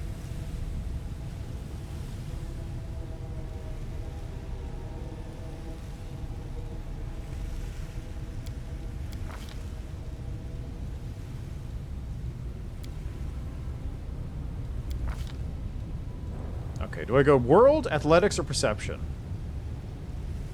Well, world, it's a bit late for world, I feel like. Just a little. So, athletics, perception.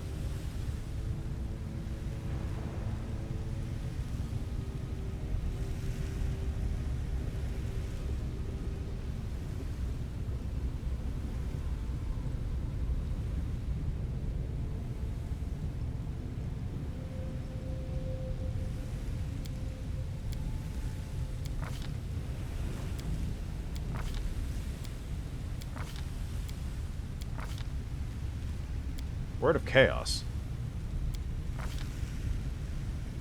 Oh yeah, that reminds me. Can I buff myself real quick?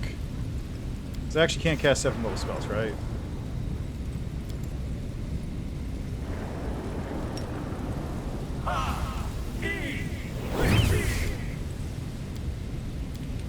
There we go.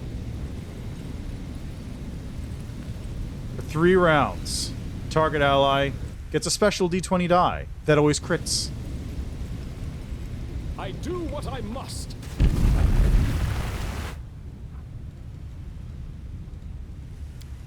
You are going to get the final feat that you need.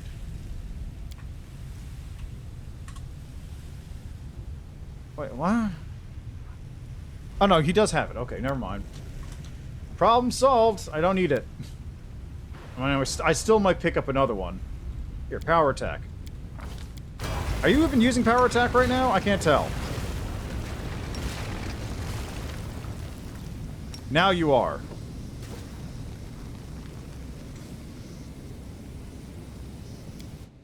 Sela!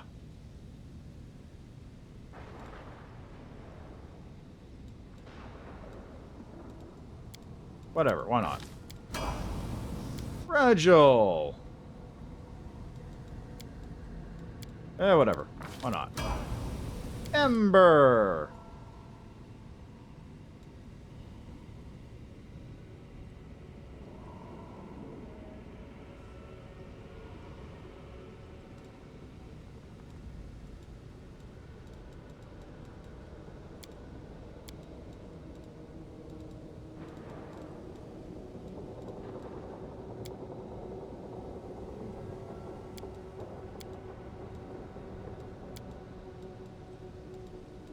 Whatever, why not? Wendwog!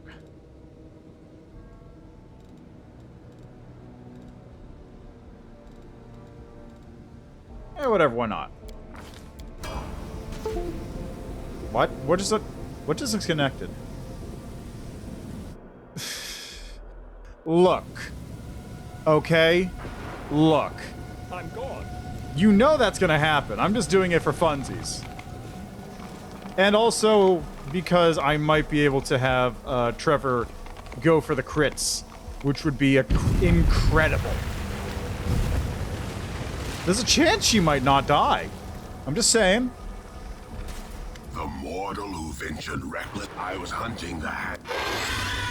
No.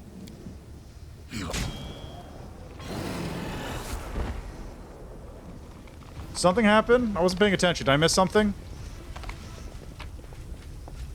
Ooh! Free Brilliant Energy side. I wonder what that's doing here. Weird.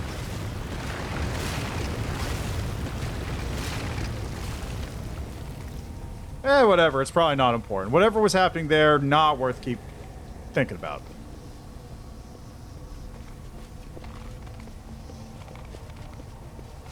Follow if you dare.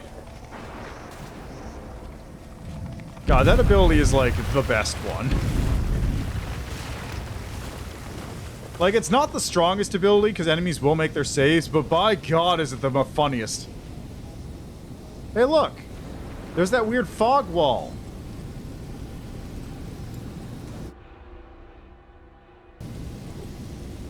Okay, so we're gonna make a save right here, and it's about to fight Areelu. Time to nap. I can actually see what the day is there.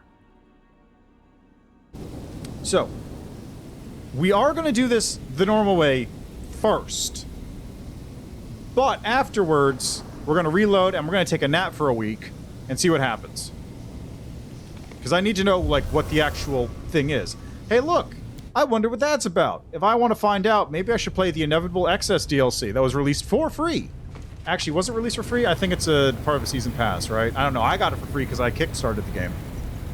This is where it happened. A researcher must not have any personal feelings for the subjects of their A researcher must be particularly resilient. Okay, it was part of the season pass. Okay. Under threshold. Yep. Activate green light should shove around you.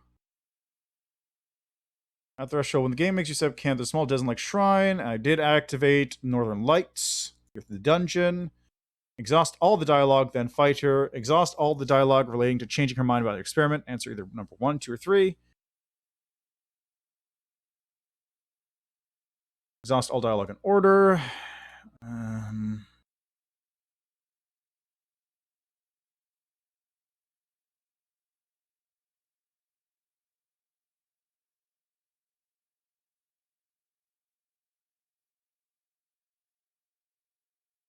Okay, so...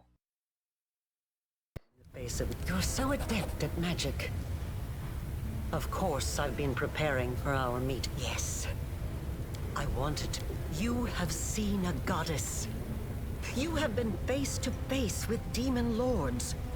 Were you awed by their greatness? I also want to make the world a better place. When I watched you day and... If a hypothesis is it will kill me eventually. The tearing of the soul. And it's finally time to end all this. We can work together.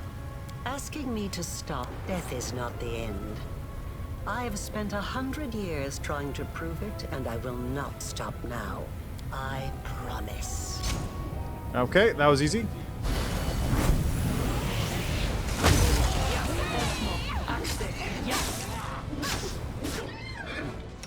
Actually, Ember, could you stop casting that for a minute? Thanks.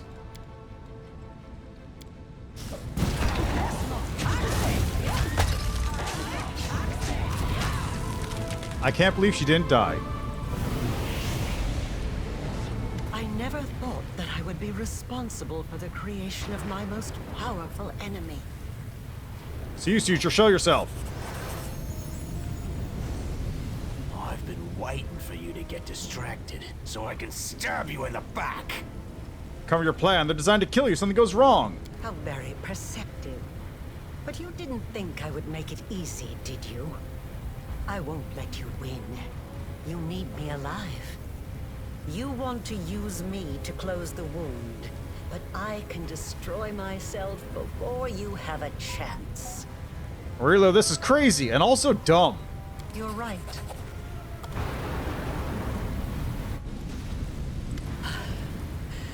You are stronger than I could have anticipated.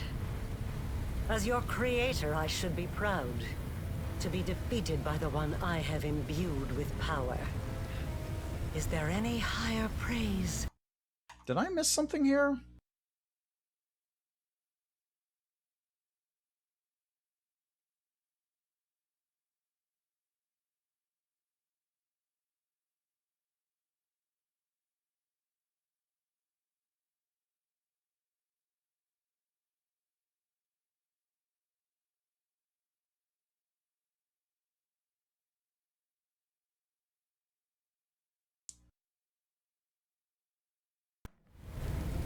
But I'm tired.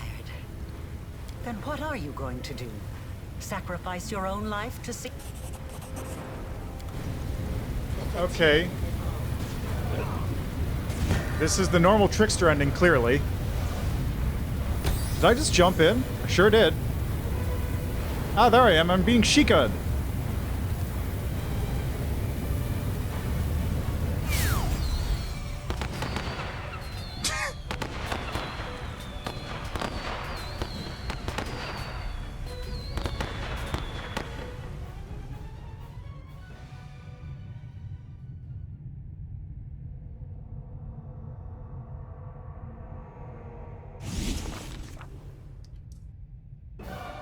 Life and death, destiny and great deeds, answers to mysteries, the search for one's true path.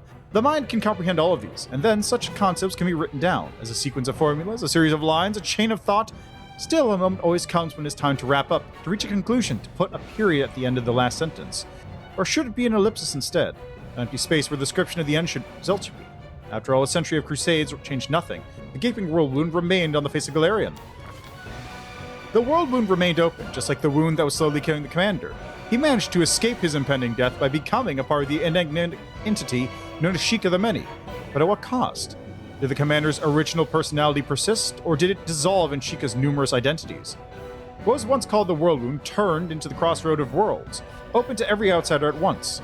Any mortal who ventured there was at constant risk of becoming collateral damage in the struggle between angels and demons, or between devils and Azatas.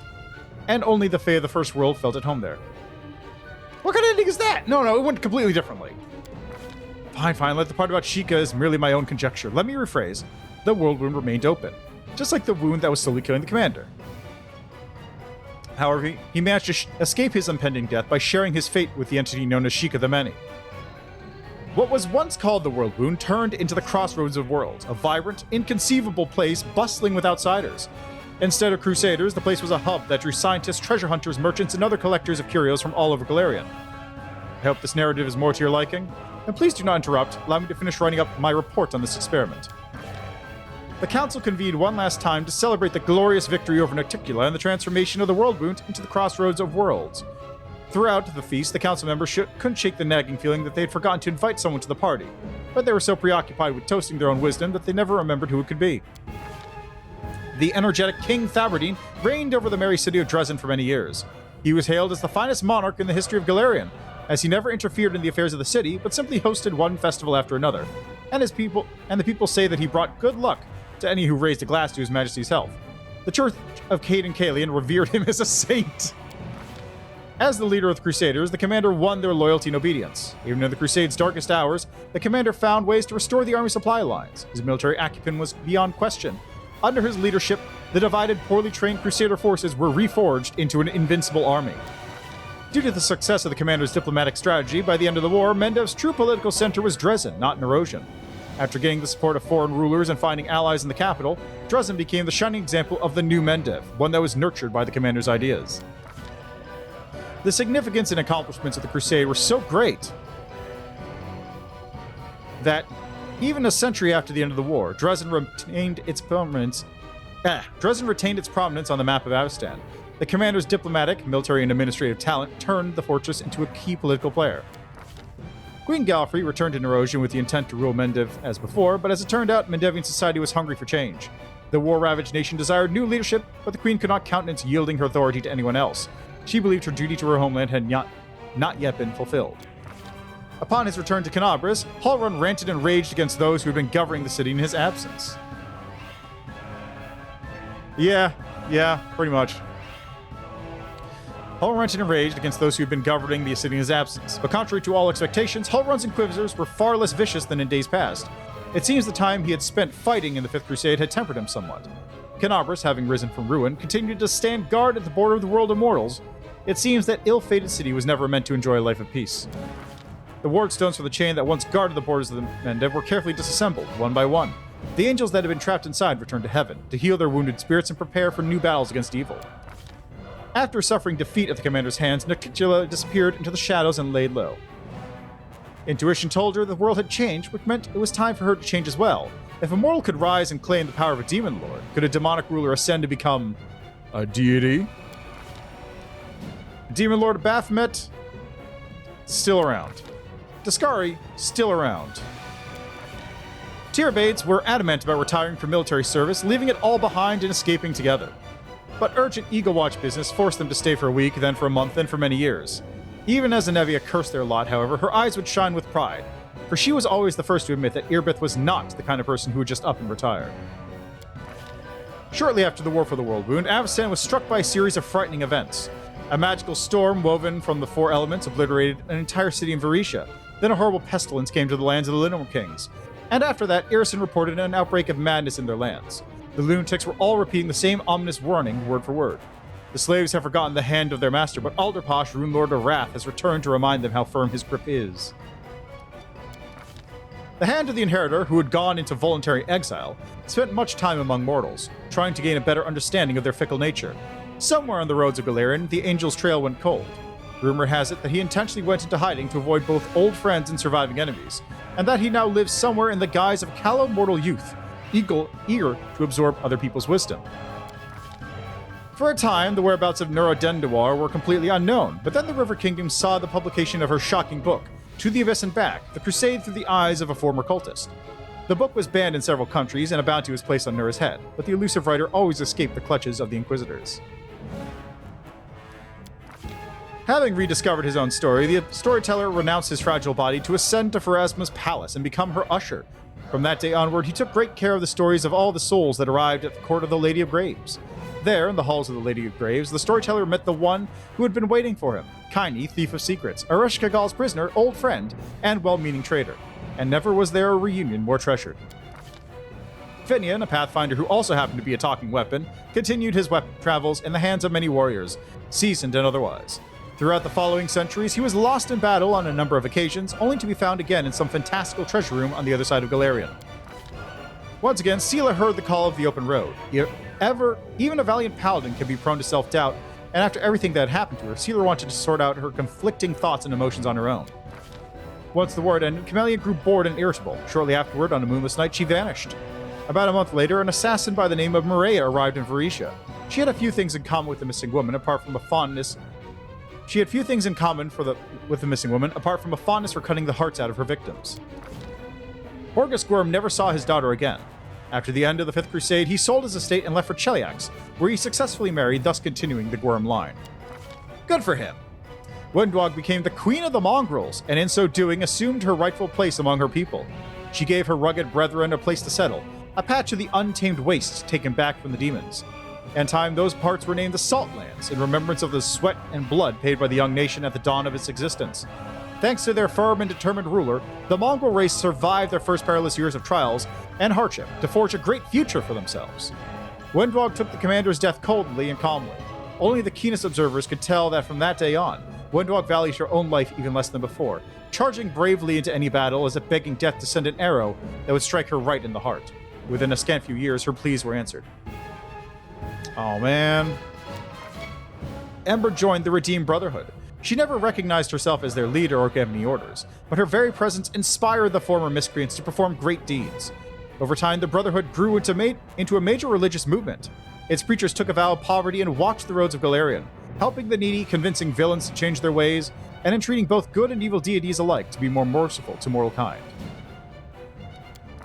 Soon after the war, a tireless researcher of all things unresearchable, embarked on a new journey. She had a sudden urge to know how long it would take to visit every nation on Galarian. The only evidence of the events that happened to her during the Fifth Crusade is a short article on the Encyclopedia Galaranica recounting the great deeds of the commander, which led to the end of the dangerous play-merging experiment of Areelu Vorlish. Darren Arendelle was free from the other's gaze, but not from the watchful eye of Inquisitor Loiter. To the Count's great vexation, Loiter openly continued to watch him. It's unlikely Darren realized that this monitoring saved him from far more serious dealings than the Inquisition. The Count himself seemed lost for a time. His old life was over, and he struggled to find his place in the new one. To his own surprise, Woljif Jefta became a war hero. Esteem and fame were shortly followed by great wealth. The Thiefling did not let his newfound fortune turn his head, but chose to invest the money in several profitable ventures, and one charity for street urchins. Within a few years, his signature style came to include a top hat, a cane, and a bit of a belly. There was a lot of talk in the taverns of Absalom about the time.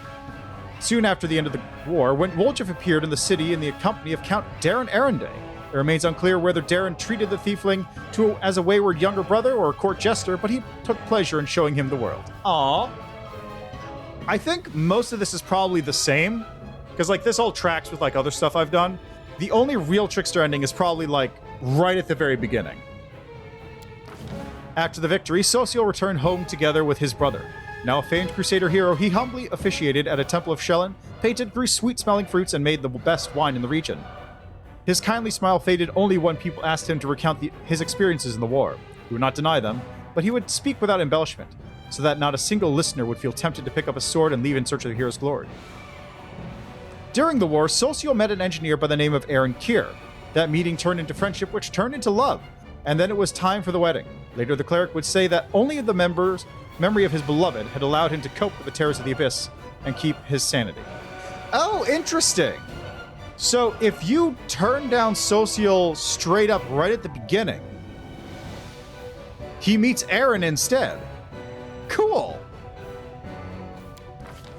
When he returned home, Trevor restored the Shield of Shellen to its place in the church and swore never to pick up a weapon again. He tried to rediscover his wood-carving skills, but his wounded hands betrayed him, no longer willing to create beauty. The tormented fighter lived a quiet, peaceful life, helping his brother with his vineyard, all the while trying in vain to forget the horrors of the Abyss. There was one person who took particular offense at the commander's final joke. Regil Durang had not the slightest inkling that he would become an unwitting accomplice to turning the lands of the former Wound into an insane crossroads of worlds. The shock was so strong that it reversed Regil's bleaching by at least 100 years. The gnome vowed to devote his life to rectifying the chaos caused by the commander. After the war, Greymore went off on his personal conquest. He traveled to Elutionera and killed 4 candidates for the position of the head of the Assassin's Guild, whereupon he rightfully took the position himself and became a preeminent figure in the Midnight Isles. Under his leadership, the guild prospered, and the denizens of many planes would shudder whenever they heard the innocent phrase, "Sweet dreams." Ursula had changed her nature, completely ridding herself of evil, but she would not dare to live among mortals. She took up residence in a small house away from their settlements. Shortly afterward, rumors began to spread. Some said there was a kind sorceress living in the cottage, or perhaps a reclusive saint, and people would come to her asking for help. She never refused anyone, and in time she earned their trust and friendship. Ugh, God, that's a lot.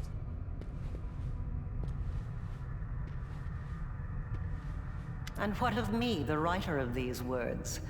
The half-demon witch known as the architect of the world wound. I was defeated. The victor spared my life in a gesture that was not quite a boon, not quite charity. I was left without hope, without a chance of finding a purpose again. I lived out my remaining days in an isolated cottage, far from everyone, needed by none, discovered by none. I have recounted the story of my life for you, Pharasma, Lady of Graves. Not only of my life, but of the commander's also. I believe the tale of such an illustrious figure would pique even a goddess's curiosity. Now you know everything. I await your verdict, goddess. Intervene.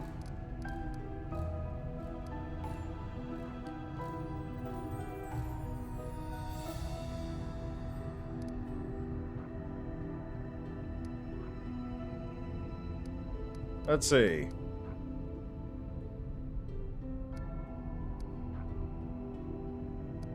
I appeal to your mercy. Of all the gods, Iomine was the only one to fight against the World Wound. Even you, Pharasma, stood by and did nothing. Doesn't that suggest that the World Wound was not so great a threat to the universe and Areelu's crimes were not as heinous as claimed? The laws of the universe have existed for millennia. They are incontrovertible. But even they allow the decider of fate some degree of influence over the verdict. You wrought great evil, while it stemmed from the evil that was done to you. Your actions far exceeded it. Your soul is dark, and there is only one place for you in the universe. And yet, the one whom you harmed most of all now appeals to me on your behalf.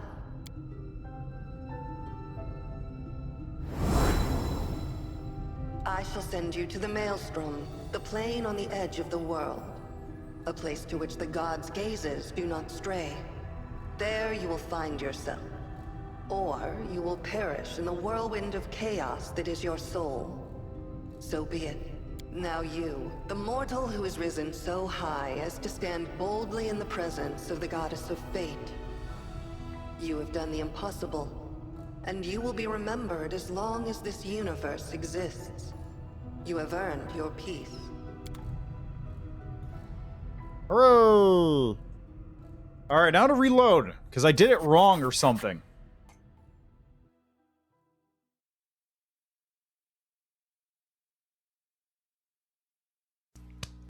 Yay! Okay, so Trickster's a lot of fun. Like, this is by far one of the wackiest paths from what I can tell. It's gonna be a bit of a, like, downer to go to the other ones from this, after this point. Just because, like, compare that to what Aeon's gonna be, or, like, any of the other ones. It's gonna be like, oh yeah, great, you got this new epic unit. Okay, cool, but what about the Paladin Dragon Fist monks?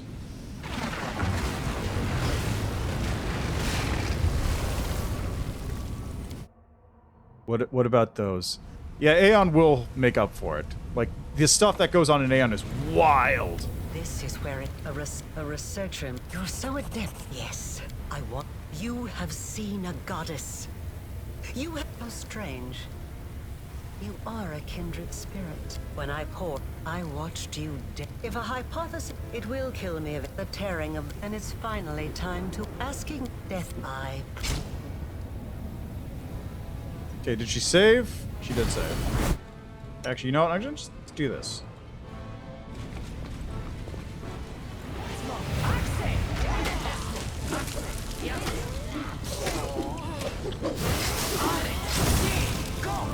There we go. I never thought that I would be responsible for the creation of my... I've been waiting for you to get distracted, so I can... How very perceptive. Certainly. My lady. I'm not going to flee for my life. You... Okay, I messed up.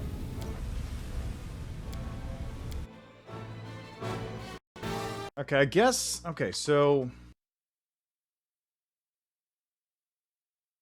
Okay, exhaust all the dialogue relating to changing your mind about the experiment, which I think is the option I didn't pick twice now. So that seems like the one.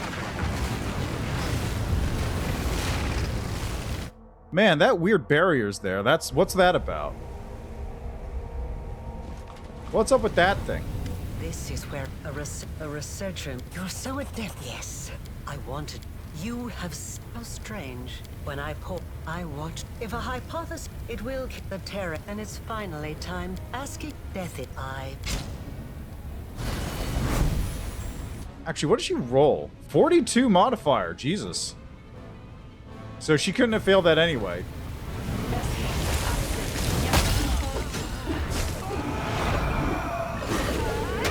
What was that? I never thought that I would... I've been waiting for you to get You call me a failed experiment, but what if you're wrong? I would be overjoyed to discover that I am wrong. I tried to hope, even though there was no hope left. But wait, why do you care? Why are you trying to change my mind?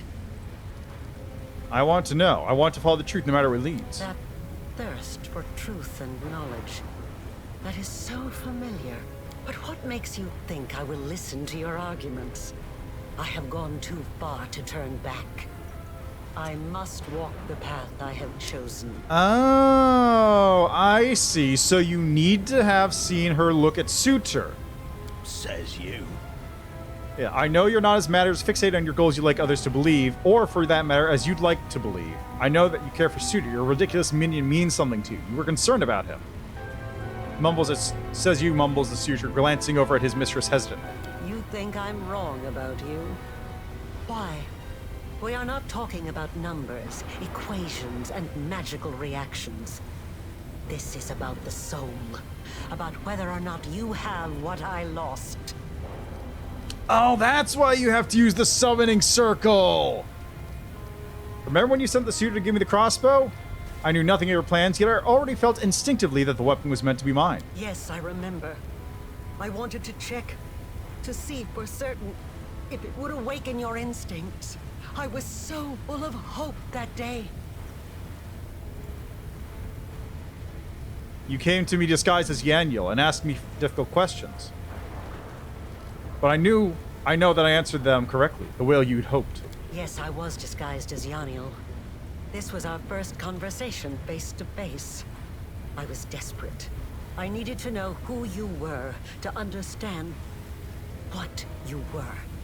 I wanted to find out if there was anything about you I recognized. In Articula's palace, you offered me power, but I was more interested in discovering the truth. You hungered for knowledge. You desired the truth more than anything else. As you're talking, something changes almost imperceptibly in Areelu's gaze and posture. She listens to you more attentively, sometimes with a slight frown, and other times with an expression that can almost be mistaken for curiosity. So, did I pass? Yes. I wanted to see if something would stir within you when you met my son's murderer, and when you encountered the one who betrayed me. But it doesn't matter. I asked questions, you answered them, and I thought I could hear the echoes of the past in your voice. I used the summoning circle to defeat the monsters in your lab. And the vial of summoning formula. The same formula my son borrowed for his own experiments. He always loved summoning. Always. That's enough. I can see now. It was naive of me to think I could just revive my son the way he was before his death. But there is so much of him in you. So much of me. I can't think of you as anything but my child. That's a little weird. I mean, I get that she's like on a 100-year-long grief bender, but still, Jesus. I have wandered in the dark for so long. But now I finally see clearly. I know how my path must end. The wound still erodes your soul, as it does mine. Let me put an end to my creation. Let me step into the flames and perish, so that I can heal you. Okay, hold on a second. Okay, what's next?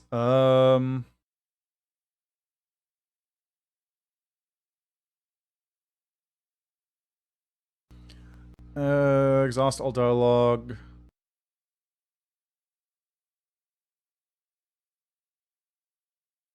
Okay, so I need to do this, of course, obviously. I'm curious about this one, but I need to do this one. There's gotta be another way.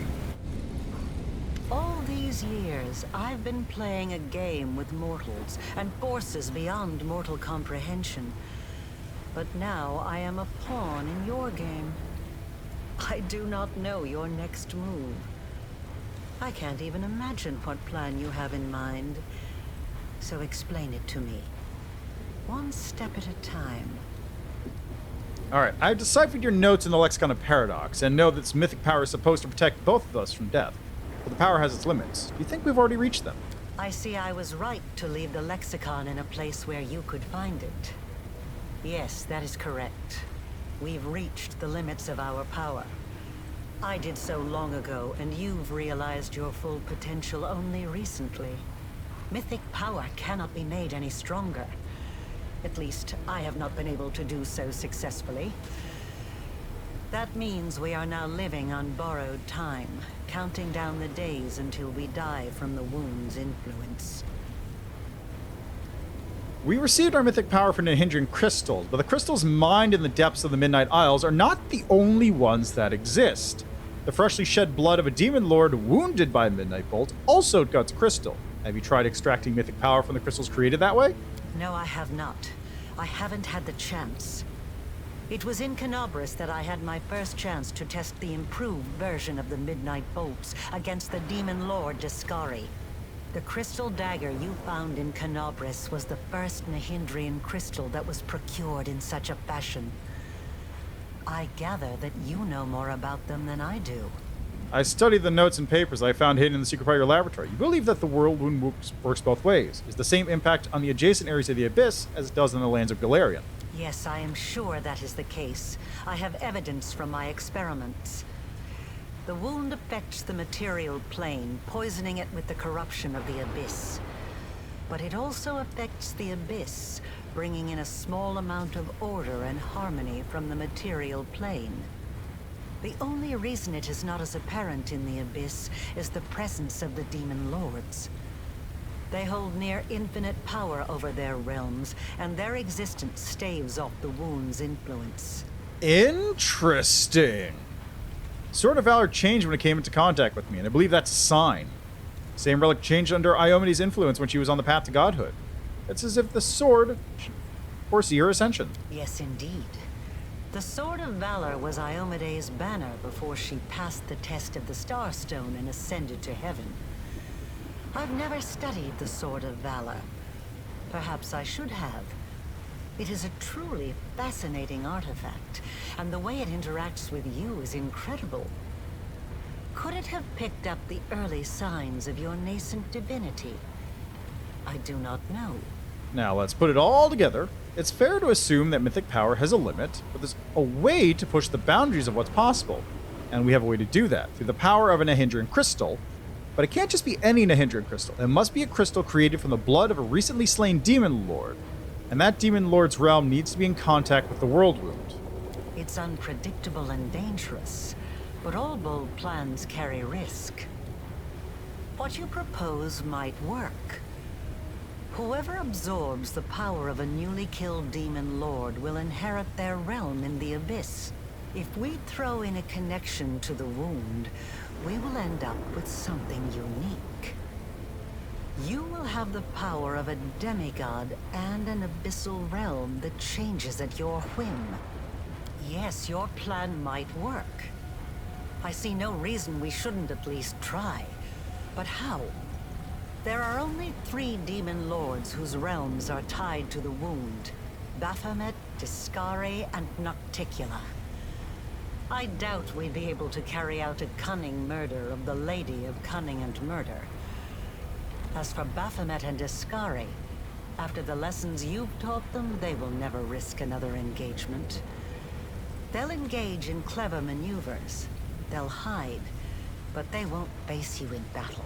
I learned a secret from Zamra. The Archpriestess of a demon can summon their master in a moment of danger, and they're bound to appear. We could lure them out. They are bound to appear? I didn't know that. No wonder demon lords are so careful about choosing archpriests. She's the archpriest of both of them! Echo Discari is dead. You're once second to him within the hierarchy. That means you're now the archpriestess of Discari. Correct. And the Locust Lord still hasn't deprived me of his favor. He should have done that a long, long time ago. You really should have. By the way, you're also second to Hepsamira, and now she's dead. That makes you the new archpriestess of Baphomet. Yes, it is true. Baphomet outsmarted himself when he granted me power and patronage behind Discari's back. And both of them were killed recently. They returned to life, and now they're under mortal forms. If we can fight them and kill them again, their realms will no longer be under their power and influence. And I could summon them. No, it's still too much of a risk. The world wound is more than a rift. It has a life of its own. To accomplish the plan you have conceived, we would need to channel an immense current of power through it, all the way to the realms of the demon lords. It would be 100 times more difficult than simply closing the wound. That's why it needs to be Gosrin! Also, how would you actually find this information? Like, can you read the notes or something? It doesn't seem to show up. I study the records kept by the Stargazers of Pelura, and I know there are certain days when the influence of the wound is at its strongest. It's remarkable that the worshippers of Pelura were able to discern this. Yes, you are correct. Such days do exist, but they occur very rarely. Only once or twice a century at most. Yeah, I suppose that's an option too. Today is one such day. I made sure to arrive at Threshold at precisely the right time. It took a while, like an hour of clicking. I can't run the full calculations right now, but I think you're right. This is the day when the wound is most malleable. We could shape it as easily as a master potter molds soft clay. Okay, hold on a second. I just need to... Just making sure that they don't die is all.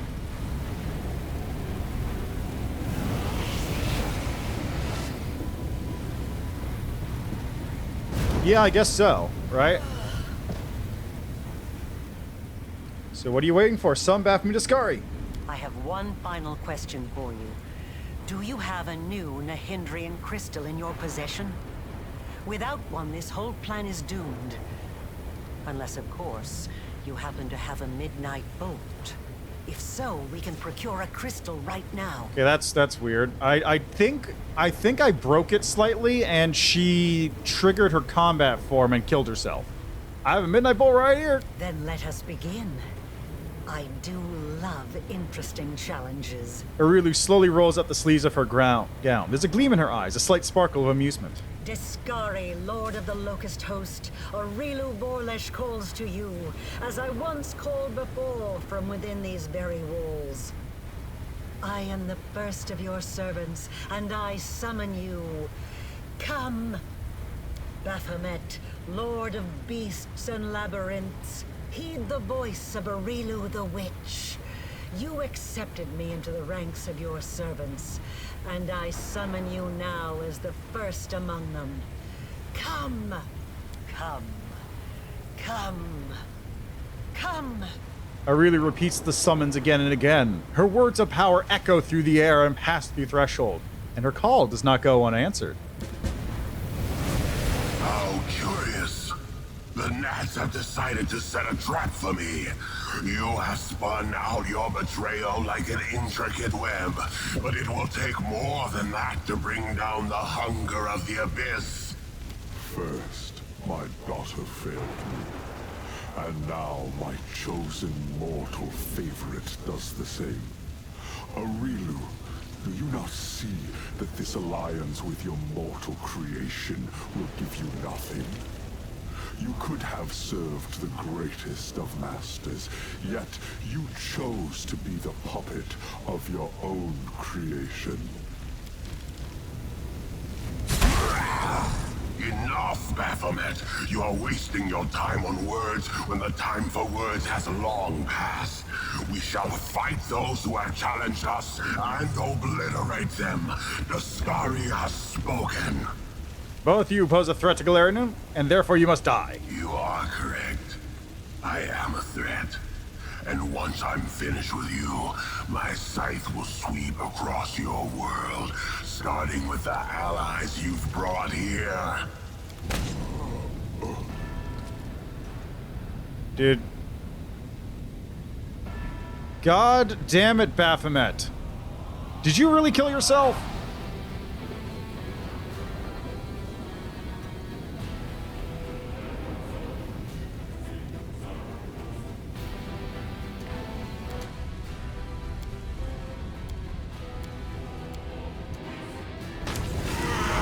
They both died.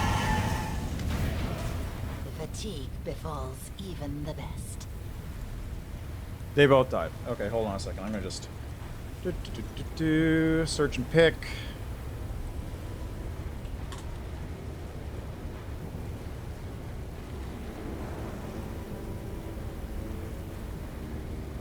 Fresh and hindering crystals. Wow, how convenient. Thanks, guys. The temporary deaths of the Abyssal Lords were nothing compared to this final defeat. The last moments of Daskari and Baphomet seemed to shake the world around you. A surge of power caused the ground to quake, and the chasm leading to the Abyssal realm creaks and groans. Yeah, it's fine. It is done. The road to greatness lies ahead. All that remains is for you to use a crystal.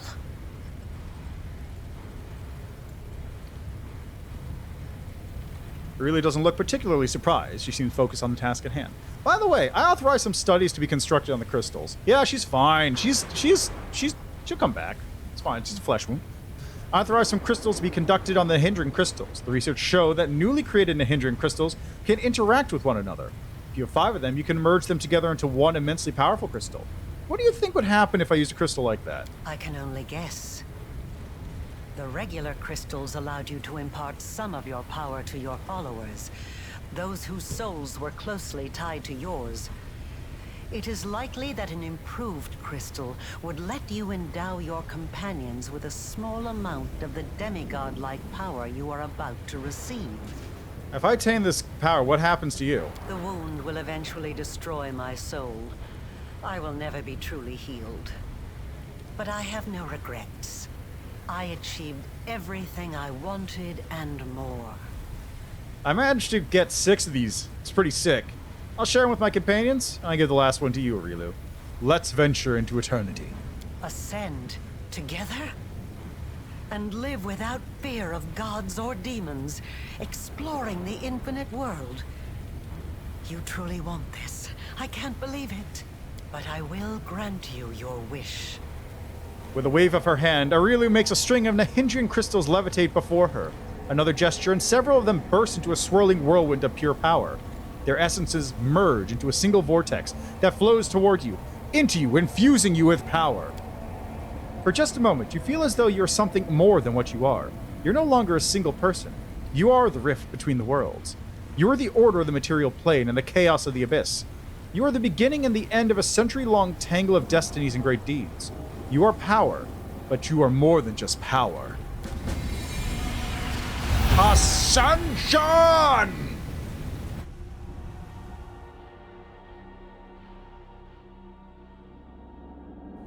Okay, so what's the difference between the two endings? Because there's apparently Ascension and Apotheosis. Adventures can wait. Life and death, destiny and great deeds, answers to mysteries, the search for one's true path. The mind can comprehend all of these. And then blah, blah. On the day of the great battle of the Threshold Fortress, a new name joined the divine pantheon of Galarian. Contrary to the laws of creation and the limitations imposed upon mortal kind, the individual once known as the commander of the Fifth Crusade attained greatness, power, and immortality. This new power was likewise assumed by both the commander's loyal companions and the writer of these words. We all received might comparable to that of the heralds of demigods. Like a fire taking hold, contrary to all laws of nature, in the depths of a roiling cauldron, when the commander assumed control of the former realms of Baphomet and Discari, the new realm astonished even longtime denizens of the Abyss. It was mayhem, beyond the imaginings of the plane of chaos, an anomaly amidst the unthinkable, a lie fed to liars and a joke played on jokers. The commander's story became legend, one that was spread far and wide in the songs of bards. The tale fell upon the ears of many, those eager to convert to the new faith, and those who nursed ambitions of replicating the commander's achievement. It is no exaggeration, then, to declare that the commander's ascension on that day changed the world forevermore. After the carnage unleashed by the commander, and the painful and humiliating procedure of essence extraction that followed, the council ceased to convene. As one, its members pretended that they had never met each other, knew nothing about any trickster, and never had heard the name Sheik of the Many. Oh, I betrayed the council. The energetic King Thaberdine reigned over the merry citizens of Dresden. Yep. Commander won their loyalty and obedience. Yep. Mendev. Yep. Yep. Yep. Yep. Same as before. Same as before. Same as before. Baphomet was too cunning for his own good and died his final death. Rumors say that, upon hearing of Baphomet's demise, Asmodeus permitted himself a satisfied chuckle that shook the halls of hell. The demon lord Discari died his final death, and his cult perished with him. His followers and demonic minions entered the service of Discari's sire, Pazuzu. Whether Pazuzu's terrifying rage stemmed from his offspring's demise or from his failure, none can tell. Yep, same as before. Same as before. Same as before. The Dretch known as the Suture never made peace with the loss of his mistress. He retreated to her old laboratory, where he wandered the empty halls, activating the magical projectors again and again, where in their pale light there still lived an image of the one who had become so important to the solitary demon. There's Nura. There's the Storyteller. There's Finian. Ascension enhanced Sela's power, but did not change her character. The irrepressible warrior is frequently seen in the company of good gods, from Caden Kalian to Chaldira Zazaristan. Rumor has it that Iomade herself often honors her with heart-to-heart conversations and joint training sessions. The goddess enjoys reminiscing about her mortal days. Most importantly, Sela never stops thinking or caring about the common folk in need of help. Not for a moment. Oh, it actually... Okay, it did everybody. It did everybody. Cool, this works. Camelia's euphoria at gaining semi-divine power quickly passed, giving way to irritability. Murder had once filled her with tremulous excitement, whereas now it brought her nothing but boredom, even given that she was never in any danger. Unable to come to terms with her new status, she left her best friend and disappeared, losing herself among the planes of the multiverse. Porgus never saw his daughter again. Having acquired semi-divine power, Wendwog offered her patronage to bloody warrior cults whose members were just as merciless to themselves as to others. After a while, Wendwog returned to hunting, but this time her quarry was the monsters that dwelt at the fringes of the multiverse, unknown and nameless. After each hunt, she would come back wounded, barely alive, and a little stronger than before.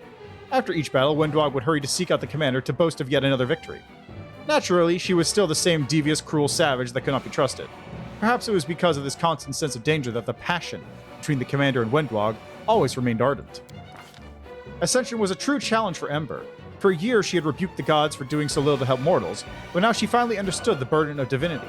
Realizing that even her new powers were not enough to save all who suffered, she went to heaven to her grandma, the Imperial Lord Andaletta, and asked her to be her apprentice. But she continued to visit the mortal world to aid the defenseless, or to convince a villain to change their ways.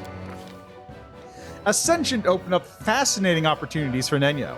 Now she could discover if a high priest of Iomade could convert Numerian barbarians if he happened to be teleported into their midst. He couldn't. Discover how many women in Absalom screamed at the sight of a dead mouse in their pillow, approximately 34%, and see what two armies would do if all their weapons disappear the night before the battle. They would make peace. God damn it, Nenyo, really? Darren Arenday, who had always despised piety in all forms, suddenly became an object of worship himself. Among followers of the rapidly growing Church of the Commander, the Count was the most popular associate of the new deity. He was the one most often pictured at the Commander's side in religious paintings and reliefs, possibly because artists found the handsome Aasimar to be the most appealing subject. As for Darren himself, he solemnly swore never to answer a single prayer, and it seems he duly kept his promise. I mean, that's fair, yeah. Woljif Jefto gladly accepted his semi-divine powers since, as he told anyone who would listen, he deserved them. When he had to, he followed his chief everywhere. And whenever he had a spare minute, he descended to Galarian to steal whatever caught his eye, free a random tiefling from prison, or hide stolen property in one of his many stashes throughout Galarian. Before the Ascension, Socio went to Nirvana to appear before Shelyn in person, but he did not stay long. Just as when he was a mere mortal, the servant of the Goddess of Beauty could not enjoy the peace of her fragrant gardens when blood was still being spilled elsewhere. The Soldier's Angel, as was his new moniker, would eagerly answer prayers and appear on the battlefield to heal the wounded or carry them to safety away from the front lines. Many warriors wore medallions engraved with his image for good luck. Trevor did not dare appear before the goddess whose name he had betrayed. After the Ascension, the tormented fighter found peace in Elysium. He would not answer prayers, and he swore never to hold a weapon in his hands again unless Social or the commander asked him to. Acquiring incredible power did not change Rudgel Durang in any way. He had already been working to a 500-year plan for the fight against Chaos and smoothly switched to devising a plan to definitively solve the problem of the Abyss. Even devils respected his assiduousness. Regil, in turn, found the discipline in the ranks of Hell to be somewhat lacking. God, I love Regil! Upon gaining semi-divine powers, Graber lost interest in the assassin's craft. There were too few opponents worthy of his skill. He became the patron of mortals who respected and honored the laws of the streets. The cult known as the Backstreet Wardens formed under his patronage and consisted of thieves, bandits, murderers, and other dregs of society, but they all shared an understanding, a code. On occasion, Greybor himself enjoyed a nighttime stroll through the city in the guise of an ordinary mortal, just to remind the lowlifes that reputation carries more weight than coin. Casuals indeed.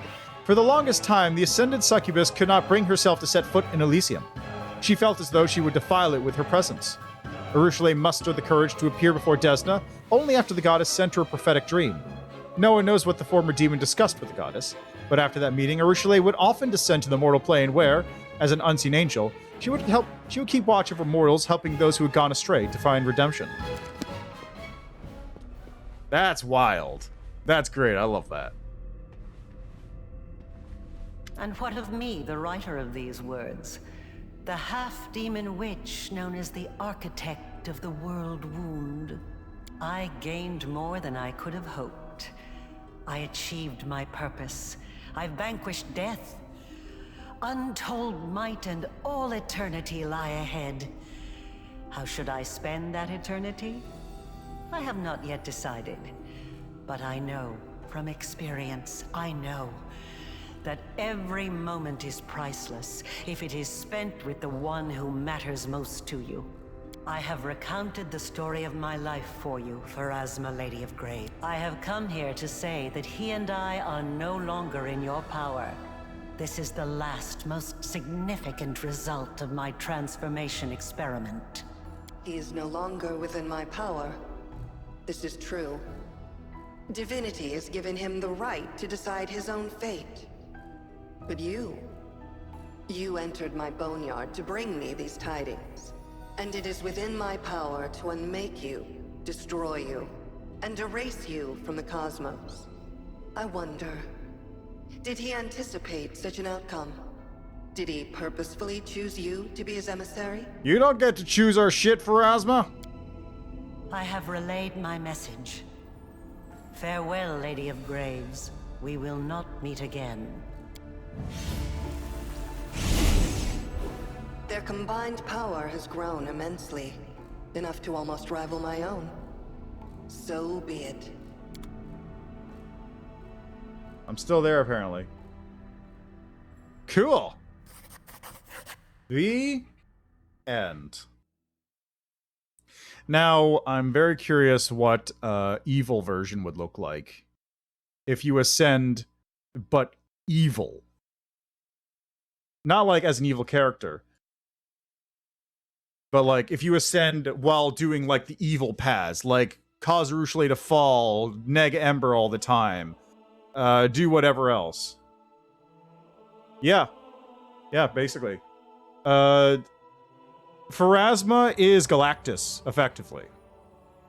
I believe, if I remember correctly, Pharasma is the last being that was alive when the previous multiverse collapsed. And she is the strongest, like, current goddess, or current god, because she is just the oldest one, and she has power over life and death. Yeah. And then occasionally she throws atheists at the moon god. So. Second one was Monad? I'm not familiar with Monad. Okay, Monad. Who's Monad?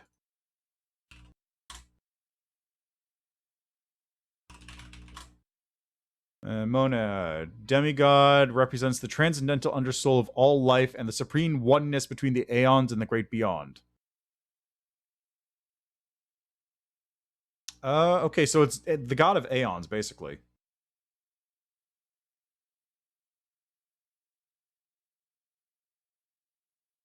It's not really a god, though, so much as just an entity. Okay. Whew. That was a long stream. 9.5 hours. Yeah. Alright, I'm not doing the secret ending again, that's for sure. So, the secret ending is really cool, don't get me wrong. Although I'm surprised by how little changed. Like, thanks to the mod, I don't have to do it again for a while, until I get to the evil run with Demon and, like, neg everybody, basically. Yeah, that's cool. Trickster. The Trickster ending is fun. I like that one. Like, especially the part where you can go, no, that's not what it is. Yeah, I gotta go eat, too. But, yeah. I feel like the secret ending is one you do need to see at least once, but now that I've seen it once, I don't need to see it again, which is nice. I also would be interested in seeing what land looks like in the secret ending, so that might be something I have to throw in there at some point. But that's the only thing in there. Alright, anyway. I'm gonna leave that there for today.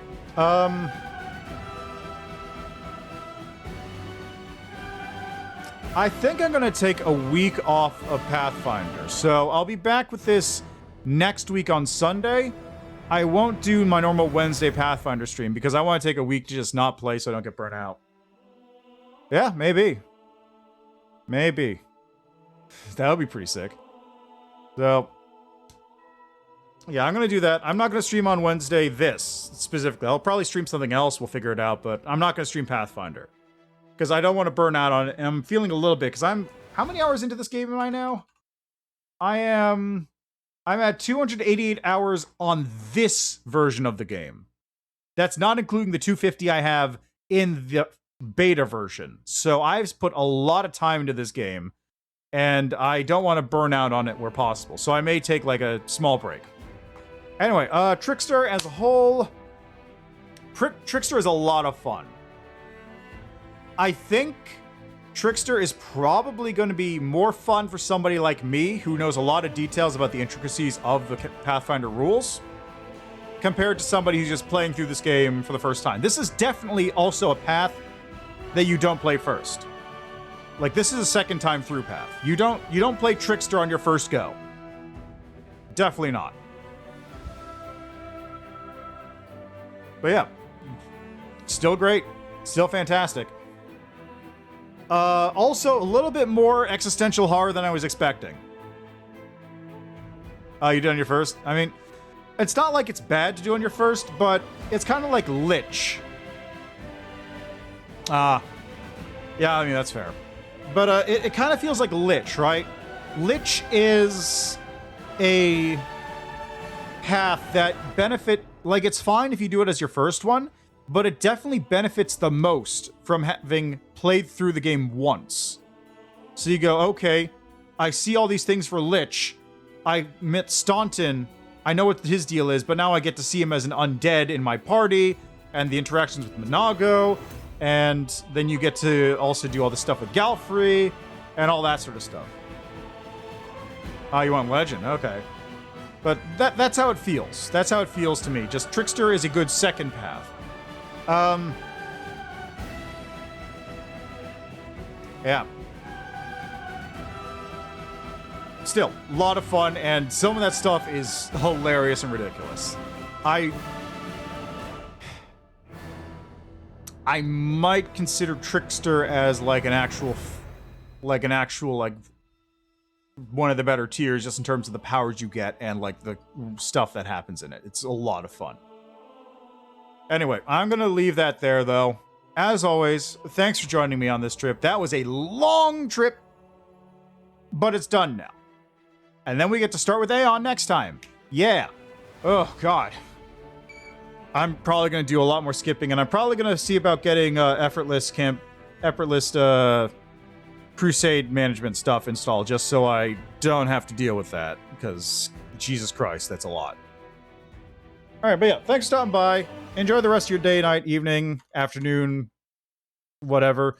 And let's see, is anyone streaming? I can raid real quick. Anyone play in Wrath? Let's see. How about people playing?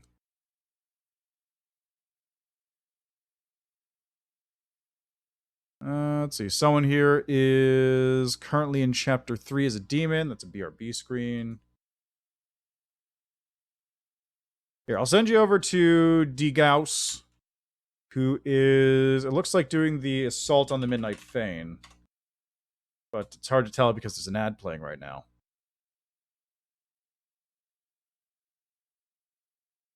Gotta give it a second there. What is this even an ad for? What is this? What game is this? Is this Destiny? No, it's Tiny Tina's Wonderland. I have no idea where this is. Okay, it's just some point either in Chapter 3 or Chapter 5. Alright. Thanks for stopping by. Enjoy the rest of your day. See you next time.